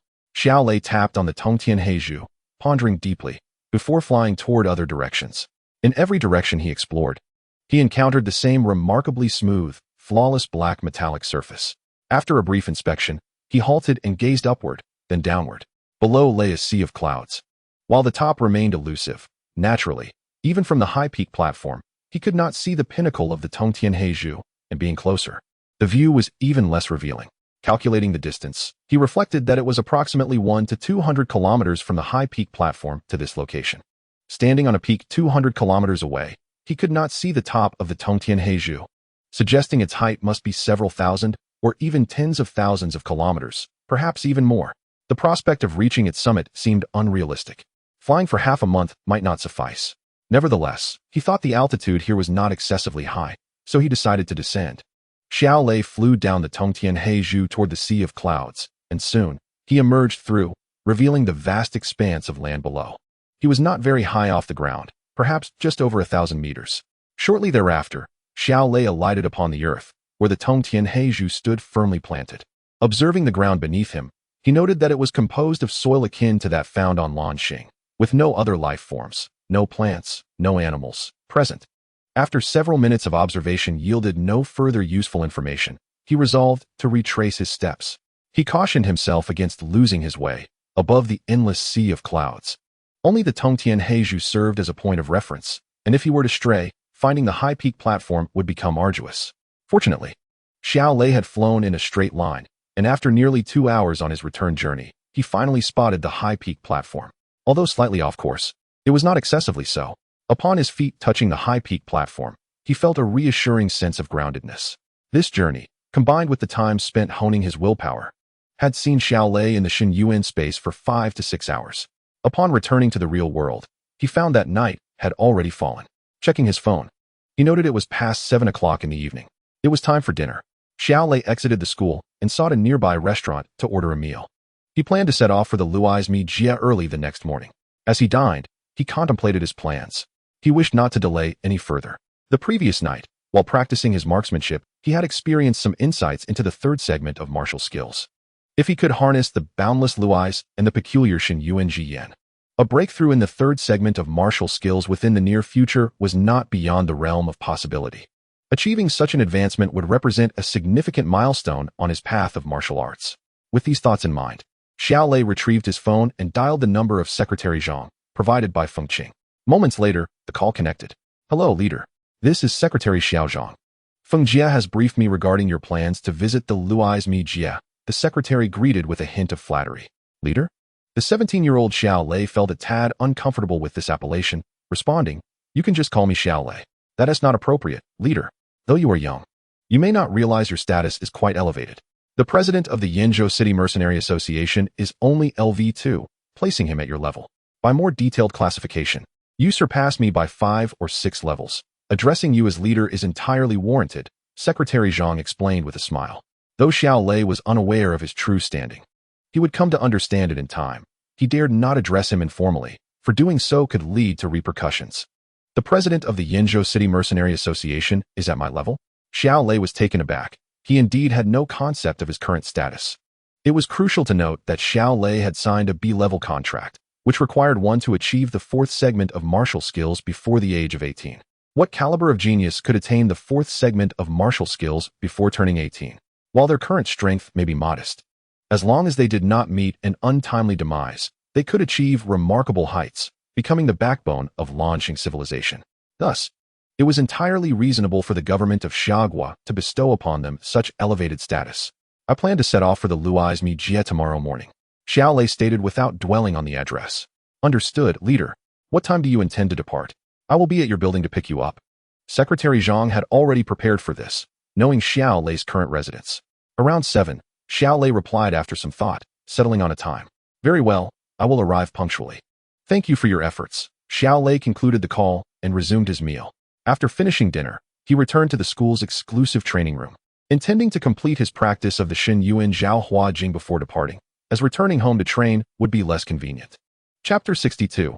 Re-entering the challenge tower upon returning to the exclusive training room, Xiao Lei practiced the Jiu Jieqiang Dian and Jiu Zhong Leibu for a while. At 8:50, he once again entered the Shen Yuan space to continue his training of the Shen Yuan Zhao Hua Jing. Sitting on the cushion, he closed his eyes, and the towering phantom appeared in his mind once more. He endeavored to observe the indistinct phantom with greater clarity. Mere seconds passed before Xiao Lei felt an overwhelming fatigue enveloping his spirit. He exited the phantom space, and the cushion began to alleviate his exhaustion.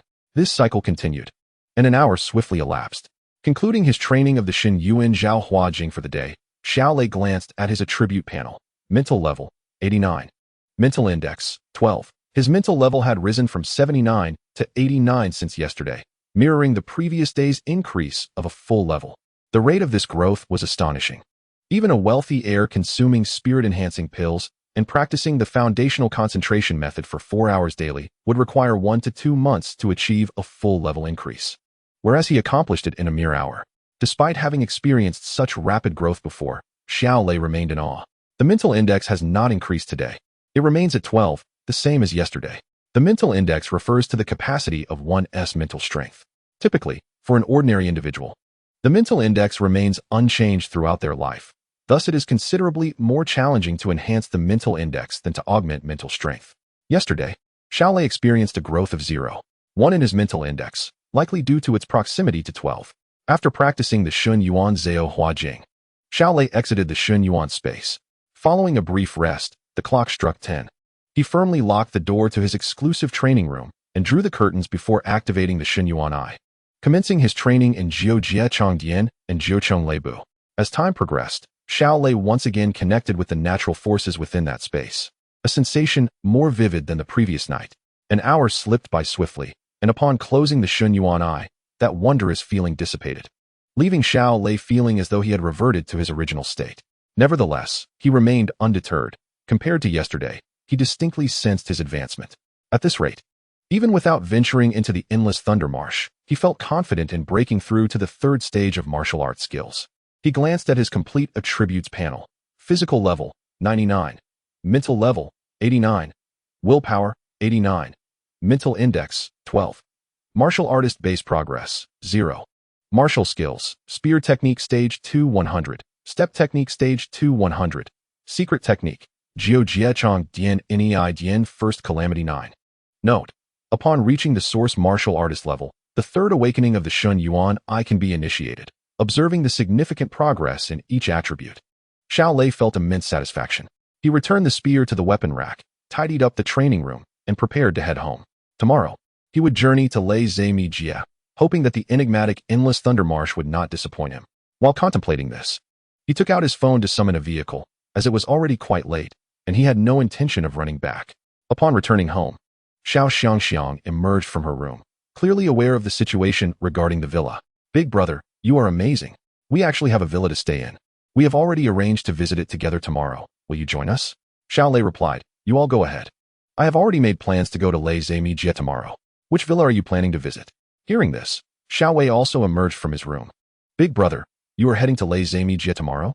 After our discussion, we decided not to complicate matters and will first choose a villa in Yinzhou City. Sounds good. We can always change it later if needed. Xiao Lei nodded in agreement. I want a big room, Xiao Xiangxiang declared, as her current room was the smallest among the three. All right, when you visit the villa tomorrow, you can choose for yourself, Xiao Lei said, affectionately ruffling her hair. Yay! You are the best, big brother, Xiao Xiangxiang exclaimed joyfully, jumping up. I'll take a shower first, Xiao Lei informed the two. Having worked up a sweat from his training in spear and step techniques, albeit for a brief period, he entered his room, fetched a change of clothes, and proceeded to the bathroom. A few minutes later, after finishing his shower, Xiao Lei returned to his room. He donned a virtual reality headset and entered the virtual world. This evening, he intended to strive for a position among the top 10 in the city rankings, recalling that the top 10 offered a reward of 200,000. He intended to seize that prize tonight. Upon entering his personal virtual space, he directly teleported to the challenge tower. At that moment, within the hall of the second floor of the challenge tower, Nan Gongchu, Kai Shenlong, and Liao Bos from Yinzhou No. 1 High School were present. Nan Gongchu, ranked 4th in his school, stood 4th among all high school students in Yinzhou City. Kai Shenlong, ranking 5th in his school, was also ranked 5th among high school students in the city. Liao Bos, ranked 7th in his school, was positioned 10th among all high school students in Yinzhou City. All three were among the top 10 students in the city. Last time, I lost to Fan Shiji from Jinling No. 1 High School in my challenge. In a couple of days, I plan to challenge him again to see if I can break into the top 100 in the province. Nan Gongchu remarked to the others. Currently, among high school students in Jiangnan province, there are 86 individuals who have attained the third stage of martial arts skills. Thus, 14 out of the top 100 in the province possess second stage martial arts skills. Because the virtual network battles are open to all members of society, not just students. The rankings for these 14 top students in the province are all at silver 100 points. In addition to these 14, there are many other students who have also achieved silver 100 points. With so many students, the virtual network officials could not possibly rank them all at 87th place in the province. To address this issue, the virtual network officials implemented a policy of mutual challenges among silver 100-point competitors. This challenge rule is straightforward. Silver competitors challenge one another, and the victor ranks higher. Lower-ranked competitors can challenge higher-ranked ones at any time, while higher-ranked competitors must accept a challenge at least once every 7 days. Otherwise, they are deemed to have forfeited and will automatically lose. Fan Shiji from Jinling No. 1 High School is ranked 100th in the province. A week ago, Nan Gongchu challenged him but lost. Chapter 63, Silver 100 points. 200,000 reward. Tonight, once I reach silver 100 points, I also plan to challenge those in the top 100 of the province, Kai Shenlong stated, revealing his goal for the evening. I feel the same way. Liao Bos chimed in, adding, you two should be careful. I might just surpass you. Both Kai Shenlong and Liao Bos had yet to reach silver 100 points. Only by achieving this milestone would they qualify to challenge the top 100 in the province. Upon hearing Liao Bos's words, Nan Gongchu and Kai Shenlong exchanged smiles. If you have the skill, then come and surpass us. The three shared a bond of friendship and rivalry. As they conversed, Xiao Lei ascended from the first floor, but he did not know the trio and walked past them directly towards the challenge preparation hall. Once inside, he wasted no time. Pulling up the interface, clicking to challenge, and awaiting a match. Seconds later, his opponent was matched, and Xiao Lei was transported into the challenge space. His opponent appeared to be a woman nearing 30. Xiao Lei glanced at her attributes. Title, Yanzi. Physical level, 99. Rank, silver 86 points. Currently, Xiao Lei's rank was silver 85 points, just 1 point lower than Yanzi. Naturally, Yanzi assessed Xiao Lei's basic attributes and teased, "Little brother, you are quite young. Please go easy on your sister." Xiao Lei did not respond to her banter and retrieved his black spear from the interface. Still quite aloof. Yanzi chuckled, drawing her long sword from the interface. "But I like it. Please prepare. 4, 3, 2, 1, the match begins," announced the virtual network's electronic voice. "Pay attention," Xiao Lei reminded before brandishing his spear, launching an attack with Jiu Jiechong Dian towards her. Upon seeing the ferocity of Xiao Lei's approach, Yanzi's expression shifted, and she hurriedly defended against his assault. However, Xiao Lei's strength far exceeded her expectations, and she found herself retreating under his relentless onslaught. The strength of a competitor at this rank is typically evaluated based on 4 aspects: martial skills, secret techniques, weaponry, and physical level. The martial arts techniques of Xiao Lei, both his spear skills and footwork, have reached an unparalleled second-stage perfection. In contrast, Yanzi is evidently only in the late stages of the second level, still far from achieving completeness. The secret arts can be evaluated from 2 perspectives. First, their rank, and second, their compatibility. Xiao Lei possesses the strongest secret art with a compatibility score of 99, while Yanzi wields a third-tier hall secret art with only a compatibility of slightly over 70, illustrating the vast disparity between them. In terms of weaponry, Xiao Lei employs a spear, whereas Yanzi wields a sword.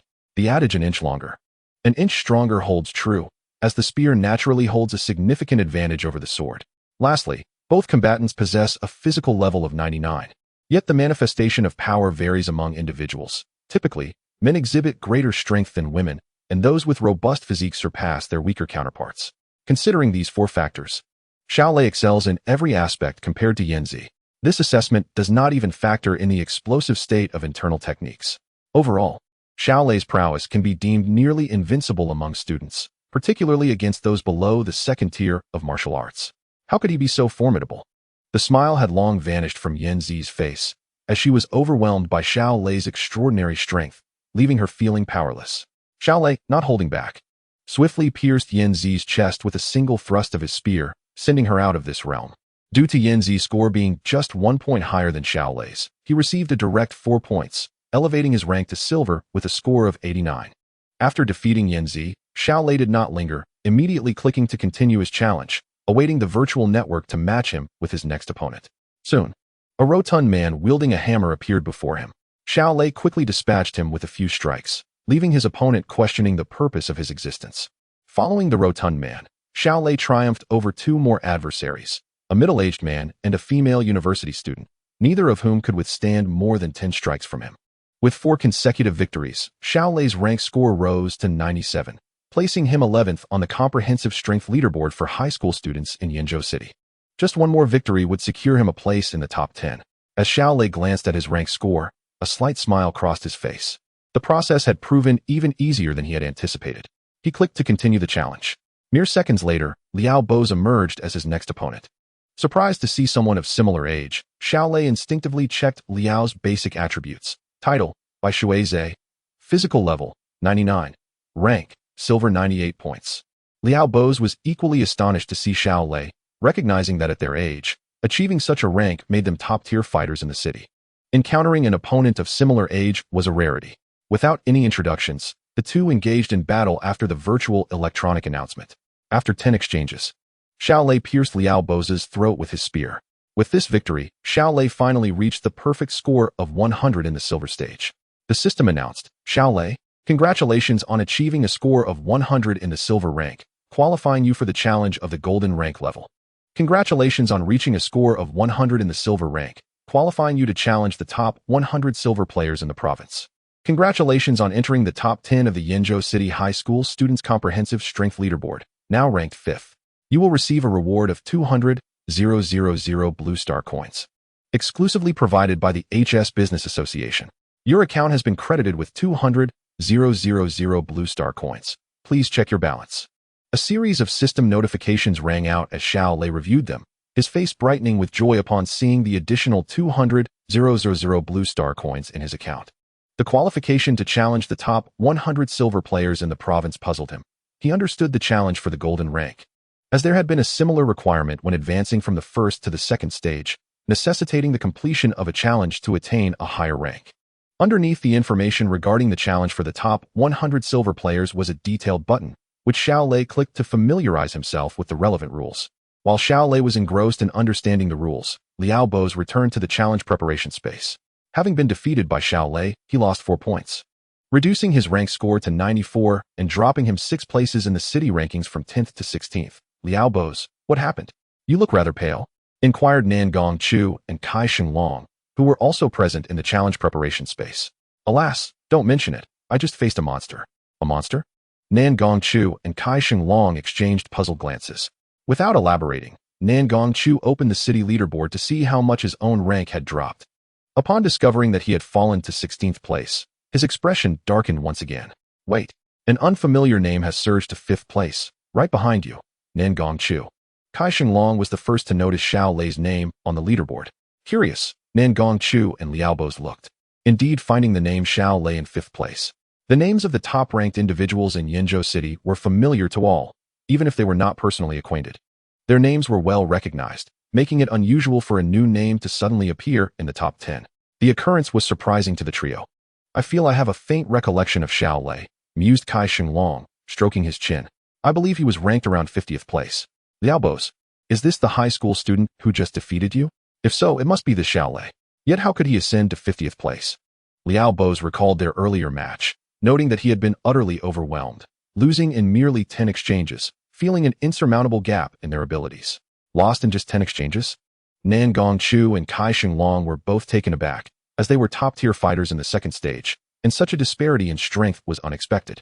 Could it be that Xiao Lei has advanced to the 3rd stage of martial arts? Nan Gongchu speculated. That seems unlikely. I did not sense any natural power during our bout. I had sparred with you Xiao Zhe and others multiple times, and am familiar with the sensations of the 3rd stage martial arts. Liao Bo shook his head. If he had indeed reached the 3rd stage, I would have accepted my defeat without reluctance. Yet he is merely in the 2nd stage of martial arts, yet so powerful. Nan Gongchu and Kai Xinglong shared their astonishment. In the challenge space, after reviewing the relevant rules, Xiao Lei realized that currently, there are 86 talented individuals in the 3rd stage of martial arts among high school students in Jiangnan Province. This is merely the Jiangnan Province. Once I joined the training camp of the Mercenary Association, the talents there are selected from across the nation. And those at the early 3rd stage of martial arts would be at the bottom of the ranks. With so many geniuses, I can only dominate among those in the 2nd stage of martial arts, but I am still far from being a true genius. Tomorrow, I will venture into the Yunlei secret realm, hoping to break through to the 3rd stage of martial arts and truly enter the realm of genius. With anticipation, Xiao Lei proceeded to the provincial leaderboard and clicked on the challenge buttons of everyone ranked from 100th to 87th. In the 2nd stage of martial arts, he harbored no fear of any opponent. If he could break into the top 100 in the province, a reward of 500,000 blue star coins awaited him. After waiting a few minutes in the challenge space, Xiao Lei found that no one responded. First, it was uncertain whether these 14 individuals were currently present in the virtual network. Even if they were, according to the rules, they only needed to accept a challenge once a week. No one stepped forward to challenge him. With a click, Xiao Lei initiated the challenge for the golden tier level. Eager to discover what this contest entailed, he was promptly transported to a secluded space. Welcome to the golden tier challenge space. Please use your natural powers to attack the scarecrow before you. Shatter the scarecrow to pass the golden tier challenge, a virtual electronic voice announced. Upon hearing this, Xiao Lei shook his head. The challenge posed no difficulty whatsoever. Anyone who had achieved the 2nd level of martial arts could easily pass. Instead of attempting it, he decided to forego the challenge entirely. Having ascended swiftly into the top 10 of the city rankings, and with ample time before bedtime, Xiao Lei resolved to engage in further combat with others, thus honing his skills in both Jiu Jie Chongdian and Jiuchong Leibu. He proceeded to match opponents continuously. In the following 10 minutes, Xiao Lei triumphed in 10 consecutive battles. At the 2nd level of martial arts, he had indeed become a formidable contender. The challenge tower possessed a mechanism that, if one consistently won, would classify them as a high-tier player and match them against stronger opponents. As expected, when Xiao Lei clicked to challenge again, he found himself facing a golden tier player, Yu Xiaoza. Upon recognizing the figure before him, astonishment flickered across Xiao Lei's face. He had not anticipated that after such a winning streak, the system would pit him against Yu Xiaoza. Very well. Let me witness the prowess of the top student from Yenzhou First High School, Xiao Lei thought. his expression now serious as he prepared to give it his all. To Yu Xiaoze, who was unaware of Xiao Lei's identity, it was merely perplexing how he had been matched against a silver-tier contender. The battle commenced. The virtual electronic voice proclaimed the start. No sooner had the announcement sounded than Xiao Lei charged towards Yu Xiaoze, determined to strike first as the challenger. Tian Lei Jiujia. Xiao Lei unleashed his full arsenal of gun techniques, his heart brimming with battle fervor. In the second tier, I have yet to encounter a worthy adversary. Let me see just how powerful the third tier truly is. Realizing Xiao Lei had not yet broken through to the third tier, Yu Xiaoze refrained from an immediate counterattack, instead employing his third-tier footwork to evade Xiao Lei's strikes. As the assault continued, Yu Xiaoze was mildly surprised. Xiao Lei's strength at the second tier was indeed formidable. Not bad, he remarked while deftly dodging Xiao Lei's advances. Is the gap this vast? Xiao Lei felt a cold sweat bead on his forehead, recognizing from Yu Xiaoze's effortless movements that his opponent was not taking him seriously. Activate Inner Classic, full power. With no other recourse, Xiao Lei unleashed Ai Dian, instantly doubling his strength, and once more charged at Yu Xiaoze with all his might. Oh! Surprise flitted across Yu Xiaoze's face. He soon realized that mere footwork could no longer allow him to evade Xiao Lei's onslaught. He was compelled to wield his spear, defending against Xiao Lei's ferocious attacks. After a mere 10 seconds, the effect of Ai Dian dissipated, and Xiao Lei found himself unable to even graze the hem of Yu Xiaoze's garment. The disparity in their strengths was insurmountable, and having exhausted his energy, Xiao Lei had no choice but to concede defeat. This battle served as a harsh awakening for Xiao Lei, who had recently experienced an unbroken string of successes, leading him to develop a skewed perception of his own capabilities. Is this the strength of a third-tier master? The world is teeming with geniuses. I cannot allow myself to become complacent, Xiao Lei admonished himself. After departing from the challenge tower, he returned to his personal space and instructed Xiao Ling. Please assist me in gathering information regarding the Yun Lei Mijia. Understood, Xiao Ling replied, and within moments, a wealth of information surfaced. In that moment, the desire within Xiao Lei to ascend to the third tier of martial arts surged stronger than ever as he perused the information. There are 3 entrances to the Yun Lei Mijia that connect to the Blue Star civilization, located on the Blue Star, Mars, and Jialan Star. The entrance on the Blue Star is situated in a desolate mountain to the west of Kyoto. Noticing that the entrance to the Yun Lei Mijia on the Blue Star was also near Kyoto, Xiao Lei felt a spark of surprise. Coincidentally, he was headed to the Mercenary Association training camp in Kyoto in a few days. He continued to delve deeper into the data, which was comprehensive, even detailing the relevant military forces stationed in the area. After spending over 10 minutes reviewing the information, Xiao Lei gained a solid understanding of the Yun Lei Mijia before exiting the virtual network. The hour was late, and with a long journey ahead the next day, he set aside his virtual helmet and prepared for sleep. The following morning, the trio of siblings rose early. By 6:30 a.m., Secretary Zhang had arrived downstairs half an hour ahead of schedule. Upon receiving Secretary Zhang's message, Xiao Lei wasted no time, gathering his gun case, virtual helmet, and a change of clothes before stepping outside. Leader, Secretary Zhang exclaimed upon seeing Xiao Lei descend, promptly opening the rear door of the hover car with utmost respect. Secretary Zhang appeared to be in his 40s, roughly the same age as Xiao Jianjun. Yet he addressed the merely 17-year-old Xiao Lei as leader without a hint of discomfort. This level of decorum made him exceptionally qualified for his role as secretary. Conversely, it was Xiao Lei who felt somewhat out of place as he loaded his belongings into the hover car. Please take your seat, Secretary Zhang said as he closed the door and hurried to the driver's seat, initiating the hover car's journey towards the entrance of the Yun Lei Mijia. Leader, the trip to the entrance of the Yun Lei Mijia will take approximately 3 hours. You may relax in the virtual network. I will notify you upon our arrival, Secretary Zhang suggested. Nodding in agreement, Xiao Lei acknowledged that he could also practice his gun techniques within the virtual network. Very well, please call me when we arrive.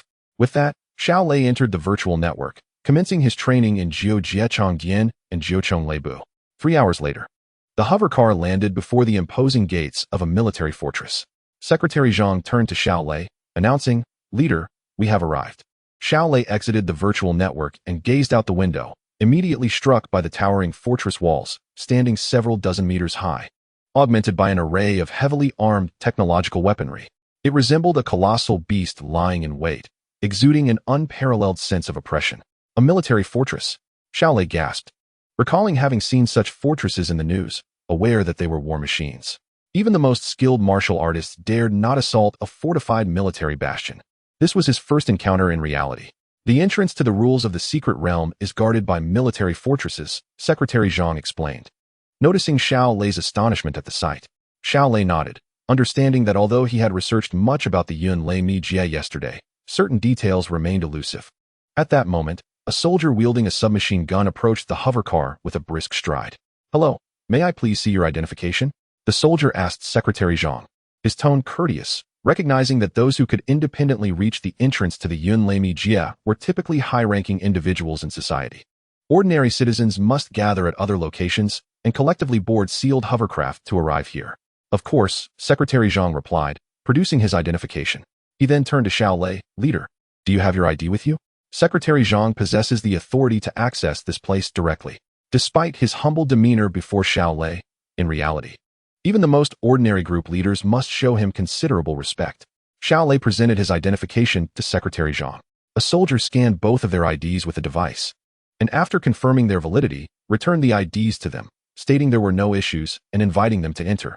Although they needed to register at the reception hall before proceeding to Yun Lei Mi Jie, Secretary Zhang confirmed his familiarity with the procedure.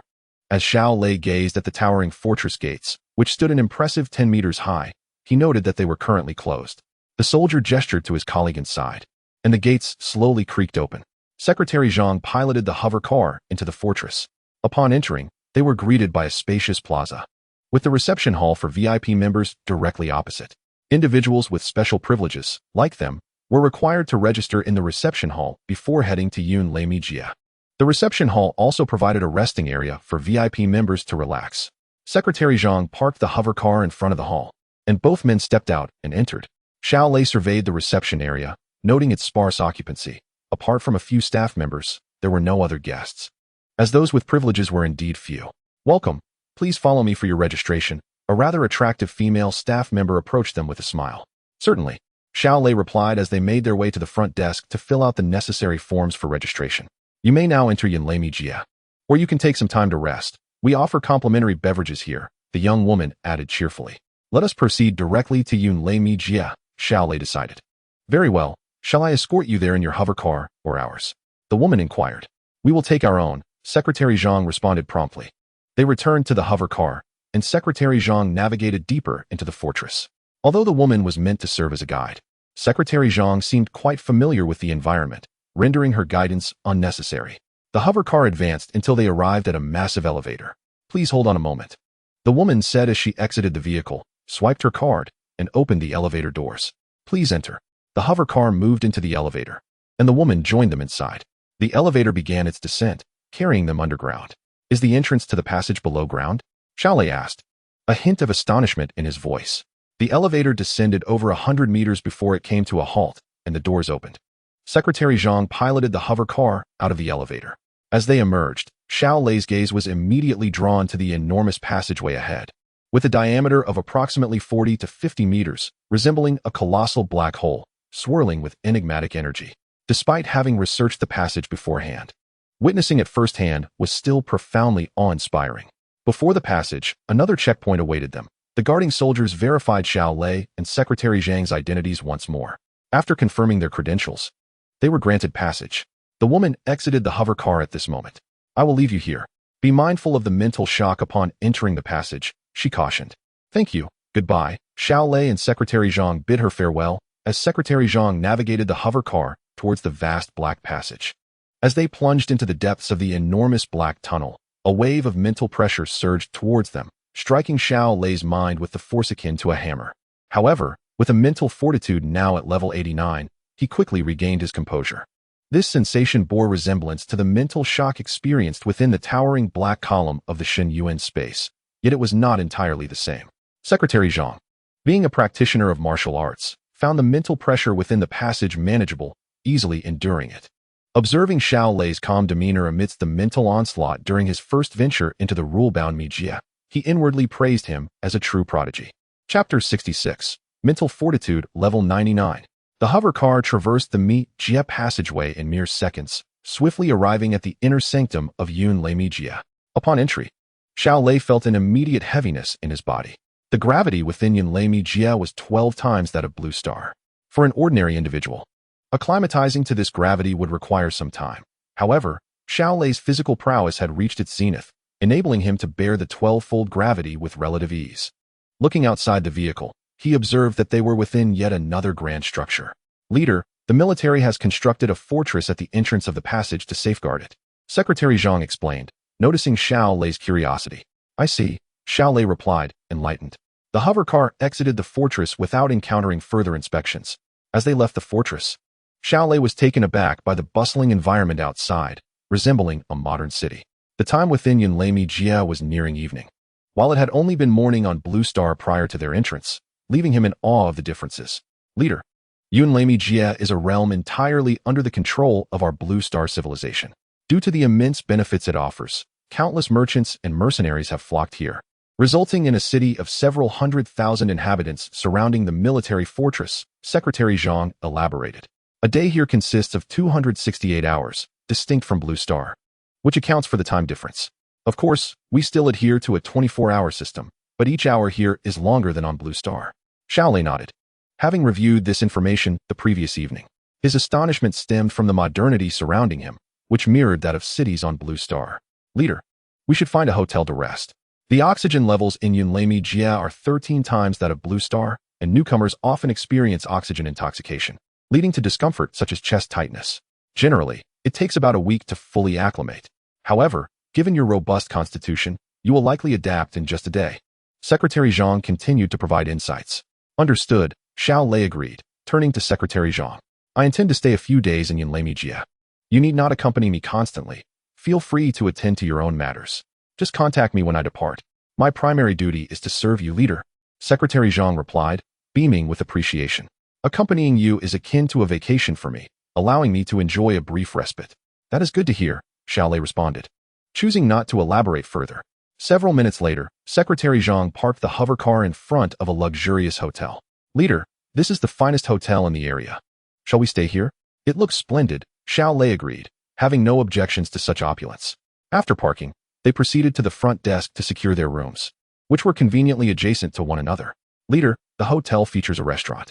Shall we rest for a while before dining, or should we proceed immediately? Xiao Lei glanced at the time on his phone, which was still set to the time of the Blue Star Xia country. It was currently 10:41. Let us go at 11. It should be considered dinner here. All right. Xiao Lei entered his room, stowed his luggage, and lay down on the bed for a moment of rest. He was beginning to feel a bit suffocated, a sign he recognized as the precursor to oxygen intoxication. At 11 o'clock, Xiao Lei and Secretary Zhang descended to have dinner and then returned to their respective rooms. The feeling of suffocation intensified, rendering him unable to cultivate, so he opted for further rest. In this fleeting moment of leisure, Xiao Lei realized how long it had been since he had indulged in such idleness. That evening, he ventured out alone from the hotel, wandering the streets. In a clothing store, he purchased a hat. As the time to activate the Shun Yuan Ji Yin approached, he donned the hat, alleviating his concerns about being monitored. At 7:30 p.m. according to Blue Star Xia country time, Xiao Lei located a martial arts academy and entered a private training room. By this hour, the Yunlei Jia was deep in the night, and few remained in the academy. Xiao Lei entered the solitary training room, seated himself on the ground, and entered the Shun Yuan space. Each night, he dedicated 1 hour to enduring the willpower shock on the Black Lotus platform, another hour to practicing the Shun Yuan Zhao Hua Jing, and yet another hour to honing his martial arts skills through the activation of the Shun Yuan Ji Yin. These 3 hours were not to be squandered. Upon reaching the familiar peak platform, Xiao Lei first flew towards the Black Lotus platform outside, preparing to undergo the willpower shock. He seated himself on the 8th Black Lotus platform, where a formidable willpower shock surged towards him, and he immediately braced himself with all his strength. Minutes later, the 9th Black Lotus platform appeared before him. Realizing this, Xiao Lei flew towards the 9th Black Lotus platform, simultaneously glancing at his attribute panel. Willpower level, level 90. Indeed, reaching level 9 in willpower had manifested the 9th Black Lotus platform. Xiao Lei had grasped the emergence pattern of the Black Lotus platforms. After flying a kilometer, he settled onto the 9th Black Lotus platform, where an overwhelming willpower shock struck him, causing him to involuntarily grunt. Prior to entering the Shun Yuan space, his willpower had already reached level 82, so he found the shock from the earlier Black Lotus platforms manageable. Upon stepping onto the 8th Black Lotus platform yesterday, his willpower had also reached level 83. Although he felt pressure, it was bearable. However, upon stepping onto the 9th Black Lotus platform, with his willpower now at level 90, he experienced an unprecedentedly intense willpower shock. Just seconds after sitting on the 9th Black Lotus platform, Xiao Lei's entire body began to tremble uncontrollably, as if his head might split apart. Endure. Xiao Lei, with an unyielding spirit, fixated on the towering black column ahead, a surge of indomitable will emerging within him. 1 minute, 2 minutes. As time progressed, Xiao Lei's willpower began to ascend rapidly. The stronger his willpower became, the more he adapted to the shock from the 9th Black Lotus platform. In reality, seated in the training room, Xiao Lei was drenched in sweat, his clothes thoroughly soaked. During that hour, every second felt unusually prolonged until he gradually acclimated to the intensity of the willpower shock from the 9th Black Lotus platform. When the time elapsed, the shock dissipated, leaving Xiao Lei feeling as though he had been utterly drained. He continued to sit on the Black Lotus platform to recuperate while checking his attribute panel. Willpower level, level 99. His willpower level had surged by 9 levels, reaching the limit for students. A smile of satisfaction graced Xiao Lei's face, for the hour of grueling torment had proven worthwhile. Chapter 67, Mental Level 99. Endless Thunder Marsh. After several minutes, Xiao Lei managed to muster the strength to rise and flew back to the peak platform. Once there, he entered the wooden hut and sat on the cushion, a refreshing sensation flooding into his head, alleviating his mental fatigue. This cushion is truly a remarkable item. Without it, I would need at least half a day to recover from my fatigue, Xiao Lei mused, appreciating how swiftly his fatigue was dissipated. After a few more minutes, once his spirit was fully rejuvenated, he commenced his practice of the Shun Yuan Zhao Hua Jing. With focused intent, the towering phantom reappeared in his mind. Xiao Lei continually attempted to observe the indistinct towering phantom, but within mere seconds, his mental fatigue peaked, abruptly ejecting him from the towering virtual space. Gasping as he returned to the Shun Yuan space, Xiao Lei felt the cushion rapidly alleviating his fatigue.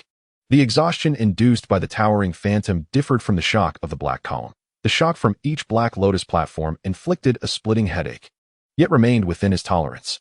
In contrast, the observation of the towering phantom intensified his fatigue exponentially with every passing second. After several seconds, the pressure surpassed his limits, forcefully ejecting him from the towering phantom space. Once revitalized, Xiao Lei reactivated the Shun Yuan Zhao Hua Jing and re-entered the towering phantom space, continuing his attempts to observe the towering phantom. This cycle repeated, with Xiao Lei's mental prowess escalating at an astonishing rate.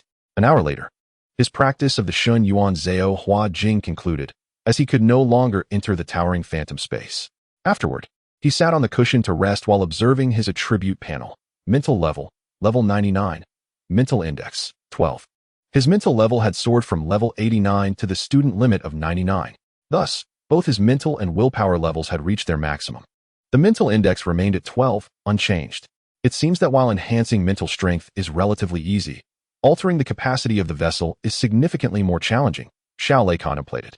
In reality, it holds true that for ordinary individuals, as they cultivate, their mental strength can increase quite effortlessly. However, their mental index often remains static, with many living their entire lives without any change to it. After resting on the cushion for several minutes, Xiao Lei fully restored his mental energy and exited the Shun Yuan space, returning to reality. The time in Blue Star Xia country had yet to reach 10 o'clock in the evening. He retrieved a spear from the weapon rack, intending to warm up. Having adapted over the course of the day, Xiao Lei was now well acquainted with the environment of the Yun Lei Mi Jie, and the oppressive feeling had dissipated. At precisely 10 o'clock, Xiao Lei donned the hat he had purchased. Unsure whether the training room was equipped with surveillance, he opted for caution. After putting on the hat, he attempted to activate the Shun Yuan Jiyan, having never done so before and unsure of any potential issues. Upon activation, the clarity he experienced returned. Fortunately, there are no problems, Xiao Lei rejoiced, wasting no time as he began practicing the Jiu Jiechong Dian and Jiuchong Leibu. With each passing moment of practice, his perception of nature grew increasingly acute. Xiao Lei felt as though he was on the verge of grasping something elusive, yet it remained just out of reach. An hour swiftly passes, and each time Xiao Lei finishes his practice, he feels an insatiable desire to continue, often lingering for a few more minutes before finally ceasing. Compared to cultivating willpower and mental strength, honing martial arts skills is a sheer delight, a thought that stirs within him.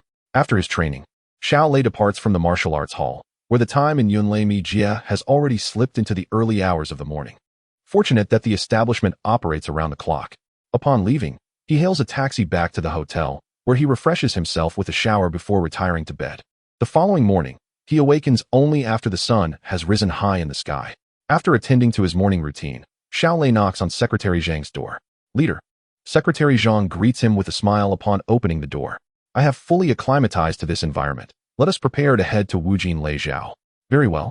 I will gather my things. We shall check out shortly. Secretary Zhang responds with a nod. 10 minutes later, having completed their packing and checked out, Secretary Zhang pilots the hovercar towards Wujin Lei Zhe. The distance to Wujin Lei Zhe is over 1,200 kilometers from the city, which is relatively close within the vast expanse of Yunlei Mijie. It is worth noting that the maximum diameter of the entire Yunlei Mijie reaches an astonishing 100,000 kilometers, with a sprawling area of a staggering 9.6 billion square kilometers.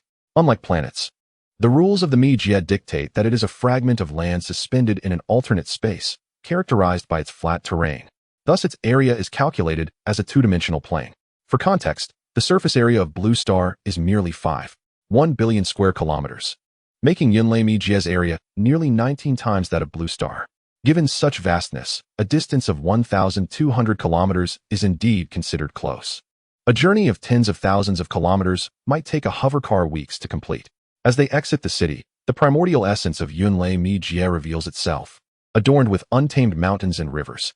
Xiao Lei gazes down, feeling a profound sense of novelty. In the wilderness, Secretary Zhang naturally accelerates the hovercar to its maximum speed of 300 km/h, allowing them to reach Wujin Lei Zhao in approximately 4 hours. 4 hours later, leader. There it is, Wujin Lei Zhao. Secretary Zhang points towards a canyon in the distance. Xiao Lei looks out to see a moderately sized gorge filled with boundless thunderclouds, where flashes of lightning intermittently illuminate the darkened skies. Wujin Lei Zhao is a naturally formed chasm, unfathomably deep, perpetually shrouded in roiling clouds and thunder, with an atmosphere rich in thunder elements, making it a sacred ground for thunder-type martial artists to cultivate their skills. The gorge measures 12 kilometers at its longest edge and 3 kilometers at its widest, capable of accommodating thousands of practitioners simultaneously. The closer one approaches Wujin Lei Zhao, the more potent the effects of cultivation become.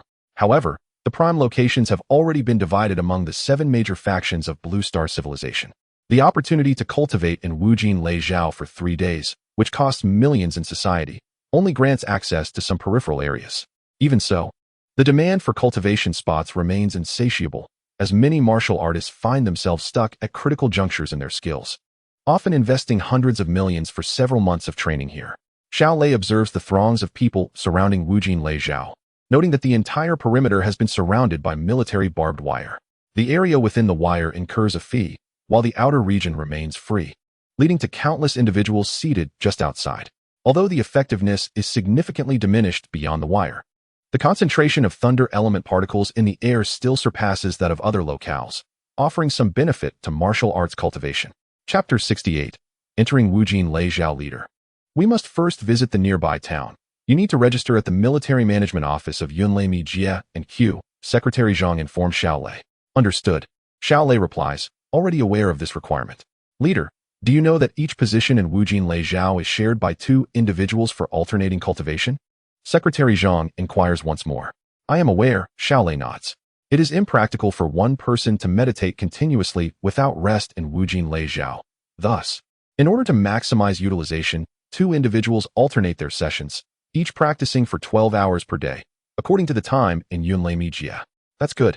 Would you prefer the afternoon to midnight slot or the midnight to morning slot? Secretary Zhang continues, clarifying that each position is divided into these 2 segments. We can choose? Xiao Lei is astonished, as he had believed it was purely a matter of luck based on the queuing system. Others may not, but with your token from President Zhuge, you naturally have some leeway. Secretary Zhang replies with a knowing smile. Recognizing that power is omnipresent, Xiao Lei contemplates briefly before deciding. I shall take the afternoon to midnight slot. Excellent choice. That time frame is indeed preferable. Secretary Zhang agrees. Please give me your token, and I will handle the negotiations. Thank you, Xiao Lei responds.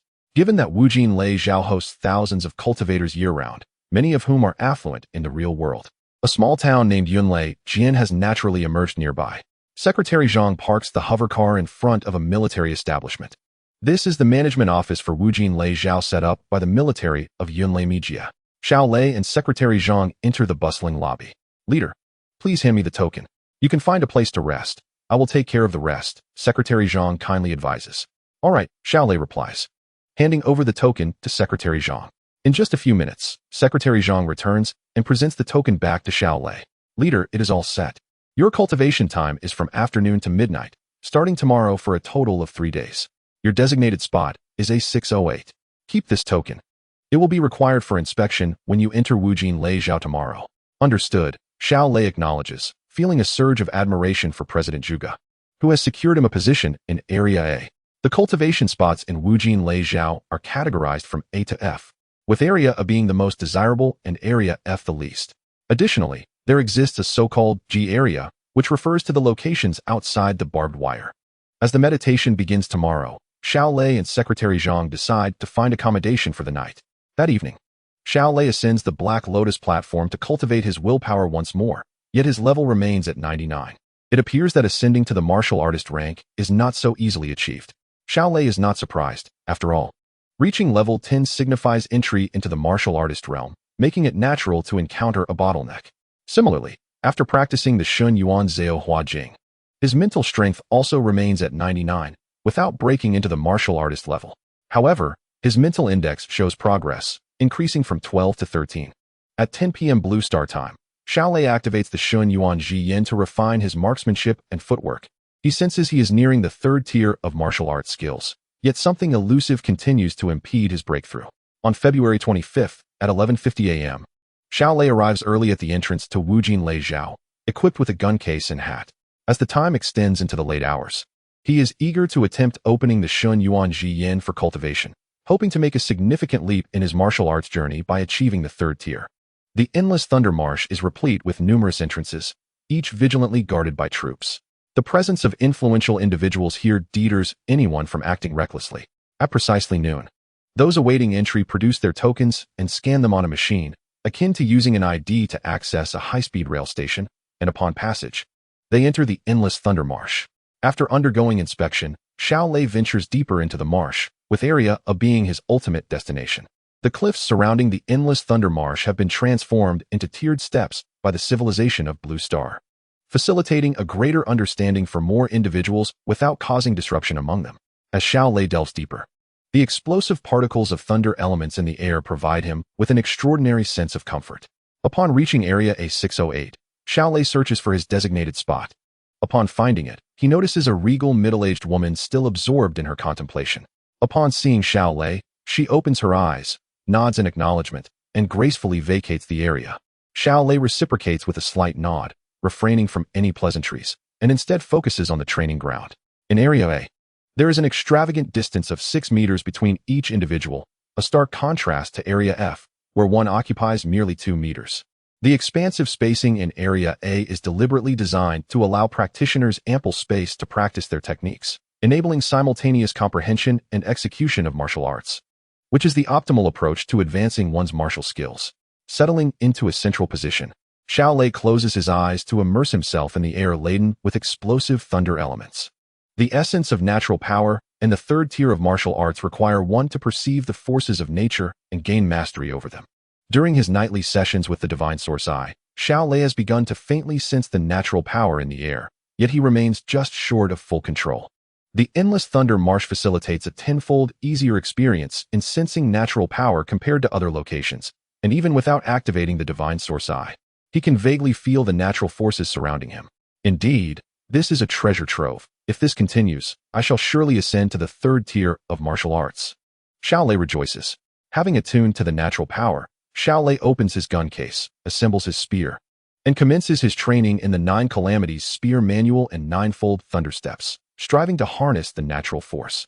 Time flows unceasingly. After exhausting himself with spear practice, he sits down to rest and reflect, regaining his strength before resuming his training. As the time in Blue Star's Xia Kingdom reaches 7:30 in the evening, Xiao Lei sits cross-legged, while his spirit transcends into the Divine Source space. Although the training in this peculiar realm is significant, it is equally essential to maintain his practice within the Divine Source space. After an hour of willpower training and another hour with the Divine Source Transformation Sutra, Xiao Lei returns to reality. Despite both his willpower and spiritual strength remaining at a bottleneck at level 99 after today's training, he distinctly senses that the barrier is loosening. and it is only a matter of time before both will break through to the martial artist level. As the time in Blue Star's Xia Kingdom strikes 10 at night, the Cloud Thunder secret realm is likewise enveloped in the depths of night. However, the flickering lightning within the clouds of the endless thunder marsh illuminates the entire canyon, preventing it from appearing dim. Xiao Lei dons his hat, glances around, and observes that everyone is immersed in their training, with no one paying him any mind. Thus, he quietly activates the Divine Source Eye. The moment he activates it, in conjunction with the ambience of the endless thunder marsh, Xiao Lei finds himself enveloped in an unprecedented state of enlightenment. Immersed in the atmosphere of spear practice, a natural force subtly coalesces around the tip of his spear. As time passes, after an hour of utilizing the Divine Source Eye, Xiao Lei regains his composure. The spear in his hand glides through the air, and a natural force follows its trajectory. Success! A smile graces Xiao Lei's face. Even after disengaging from the state of the Divine Source Eye, he can still manipulate the natural power. Elated, he resumes practicing his spear techniques, effortlessly wielding the natural force. A few minutes later, he halts his practice and inspects his attribute panel. Martial Arts, Spear Technique Tier 3, Movement Technique Tier 2-100.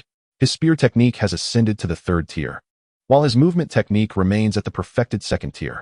Nevertheless, Xiao Lei is unconcerned, as progressing to the 3rd tier in movement technique similarly involves harnessing natural forces.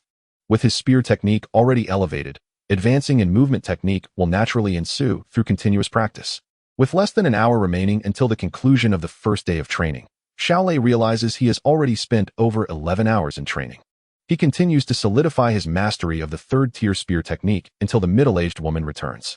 Only then does Xiao Lei tidy his belongings and exchange a brief nod with her as a form of greeting before departing. Upon exiting through the main gate, Secretary Zhang awaits him. Upon spotting Xiao Lei, he gestures, "Leader." This unexpected display from Secretary Zhang warms Xiao Lei's heart. He had assumed Zhang would remain at the hotel, especially given the late hour. "You could have stayed at the hotel. There was no need to come for me," Xiao Lei remarks with a slight smile. "I couldn't sleep anyway, so I took the opportunity to drive over." "It is quite a distance from the hotel," Secretary Zhang replies, sensing he had made the right choice based on Xiao Lei's tone. "Leader, how was your first day's training results?" "Excellent. My spear technique has already reached the 3rd tier." Xiao Lei responds with a buoyant spirit, not concealing his achievement from Secretary Zhang. "Congratulations. Your breakthrough speed is astonishing, achieving the 3rd tier in just one day, truly a genius. To be honest, my martial arts skills are still at the 2nd tier. I fear I will never reach the 3rd tier in this lifetime," Secretary Zhang exclaims, showering Xiao Lei with praise. "Haha, it's merely luck," Xiao Lei chuckles, relieved to have overcome the hurdle of the 3rd tier. Otherwise, it would have been awkward to be the only one at the Mercenary Alliance training camp at the 2nd tier. Once they board the floating vehicle, Secretary Zhang drives while conversing with Xiao Lei. "Leader, I found a great restaurant, and I've already made a reservation. Shall we go there for a meal? It would be a fitting celebration for your successful advancement to the 3rd tier of martial arts." "Sounds good. After over 10 hours without food, I am indeed quite hungry." The two enjoy a sumptuous meal at the restaurant before returning to the hotel. After a refreshing shower, Xiao Lei retires to bed, as the extended hours of continuous training have left him exceedingly fatigued. He sleeps soundly until the sun rises, and after freshening up, he heads for breakfast. With several hours remaining before re-entering the endless thunder marsh, he returns to his hotel and accesses the virtual network, currently situated within the Cloud Thunder secret realm. The virtual network cannot connect to the outside world. It is solely linked to the internal branch network of the Cloud Thunder secret realm. To communicate with the external world while within the secret realm, one must traverse the secret passage before relaying messages. Xiao Lei's objective in logging into the virtual network is to study the 3rd tier techniques of the 9 Calamities Spear Manual. With his martial arts now elevated to the 3rd tier, he is eligible to learn the 3rd tier techniques of the 9 Calamities Spear Manual. The 3rd tier comprises 3 techniques: Heavenly Thunder 9 Calamities, Thunderlight Serpent Shadow, and Heavenly Calamities Beginning of the Spear. The first technique, Heavenly Thunder 9 Calamities, is characterized by a relentless barrage of spear strikes akin to heavenly thunder, leaving the enemy no respite, aiming to defeat them swiftly with immense power. Its philosophy posits that offense is the best defense. The second technique, Lei Guang Xiying, requires the practitioner to first master the 3rd stage of Jiu Xiao Lei Bu, known as Lei Yu Jiu Bu, before it can be executed. This technique emphasizes swiftness, cunning, and an element of surprise. The 3rd technique, Tian Jie Zhong Yan Ji Chong Shi Zhong, is the most formidable strike, serving as a trump card that necessitates the full exertion of one's strength. Mastery of any idea is essential for its execution. Otherwise, any attempt to unleash it forcefully would merely mimic its form without embodying its true essence. Furthermore, the first technique, Tian Lei Jiujie, and the second technique, Lei Guang Xiying, can be practiced once one reaches the third stage of martial arts skills. In contrast, the third technique, Tian Jiezhong Yan Zhichang Shizhong, requires the practitioner to attain at least the late third stage and possess a profound understanding of the forces of nature before it can be realized. This information was previously skimmed by Xiao Lei, and he now revisits it. He decides to practice the first technique, Tian Lei Jiujie, as his current footwork has not yet advanced to the third stage, limiting him to this initial technique. Xiao Lei selects his black spear from the interface before following the visual guidance of Duan Xiao, the publisher of Jiu Jiechong Dian, to commence his practice. The technique Tian Lei Jiujie primarily enhances the basic spear techniques from the first two stages of Jiu Jiechong Dian, integrating the application of natural forces to create this maneuver. Having become quite familiar with the foundational spear techniques of Jiu Jiechong Dian, Xiao Lei finds himself adept at practicing Tian Lei Jiujie. Immersed in his training, he continues until the time in the Yun Lei Mi Jie reaches 11 o'clock noon, at which point he sheaths his spear. After exiting the virtual network, Xiao Lei invites Secretary Zhang to lunch before preparing to venture into the Endless Lei Zhe for the second day of his enlightenment. At noon, Xiao Lei enters the Endless Lei Marsh punctually, arriving at position A608. Following his exchange with a middle-aged woman, he begins his meditation for the day. Chapter 70. Breakthrough in Body Technique and Willpower. While cultivating Jiu Jiechong Dian and Jiuchong Lei Bu in the Endless Lei Marsh, Xiao Lei notices a significant contrast compared to his morning practice in the virtual network. Here, he finds it much easier to perceive the thunder elements of the universe. That is, the so-called natural forces, allowing for a more efficient cultivation experience. Today, he focuses on advancing Jiuchong Lei Bu to the third stage. After some practice, Xiao Lei sets a goal for himself. Once his body merges with nature, his explosive speed will double, and movements in confined spaces will become increasingly fluid. As he practices the third stage footwork, Lei Yu Jiu Bu, he endeavors to merge his body with nature, drawing from his spear technique experience. He progresses swiftly in his footwork cultivation, feeling on the verge of a breakthrough, yet a thin barrier seems to impede him. Growing weary from his training, Xiao Lei sits on the ground to contemplate. Once his energy is restored, he resumes his practice until the time in the Blue Star Xia country reaches 7:30 in the evening, yet he has not pierced through that barrier. Perhaps he will attempt again after the God Source Eye opens at 10. Although he has not succeeded in breaking through his body technique, he remains undeterred. Sitting on the ground as his spirit enters the God Source space, Xiao Lei ascends to the 9th Black Lotus platform. Sitting atop it as a powerful surge of will emanates from the towering black pillar, crashing toward him. However, Xiao Lei's willpower has now reached the limit of a student, significantly enhancing his ability to withstand the onslaught of will, no longer feeling the same pain as when he first sat on this Black Lotus platform. While seated on the Black Lotus platform, Xiao Lei senses his willpower continually battering against an unseen wall. Once he breaches this barrier, his willpower will ascend to an entirely new realm. Yesterday, he noted that cracks had begun to form in this wall, and today, as he trains, those cracks widen, seemingly on the verge of collapse. Just as Xiao Lei feels success is imminent, the surge of willpower dissipates, and he opens his eyes, realizing an hour has passed. Initially, he believed he could break through to the warrior level today, but it seems he must wait until tomorrow. Rising, he flies back to the high-altitude platform and settles onto the mat in the wooden hut, a refreshing sensation enveloping his entire spirit. After his mental fatigue subsides, Xiao Lei begins to cultivate Shun Yuan Zhao Hua Jing, also aiming to elevate his mental power to the warrior level. Ultimately, the pressure of his mental power feels similar to that of his willpower, both appearing to be just a step away from breakthrough, yet both thwarted by that final barrier. He hopes for simultaneous breakthroughs in willpower and mental power tomorrow. The following morning, after washing up and enjoying breakfast, Xiao Lei re-enters the virtual network. With his body technique having also advanced to the third stage, he now meets the requirements for practicing the second style of Jiu Jiechong Dian, Lei Guang Xiying. Upon entering the virtual network, Xiao Lei diligently follows the visual cues of Duan Xiao, practicing relentlessly. Lei Guang Xiying is characterized by its swiftness, cunning, and unexpectedness. After several hours of practice, Xiao Lei finally grasps the basics. Having trained in spear techniques since childhood for over a decade, he finds that merely mimicking these techniques is relatively easy, Yet truly understanding their essence requires both talent and effort. At noon, Xiao Lei enters the Endless Lei Marsh for the third and final time. The token given to him by Zhuge Ichuan permits 3 days of training. On this last day, he primarily focuses on consolidating his spear and body techniques in this advantageous training environment. Time swiftly passes. Soon, it is 7:30 in the evening in Blue Star Xia country. Xiao Lei enters the God Source space, where he will attempt to elevate both his willpower and mental power to the warrior level. Upon appearing on the high peak platform, he flies directly to the 9th Black Lotus platform and sits upon it, enduring the impact of the will emanating from the towering black pillar. Xiao Lei attempts to harness this surge of willpower to break free from the constraints holding him back. Time ticks away. Break. After half an hour, the wall riddled with cracks finally shatters. In an instant, Xiao Lei's willpower seemed to transcend into a new realm. The impact from the 9th Lotus platform had little effect on him now. Before him, the 10th Black Lotus platform emerged. Upon opening his eyes and beholding the 10th Black Lotus platform, a look of delight illuminated his face. He glanced at his attributes. Will level 100. Martial artist level. Xiao Lei was overjoyed. His willpower had finally become the first to break through to the martial artist level.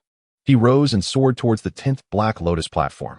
As he flew, Xiao Lei noticed a significant increase in his flying speed. Previously, after the enhancement of his mental and willpower, he had sensed a slight acceleration in his flight, but nothing compared to the dramatic change he experienced now. It appeared that the stronger the willpower, the faster one could traverse this realm of divine source space, Xiao Lei mused.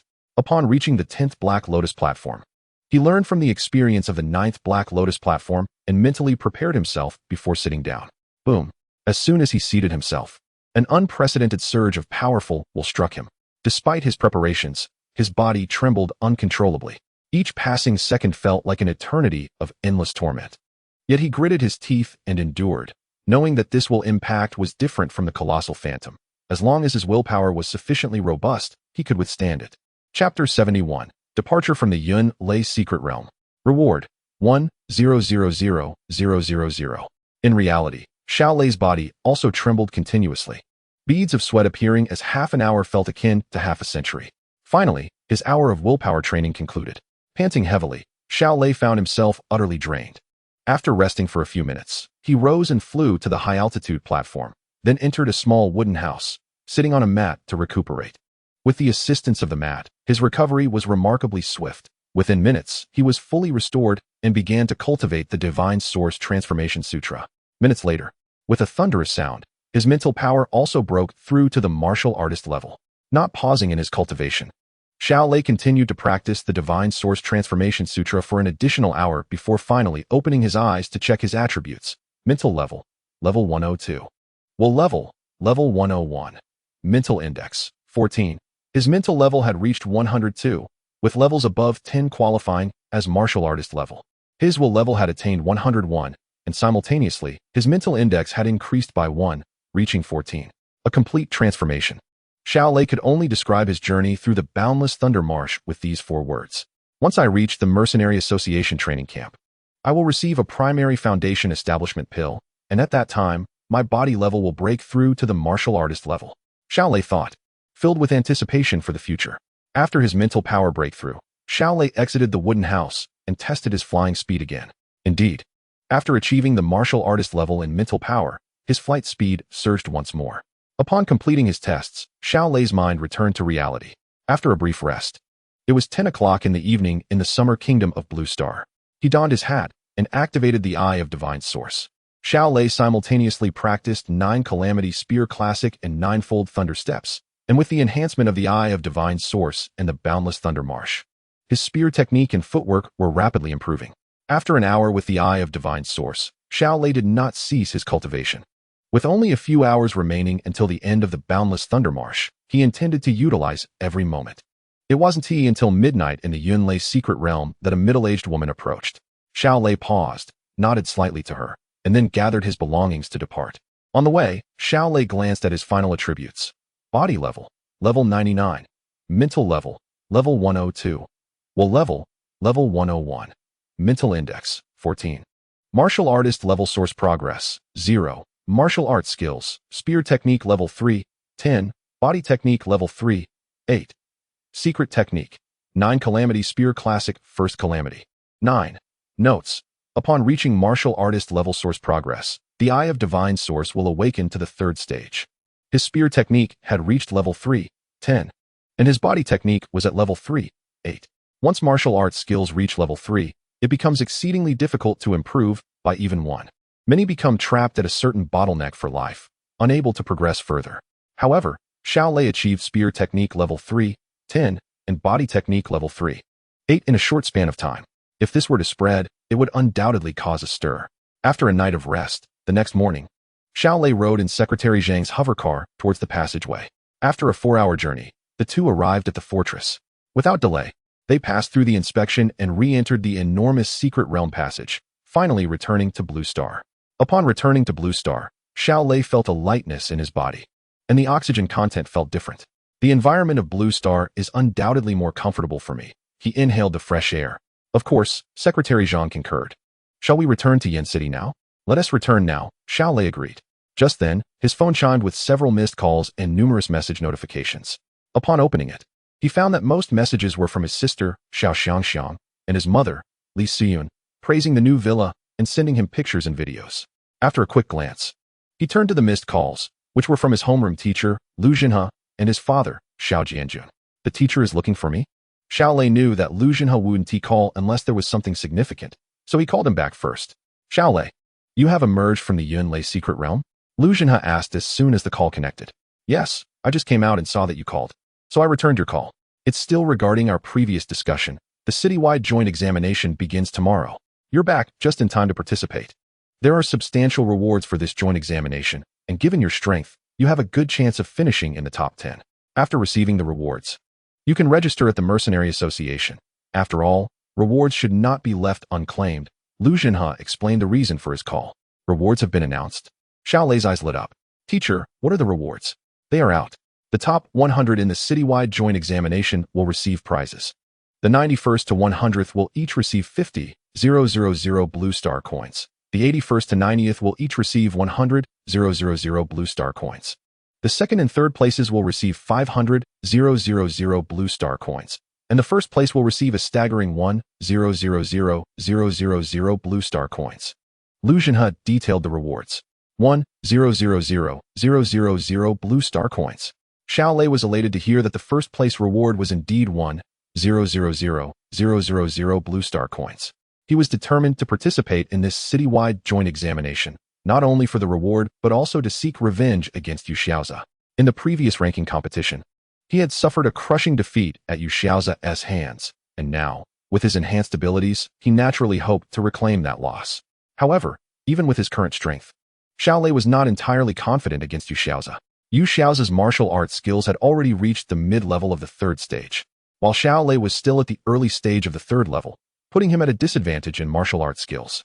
Nevertheless, he had a high affinity with the 9 Calamity Spear Classic, and now that both his willpower and mental power had broken through to the martial artist level, along with the assistance of the Inner Classic, he felt a renewed sense of hope. In summary, Xiao Lei is undoubtedly unafraid of an ordinary mid-level martial artist. The outcome of the upcoming city examination battle against Yu Xiaoze will only be revealed through their confrontation. We shall await the final duel. Understood, teacher. I will not be absent from the city examination, Xiao Lei replied. Very well. The examination officially commences tomorrow at 8 a.m. Do not be late. Lu Jinhe added a final reminder before hanging up.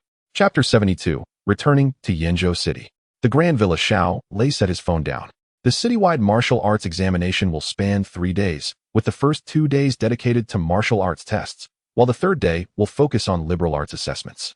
The first day will evaluate physical attributes such as body rank, fist strength, speed, mental level, mental index, and willpower, without any direct confrontation among students.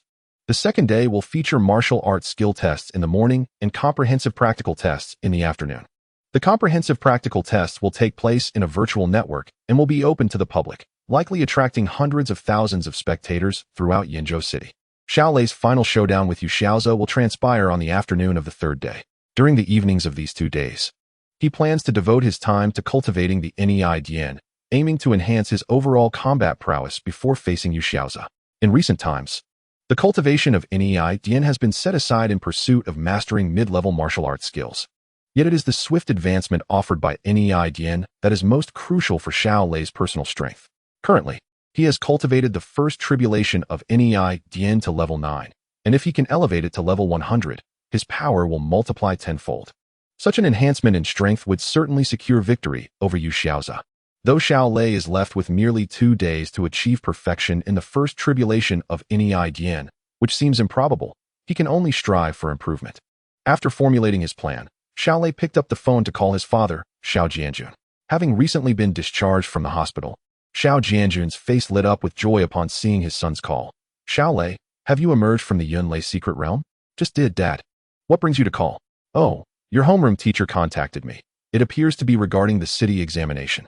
You should return his call. I have already spoken with the homeroom teacher. I will participate in the examination, Xiao Lei interjected, noting their mutual topic of discussion. That's good to hear, Xiao Jianjun nodded. By the way, we have moved into the villa. Do you know the exact address? Little sister has sent me the details. I'm on my way back now. Excellent. That is all for now. I'll hang up. After the call ended, Secretary Zhang, who was driving, congratulated Xiao Lei on the family's move to the villa. Thank you, Secretary Zhang. Once we arrive in Yenzhou City, please take me to Lanshan Community. Lanshan Community is a second-tier protected villa area established by the Mercenary Association in Yenzhou City, where the Xiao family has settled into villa number 208. Understood. As a local, Secretary Zhang was well aware of Lanshan Community's location. The hover car soared through the sky for 3 hours before finally arriving at Yenzhou City. It landed gracefully in front of Lanshan Community. Secretary Zhang, I truly appreciate your efforts during these days. Xiao Lei expressed his gratitude before exiting the vehicle. It is my honor to serve you, Leader, Secretary Zhang replied, his words refreshing to hear. Well then, farewell. Goodbye, Leader. After parting ways with Secretary Zhang, Xiao Lei walked towards the entrance of Lanshan Community. As a second-tier protected area, Lanshan Community boasts stringent security measures, with armed soldiers stationed at the entrance. Upon noticing Xiao Lei approaching, one soldier, perhaps due to Xiao Lei being an unfamiliar face, immediately halted his advance. Hello, may I ask what brings you here? I am the new owner here. My name is Xiao Lei. My information should be in the system. Please hold on. After a brief wait, the soldier verified Xiao Lei's ownership status and permitted him entry. You may enter. Xiao Lei nodded in acknowledgement, quietly marveling at the sophistication of the community. Upon entering Lanshan Community, Xiao Lei sought out villa number 208 by following the signage. In the distance, he spotted Xiao Wei in a wheelchair, who called out, Big brother. Over here. Beside Xiao Wei, Xiao Jianjun also sat in a wheelchair, looking toward the returning Xiao Lei. Xiao Wei, Dad. Xiao Lei quickened his pace to join them. Big brother. This is our new home. Xiao Wei gestured toward the villa as he introduced it. The scenery is truly magnificent, Xiao Lei exclaimed, gazing at the villa and the surrounding environment, unable to suppress his admiration. Lanshan Community, adorned with mountains and lakes, surpasses the previous living conditions of the Xiao family by several magnitudes. Villa number 208 is situated not far from the lakeside, separated by a road.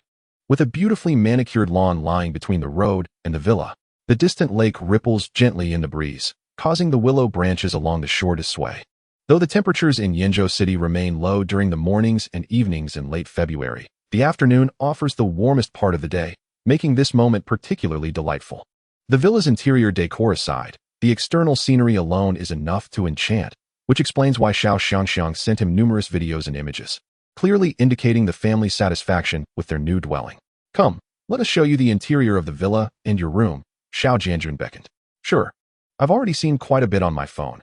My little sister sent me over a dozen videos and dozens of photos, Xiao Lei chuckled, having gathered ample knowledge about the villa through those materials. She is undoubtedly the happiest about moving here, Xiao Jianjun remarked. Yet girls naturally have an affinity for beautiful homes. The three of them entered the villa via the entrance path. The entire villa spans over 500 square meters, with 4 floors above ground and 1 below. It also features a spacious yard with an outdoor swimming pool, luxuries that the Xiao family could only dream of in the past. The first floor comprises common areas and a guest bedroom, while Xiao Jianjun and Li Suyan opted for the master bedroom on the second floor, with Xiao Wei occupying another room on the same level. The most opulent master bedroom resides on the third floor, unanimously designated for Xiao Lei, while Xiao Xiangxiang claimed a room on the 4th floor. Where's Mom? Xiao Lei inquired upon noticing Li Suyun was absent. Your mother has gone to work. She has had a hard time lately, Xiao Jianjun replied, acknowledging the exhaustion of caring for someone in the hospital. Xiao Lei nodded in agreement. Big brother. The basement of the villa features a massive training room, allowing you to practice at home without needing to visit the park anymore. Xiao Wei informed Xiao Lei at that moment. I will go take a look, Xiao Lei said excitedly, heading toward the basement. Chapter 73, Nei Dian First Tribulation, Level 19. The villa is equipped with an elevator, and Xiao Lei rode it down to the basement. The entire basement spans over 100 square meters, with a sunken courtyard on the south side allowing sunlight to stream in, preventing the basement from feeling dreary. Not bad, Xiao Lei assessed the training room, content with the ample space available for practicing his marksmanship. After inspecting the basement, he took the elevator back up to the third floor of the villa. On the third floor, there exists a spacious master bedroom, an expansive walk-in closet, a study, and a bathroom, all impeccably furnished. As Xiao Lei entered his room and surveyed the luxurious decor, meticulously organized, he felt a wave of emotion wash over him. He was relieved to no longer share a cramped space with Xiao Wei, sleeping on bunk beds. In the afternoon, instead of practicing in the basement, Xiao Lei chose to train on the grass by the lake, focusing on the Jiu Jiaqiang Dian and its Nei Dian. The Nei Dian comprises 36 illustrations, divided into 9 stages, with each stage consisting of 4 illustrations. Each illustration depicts a specific movement. Although many days had passed, Xiao Lei's mental acuity had advanced to the martial artist level, greatly enhancing his memory. He could recall every detail of the movements depicted in the first 4 illustrations with clarity. Following the first illustration, he began to replicate the movements. Merely mimicking was insufficient. The essence of Nei Dian lies in introspection, engaging every muscle, every cell, and even every gene within his body. Previously, with the aid of the Shen Yuan Ji Yan, he had swiftly grasped the basics. However, without that assistance this time, he could only vaguely sense the inner workings of his muscles and the flow of his blood. The effectiveness of his training paled in comparison to his previous experience. Fortunately, it was not entirely without effect. After a mere 10 minutes, he felt warmth radiating from his body, and his blood seemed to flow slightly faster. In the first stage, consisting of 4 illustrations, he changed his posture every quarter hour. When fatigue set in, he would rest on the grass for a while. In the evening, when Xiao Xiang returned from school, she joyfully exclaimed, "Big brother, you're back." Xiao Lei rose and approached her, gently patting her head. "Do you like your new room?" "I love it," she replied with pride. She had claimed the entire 4th floor, complete with a bedroom, walk-in closet, study, and more, rivaling Xiao Lei's 3rd floor. "My classmates are all envious of me," she added. Observing her smug expression, Xiao Lei surmised she had likely been showing off. "Don't flaunt too much in front of your classmates. It may invite jealousy," he advised. "I know," she replied dismissively, evidently not taking his words to heart. Not long after Xiao Xiang's return, Li Suyan also came home from work. The meal was nearly complete, and the family gathered for a joyful dinner together. As the clock struck 7:30, Xiao Lei made his way to the training room on the 1st floor, sitting cross-legged in the center. He immersed himself in the Shen Yuan space. 2 hours swiftly passed. Upon concluding his training in willpower and the Shen Yuan Zhao Huajing, Xiao Lei's willpower reached level 104, and his mental level climbed to 105. Although the growth rate of both willpower and mental strength had significantly slowed compared to his apprentice days, when compared to others, it was akin to riding a rocket. The challenge of training in willpower and mental strength increased with each step. After finishing his training, he returned to the real world. After a brief rest, it was now 10 o'clock at night. Xiao Lei activated the Shen Yuan Ji Yan and resumed his practice of the Nei Dian. With the aid of the Shen Yuan Ji Yan, he could distinctly perceive the changes within his body, and his training speed surged dramatically. He felt his muscles radiating heat, as if his blood was boiling. An hour flew by, and upon completing his training, he rose to check his status panel. Secret technique, Jiu Jiaqiang Dian Nei Dian level 19. The level of Nei Dian had increased from 9 to 19. Once the first stage reached 100, his strength would amplify tenfold. Currently, at level 19, his strength had nearly doubled, meaning that after utilizing the Nei Dian, Xiao Lei's power would be close to 3 times his normal capacity. He contemplated purchasing some energy potions online. He recalled how uncomfortable he felt after using the Nei Dian, and the energy potions provided by Zhuge Yichuan had allowed him to rapidly recover his energy, serving as the perfect remedy for after effects. Xiao Lei took the elevator back to the 3rd floor, grabbed a few changes of clothes, and entered the bathroom. After washing away the sweat, he lay on his bed, donned a virtual helmet, and entered the virtual network. "Xiaoling, please search for energy potions," he instructed. "Understood, Master," Xiaoling's voice replied, and within a second, an interface appeared before him. As he scanned the options, he discovered energy potions categorized into 3 levels: low, medium, and high. The low-level potions were suitable for students, the medium for intermediate martial artists, and the high for martial masters. How expensive, Xiao Lei remarked upon seeing the prices. The low-level energy potion cost 2,000 blue star coins per bottle, the medium required 10,000, and the high-level reached a staggering 100,000 per bottle. Xiao Lei tapped the interface, spending 10,000 to purchase 5 bottles of low-level energy potions. After completing the transaction, he exited the virtual network. With an exam scheduled for the next day, he decided against staying up late, opting for an early night to ensure he was well-rested. The following morning, the family gathered in the dining room on the first floor, where Xiao Pai had already prepared breakfast. "Dad, Mom, now that our living conditions have improved, perhaps you should consider not working anymore," Xiao Lei suggested. His parents, one a mover and the other a restaurant server, did not have the best jobs. Hearing Xiao Lei's words, Xiao Jianjun responded solemnly, "I've discussed this with your mother. Little Lei, your martial journey is just beginning. We cannot become your burdens. I cannot stop working yet. Once my back heals, I will resume my job. I am still in my prime and cannot retire just yet. This villa is quite large and requires someone to manage it, so I will have your mother stay home to take care of it." Xiao Lei agreed with his father's decision, recognizing that he was just starting out and lacked substantial resources. After the citywide examination, he would be eligible to apply for a Mercenary Association identity card in Jinling City. At that time, he would receive a contract fee of 10 million blue star coins and 10 million points. While this sum appeared substantial, the resources required for his martial journey were immense. Not to mention, the 4th volume of Jiu Jieqiang Dian cost a staggering 100 million blue star coins.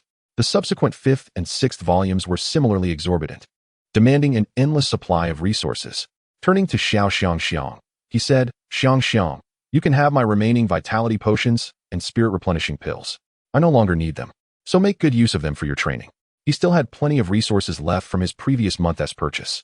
And since Xiao Xiang had recently faced a disruption in her training resources due to their father's surgery, these would be perfect for her. "For me?" Xiao Xiang exclaimed in surprise, seeking confirmation. Xiao Lei nodded. Her martial talent was quite promising, and with adequate resources, she had the potential to enter the first tier of martial universities or military academies. Now that he had found success, he naturally wanted to assist his little sister. "Big brother, you're the best," Xiao Xiang rejoiced. "You must take this opportunity to train diligently. Don't be so boisterous all the time, like a boy," Li Suyun admonished. "Understood," Xiao Shangshang casually dismissed with a remark as a second-year student. She had already developed her own set of theories and was gradually growing weary of her parents' grand philosophies.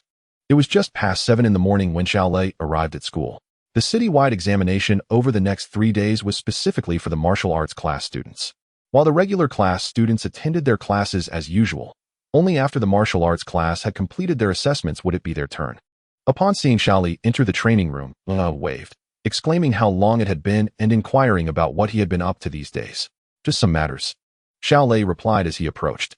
The class instructor, Lu Junhe, had not disclosed the reason for Xiao Lei's absence during his leave, so his classmates were only aware that he had taken time off without knowing its purpose.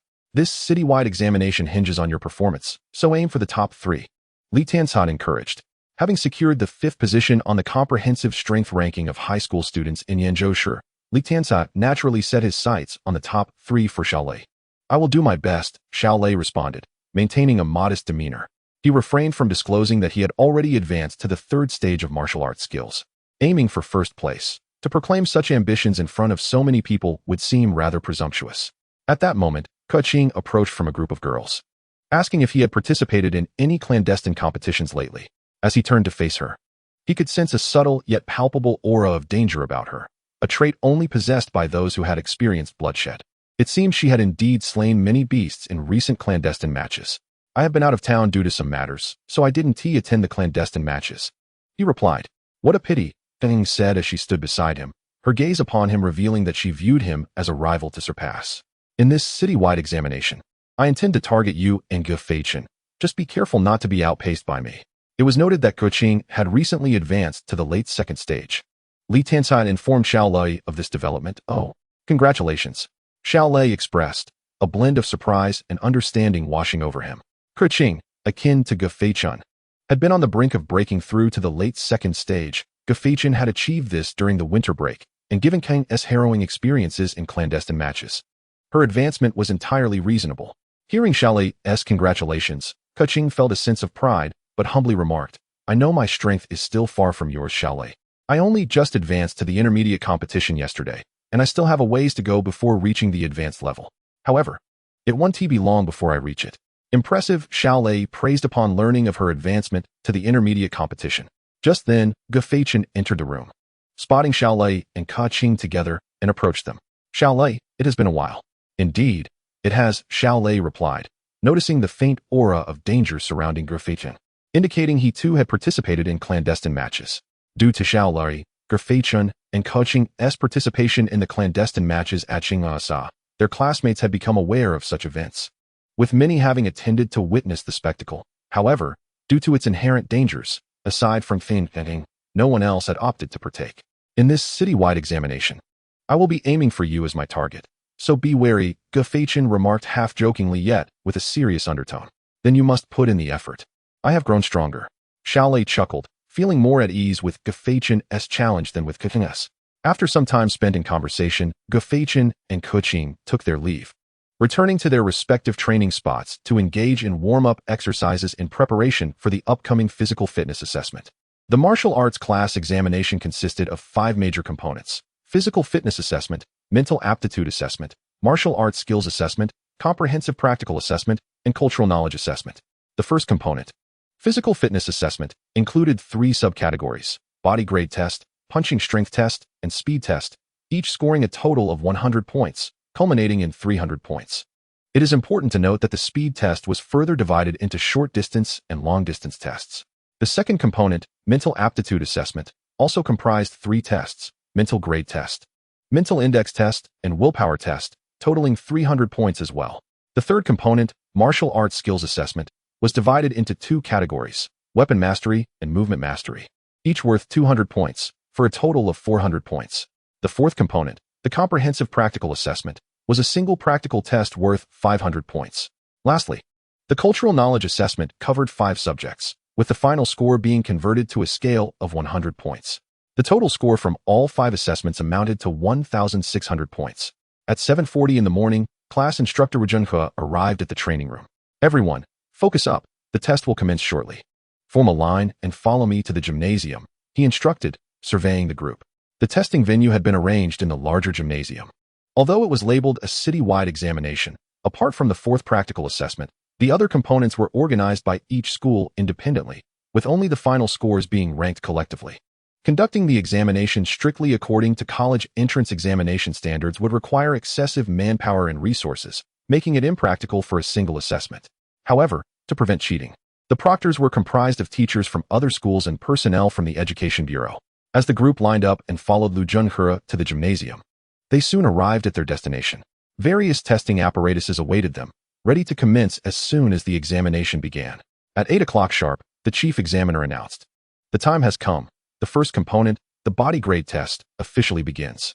The apparatus for testing body grade was a virtual chamber, resembling a nutrient chamber where one could lie down. This was manufactured by the virtual network company, HS Songhui, which also had the capability to connect to the virtual network. Many affluent families opted for virtual chambers rather than virtual helmets. A virtual chamber was set up at the front of the gymnasium for the purpose of testing body grade. Contestant number 1, Gu Feichen, please step forward, the chief examiner announced, glancing at the list in hand. There were 3 examiners in total. The chief examiner was typically from the Education Bureau, while 2 deputy examiners were responsible for recording the results, ensuring mutual oversight. Moreover, the examiners for each major component rotated to prevent any single examiner from wielding excessive power, thereby eliminating the possibility of facilitating cheating among students. After all, the martial arts class examination differed from that of the regular class. Rewards were granted to the top 100 students, and where there are incentives, there will be those who resort to underhanded tactics. Upon hearing his name, Gu Feichen stepped out from the line and lay down in the virtual chamber. The chamber scanned his body and quickly reported his body grade. Gu Feichen, body grade 88, score 88 points.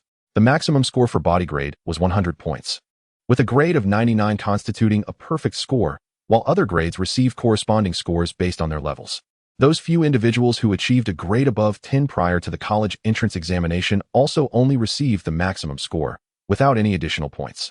In truth, only 2 types of individuals could become martial artists before the college entrance examination: those with exceptional talent, who were specially recruited, like Xiao Lei, who would soon acquire a primary foundation-building pill to become a martial artist, or the offspring of super families who, undeterred by $1 billion in funding, purchased a primary foundation-building pill in advance to ascend to martial artist status. If one were truly born into such a prestigious family, the choice of attending a martial arts university would scarcely bear significance, for the family's resources would already suffice to sustain them. After all, even among the most affluent, those whose family assets hover around $10 billion, the majority would opt to procure ample resources to ensure their descendants possess the capabilities to gain admission into the foremost martial arts universities or military academies. This way, they could effortlessly acquire a junior foundation pill worth $100 million, a sum they would be reluctant to expend directly. Upon hearing the virtual chamber announce Gu Feichen's physical level at 88, Xiao Lei felt a flicker of surprise. It is noteworthy that Gu Feichen's physical level was merely 86 at the commencement of the semester. Within a mere fortnight, he had surged by 2 levels. Evidently, the monthly expenditure of 630,000 Blue Star coins on resources has proven effective, with just over 3 months remaining until the college entrance examination. At his current rate of advancement, an increase of 0 for levels per month would yield a total of 2 levels by the examination, suggesting that reaching the peak physical level of 99 before the exams is quite feasible. Xiao Lei pondered briefly and discerned Gu Feichen's resource allocation strategy. It must be said that the level of support he receives is precisely adequate. Annually, approximately 70 to 80 individuals from Yinzhou City manage to gain admission to the top-tier martial arts universities or military academies. Currently, Gu Feichen ranks in the 90s in terms of overall capability, and to challenge for a place in the top-tier institutions, he must undoubtedly exert himself even further. Each year, the competition for those ranked between 60 and 100 during the college entrance examination is particularly fierce. A slight improvement could mean the difference between securing a junior foundation pill valued at $100 million or missing out on a pivotal opportunity in life. How could one not strive relentlessly? As one competes, others are equally determined to secure a spot among the elite.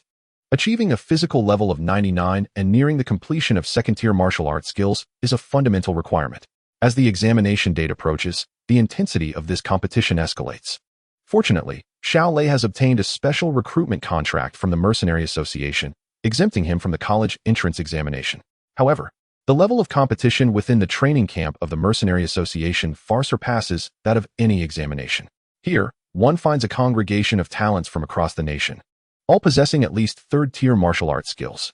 Competition is ubiquitous. The path of martial arts is one of continuous transcendence over adversaries and oneself, a journey towards the pinnacle. Emerging from the virtual chamber, Gu Feichen was succeeded by Ku Qing, student number 2, who stepped forward from the ranks and approached the virtual chamber. Ku Qing, with a physical level of 86, received a score of 86. The announcement of her physical level and score indicated a commendable advancement. She had recently broken through to the latter stage of second-tier martial arts skills, thus securing her entry ticket to contend for admission into the top-tier martial arts universities or military academies. However, in this fierce competition, she currently finds herself at the bottom, with far less chance of emerging victorious compared to Gu Feichen. Nevertheless, judging by the pace of Ku Qing's progress, her family's investment in her training is likely comparable to that of Gu Feichen, with monthly expenditures reaching several hundred thousand. The chief examiner called out the list in order of student numbers, and soon it was Xiao Lei's turn, number 6. As he stepped forward, the chief examiner and 2 assistant examiners turned their gazes toward him. Xiao Lei, a prodigious talent from Yinzhou City number 3 High School, ranked 5th in the city, is widely known among the senior students and teachers alike.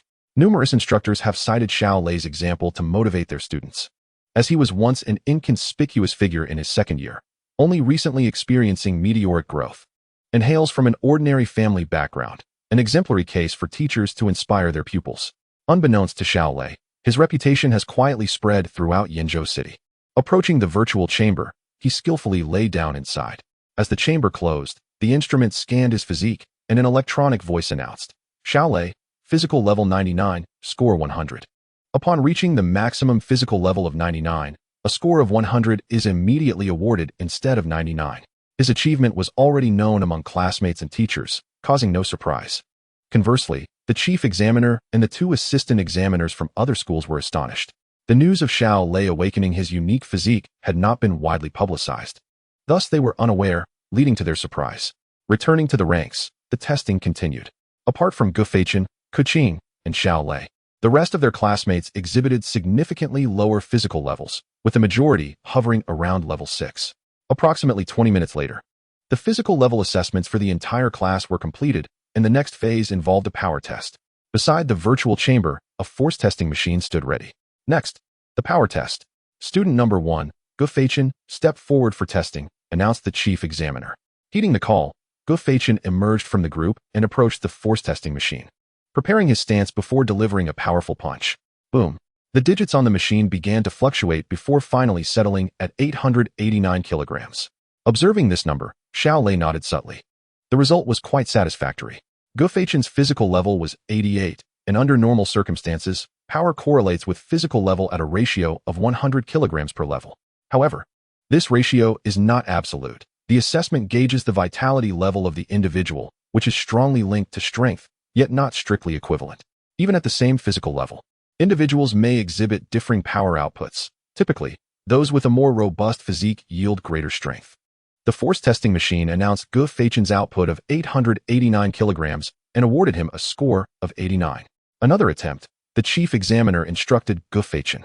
To mitigate errors during the power test, students are granted 2 attempts, with the higher score being considered final. Gufachin, gathering his energy, unleashed another full-force punch against the machine. 891 kilograms, still scoring 89 points. The machine reiterated the power output and score, rounding the result. So despite an increase of 2 kilograms on the second attempt, his final score remained 89. Student number 2, Kuqing, stepped forward. Kuqing approached the power testing machine, delivering 2 strikes that registered 821 kilograms and 820 kilograms, culminating in a score of 82. With a physical level of 86, had she been male, her output would likely average around 860 kilograms. Thus, achieving 821 kilograms is commendable, as female practitioners generally exhibit lesser innate talent in martial arts. With a predominance of males among advanced practitioners in Blue Star, students 3 through 5 swiftly completed their tests, and it was soon Xiao Lei's turn. As the chief examiner announced his name, all eyes turned towards him, speculating on the magnitude of his power output. Xiao Lei stepped forward from the ranks, approaching the force testing machine. Loosening his shoulders, he positioned himself, stabilizing his weight with his left foot forward and right foot back, grounding himself and centering his energy. With a gentle exhale, Xiao Lei focused intently before delivering a powerful blow with his right fist against the testing machine. Boom! An unprecedented sound reverberated throughout the gymnasium as Xiao Lei's remarkably flexible physique delivered a strike akin to a steel whip upon the machine. The force measuring machine's digital display began to fluctuate instantaneously. 500 kilograms, 600 kilograms, 1,000 kilograms, 1,100 kilograms. Ultimately, the final figure settled at 1,186 kilograms. 1,186 kilograms. The classmates in the room gasped at this number. Xiao Lei's physical level stood at 99, and under normal circumstances, his strength should hover around 990 kilograms. Now, he had surpassed it by nearly 200 kilograms, a feat that was indeed astonishing, aside from a select few with innate strength. It was rare for anyone to exceed their own level by such a margin. Xiao Lei was somewhat taken aback upon seeing 1186 kilograms after reaching level 99. He had never tested his strength. In previous trials, although he had occasionally exceeded his physical level, it had never been this extreme. After a brief contemplation, Xiao Lei surmised that this may be attributed to the influence of Jiu Jie Chong Dian Nei Dian, as the Nei Dian itself is a technique that uncovers the internal potential of the body.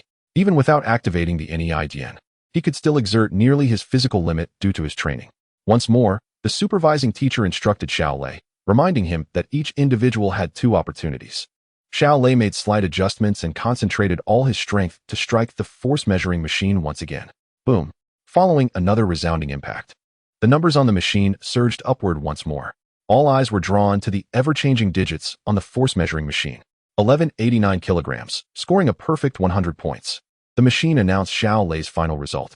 His second punch was 3 kilograms more powerful than the first, yet whether it was 1,186 kilograms or 1189 kilograms, the score remained a perfect 100, as any strength reaching 1,000 kilograms was already deemed full marks. After Xiao Lei completed his tests, the classmates proceeded one by one to test their own strength. After several dozen minutes, the class had completed the punching strength assessments, and everyone followed the supervising teacher outdoors for the final physical test, the speed assessment. The speed test consisted of a 100-meter sprint and a 10,000 meter long run. with the latter being too time-consuming and scheduled for the afternoon. Gu Feichun, Kuqing, and Xiao Lei stood as the supervising teacher read aloud the names of the top 8 students, with the sprint conducted in teams of 8. Xiao Lei arrived at the 6th lane and began stretching. After a simple warm-up, the supervising teacher called out, "Ready." The 8 students prepared themselves for the start. Bang! At the sound of the gun, all 8 surged forward. In an instant, Xiao Lei left the others behind, galloping ahead with remarkable speed. The onlookers, although prepared, were nonetheless astonished by the gap Xiao Lei created. His speed surely exceeded 15 ms. I estimate it to be close to 16 ms. Absolutely remarkable. Typically, students at level 9 achieve running speeds around 14.5 ms, while Gu Feichun, with a physical level of 88, barely surpassed 14 ms. Xiao Lei had already distanced himself by several meters, illustrating the sheer magnitude of his speed.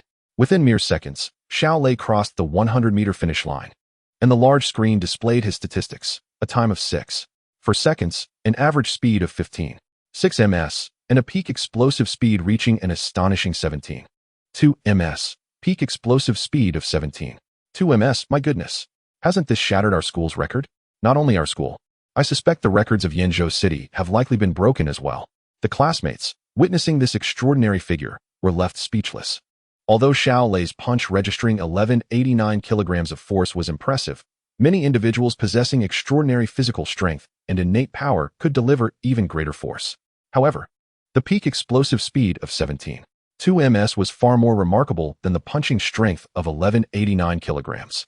This was largely attributed to Xiao Lei's inherent resilience and exceptional running ability, further enhanced by the Nei Dian, resulting in such a terrifying achievement. This was still without activating the Nei Dian. Should Xiao Lei fully engage the state of Nei Dian, surpassing 20 ms in peak explosive speed would be an effortless feat. Chapter 77. Mental level and mental index testing. Aside from Xiao Lei, the second place Gu Feichun achieved an average speed of 14.1 ms with a peak explosive speed of 15.8 ms. Without Xiao Lei's presence, this speed would have been commendable in previous years. However, the comparison to Xiao Lei rendered it seemingly mediocre. The third place Kuqing had an average speed of 13.8 ms and a peak explosive speed of 15.4 ms. Xiao Lei stood in an absolute first tier, while Gu Feichun and Kuqing occupied the second tier, with the rest lagging significantly behind. After the first group of 8 completed their tests, the subsequent teams began their evaluations one by one. The time reached around 10 in the morning. With the 3 physical tests concluded, the morning assessments wrapped up, and the afternoon would witness the 3 tests concerning mental faculties and the long-distance run. Due to being the only martial arts class, the testing proceeded swiftly. However, Yenzhou's number 1 and number 2 schools, as well as the county's number 1 school, typically hosted multiple martial arts classes, resulting in longer testing durations, often extending until around 11 o'clock. With the morning's 3 tests complete, the total score amounted to 250 points, 100 for physical level, 100 for punching strength, and 50 for sprinting, and Xiao Lei unsurprisingly secured a perfect score of 250 points. The second place, Gu Feichun, received 221 points, while the third place, Kuqing, garnered 209 points. Xiao Lei's close friend Li Tiankai achieved 145 points. Observing Xiao Lei's score, Li Tiankai couldn't help but feel a wave of emotion, reflecting on how Xiao Lei had once only slightly surpassed him. Now, Xiao Lei had soared to new heights, while he remained stagnant. After the tests concluded and the teacher announced dismissal, Xiao Lei returned to his dedicated training room to commence his practice of both spear techniques and agility drills. Mastery of spear techniques and agility cannot be confined to the solitary hour of activating the Shun Yuan Ji Yin. Regular practice is essential, as that hour must also accommodate training in Nei Dian, leaving insufficient time. At noon, Xiao Lei and Li Tiankai dined together in the cafeteria.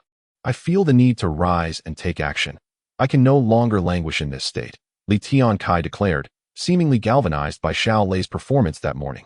While he had long known of Xiao Lei's prowess, having seen him outpace him considerably, the stark contrast between Xiao Lei's 250 points and his own 145 points provided a visceral sense of the disparity.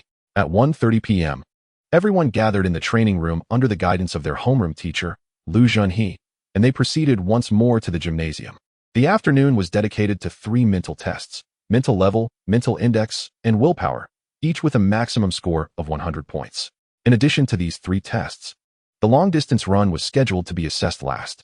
The morning's physical talent tests were merely foundational assessments, for students targeting the first-tier martial arts universities and military academies. Achieving or nearing full marks in physical tests was essential prior to the college entrance examination to enter the competitive arena. This included Gu Feichun and Ku Qing, who, before the entrance exam, would likely attain or approach full marks in their physical talent evaluations. However, beginning with the second mental talent test, the gap would widen, and attaining full marks would become nearly impossible. The invigilators for the afternoon session were not the same three from the morning. Instead, 3 new invigilators had taken their places. At precisely 2 o'clock, the test commenced. The assessments for mental level and mental index were conducted simultaneously, utilizing a device known as the mental testing instrument. This apparatus, produced by the HS Business Association, consisted of a virtual helmet, a matching chair, and a large box-like machine at the rear. The test participant donned the helmet, which scanned their body and transmitted relevant data regarding their mental level and index to the substantial machine behind. Following the analysis conducted by this machine, the results were displayed on a screen in front of it. Number 1. Gu Feichun, the chief examiner called out, glancing at the roster. Gu Feichun stepped forward from the line and seated himself in the chair of the mental testing instrument, securing the helmet in place. As the deputy examiner pressed the testing button, less than 10 seconds later, the screen revealed 2 sets of data, a mental level of 76, scoring 76 points, and a mental index of 11, yielding 55 points. A mental level of 99 is deemed a perfect score for students. While the full score for the mental index is 2, the average individual typically registers around 1. Thus, a normal person would score approximately 50 in this test. Achieving a mental index of 2 qualifies one for special recruitment, allowing direct admission to a martial arts university without the need to take the college entrance examination, along with a complimentary supply of initial foundation-building pills. After completing the test, Gu Feichun removed the helmet and returned to his place in line, his expression undisturbed.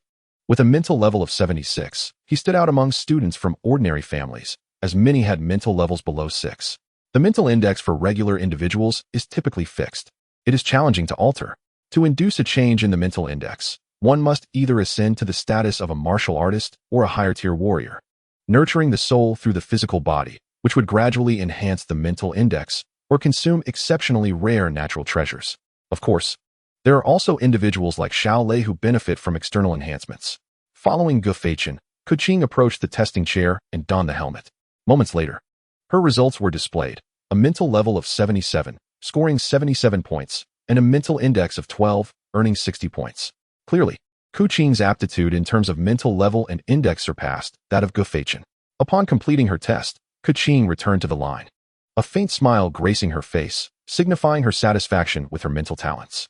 One by one, the students continued to take their tests until it was Xiao Lei's turn. Number 6, Xiao Lei, announced the chief examiner. As Xiao Lei's turn approached, all eyes were drawn to him in unison. He approached the testing chair, seated himself, and placed the helmet upon his head. The deputy examiner pressed the testing button, and moments later, the machine displayed Xiao Lei's results, a mental level of 105, achieving a perfect score of 100 and a mental index of 14, scoring 70 points. A mental level of 105. Wasn't that indicative of a martial artist's mental prowess? The crowd gasped in astonishment, disbelief etched across their faces. 105. How remarkable! The homeroom teacher, Lu Jinhe, and the principal, Zhong Changji, observed from a distance in the gymnasium, equally astonished. Wasn't Xiao Lei's mental index previously akin to mine at 11? How has it suddenly surged to 14? Is it possible for the mental index to increase? A student raised this query, prompting others to ponder the anomaly.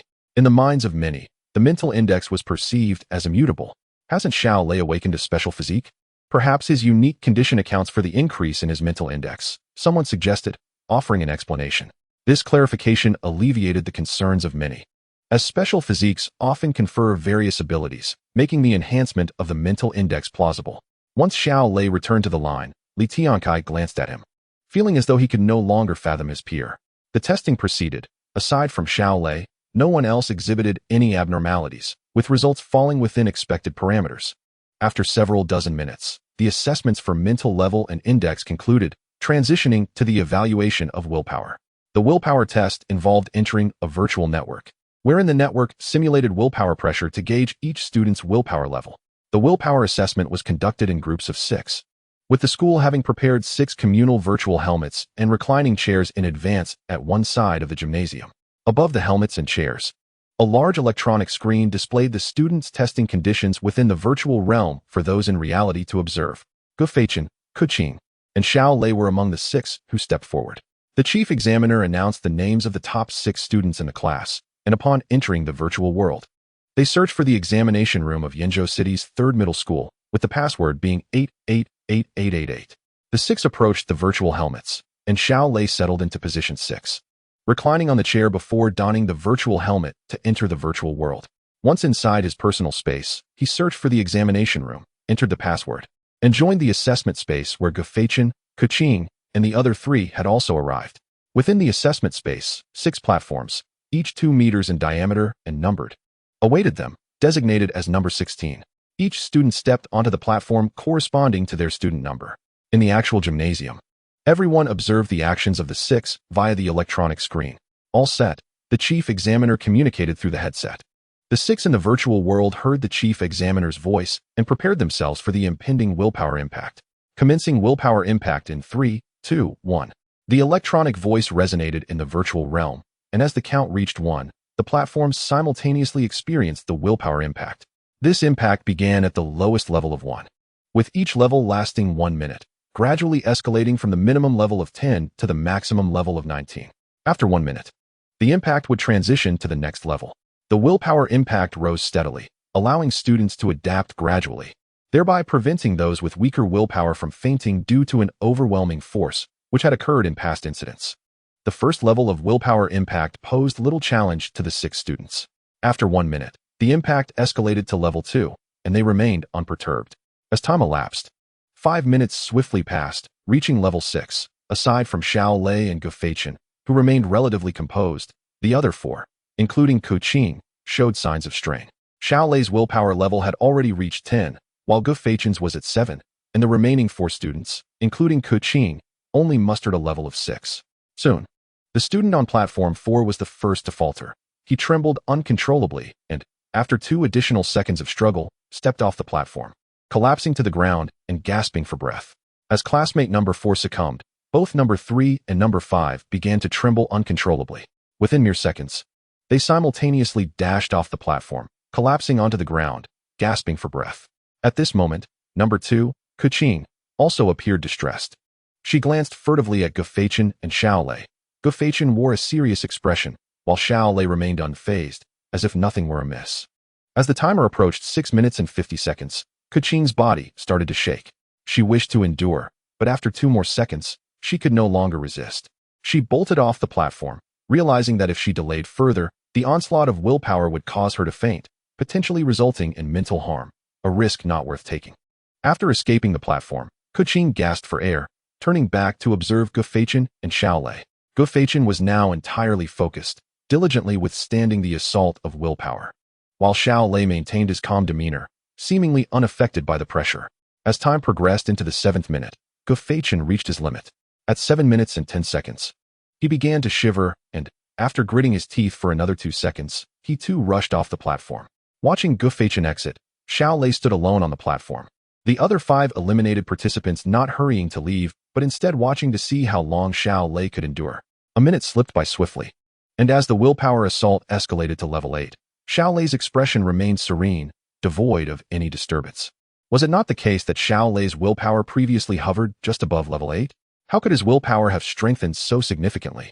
As his classmates, they were well aware of Xiao Lei's past achievements. Historically, Xiao Lei had the highest willpower in their class, so his endurance to the end did not surprise them. However, witnessing the willpower surge to level 8 while Xiao Lei appeared indifferent astonished them. Could it be the result of a special physique? Some speculated. Is such a special physique truly that formidable, enhancing physical level, mental index, and even willpower? Others questioned. Generally, a special physique would augment only one aspect. Yet it seemed Xiao Lei was experiencing a comprehensive enhancement, raising doubts among his peers. Attributing it solely to a special physique began to seem implausible. Old Lu, what do you make of this? Principal Zhong Changji, perplexed, turned to the formidable martial artist Lu Jinhe for insight. I cannot discern it either, Principal. Lu Jinhe shook his head. He had neither encountered nor even heard of such rapid, all-encompassing improvement in Xiao Lei. As another minute elapsed, the willpower assault reached level 9. Yet Xiao Lei remained on the platform, appearing entirely at ease. No way. Gu Feichen and Ku Qing exchanged incredulous glances at Xiao Lei. Both had previously aimed to match his prowess, but now their target seemed overwhelmingly formidable. The chasm between apprentice-level and entry-level martial artist willpower is vast. Despite the seeming minor difference between levels 99 and 100, the reality is starkly different. Thus, the willpower assault below apprentice level posed no challenge for Xiao Lei. Chapter 79, 570 points. As the 9th minute concluded, Xiao Lei appeared relaxed, but he had now adopted a serious demeanor. The 10th minute would bring the willpower assault to the martial artist level. Boom. In the first second of the 10th minute, a wave of willpower, significantly more potent than before, surged toward Xiao Lei. Faced with this formidable force, Xiao Lei's expression shifted, and he struggled to withstand the impact. Within mere seconds, the assault caused his body to tremble. After gritting his teeth and enduring for another 2 seconds, he bolted off the platform. Upon exiting, Xiao Lei too gasped for breath. Though his appearance was disheveled, a profound silence enveloped both the virtual network and the real world. Xiao Lei's willpower had astonishingly reached the martial artist level. What an anomaly! The crowd thought. The first group of 6 concluded their tests, and everyone exited the virtual network, returning to the real world. The electronic scoreboard in the gym displayed the 6 participant scores, with Xiao Lei's results standing out prominently.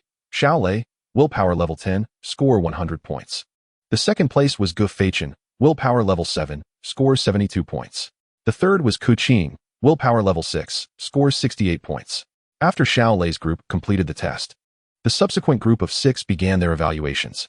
Minutes later, the willpower tests concluded. Following the 3 mental evaluations, Xiao Lei had only incurred a deduction of 30 points in the mental index test, achieving full marks in all other assessments, culminating in a staggering score of 520 points, firmly securing the top position. Gu Feichen trailed in second place with 424 points, a deficit of 96 points from Xiao Lei.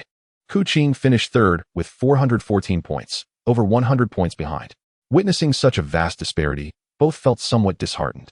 In the afternoon, the final assessment, the 10,000-meter long-distance run, awaited. Due to the recent exertions from the willpower test, the students were granted a 30-minute respite. After the intermission, all students gathered outdoors for the long-distance run. The class, comprising over 50 students, was divided into 3 groups for the assessment, with Xiao Lei naturally placed in the first group. Ready. The chief examiner, armed with a signal pistol, fired the shot, prompting several participants to sprint down the track.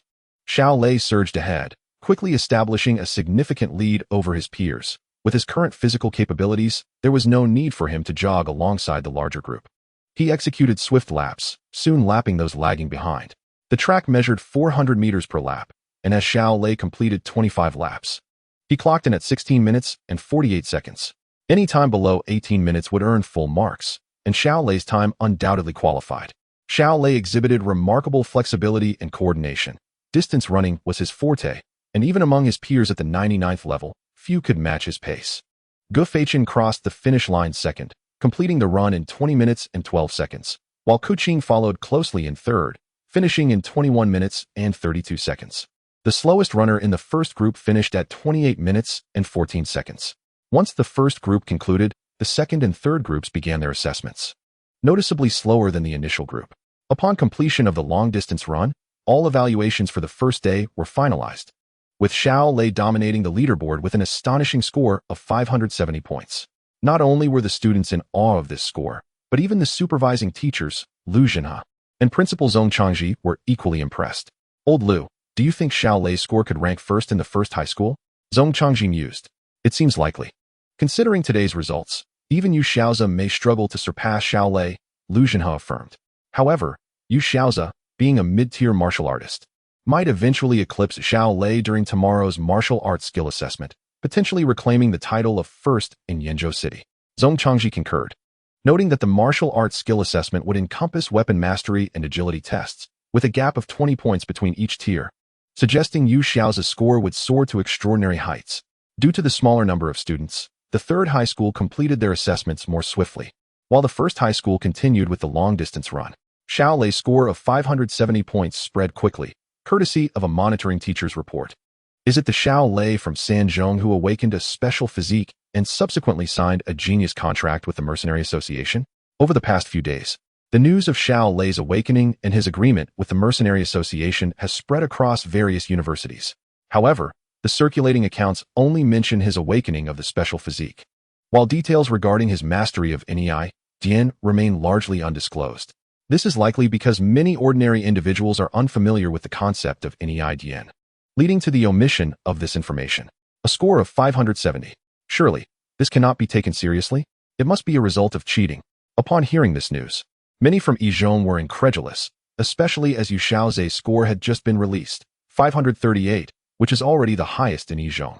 Yu Xiaozhe's mental level and willpower have not yet reached the limits required for students, falling short of the martial artist level, thus resulting in a significantly lower score than Xiao Lei. How could cheating be possible? The proctors are from the Education Bureau and other schools. It is unlikely they could all be bribed. Even if the proctors were compromised, producing such an outrageous score would be impossible. A simple investigation would reveal the truth, which would be utterly foolish. Further analysis ensued, and while the score of 570 seemed absurd and initially appeared to be fabricated, deeper scrutiny led to perplexing uncertainties. The three formidable martial artists from Yizhong, after completing a long-distance run, happened to be gathered together when they overheard discussions about the score of 570. 570. Nonsense. If anyone from Sanzhong scored 570, I would kneel and bow to them. Luo Jingtian, ranked third in Yizhong, was the first to voice his disbelief, as his own score for the day was merely 508, making it utterly implausible for someone to achieve 570. Who is this person from Sanzhong that supposedly scored 570? Yiku inquired of those discussing nearby. It is Xiao Lei, who awakened a special physique and signed a contract with the Mercenary Association. The response came. Oh, it is that Xiao Lei. Luo Jingtian felt a jolt of surprise, questioning whether he had spoken too soon. Indeed, special physiques come with various possibilities. The trio did not pay much attention to Xiao Lei's contract with the Mercenary Association, as they had also received offers for genius contracts, but had declined. Their aspirations were aimed at the three major martial arts academies, although entry through special recruitment necessitated reaching the 4th level of martial arts, a requirement they could not meet. However, they could still gain admission through the college entrance examination, as reaching the 3rd level of martial arts would suffice for acceptance into the 3 major academies. The distinction between entering through special recruitment and regular admission is twofold. Firstly, fewer resources are available. Secondly, the time to acquire the foundational cultivation pills is delayed by several months, potentially hindering their progress compared to specially recruited students. Nevertheless, the path of martial arts is not a sprint, but rather a lifelong marathon, measured in centuries during its latter stages. After weighing the pros and cons, the trio resolved to pursue entry through the college entrance examination for the 3 major martial arts academies, by virtue of their title, undoubtedly possess greater overall strength than other schools and official organizations.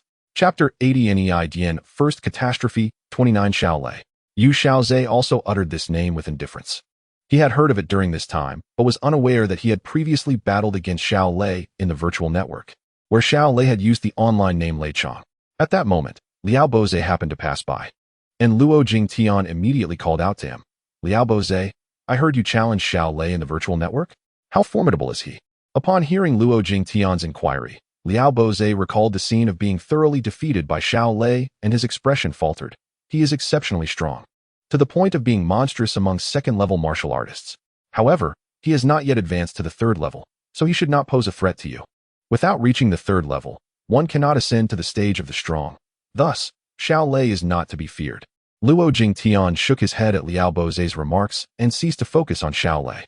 After the day's assessments concluded, Xiao Lei did not linger at school to train, but instead returned home. At that moment, Xiao Jianjun, Xiao Wei, and Xiao Xiangxiang were gathered in the living room, with Xiao Xiangxiang having just returned from school. Seeing Xiao Lei enter, Xiao Jianjun inquired, Xiao Lei, how did you fare on the test today? Quite well. I am currently ranked 1st, Xiao Lei humbly replied, merely stating his rank, which indeed felt modest. Ranked 1st? Brother, you are truly incredible. Xiao Xiangxiang exclaimed in exaggerated praise. Xiao Lei approached her, gently ruffling her hair, and advised, you must also train diligently. I am working hard on my training. Xiao Xiangxiang quickly retorted. Hearing her response, the other 3 burst into laughter. They all understood her character well. Xiao Lei settled onto the sofa, cherishing the rare moments of leisure spent with family. By 6 in the evening, Li Suyin returned home from work. Little Pai had prepared dinner, and the family enjoyed a warm and joyous meal together. At 7:30 in the evening, Xiao Lei entered the central training room in the basement. assuming a meditative position as his consciousness entered the divine source space. Xiao Lei soared to the 10th Black Lotus platform, bracing himself against the intense willpower surge from the heavenly black pillar. An hour later, Xiao Lei remained seated on the Black Lotus platform, propped up by his hands. Panting heavily, in the reality of the basement, he was drenched in sweat. Xiao Lei glanced at his attribute panel. Willpower level, 107. This represented an increase of 0.3 levels compared to yesterday, a pace that greatly satisfied Xiao Lei, as it was commendable for an ordinary person to achieve even a 0.1 level increase in a month. Why is the willpower surge from this heavenly black pillar so much more effective in enhancing my willpower? Xiao Lei pondered. Recalling the simulated willpower surges in the virtual network, although both were willpower surges, the latter failed to yield such rapid growth, unlike the heavenly black pillar.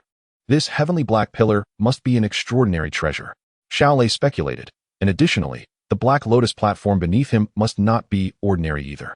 Only by interacting with the Black Lotus platform could one experience the willpower surge, or else one would remain oblivious to the heavenly black pillar's effects. With insufficient information, Xiao Lei could not deduce the specific reasons and thus chose not to dwell on it further. After a brief respite, Xiao Lei soared into the thatched cottage atop the high-altitude platform, commencing his cultivation of the divine source transformation scripture. An hour later, upon completing his training, Xiao Lei once again examined his attribute panel. Mental level, 108. Mental index, 14.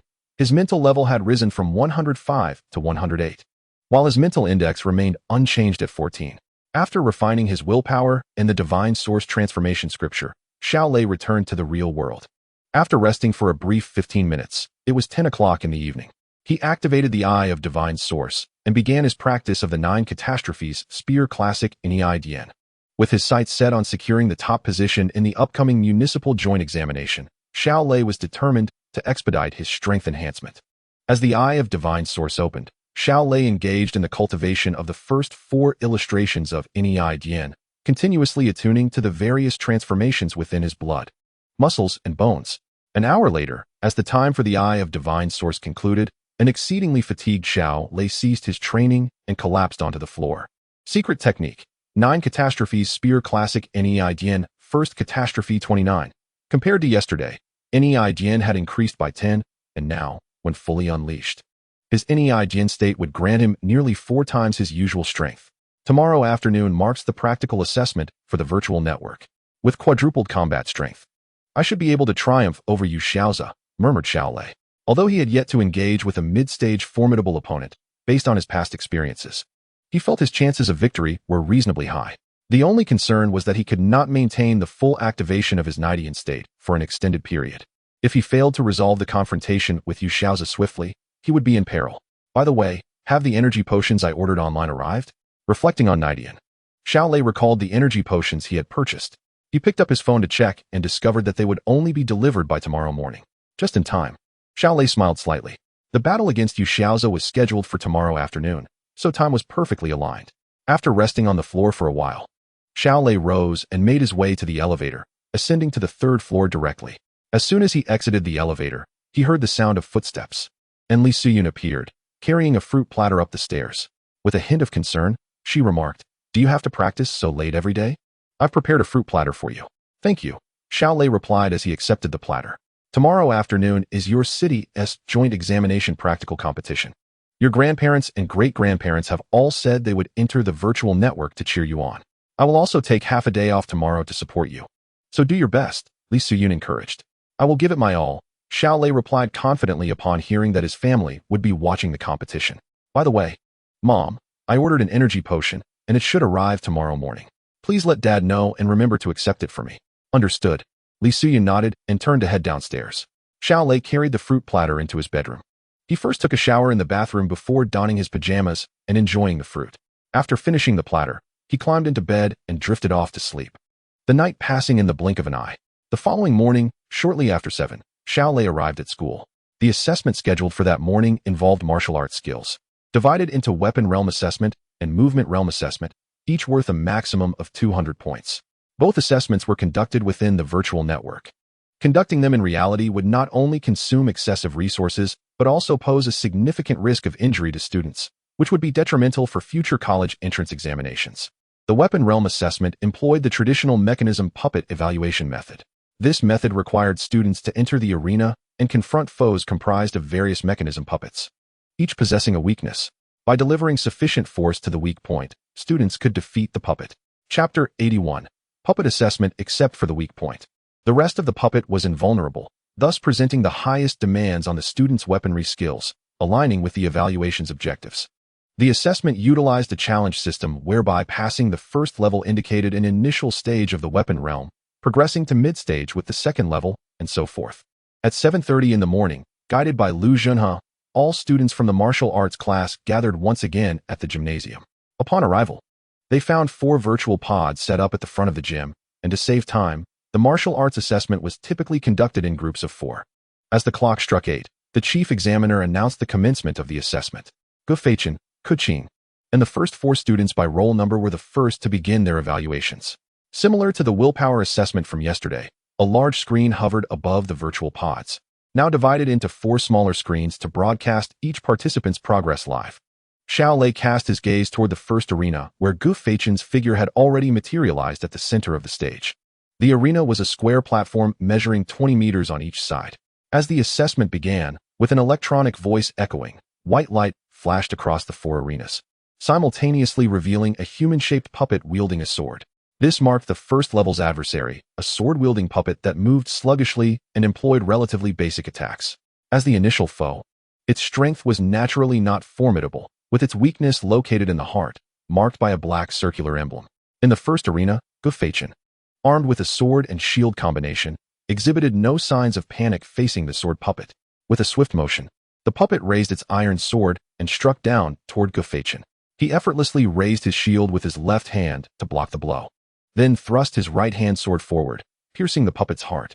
Upon the weak point being struck, the puppet disintegrated into a burst of light, vanishing from the arena. First level cleared. The other 3 arenas followed suit, each participant easily dispatching their respective first-level foes. With the conclusion of the virtual electronic announcement, the second level's adversaries emerged, 1 sword-wielding puppet and 1 shield-bearing puppet. The 2 puppets exhibited basic coordination, with the shield puppet guarding the front, while the sword puppet sought opportunities to attack the students. Gu Feichen delivered a powerful kick to the shield puppet, sending it flying. Then, as before, used his shield to block the iron sword of the second puppet before stabbing it through the heart. Having dealt with the sword puppet, Gu Feichen swiftly eliminated the shield puppet, advancing to the third level. The third level introduced 3 puppets, 1 sword-wielding, 1 shield-bearing, and 1 spear-wielding. The threat posed by these 3 puppets escalated, representing a significant challenge for many students ranked lower in the class. Yet for Gu Feichen, they remained manageable. The 3 puppets did not trouble him significantly, and he quickly dispatched each one. Subsequently, the 4th-level puppets appeared, necessitating early-stage martial arts skills. Currently, only 12 students in the class could pass this stage. In addition to the previous 3 puppets, a giant ape puppet wielding a wolf-toothed club was introduced. Standing at a height of 2 meters and possessing a weakness at its forehead, the giant ape puppet was immensely powerful and remarkably agile, making it impossible for anyone below the second stage to defeat it. Confronting the giant ape puppet, Gu Feichen wore a serious expression. With a mighty roar, the giant ape commanded the 3 human-shaped puppets to encircle Gu Feichen, who, under the giant ape's orders, began their assault. The 3 puppets moved at a moderate pace, posing little threat to Gu Feichen. He concentrated primarily on the giant ape, and after a fierce struggle, he seized the opportunity to eliminate the giant ape puppet before systematically dispatching the other 3 puppets, thus advancing to the 5th level. In the 5th level, alongside the 4 puppets from the previous levels, an additional giant ape armed with a shield appeared, creating a complementary dynamic with the previously encountered giant ape. Furthermore, 3 human-shaped puppets harried Gu Feichen from the periphery, significantly increasing the difficulty of this level. Even Gu Feichen found it necessary to be wholly focused, as he had only recently reached the later stage of the second level, and a single misstep could lead to failure at this juncture. After several minutes of intense battle in the 5th level, Gu Feichen sustained numerous injuries, but ultimately succeeded in advancing to the 6th level. In the other 3 arenas, Kuqing also reached the 5th level and was currently engaged in combat. Meanwhile, Yuhi on the 3rd arena was fiercely battling the giant ape wielding the wolf-toothed club at the 4th level. A student in the 4th arena, after defeating the 3 human-shaped puppets, ultimately fell to the giant ape wielding the club and was eliminated. Following the 4th student's elimination, The fifth student stepped in to commence their assessment. In the first arena, Go Fei Chun entered the sixth round, and as the arena shimmered with light, an additional puppet materialized alongside the 5 from the previous rounds, a wooden leopard. This wooden leopard exhibited remarkable speed and was adept at ambushes, its vulnerability lying in its waist. With a weapon mastery level below the second tier's late stage, striking its weak point proved to be a daunting task. The 6 puppets simultaneously charged at Go Fei Chun, and after enduring for half a minute, he was ultimately overpowered by the wooden leopard, which sank its teeth into his neck, sending him off the stage. Following Go Fei Chun's elimination, Yuhi from the third arena was also ousted in the 5th round, leaving only Kuqing from the first group still struggling in the 5th round. In the 6th arena, Xiao Lei stepped up for the first arena test. Upon witnessing Go Fei Chun's defeat, the chief examiner called out to the crowd. Responding to this, Xiao Lei emerged from the ranks and approached the virtual chamber. Once reclined within the chamber, he swiftly entered the assessment space, materializing at the center of the arena with little time for preparation. The virtual electronic voice announced, "Contestants, please be aware that the assessment is about to commence. 3, 2, 1. Armed with a black spear and wearing a calm demeanor, Xiao Lei observed as a humanoid, sword-wielding puppet materialized across from him. The humanoid puppet, brandishing its sword, lunged towards Xiao Lei. Remaining steadfast, Xiao Lei held his spear in one hand. As the puppet closed into within 3 meters, he deftly thrust the spear forward, piercing the puppet's heart. Before the sword could descend, the puppet dissipated into nothingness upon the arena floor. With Xiao Lei's entrance, he seemed to carry an aura of brilliance, drawing the attention of classmates, including their homeroom teacher Lu Zhanhe and principal Zhong Changji, who were all fixated on the first arena. "Impressive," Lu Zhanhe remarked, his eyes lighting up at Xiao Lei's effortless display, while others merely found his shot astonishing. Only he could appreciate the subtleties within that strike. Indeed, Principal Zhong Changji echoed, equally impressed. Chapter 82. The 7th round. As the second round commenced, both the sword-wielding puppet and the shield-wielding puppet appeared simultaneously. The shield puppet charged at Xiao Lei first, its shield obstructing the weak point at its heart, rendering a single strike fatal impossible. A forceful strike. Xiao Lei raised his spear with one hand, smashing it down onto the puppet's shield, toppling it to the ground. How brutal. Many spectators gasped at Xiao Lei's sheer force. His technique, Jiu Jiechong Dian, emphasized raw power, and his spear skills were formidable. After incapacitating the shield puppet, Xiao Lei stepped upon its shield, pinning it in place. Then thrusting his spear forward to pierce the heart of the sword-wielding puppet that had been following. The sword puppet was eliminated. He retracted his spear, kicked the shield puppet's shield aside, and swiftly pierced its heart, easily advancing through the second round. Such brutality, the classmates expressed their solemn respect for the fallen puppets. In the third round, both the sword-wielding puppet, the shield puppet, and a spear-wielding puppet emerged. This time, Xiao Lei took the initiative. A sweeping assault. He swung his spear, sending all 3 newly appeared puppets flying against the transparent protective barrier surrounding the arena, rebounding back. With the arena only 20 meters in length and surrounded by transparent shields, the puppets appeared to be in disarray but remained unharmed, preparing to rise again. However, Xiao Lei would not grant them that opportunity. He swiftly approached the 3 puppets, delivering 3 precise strikes to their hearts, decisively passing the third round. In the fourth round, a giant ape wielding a spiked club appeared. Faced with the immensely powerful creature, Xiao Lei showed no signs of retreat, engaging it head-on. The sounds of gun and club clashing echoed as the giant ape was pushed back by Xiao Lei's relentless assault, preventing the humanoid puppets from drawing near. How extraordinary! The students were at a loss for words, unable to convey their feelings upon witnessing this scene. Go Fei Chun and Kuqing, watching from the screen, felt a mix of emotions as they observed Xiao Lei overpowering the giant ape they had struggled to defeat. Kuqing eventually passed the 5th round, only to be swiftly defeated in the 6th. After dominating the giant ape, Xiao Lei pierced its forehead with a shot and deftly eliminated the remaining humanoid puppets, advancing to the 5th round. In this round, Xiao Lei faced both the spiked club giant ape and the shield giant ape alone, dominating them once more, seemingly unaffected by the distinction between the 4th and 5th rounds. This is too unbelievable. The classmates began to voice their disbelief. Xiao Lei breezed through the 5th round, entering the 6th round, which no one had previously passed. All eyes were now on the first arena. As the wooden leopard appeared, it began to utilize its incredible speed to ambush Xiao Lei. In response, Xiao Lei executed the third technique of Jiuchong Lei Bu, thunderous steps, causing his form to flicker and become elusive. His speed matched that of the wooden leopard. leaving even the two giant apes struggling to keep pace, while the three humanoid puppets stood still, their heads swiveling to locate Xiao Lei's position. Could it be? Observing from the gymnasium, Lu Junhe was the first to sense something amiss, a hypothesis forming in his mind.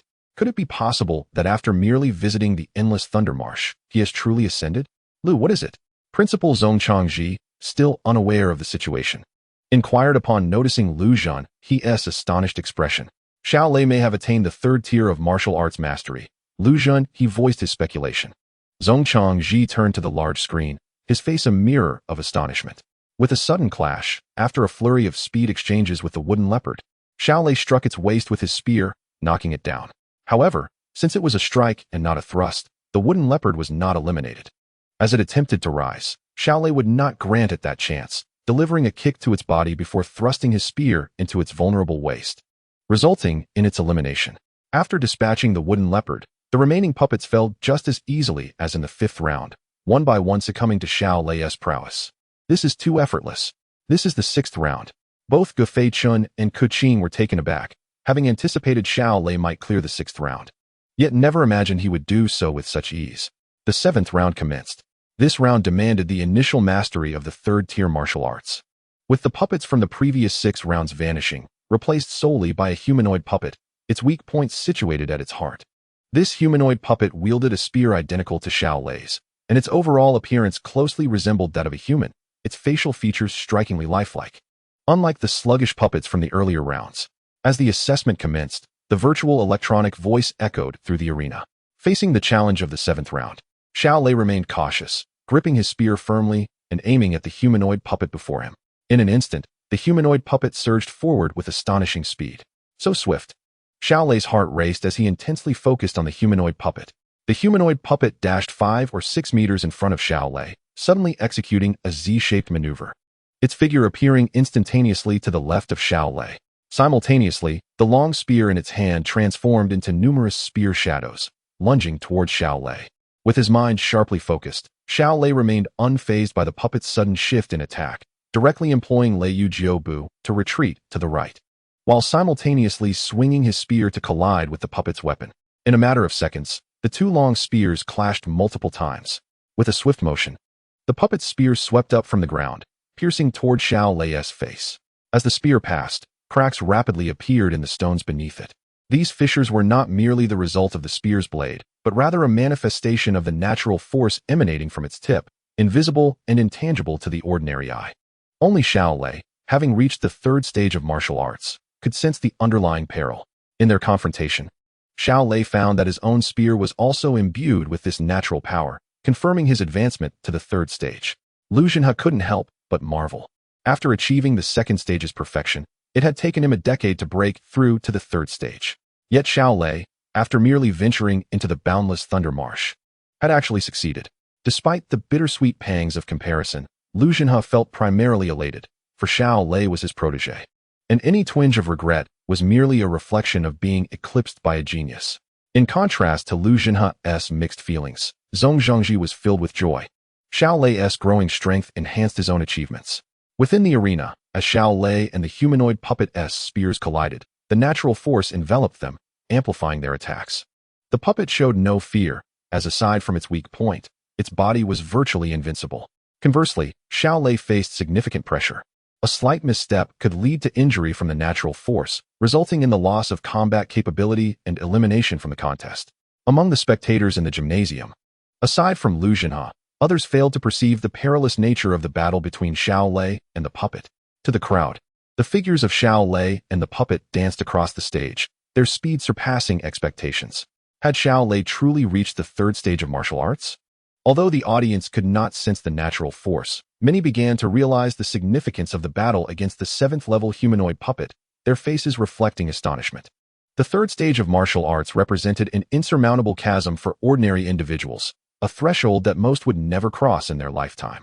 Did this imply that Xiao Lei was the 4th student from Yenzhou City to attain the 3rd stage? Remarkable. Gu Feichun and Ku Qing, observing the fight unfold on stage, were likewise taken aback. The 3rd stage of martial arts was a milestone they could not fathom reaching anytime soon. In the arena, Xiao Lei and the humanoid puppet fought to a stalemate. The 7th level puppet was calibrated at a difficulty level equivalent to the 3rd stage, while Xiao Lei's martial arts skill was only at the 10th percentile of the 3rd stage. His ability to hold his ground against such a formidable opponent was attributed to having mastered the most potent secret techniques, achieving a compatibility rate of 99. Thus, despite his relatively low 3rd stage score, he ranked among the strongest in the early phase of that stage, not accounting for his internal state. Should Xiao Lei activate his internal state, his power would quadruple, likely enabling him to swiftly defeat the humanoid puppet before him.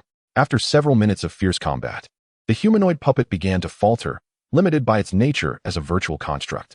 As Xiao Lei prolonged the engagement, he gradually discerned its patterns, making the fight increasingly manageable. Seizing an opportunity, Xiao Lei thrust his spear through the puppet's heart, successfully passing the 7th level. Wow, passing the 7th level is impressive. I must hold on tight to this leg, Li Tiankai exclaimed. The 8th level commenced.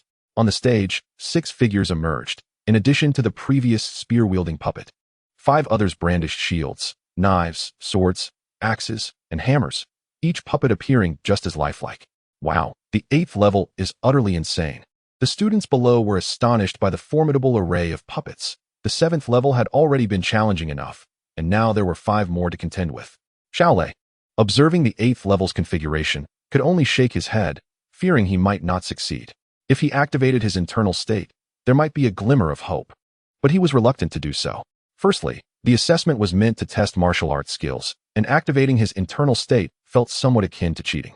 More critically, if he exerted himself fully in this state, he would likely be unable to recover to peak condition by afternoon, diminishing his chances against Yu Xiaozi. Rather than focusing on passing the 8th level, Xiao Lei yearned for a full-fledged confrontation with Yu Xiaozi. The memory of his previous, devastating defeat was still vivid.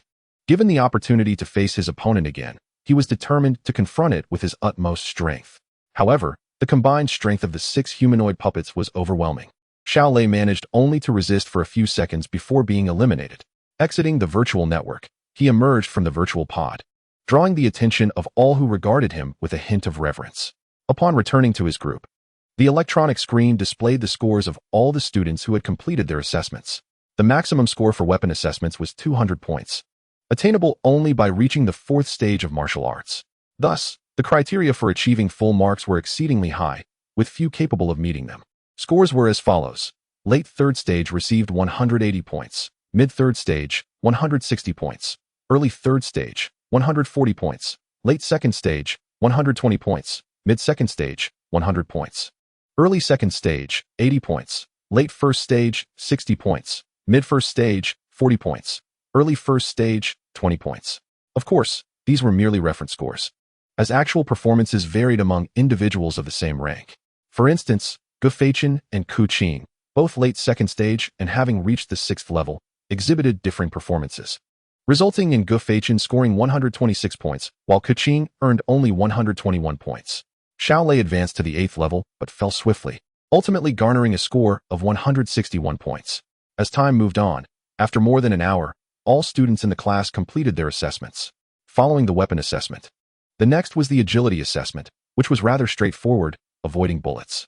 Gu Feichen and the other top 4 students once more entered the virtual pod, logging into the virtual network and entering a sealed chamber.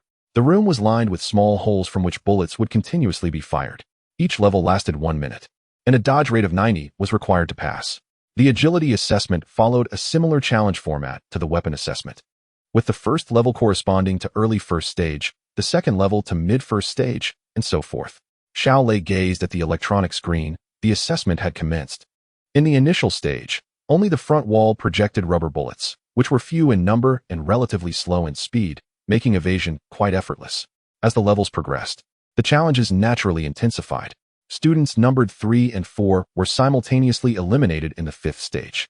Upon exiting the virtual chamber, Xiao Lei, designated as number 6, entered chamber number 4 to commence the agility assessment. The evaluation began. With the electronic announcement, rubber bullets began to emerge from the front wall, and Xiao Lei adeptly evaded them. From the 1st to the 4th stages, each level added an additional wall-firing bullets, and by the 5th stage, bullets also emerged from the overhead wall openings. The first 5 stages were relatively simple for Xiao Lei. In the 6th stage, the quantity and speed of the bullets from 5 directions increased significantly. Xiao Lei employed his agile technique, the Yulong Jiu Bu, and effortlessly passed through. In the 7th stage, the number and speed of bullets from all directions reached an exaggerated level. Xiao Lei's agility, limited to the 3rd tier of 8, relied on the Jiuchong Lei Bu, his most formidable secret technique, which excelled in close-range dodging. Ultimately, he barely managed to pass this stage with a dodging rate of 90. This indicated that the challenge set by the virtual network was not entirely accurate, as Xiao Lei's final score exceeded his own realm. However, it was understood that measuring martial arts skills precisely was inherently challenging. Only with an exceptional talent like Xiao Lei could one obtain an accurate percentage. In the 8th stage, Xiao Lei was swiftly eliminated as the number and speed of bullets surpassed his reaction limits. He ultimately received a score of 160, just 1 point shy of his marksmanship realm. After 3 rounds of testing, Xiao Lei's score reached an astonishing 891, with the 2nd-place contestant, Gufei Chun, scoring 719, and the 3rd, Ku Qin, with 697, establishing Xiao Lei's substantial lead.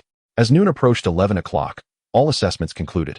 The 4th round in the afternoon would be a comprehensive practical test, where all participants would log into the virtual network from their homes for a unified assessment.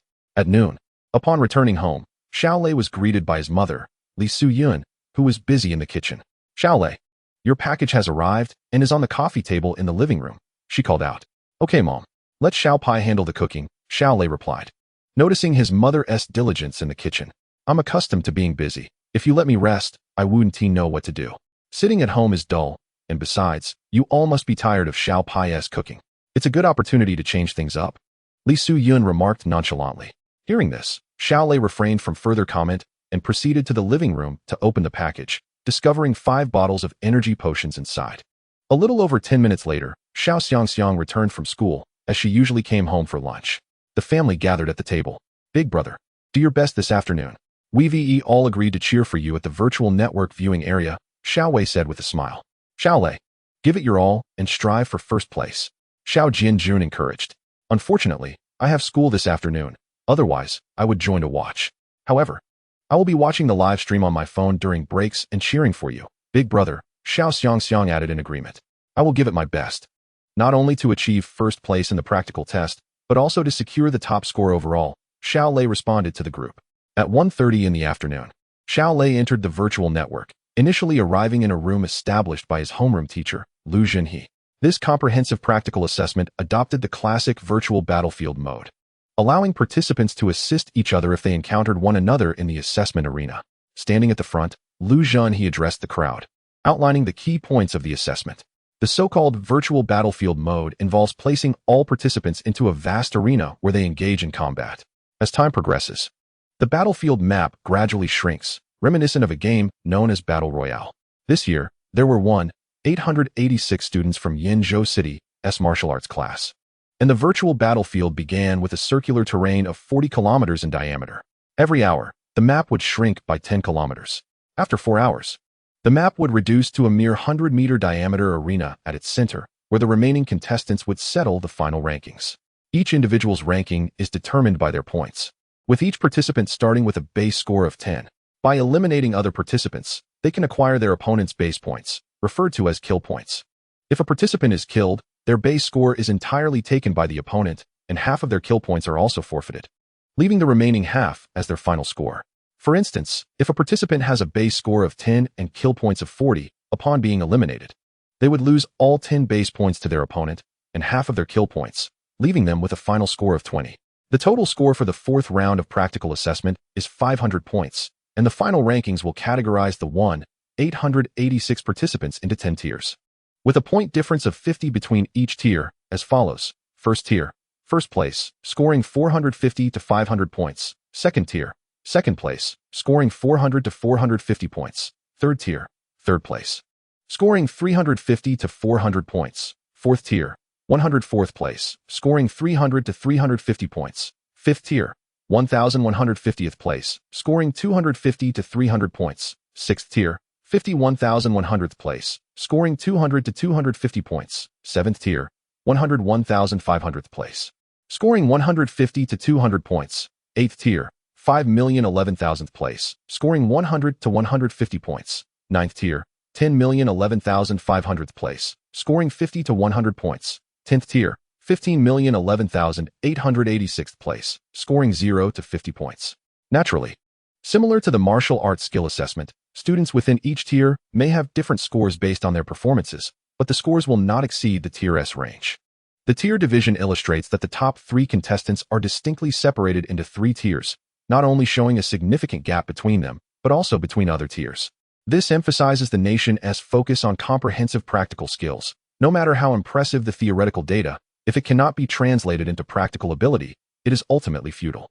This approach also helps prevent individuals with high scores but low actual capabilities from monopolizing resources. Many students who excel in examinations often falter in real combat, unable to exhibit even half of their usual prowess, a phenomenon that is widespread.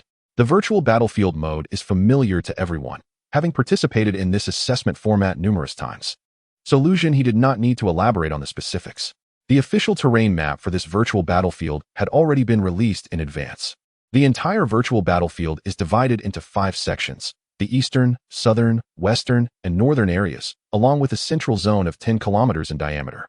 The eastern side features mountainous terrain, the southern side is characterized by jungle, the western side consists of desert, and the northern side is composed of grasslands, while the central 10-kilometer zone represents urban ruins. Once the assessment commenced, all students would be randomly deployed to the 4 regional areas. Their objectives were twofold: to eliminate other participants for higher points, and to reach the inner circle of the map within the stipulated time. Any student failing to arrive at the inner circle in time would succumb to the toxic environment of the outer map, leading to their swift demise. The demise of a student due to poison results not only in the forfeiture of all foundational points, but also in the total erasure of kill points. This regulation was instituted in response to previous instances where students exploited loopholes, believing that they could not prevail against their peers. Some opted to succumb to poison rather than allow others to claim half of their kill points, thus safeguarding their entire score. Furthermore, similar actions, such as suicide, also incur a total deduction of points. The state encourages all participants to engage in combat, and any clever contraventions of this rule will incur penalties. Chapter 85. The 5 major maps. Given that the virtual battlefield mode has been in use for an extended period, participants have developed a profound understanding of the 4 cardinal maps. Among these, the southern jungle map is revered as a fortuitous draw. The jungle terrain offers ample opportunities for concealment, and it is the most frequently assigned location for random teleportations. Here, the strong can swiftly accumulate points, while the weak can launch ambushes and seize opportunities, thus potentially earning points through sheer luck. Consequently, both the strong and the weak aspire to be teleported to the jungle map. Next in favorability is the mountainous map, regarded as a fortunate draw. Although it does not provide the same level of concealment as the jungle, it is significantly better than the other 2 terrains, making it the second most common teleport destination. The grassland map is deemed a neutral draw. While certain areas of tall grass offer some concealment, most locations do not, making it less desirable for the weak to be transported there.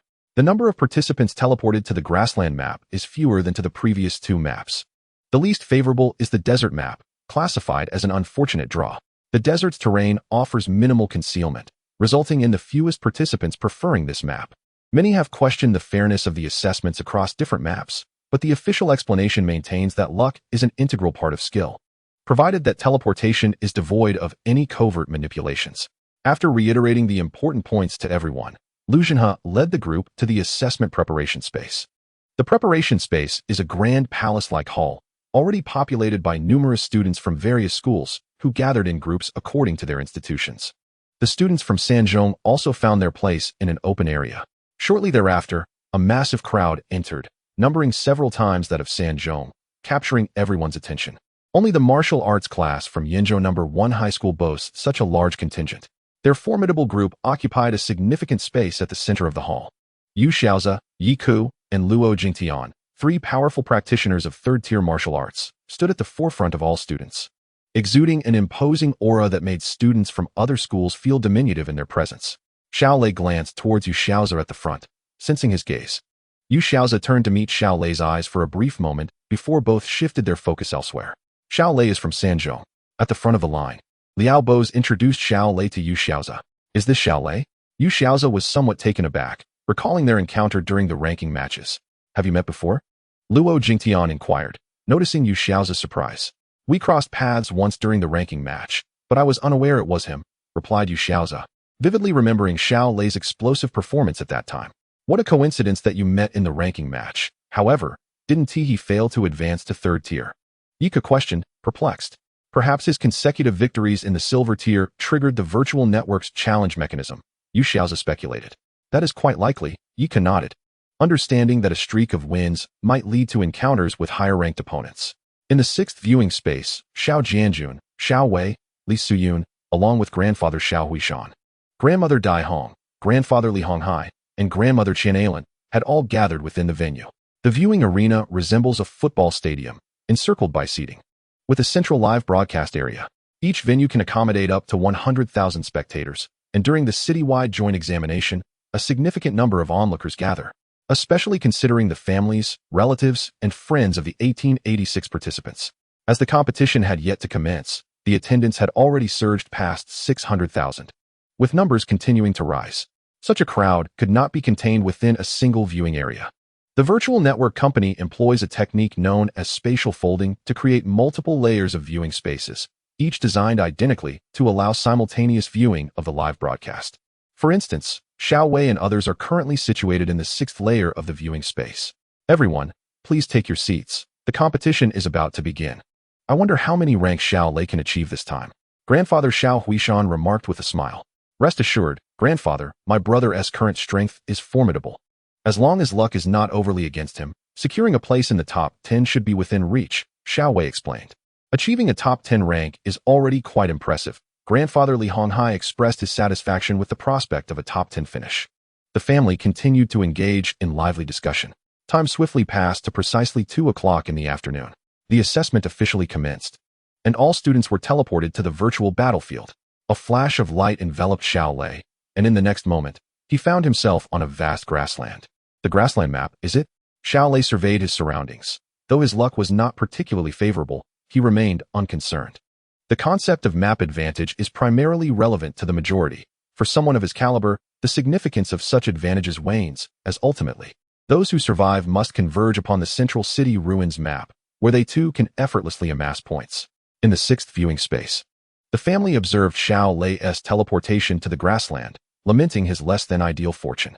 The central screen in the viewing area initially showcased the top 10 candidates from Yenzhou City's high school rankings, later transitioning to the top 10 in points.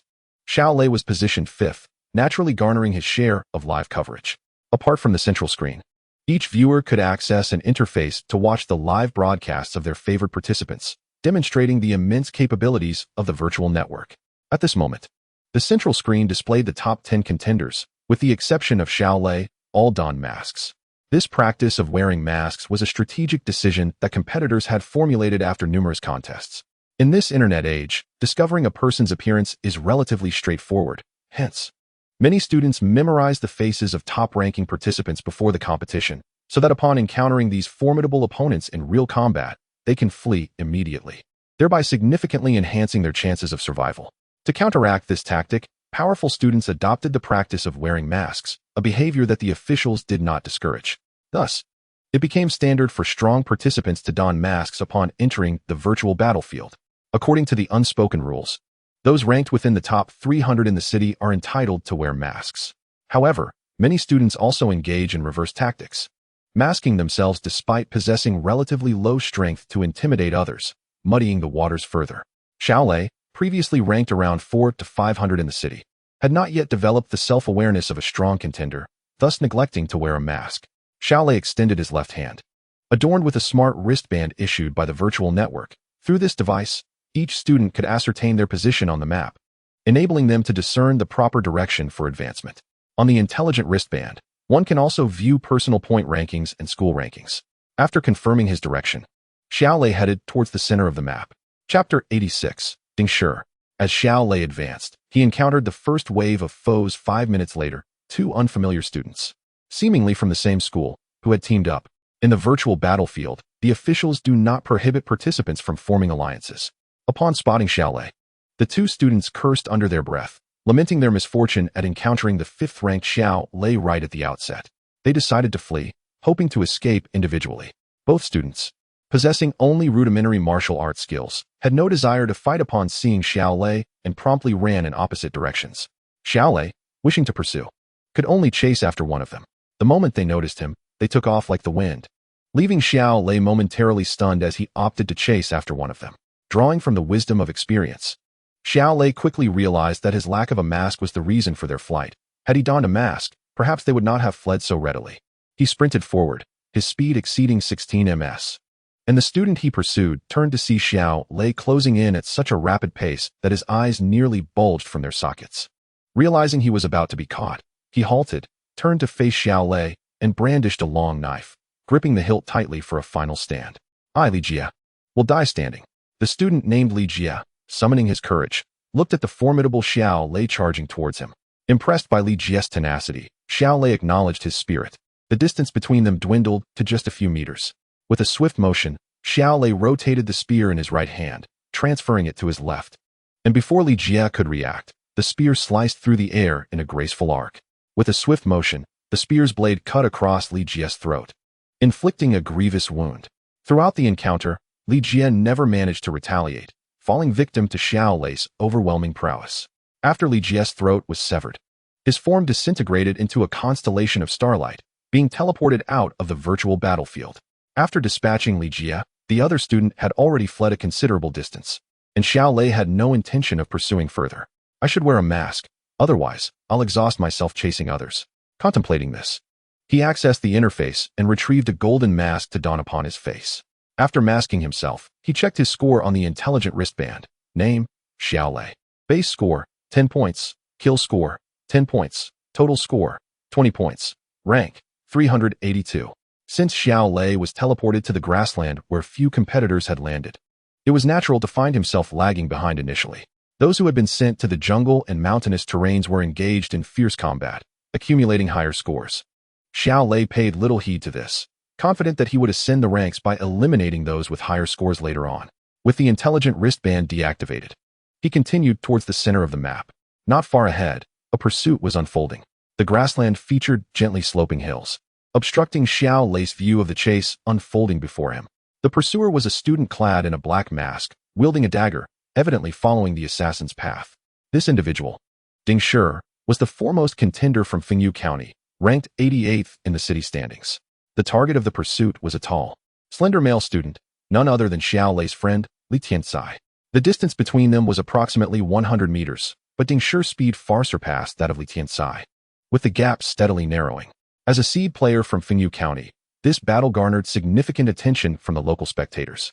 "Look, if Ding Shi keeps pursuing, will he encounter Xiao Lei?" exclaimed an onlooker from Fengyu County, noticing the unfolding drama on the map. Indeed, this could be troublesome. Ding Shi wouldn't be so unfortunate as to confront Xiao Lei right away, would he? Many from Fengyu County began to feel anxious. "Ding Shi, stop chasing. There's danger ahead."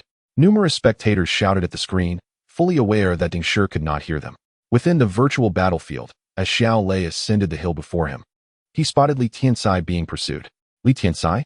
Surprised by the serendipity of their encounter, Xiao Lei remained calm.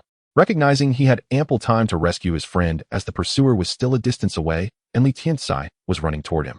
While fleeing, Li Tianxai looked up and saw Xiao Lei standing on the hill. Yet, due to the golden mask obscuring his features and the considerable distance between them, he failed to recognize him at once. "Damn, another masked one. Why is my luck so terrible?" Li Tianxai muttered, turning to escape in another direction. "Don't run. It's me," Xiao Lei called out, realizing Li Tianxai did not recognize him. "Xiao Lei?"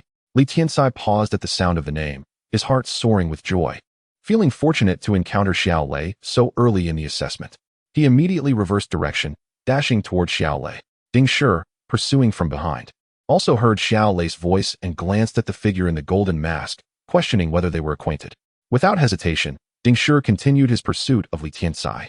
As the top contender from Fengyu County, he could not allow himself to be deterred by a masked individual.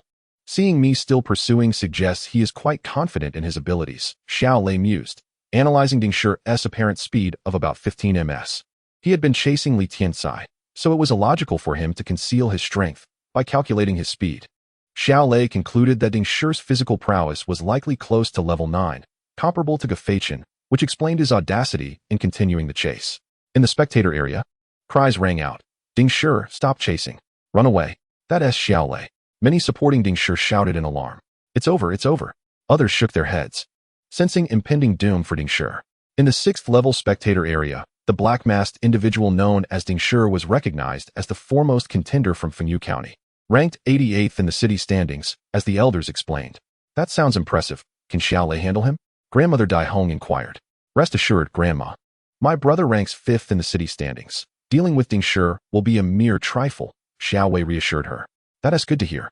The crowd felt a wave of relief upon hearing Xiao Lei's analysis. Chapter 87. A Fish in Troubled Waters. Xiao Lei remained still as Li Tianxai reached his side, while Ding Shi halted 20 meters away, contemplating the masked Xiao Lei without making a rash move. Xiao Lei, I didn't expect to encounter you so soon.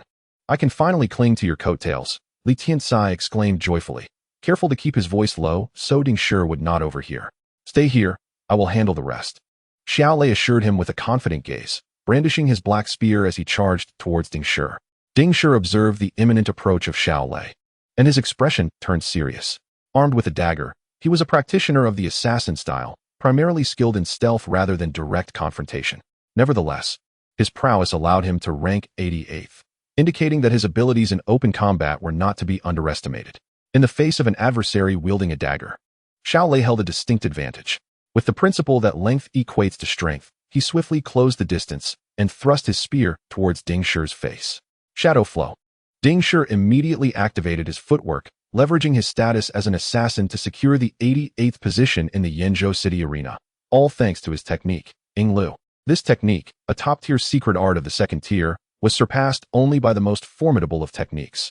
Ding Shi's compatibility with Ying Lu reached an impressive 89, demonstrating his exceptional talent. It was this extraordinary agility that enabled him to close in on most opponents and claim their lives with his dagger. As Xiao Lei lunged forward with his spear, Ding Shi's figure flickered like a shadow, lowering his body before rapidly advancing toward Xiao Lei. Surprised by the strength of his opponent's footwork, Xiao Lei immediately executed the 9 steps of the dragon, matching Ding Shi's agility. The 9-fold thunder steps was the epitome of secret techniques, and Xiao Lei's compatibility with it reached a staggering 98. In terms of footwork, even without unleashing his full strength, Xiao Lei could easily overpower Ding Shi. Xiao Lei's movements were quicker and more elusive than Ding Shi's. What? Ding Shi was taken aback. He had never encountered such formidable footwork among his peers. Who are you? Realizing he had encountered a formidable opponent, Ding Shi felt the weight of his predicament. Farewell. Without answering Ding Shi's query, Xiao Lei seized the opportunity and pierced his spear through Ding Shi's throat. Having been thoroughly outmatched in footwork, Ding Shi accepted his defeat with grace. His figure disintegrated into specks of starlight and vanished from the virtual battlefield, reappearing in the preparation hall. Immediately, Ding Shi checked the information of the one who had defeated him. Xiao Lei. He soon recognized that it was Xiao Lei, the 5th-ranked contender, and he felt a sense of relief. After defeating Ding Shi, Xiao Lei's total score reached 40 points, propelling him to the 164th position. Li Tian, upon approaching Xiao Lei, exclaimed, Xiao Lei, impressive. You dispatched that fellow so swiftly. I suspect his strength was comparable to Gu Fei-chun. His capability is commendable. Come. I shall assist you in soaring to new heights in this round. Xiao Lei affirmed Li Tian's words. Luck is indeed a facet of strength. Li Tian's fortuitous encounter with Xiao Lei was a stroke of good fortune. Even if he achieved a high ranking with Xiao Lei's help, it would be acknowledged by the authorities. Well then, I shall not hold back. I'll cling to your coattails in this round. If it were under ordinary circumstances, Li Tian might hesitate, fearing he would burden others, but with Xiao Lei, he felt at ease, as they were close allies. I shall don a mask as well, to maintain our synchronized rhythm. Noticing Xiao Lei wearing a golden mask, Li Tian retrieved a silver mask from his interface and donned it, creating a striking contrast akin to the Golden Horn King and Silver Horn King, and they appeared quite harmonious together. The two proceeded towards the center of the map. Minutes later, having just crested a hill, they encountered another team of 3, all adorned with masks resembling a cat, a dog, and a fox. The trio also noticed Xiao Lei and Li Tian, and both teams regarded each other. Masked individuals, are these two just like us, attempting to intimidate with their disguises? The student with the cat mask whispered to his companions. What should we do, fight or flee?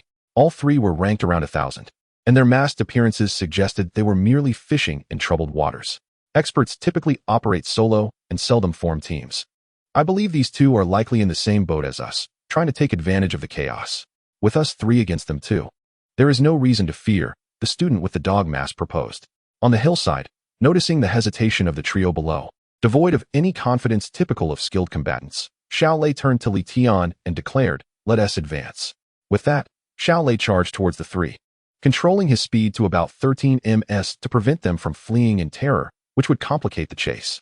Seeing Xiao Lei lead the charge, Li Tian unsheathed his large blade and followed closely behind. Their pace was not rapid, confirming that they were indeed just fishing in troubled waters. Who emboldened him to charge at us first? The student with the dog mask scoffed. Follow me, let's eliminate these two. With that, the student with the dog mask was the first to rush at Xiao Lei. The students with the cat and fox masks, witnessing their companions advance, had no choice but to follow. The two teams were merely 200 meters apart, and within 10 seconds, Xiao Lei and the student with the dog mask had crossed paths. The dog-masked student wielded a meteor hammer, raising it to strike at Xiao Lei's head. However, Xiao Lei's spear gleamed, and with an astonishing speed, he pierced through the student's skull, eliminating him in one swift motion. What the heck? Underestimated the situation. Time to flee. The students with the cat and fox masks, realizing Xiao Lei's true speed, instantly turned to escape in opposite directions. Li Tian, pursue that one. Xiao Lei called back to Li Tian as he chased after the student with the cat mask. Leave it to me, Li Tian excitedly replied. Pursuing the student with the fox mask, ranked around 900 among all students in Yenzhou City, he found the trio's displayed strength to be inferior to his own. With their disguises exposed, Xiao Lei no longer concealed his prowess, unleashing his full speed, and quickly caught up to the student with the cat mask, dispatching him in a matter of moments. After eliminating the cat-masked student, Xiao Lei turned to support Li Tian, finding that they were evenly matched, with Li Tian holding the advantage, so he refrained from intervening. Damn, one true expert and one fishing in troubled waters. The student with the fox mask realized the true strength of Xiao Lei and Li Tian's combination. 3 minutes later, Li Tian identified an opening in the fox-masked student's defenses and swiftly eliminated him with a decisive strike. Chapter 88, Shi Zhengyang. Haha, I too have scored points. Li Tian laughed heartily. In this round of the virtual battlefield, hundreds had been eliminated without earning a single point, so securing any score guaranteed surpassing that multitude. The three had only base scores, with 0 points from kills. Xiao Lei earned 20 points for 2 eliminations, while Li Tian garnered 10 points for 1, bringing Xiao Lei's total to 60 points and his rank to 132, while Li Tian reached 20 points and ranked at 1128. The two continued their journey, time passing slowly. After more than 40 minutes, an hour had elapsed since the competition began, and the map of the virtual battlefield began to shrink, reducing from a diameter of 40 kilometers to 30 kilometers. During this time, Xiao Lei and Li Tian encountered numerous students, and through their efforts, Xiao Lei ascended to 48th place, while Li Tian, with Xiao Lei's assistance, successfully entered the top 500, ranking at 488. Gaga, I too have made it into the top 500. Li Tian exclaimed with excitement. Look, the city is in sight. Xiao Lei lifted his gaze, and in the distance, the shadows of urban ruins began to materialize. They had traversed a straight path, without any detours, and after an hour, they finally beheld the central map of the virtual battlefield, the city ruins. Indeed, Li Tiankai also craned his neck to take a look. The towering skyscrapers now clearly visible before them. Let us quicken our pace, suggested Xiao Lei, for the city ruins map was destined to be the ultimate battleground. The surviving champions from the 4 cardinal maps would ultimately converge there for the final showdown. Agreed, Li Tiankai concurred, and the two hastened their steps, jogging towards the ruins. On the northern edge of the city ruins map, which was the direction Xiao Lei and his companion approached, 2 factions encountered one another. One faction comprised 8 individuals, while the other consisted of a solitary figure, yet the former appeared to be facing a grave threat. Shi Zhengyang. Nanimo's countenance darkened as he regarded the imposing figure before him, a robust student towering at 2 meters, wielding a massive axe. This Nanimo was none other than the opponent Xiao Lei had faced during the preliminary competition at Xinghuan Building. He was a student from the 2nd high school of the city, currently ranked 90th on the city leaderboard, accompanied by 7 classmates from the same school. Despite their numbers, they felt a distinct pressure when confronted by this behemoth. Shi Zhengyang, hailed as the foremost warrior among all county students outside the urban district of Yenzhou, held the 9th rank on the city leaderboard. Endowed with innate strength, he was rumored to have delivered a staggering punch measuring 1365 kilograms during a strength test. His mastery of the great axe technique instilled fear in his adversaries. Indeed, the mask is of no use to me. Anyone can recognize me at a glance. Shi Zhengyang remarked, shaking his head as he removed his mask. With your towering stature and that signature axe, who could possibly mistake you? Several students from the 2nd high school thought to themselves. Nanimo, Shall we fight or flee? The other 7 students turned to their leader for guidance. We are students from the second high school of the city. Can we afford to retreat against one person? Wouldn't that invite ridicule? Nan Mo, brandishing a silver spear, exuded a fierce battle intent. Indeed, we are 8 against 1. We have no reason to retreat. Let us fight. The pride of the other 7 was ignited by Nan Mo's words, for they were students of the second high school. And the strength of the remaining 6 should not be underestimated. Not fleeing? That suits me just fine. Shi Jingyang cracked his neck, producing a series of audible pops. Come. I hope you can provide me with a satisfying challenge. With that, Shi Jingyang charged towards the 8, swinging his great axe and sending 3 of them flying. Kill. At this, Nan Mo's silver spear flickered as he lunged at Shi Jingyang. The clash of weaponry echoed as Shi Jingyang's axe whirled, effortlessly deflecting Nan Mo's assault. Then, he thrust his axe forward, not a chop or a slash, but a peculiar collision, a maneuver absent from orthodox axe techniques. Taken off guard, Nan Mo could only hastily raise his spear to block the blow. With a thunderous impact, the axe and spear collided, propelling Nan Mo backward. His hands injured from the force, and his silver spear slipping from his grasp and soaring into the distance. How is this possible? The other 7 students of the second high school were astonished to witness Nan Mo being sent sprawling by a single strike from Shi Jingyang, who was ranked among the top 100 in the city. Ha! Shi Jingyang laughed heartily. Both his axe and movement techniques had reached a perfect second stage. For this city examination, he had deliberately concealed his strength, opting not to participate in the virtual ranking matches. Otherwise, even the 4th-ranked Nangong Chu would not pose a challenge for him. With his perfected techniques and overwhelming strength, he was nearly unmatched among students at the second stage of martial arts. The battle between Shi Jingyang and the 8 from the second high school attracted considerable attention in the observation space. How can Shi Jingyang be so strong? Many supporters from the second high school were incredulous, as someone ranked 9th should not exhibit such prowess. Conversely, numerous spectators from the counties supporting Shi Jingyang were elated. Well done, Shi Jingyang. Defeat these city students who often appear so formidable. Let them understand that county students are not to be trifled with. Xiao Lei and Li Tiankai finally entered the city ruins map, where numerous skyscrapers appeared as though they had endured a nuclear war, all reduced to ruin. It seems there is a battle ahead, Li Tiankai remarked, hearing the clashing of weapons. Let us investigate, Xiao Lei responded, dashing towards the source of the sound. After circumventing a towering building, they beheld the unfolding combat. 5 individuals encircling a lone figure, yet it was evident that the solitary fighter held the upper hand. Nenemo. Xiao Lei recognized the beleaguered figure in the midst of the fray. During their observation, the remaining 4 members of the second high school fell victim to Shi Jingyang's onslaught, leaving only Nan Mo standing, and even he had little fighting spirit left. With a powerful swing, Shi Jingyang sent Nan Mo's silver spear flying, then seized him by the throat with one hand, lifting him effortlessly as if he were a mere chick. You are quite weak. This is rather dull. He taunted from his elevated position. Witnessing Nan Mo's humiliation, Xiao Lei stepped forth from the shadow of a nearby building. Their previous rapport compelled him to intervene. Li Tiankai promptly followed suit. Shi Jingyang turned to regard Xiao Lei, who was masked, failing to recognize him. In the observation space, 2 hosts, sensing the dramatic turn of events akin to sharks detecting blood, immediately broadcasted the live footage, pinning it at the top. Here it is. The first focal battle of this city examination, where the 5th-ranked Xiao Lei encounters the 9th-ranked Shi Jingyang, who will emerge victorious in this clash of titans. As the battle was spotlighted by the hosts, an increasing number of spectators turned their attention to the unfolding duel. Among the audience were not only members of the Xiao family, but also many acquaintances of Xiao Lei, including Wang Jianan, affectionately referred to as Little Wang by Zhuge Yichuan, Feng Qing, the aunt of Ku Qing, their homeroom teacher Lu Jinha, and principal Zhong Changji. Puqiu, who do you think will triumph, Xiao Lei or Shi Jingyang? Inquired Chun Ming, one of the hosts, to her co-host Puqiu. By rank, Xiao Lei clearly has the advantage. However, judging by Shi Jingyang's earlier battle against Nan Mo and his companions, it is evident he has concealed his strength. Hence, I am inclined to support Shi Jingyang. Puqiu expressed his viewpoint.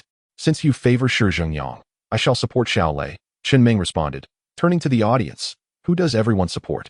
This Shi Jingyang appears quite formidable. Can Xiao Lei triumph? Xiao Lei's grandmother, Chen Ailan, expressed her concern. He should be able to win. My brother's rank is higher. Xiao Wei replied, though uncertainty lingered, as they had all witnessed Shi Jingyang's impressive capabilities. Little Lei will surely prevail, Li Suyun declared, offering her unwavering support. In the virtual battlefield, who are you? Shi Jingyang inquired, noticing Xiao Lei's unyielding demeanor. Upon hearing the inquiry, Xiao Lei removed his mask. It turns out to be the 5th rank Xiao Lei. Upon seeing Xiao Lei's countenance, Shi Jingyang not only felt no trepidation but also displayed a rather excited expression. He exuded confidence, believing that as long as the adversaries were not Yu Xiaozi, Yi Ku, or Luo Jingtian, he had no fear of others. After enduring a period of restraint, he decided to make an example of this 5th-ranked opponent. As he spoke, Shi Jingyang swung his axe, eliminating Nan Mo with a single blow. I was just looking for someone of adequate strength to hone my skills, and you barely qualify. Xiao Lei, witnessing Shi Jingyang's arrogance, chuckled heartily, refusing to be outdone in spirit. After advancing to the 3rd stage of martial arts, he was eager to find opponents of comparable strength to refine his spear techniques. Although Shi Jingyang was merely at the 2nd stage, he could still be considered a worthy opponent. I hope your prowess matches your bravado, Shi Jingyang boomed, and without further ado, he charged at Xiao Lei with his massive axe in hand. Xiao Lei remained steadfast, his spear planted firmly on the ground, seemingly dismissive of Shi Jingyang's approach. Li Tiankai, standing behind Xiao Lei, quickly retreated to avoid any collateral damage. You dare to underestimate me. Shi Jingyang accelerated, reaching Xiao Lei in the blink of an eye, bringing his axe down with tremendous force. The axe, weighing at least 200 to 300 pounds, appeared weightless in Shi Jingyang's grip. Its strike not only powerful but also impeccably timed. For an average 2nd stage student, evading such a blow would be nearly impossible. Impressive. The audience gasped in awe at the display of strength and technique, acknowledging Shi Jingyang as the 9th-ranked contender. However, Xiao Lei's form suddenly blurred as he deftly retreated half a meter, perfectly evading what seemed to be an impeccable strike from Shi Jingyang. The axe crashed into the ground, cleaving a gaping fissure in the concrete that stretched 7 to 8 meters long. That axe strike was passable, Xiao Lei remarked, stepping onto the axe's back and teasing Shi Jingyang. How can this be? Shi Jingyang was taken aback. The eerie agility displayed by Xiao Lei during the strike sent shivers down his spine. Was it mere coincidence? He found it challenging to gauge Xiao Lei's strength. With a swift motion, Xiao Lei grasped the spear's shaft and executed a horizontal sweep, aiming its tip at Shi Jingyang's throat. Realizing the imminent danger, Shi Jingyang had no choice but to leap backward, narrowly evading the thrust. In the meantime, his axe remained lodged in the ground, and he couldn't afford to retrieve it just yet. Your reflexes are commendable, Xiao Lei complimented, retrieving the axe from the ground and tossing it back to Shi Jingyang, urging him to continue. As Shi Jingyang caught the axe soaring through the air, his gaze towards Xiao Lei transformed. He now regarded him as a formidable adversary. Having observed the Battle of Nangongchu, ranked 4th, he had confidence in his ability to defeat him. Yet, this Xiao Lei, though ranked 5th, appeared to possess strength surpassing that of Nangongchu. A single exchange had already tilted the favor towards Xiao Lei, prompting cheers from his supporters, while those backing Shi Jingyang wore solemn expressions. Learning from his previous lesson, Shi Jingyang refrained from employing his typically forceful attacks, which, while powerful, were fraught with vulnerabilities. This time, he adopted a strategy of 7 parts offense and 3 parts defense, engaging in a contest of techniques against Xiao Lei. However, such maneuvers posed little threat to Xiao Lei, whose agility had reached the 3rd stage. Shi Jingyang, wielding a heavy axe, was further hindered by his own style of restrained attacks, rendering him ineffective against Xiao Lei, who skillfully executed the thunderstep technique, attacking and retreating at will, making Shi Jingyang appear as an awkward wooden post. Indeed, the disparity between the 2nd and 3rd stages was glaringly evident. Xiao Lei shook his head internally, preparing to conclude the battle and seek out the 3 third-stage experts. In contrast, Shi Jingyang's resolve was beginning to crumble. He had initially concealed his strength with the intention of unleashing it during this combat assessment, but now he found himself in a dire predicament he could scarcely accept. You are quite weak. This is rather dull. Xiao Lei echoed the word Shi Jingyang had once directed at Nan Mo, in a sense avenging his earlier comrade. With that, Xiao Lei unleashed a strike with his spear, this time imbued with the essence of nature, and Shi Jingyang perceived the final thrust as extraordinarily beautiful, as if it harmonized with the very elements. In a swift motion, the spear's tip sliced through Shi Jingyang's throat, and in the next instant, he dissipated into a cascade of starlight. Chapter 90. Retreating without battle. Xiao Lei has triumphed. Following his victory over Shi Jingyang, Xiao Lei's family rejoiced, particularly the 4 elders. They had anticipated a closely matched contest, only to witness a one-sided affair. Was Xiao Lei's strength excessively formidable? The host, Chen Meng, expressed disbelief. Such sentiments echoed in the minds of many spectators, for Xiao Lei's prowess indeed seemed extraordinary. Among the audience, only a few, including Wang Jinan, discerned the nuances of Xiao Lei's final strike. Has Xiao Lei advanced to the third stage? Wang Jinan marveled, astonished that Xiao Lei could achieve such progress after merely 3 days of training in the endless Thunder Marsh. Once the competition concludes, I shall convey the news to the president. In the virtual battlefield, Li Tiankai approached Xiao Lei after the latter's swift dispatch of Shi Zhengyang. Xiao Lei, you're incredible. You took down Shi Zhengyang as easily as one would a chick. Xiao Lei chuckled, just average, I'm ranked 3rd in the world. Now, let's press on and seek stronger opponents. After vanquishing Shi Zhengyang, Xiao Lei amassed a considerable number of points, bringing his total to 684, elevating his rank to 9th. As they continued onward, more participants entered the city ruins map, with most students forming teams based on their school affiliations, while a few chose to operate solo. Time swiftly passed, and over an hour later, 3 hours had elapsed since the battle began, leaving only the city ruins map intact, as the other 4 maps had succumbed to the toxin zones. In a pavilion within a park at a street corner, Xiao Lei and Li Tiankai took a moment to rest, leisurely sipping juice extracted from their interfaces. Xiao Lei, there are still 286 people alive. The rest have been eliminated, Li Tiankai reported, glancing at his smart wristband, which displayed the total number of survivors. Let's not wander aimlessly. We should rest here in the pavilion. In an hour, only the final arena will remain. We can engage in battle then, Xiao Lei proposed, feeling weary after wandering the desolate city for over an hour. In a nearby high-rise building across the street from the park, a 7-member team hid on one of the floors. Look, those 2 fellows are brazenly lounging in the park pavilion, one student, observing from the window, pointed out to his companions. Those kinds of individuals are best avoided. Few dare to stroll about confidently without sufficient self-assurance in their abilities. Most are currently hiding, silently hunting for prey, the team's temporary leader remarked, peering out the window, though the distance rendered Xiao Lei's features indistinct. Among the remaining forces, the most formidable undoubtedly belongs to Yizhang's students. Numerous teams have spontaneously united to confront Yizhang's group, a phenomenon frequently observed in past assessments. However, not all Yizhang students band together, as such behavior would hinder their acquisition of points. Instead, they are scattered into several small teams, roaming the city and continuously hunting down other school teams. One such team from Yizhang, comprised of 12 members led by Nangong Chu, Kai Shenglong, and Liao Boz, is approaching the corner where Xiao Lei is situated. Currently, these 3 leaders rank 4th, 6th, and 10th on the city leaderboard, respectively. As the 12 members emerge from around a building, their eyes lock with Xiao Lei, who is seated in a pavilion. This is indeed a team from Yizhang, led by the 4th-ranked Nangong Chu, 6th-ranked Kai Shenglong, and 10th-ranked Liao Boz. Li Tiankai is taken aback upon spotting this team. Those who walk so boldly in the streets must possess considerable strength. Xiao Lei notices this team as well, but remains seated, desiring only to enjoy a leisurely break before unleashing chaos an hour later. Of course, should this team dare to attack, he would not hesitate to retaliate. Upon seeing Xiao Lei, Liao Boz is startled. The haunting memory of their previous defeat lingers in his mind. What should they do? Fight or retreat? Nangong Chu and Kai Shenglong exchange glances, hesitation evident in their eyes. In the observation space, the encounter between Xiao Lei and Yizhang's team raises the question of whether a battle will ensue. Host Qinming promptly highlights this live broadcast, recalling Xiao Lei's impressive display of strength in his previous confrontation with Shi Zhengyang. Now, facing 3 students ranked among the top 10 in Yenzhou City. Does he still stand a chance? As this scene is emphasized, many viewers begin to pay attention. Shi Zhengyang, who has been eliminated, also watches the live feed, eager to see what kind of prowess Xiao Lei will exhibit against Yizhang's team. In the virtual battlefield, Nangong Chu assesses the situation and concludes that fighting Xiao Lei directly would likely result in a Pyrrhic victory, if a victory at all.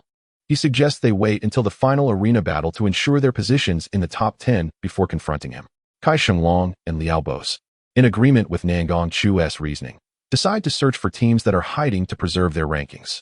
After the 3 leaders collectively reach this consensus, they lead their team away from Xiao Lei.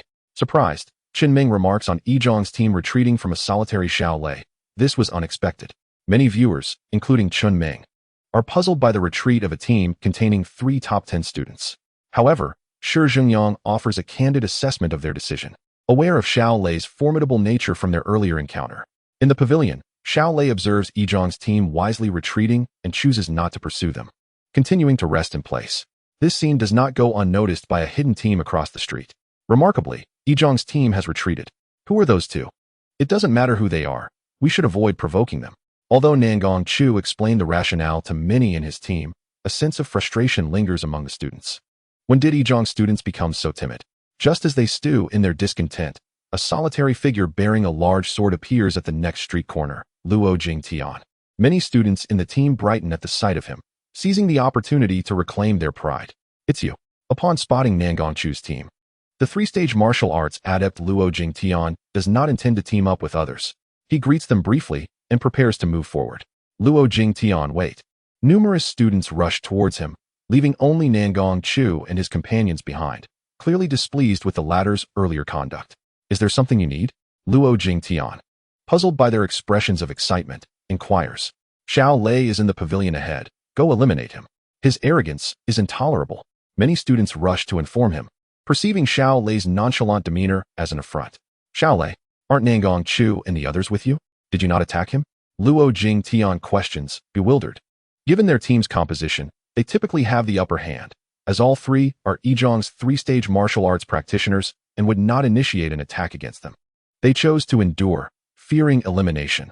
We feel equally frustrated. Now that we have encountered you, we can finally vent this frustration, several students explain. In the distance, the expressions of Nangong Chu and his companions darken. They recognize that their earlier decision has incited resentment. The path of martial arts is one of contention, and this is merely a virtual competition. Even if they lose and are eliminated, they can return next time. Fine, let's confront him. I will meet Xiao Lei. Luo Jingtian declares, waving his hand, signaling everyone to lead the way. Oh, Xiao Lei, Yizhang's team is returning. Li Tiankai, seated in the pavilion, observes the approaching team. Could it be that they retreated earlier out of embarrassment and have returned to settle the score? Upon hearing this, Xiao Lei turns his head to look as well. This is not good. It's Luo Jingtian. Li Tiankai, upon recognizing Luo Jingtian, quickly rises from his seat, turning to Xiao Lei. What do we do? Should we flee? Previously, during the martial arts skills assessment, Li Tiankai learned that Xiao Lei had advanced to the three-stage martial arts level. Yet Luo Jingtian had been at this level for some time. Logically, Luo Jingtian's strength would surpass Xiao Lei's. Luo Jingtian. Xiao Lei scans Yizhang's team and soon spots the student with the large sword at the center of the group.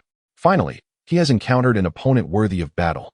Excitement fills Xiao Lei's face as he rises and retrieves his spear from the interface, preparing for Luo Jingtian's arrival.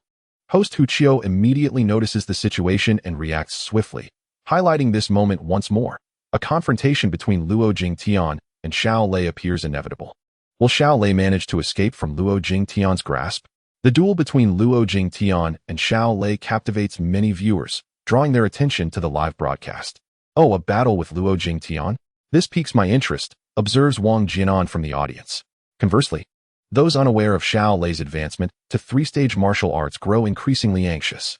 In the urban ruins, Yizhang's team halts on the opposite side of the street as Luo Jingtian approaches them. Xiao Lei steps out of the pavilion, moving to the street corner to confront Luo Jingtian.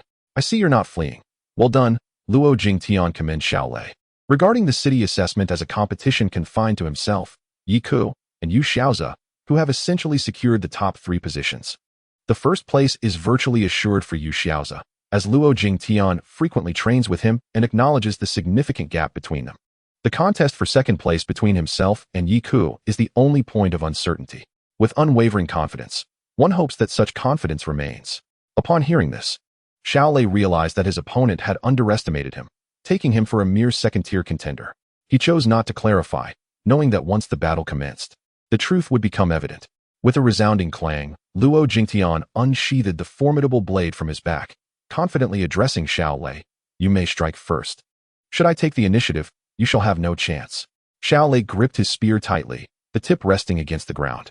Upon hearing Luo Jingtian's assertive declaration, he ceased further dialogue. Very well, as you wish. In a blink, Xiao Lei surged forward, traversing the wide boulevard in mere strides, arriving before Luo Jingtian in an instant. The speed was astonishing.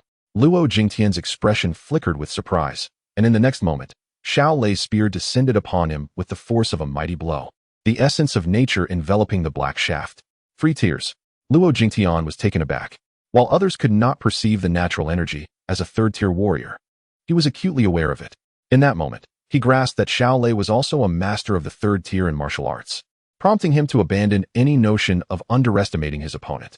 With his right hand gripping the hilt of his sword and his left bracing against the blade, he deflected Xiao Lei's powerful strike. The impact shattered the cobblestones beneath Luo Jingtian's feet. Seeing his first attack successfully blocked, Xiao Lei swiftly lifted his right foot, aiming a kick squarely at Luo Jingtian's chest. Should that kick land, it could render Luo Jingtian incapable of further combat. Quick to react, Luo Jingtian crossed his arms defensively over his chest, absorbing the force of Xiao Lei's assault. Nevertheless, the sheer power propelled him backwards, sending him crashing into the crowd of students from Yizhong. Luo Jingtian. The students gasped, instinctively reaching out to catch him as he flew through the air.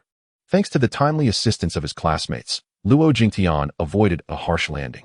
Xiao Lei chose not to pursue further. He recognized that Luo Jingtian had let his guard down, and he did not wish to cruelly exploit an opponent in a compromised position. After all, worthy adversaries were hard to come by, and since his ascension to the third tier, he needed to engage in ongoing battles to solidify his newfound mastery. Of course, had they been on a battlefield against true foes, Xiao Lei would have acted differently. However, this was merely an assessment, and since Luo Jingtian had granted him the first strike, they were now even in the contest. In the viewing area, countless spectators gasped in disbelief at the sight of Luo Jingtian being sent flying by Xiao Lei. How is this possible? Luo Jingtian is at a disadvantage against Xiao Lei, exclaimed Chen Meng into the microphone. Xiao Lei has ascended to the third tier of martial arts. It is no wonder that Shi Jingyang was thoroughly overpowered by him. Hu Qiu calmly articulated the reason for the unexpected outcome. The realization that Xiao Lei had indeed reached the third tier resonated with the audience, leaving many in a state of astonishment. Shi Jingyang recalled Xiao Lei's final, breathtaking strike. So this was the power of the third tier, which evoked a sensation of harmony with the heavens. Has Xiao Lei truly ascended to the third tier? The members of the Xiao family were equally taken aback by this revelation, their faces a mix of joy and incredulity. On the street, Luo Jingtian regained his footing, now regarding Xiao Lei with a serious demeanor, no longer displaying any hint of disdain. Chapter 92. Altogether, Xiao Lei, noting Luo Jingtian's newfound seriousness, brandished his spear and charged again. Everyone disperse. Luo Jingtian shouted to his classmates, rushing towards Xiao Lei with his great sword drawn.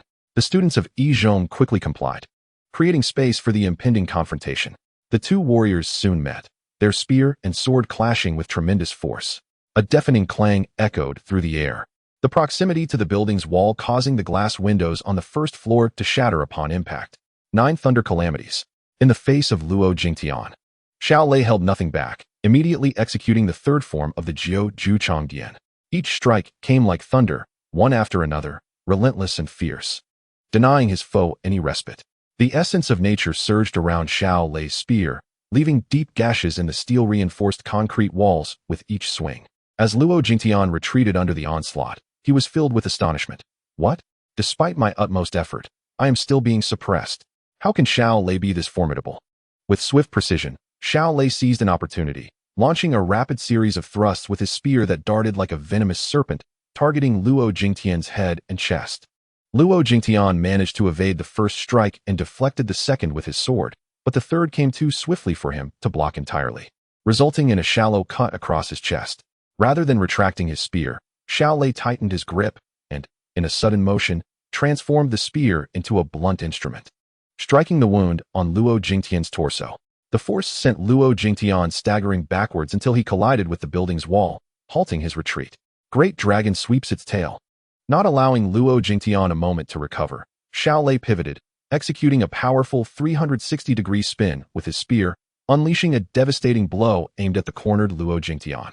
This technique was imbued with tremendous force. If it connected, it would spell certain doom for Luo Jingtian. In a desperate maneuver, Luo Jingtian rolled on the ground, narrowly avoiding the crushing impact of Xiao Lei's strike. The spear struck the decaying concrete wall with a thunderous crash, creating a massive hole in its wake. Incredible. The students from Yizhong watched in awe, their hearts racing. Even though the wall had deteriorated, the sheer force required to create such a gaping hole was staggering. Seizing the moment, Luo Jingtian distanced himself from Xiao Lei, granting himself a brief respite. In the viewing area, the reality of Luo Jingtian's predicament was staggering, leaving the audience in disbelief. Host Chen Ming expressed her astonishment. Luo Jingtian is completely on the back foot. This is beyond comprehension. I have already retrieved data from Xiao Lei's previous 3 rounds of assessments, Hu Qiu chimed in, analyzing the information. Xiao Lei's physical level has reached an astonishing 99. The pinnacle for a student. It is well known that Luo Jingtian comes from a modest background, lacking quality training until recently when he attained resources upon reaching the 3rd tier, resulting in his current physical prowess being rated at 86. Therefore, in terms of physical strength, Xiao Lei surpasses Luo Jingtian, and it is understandable that he now exhibits greater overall prowess. As the audience absorbed Hu Qiu's insights, many who were unfamiliar with Luo Jingtian's background began to grasp the significance of the disparity in their physical levels. However, there were additional factors contributing to Xiao Lei's superiority over Luo Jingtian. Firstly, both the Jiu Chong Dian and Ninefold Thunder Steps were supreme techniques, and Xiao Lei's compatibility with them was exceptional, naturally enhancing his strength. In contrast, Luo Jingtian's swordplay and agility techniques were merely top tier. Secondly, although Xiao Lei had only recently ascended to the 3rd tier of martial arts, he possessed the divine source eye, and with the backing of the boundless thunder swamp, he had achieved remarkable progress in just 2 days of training, elevating his spear technique to level 3, rank 10, and his agility to level 3, rank 8, surpassing Luo Jingtian in both aspects. Although Luo Jingtian had been promoted to the 3rd tier of martial arts for some time, his swordsmanship and agility were merely at levels 8 and 7. Upon reaching the 3rd tier, further advancement becomes exceedingly challenging. Additionally, Xiao Lei had studied the Nidian, which allowed him to utilize his physical abilities more effectively than the average person. It was this combination of factors that led to the scene where Xiao Lei completely dominated Luo Jingtian. Xiao Lei had the upper hand. The family members, witnessing Xiao Lei's advantage, collectively sighed in relief. Everyone was anxious for Xiao Lei, as, by all accounts, even though he had achieved the 3rd tier of martial arts, he should not have been able to contend with Luo Jingtian. At this moment, Shi Zhengyang finally felt at ease, since Luo Jingtian was being pressed by Xiao Lei. There was no shame in his defeat. In the street, with a swift motion, Xiao Lei pursued Luo Jingtian, continuing to apply pressure on him. It was merely a matter of time before Luo Jingtian was defeated. It was only a question of how long he could endure. Observing this, the students from Yizhong were unsure who spoke first. Let us all go together. Yes, let us unite. We cannot allow Xiao Lei to become too arrogant. If we fail, we can always try again next month. Another student chimed in, noting that the city-wide examination occurred once a month, and his logic was sound. All 9 Yizhong students drew their weapons and charged at Xiao Lei. Mere trifles. Xiao Lei was unfazed by this, while all 9 possessed 2nd-tier martial arts skills. They posed no threat to him now. With a swift sweep of his spear, Xiao Lei sent 3 students flying, and as the natural energy surged from his weapon, the students, seemingly uninjured, transformed into starlight upon hitting the ground, thus eliminated. In the distance, Nangong Chu, Kai Shenglong, and Liao Bo's exchanged glances. What shall we do? Liao Bo's inquired. Damn it, let us just go for it. If we don't, we'll be looked down upon by those guys. It's just a city examination. Nothing to worry about, Nangong Chu declared, charging toward Xiao Lei first. Let us go. Kai Shenglong and Liao Bo's followed suit, joining the fray. Amidst the chaos, Xiao Lei, surrounded yet unperturbed, executed the Yulong Jiubu, a technique adept at maneuvering within confined spaces. Even with the addition of Nangong Chu and his companions, Xiao Lei managed to handle them effortlessly, eliminating 1 student with each appearance. Thus, while it seemed Xiao Lei was encircled, in reality, he encircled them all. Seeing his classmates being eliminated one after another, Luo Jingtian surged forward to confront Xiao Lei, bracing himself against the spear and urging the remaining students, "You all go. I'll hold him off. If we must perish, let us perish together. It's merely a test. Losing is losing, but being cool is forever." The surviving students showed no intention of retreating, and upon witnessing Luo Jingtian resist Xiao Lei's spear, they picked up their weapons and charged at him. Feeling somewhat moved, Xiao Lei remarked, "I almost hesitate to strike you." However, despite his words, he showed no mercy, dispatching all 2nd-tier students, including Nangong Chu, leaving only the injured Luo Jingtian. Ultimately, after a valiant minute of resistance, Luo Jingtian too was sent away. As Luo Jingtian vanished, the audience in the stands supporting Xiao Lei erupted into cheers. Xiao Lei! Xiao Lei! Many spectators began to recognize Xiao Lei, turning their support toward him. After eliminating Luo Jingtian and his team from Yizhong, Xiao Lei activated his smart wristband to check his score. Name: Xiao Lei. Base score: 10 points. Kill points: 1674 points. Total score: 1684 points. Ranking: 2nd. He had risen to 2nd place, with Yu Xiaoza at the top with 1826 points, and Yi Ku in 3rd with 1458 points. On the other side of the city, Yu Xiaoza had just eliminated a team hiding within a skyscraper and decided to check his smart wristband. To his surprise, he found Luo Jingtian's name had disappeared. Oh, Luo Jingtian has been eliminated? Yu Xiaoza exclaimed. Did he face Yiku ahead of time? Wasn't he agreed that the final showdown would take place at the arena? He could not fathom anyone besides Yiku being capable of defeating Luo Jingtian. Impressive, Xiao Lei. Even Luo Jingtian fell to you. Li Tiankai approached Xiao Lei, offering his praise. What shall we do next? Should we continue to rest in the pavilion? Xiao Lei surveyed the surrounding chaos and shook his head. Forget it. We are over 3 kilometers from the central arena. Let us stroll over. By the time we arrive, the final match should be about to commence. All right, as you say, Li Tiankai agreed. The two leisurely made their way toward the central challenge arena of the virtual battlefield. After about 20 minutes of walking, Xiao Lei and Li Tiankai encountered another large-scale battle. One side comprised students from Yizhong, while the other was a coalition of teams from other schools. The skirmish taking place on a high floor of a skyscraper. As they walked, the sound of clashing weapons reached their ears, suggesting that more than 50 individuals were engaged in combat.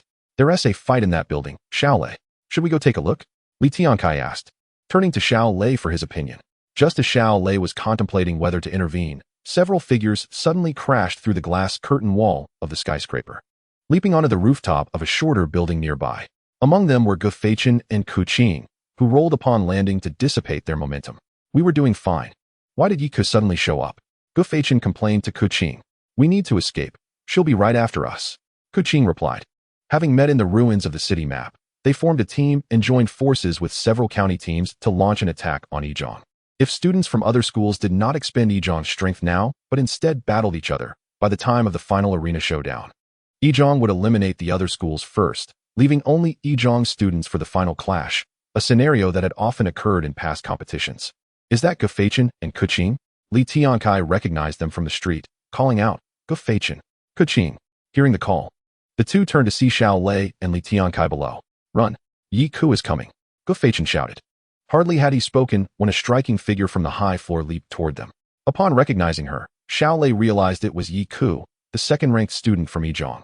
Standing nearly 1.7 meters tall, her hair tied in a high ponytail, wielding a long sword. After landing gracefully, she immediately pursued Gu Feichen and the others, zeroing in on her first target, Ku Qing. Yiku's speed was astonishing, swiftly closing in on Ku Qing. Realizing there was no escape, Ku Qing turned, dual guns in hand, preparing to engage Yiku in a fierce duel, setting the stage for an epic confrontation between the two. Yiku clearly did not wish to entangle herself further with Ku Qing. The natural energy emanating from her long sword indicated her intent to eliminate Ku Qing with a single strike before pursuing the others. Just as Ku Qing found herself in a dire situation, Xiao Lei hurled his spear like a javelin towards Yiku with all his might. Yiku, possessing keen perception, sensed the imminent danger and turned to see the spear infused with natural energy thrusting toward her. Natural energy? Yiku was taken aback, but she swiftly deflected the incoming spear with her sword, sending it flying away. This interruption allowed Ku Qing to escape unscathed, and Yiku chose not to pursue further. Instead, she gazed at Xiao Lei with astonishment in her eyes. She had not anticipated that, aside from herself, Yu Xiaoza, and Luo Jingtian, there was another third-tier master in this competition. How intriguing. Yiku leaped from the rooftop to a nearby balcony and then jumped down to the street below with grace. Xiao Lei retrieved his spear from the interface and met Yiku's gaze, the tension between them palpable. Observing the standoff, the students who had previously fled now paused to watch the unfolding drama. You eliminated Luo Jingtian, did you not? Yiku inquired, having previously seen Luo Jingtian's defeat, but not understanding the circumstances. Now, upon seeing Xiao Lei, everything became clear. Indeed, Xiao Lei admitted openly. What? Luo Jingtian was actually eliminated by Xiao Lei. The surrounding spectators expressed their astonishment. Many had noted Luo Jingtian's elimination, but were left perplexed until now, realizing it was at the hands of Xiao Lei. If Xiao Lei defeated Luo Jingtian, does that not imply he has advanced to the third tier, and is not weak among them? Someone analyzed. That is a certainty. Otherwise, would Yiku's demeanor be so solemn? Chapter 94. Xiao Lei versus Yiku on the street. Yiku remarked, your progress is quite rapid. Her eyes fixed on Xiao Lei, a subtle smile gracing her lips. It's acceptable, Xiao Lei replied succinctly. In the spectator space, host Chen Ming announced the match, placing it at the forefront. Having encountered Yiku from number 1 high school, after his victory over Luo Jingtian, will Xiao Lei continue his winning streak and defeat Yiku? Chen Ming posed the question into the microphone. Another third-tier battle was underway, and the audience was thrilled by such high-level duels. Within the virtual arena, Xiao Lei brandished his spear, pointing its tip at Yi Ku. I hope you are stronger than Luo Jingtian. Quite confident, Yi Ku replied, also aiming her sword at Xiao Lei. Given that Xiao Lei had bested Luo Jingtian, she would not underestimate him. With a swift motion, Xiao Lei propelled himself towards Yi Ku, armed with a spear while Yi Ku wielded a sword. He naturally possessed the advantage of initial attack. Yi Ku was undeterred and charged at Xiao Lei. As they closed the distance, Xiao Lei thrust his spear forward, executing a highly threatening stabbing maneuver. Yi Ku crouched, raising her sword to parry the spearhead, intending to close the gap. Should they draw near, her sword would hold the advantage over the spear. Naive, Xiao Lei discerned Yi Ku's intentions and, after the thrust, transitioned to wield the spear like a staff, delivering a powerful strike toward her. Realizing evasion was impossible, Yi Ku braced herself with her sword, using one hand to grip the hilt while pushing against the sword's body to withstand Xiao Lei's assault. Bang! The sword, being somewhat flexible, bent under the force of Xiao Lei's strike, propelling Yi Ku backward. How could his strength be so formidable? Recovering midair, Yi Ku managed to stabilize herself, gliding several meters before coming to a halt. Unlike Luo Jingtian, Yi Ku hailed from a wealthy family and had access to abundant resources, achieving a body level of 99. Poised to advance to an entry-level martial artist upon entering one of the 3 prestigious martial academies. However, as a female, she inherently lacked the physical strength of her male counterparts. Despite her body reaching level 99, her punching power was merely 940 kilograms, significantly less than Xiao Lei's 1189 kilograms. Furthermore, Xiao Lei was wielding a spear rather than using his fists, amplifying the force of his attack considerably. Xiao Lei did not grant Yi Ku a moment's respite, charging at her again, his spear manifesting numerous shadows as he relentlessly attacked. Yi Ku, retreating while fighting, was filled with shock. How could Xiao Lei, having just advanced to the 3rd tier, possess such overwhelming strength? Their exchanges allowed her to gauge his power, comparable to Luo Jingtian's, perhaps slightly superior. Given that Luo Jingtian had been thoroughly suppressed by Xiao Lei, it was evident that Yi Ku was experiencing a similar fate. In truth, Yi Ku's slight superiority over Luo Jingtian, placing her second among the students of No. 1 high school, was primarily due to Luo Jingtian's inferior physical level. Otherwise, she might not have been his equal. Sky-splitting Phoenix's cry. Realizing she was at a disadvantage, Yi Ku was compelled to unleash her learned supreme technique, Feng Shun Jianfa. As she executed Sky-splitting Phoenix's cry, her sword emitted a resonant sound akin to the wind, and the natural energy enveloping it exuded an even more perilous aura. In that case, I shall showcase my spear technique as a mark of respect. Upon witnessing this, Xiao Lei unleashed the Tian Lei Jiujia. Both techniques, Sky-splitting Phoenix's cry and Tian Lei Jiujia, were aggressive in nature. Neither party yielded an inch, and they engaged in fierce combat. Such unrelenting assaults, devoid of defense, would inevitably culminate in a decisive outcome. After a series of exchanges, Xiao Lei's spear pierced Yi Ku's chest, transforming her into a cascade of starlight as she was eliminated. Yi Ku has been defeated. Within the heights of the building, many spectators from No. 1 high school wore expressions of disbelief. Let us inform Yu Xiaozu of this match. Urging him to be cautious of Xiao Lei, one suggested. Yes, let Yu Xiaozu handle Xiao Lei. If Yu Xiaozu intervenes, Xiao Lei is sure to fall. The students of No. 1 high school placed their hopes solely on Yu Xiaozu. Conversely, students from other schools beamed at Xiao Lei's victory. With Yi Ku eliminated, we shall counterattack. The No. 1 group is still inside the building. Indeed, counterattack. Numerous students who had previously fled turned back, rushing towards the building. In the spectator space, the magnitude of Xiao Lei's triumph over Yi Ku was astonishing. Xiao Lei is truly formidable. Now only Yu Xiaozu remains capable of standing against him. Chen Ming exclaimed after Xiao Lei's victory. Little Lei has won again. He is incredible. The atmosphere among his family was filled with cheers and laughter. Both Xiao Wei and Xiao Jianjun displayed expressions of surprise, having not anticipated Xiao Lei's prowess to be so immense, having vanquished 2 formidable opponents from No. 1 high school, leaving only the strongest, Yu Xiaozu, in his path. In the urban ruins, the students of No. 1 high school were overwhelmed by the coalition forces. Seizing the opportunity, Xiao Lei struck, injuring several, allowing Li Tiankai to finish them off. Following his victory over Yi Ku, Xiao Lei's point ranking had ascended to 1st place, distancing him significantly from Yu Xiaozu in 2nd place. At this juncture, points held little significance for him. It was merely the final confrontation with Yu Xiaozu that awaited.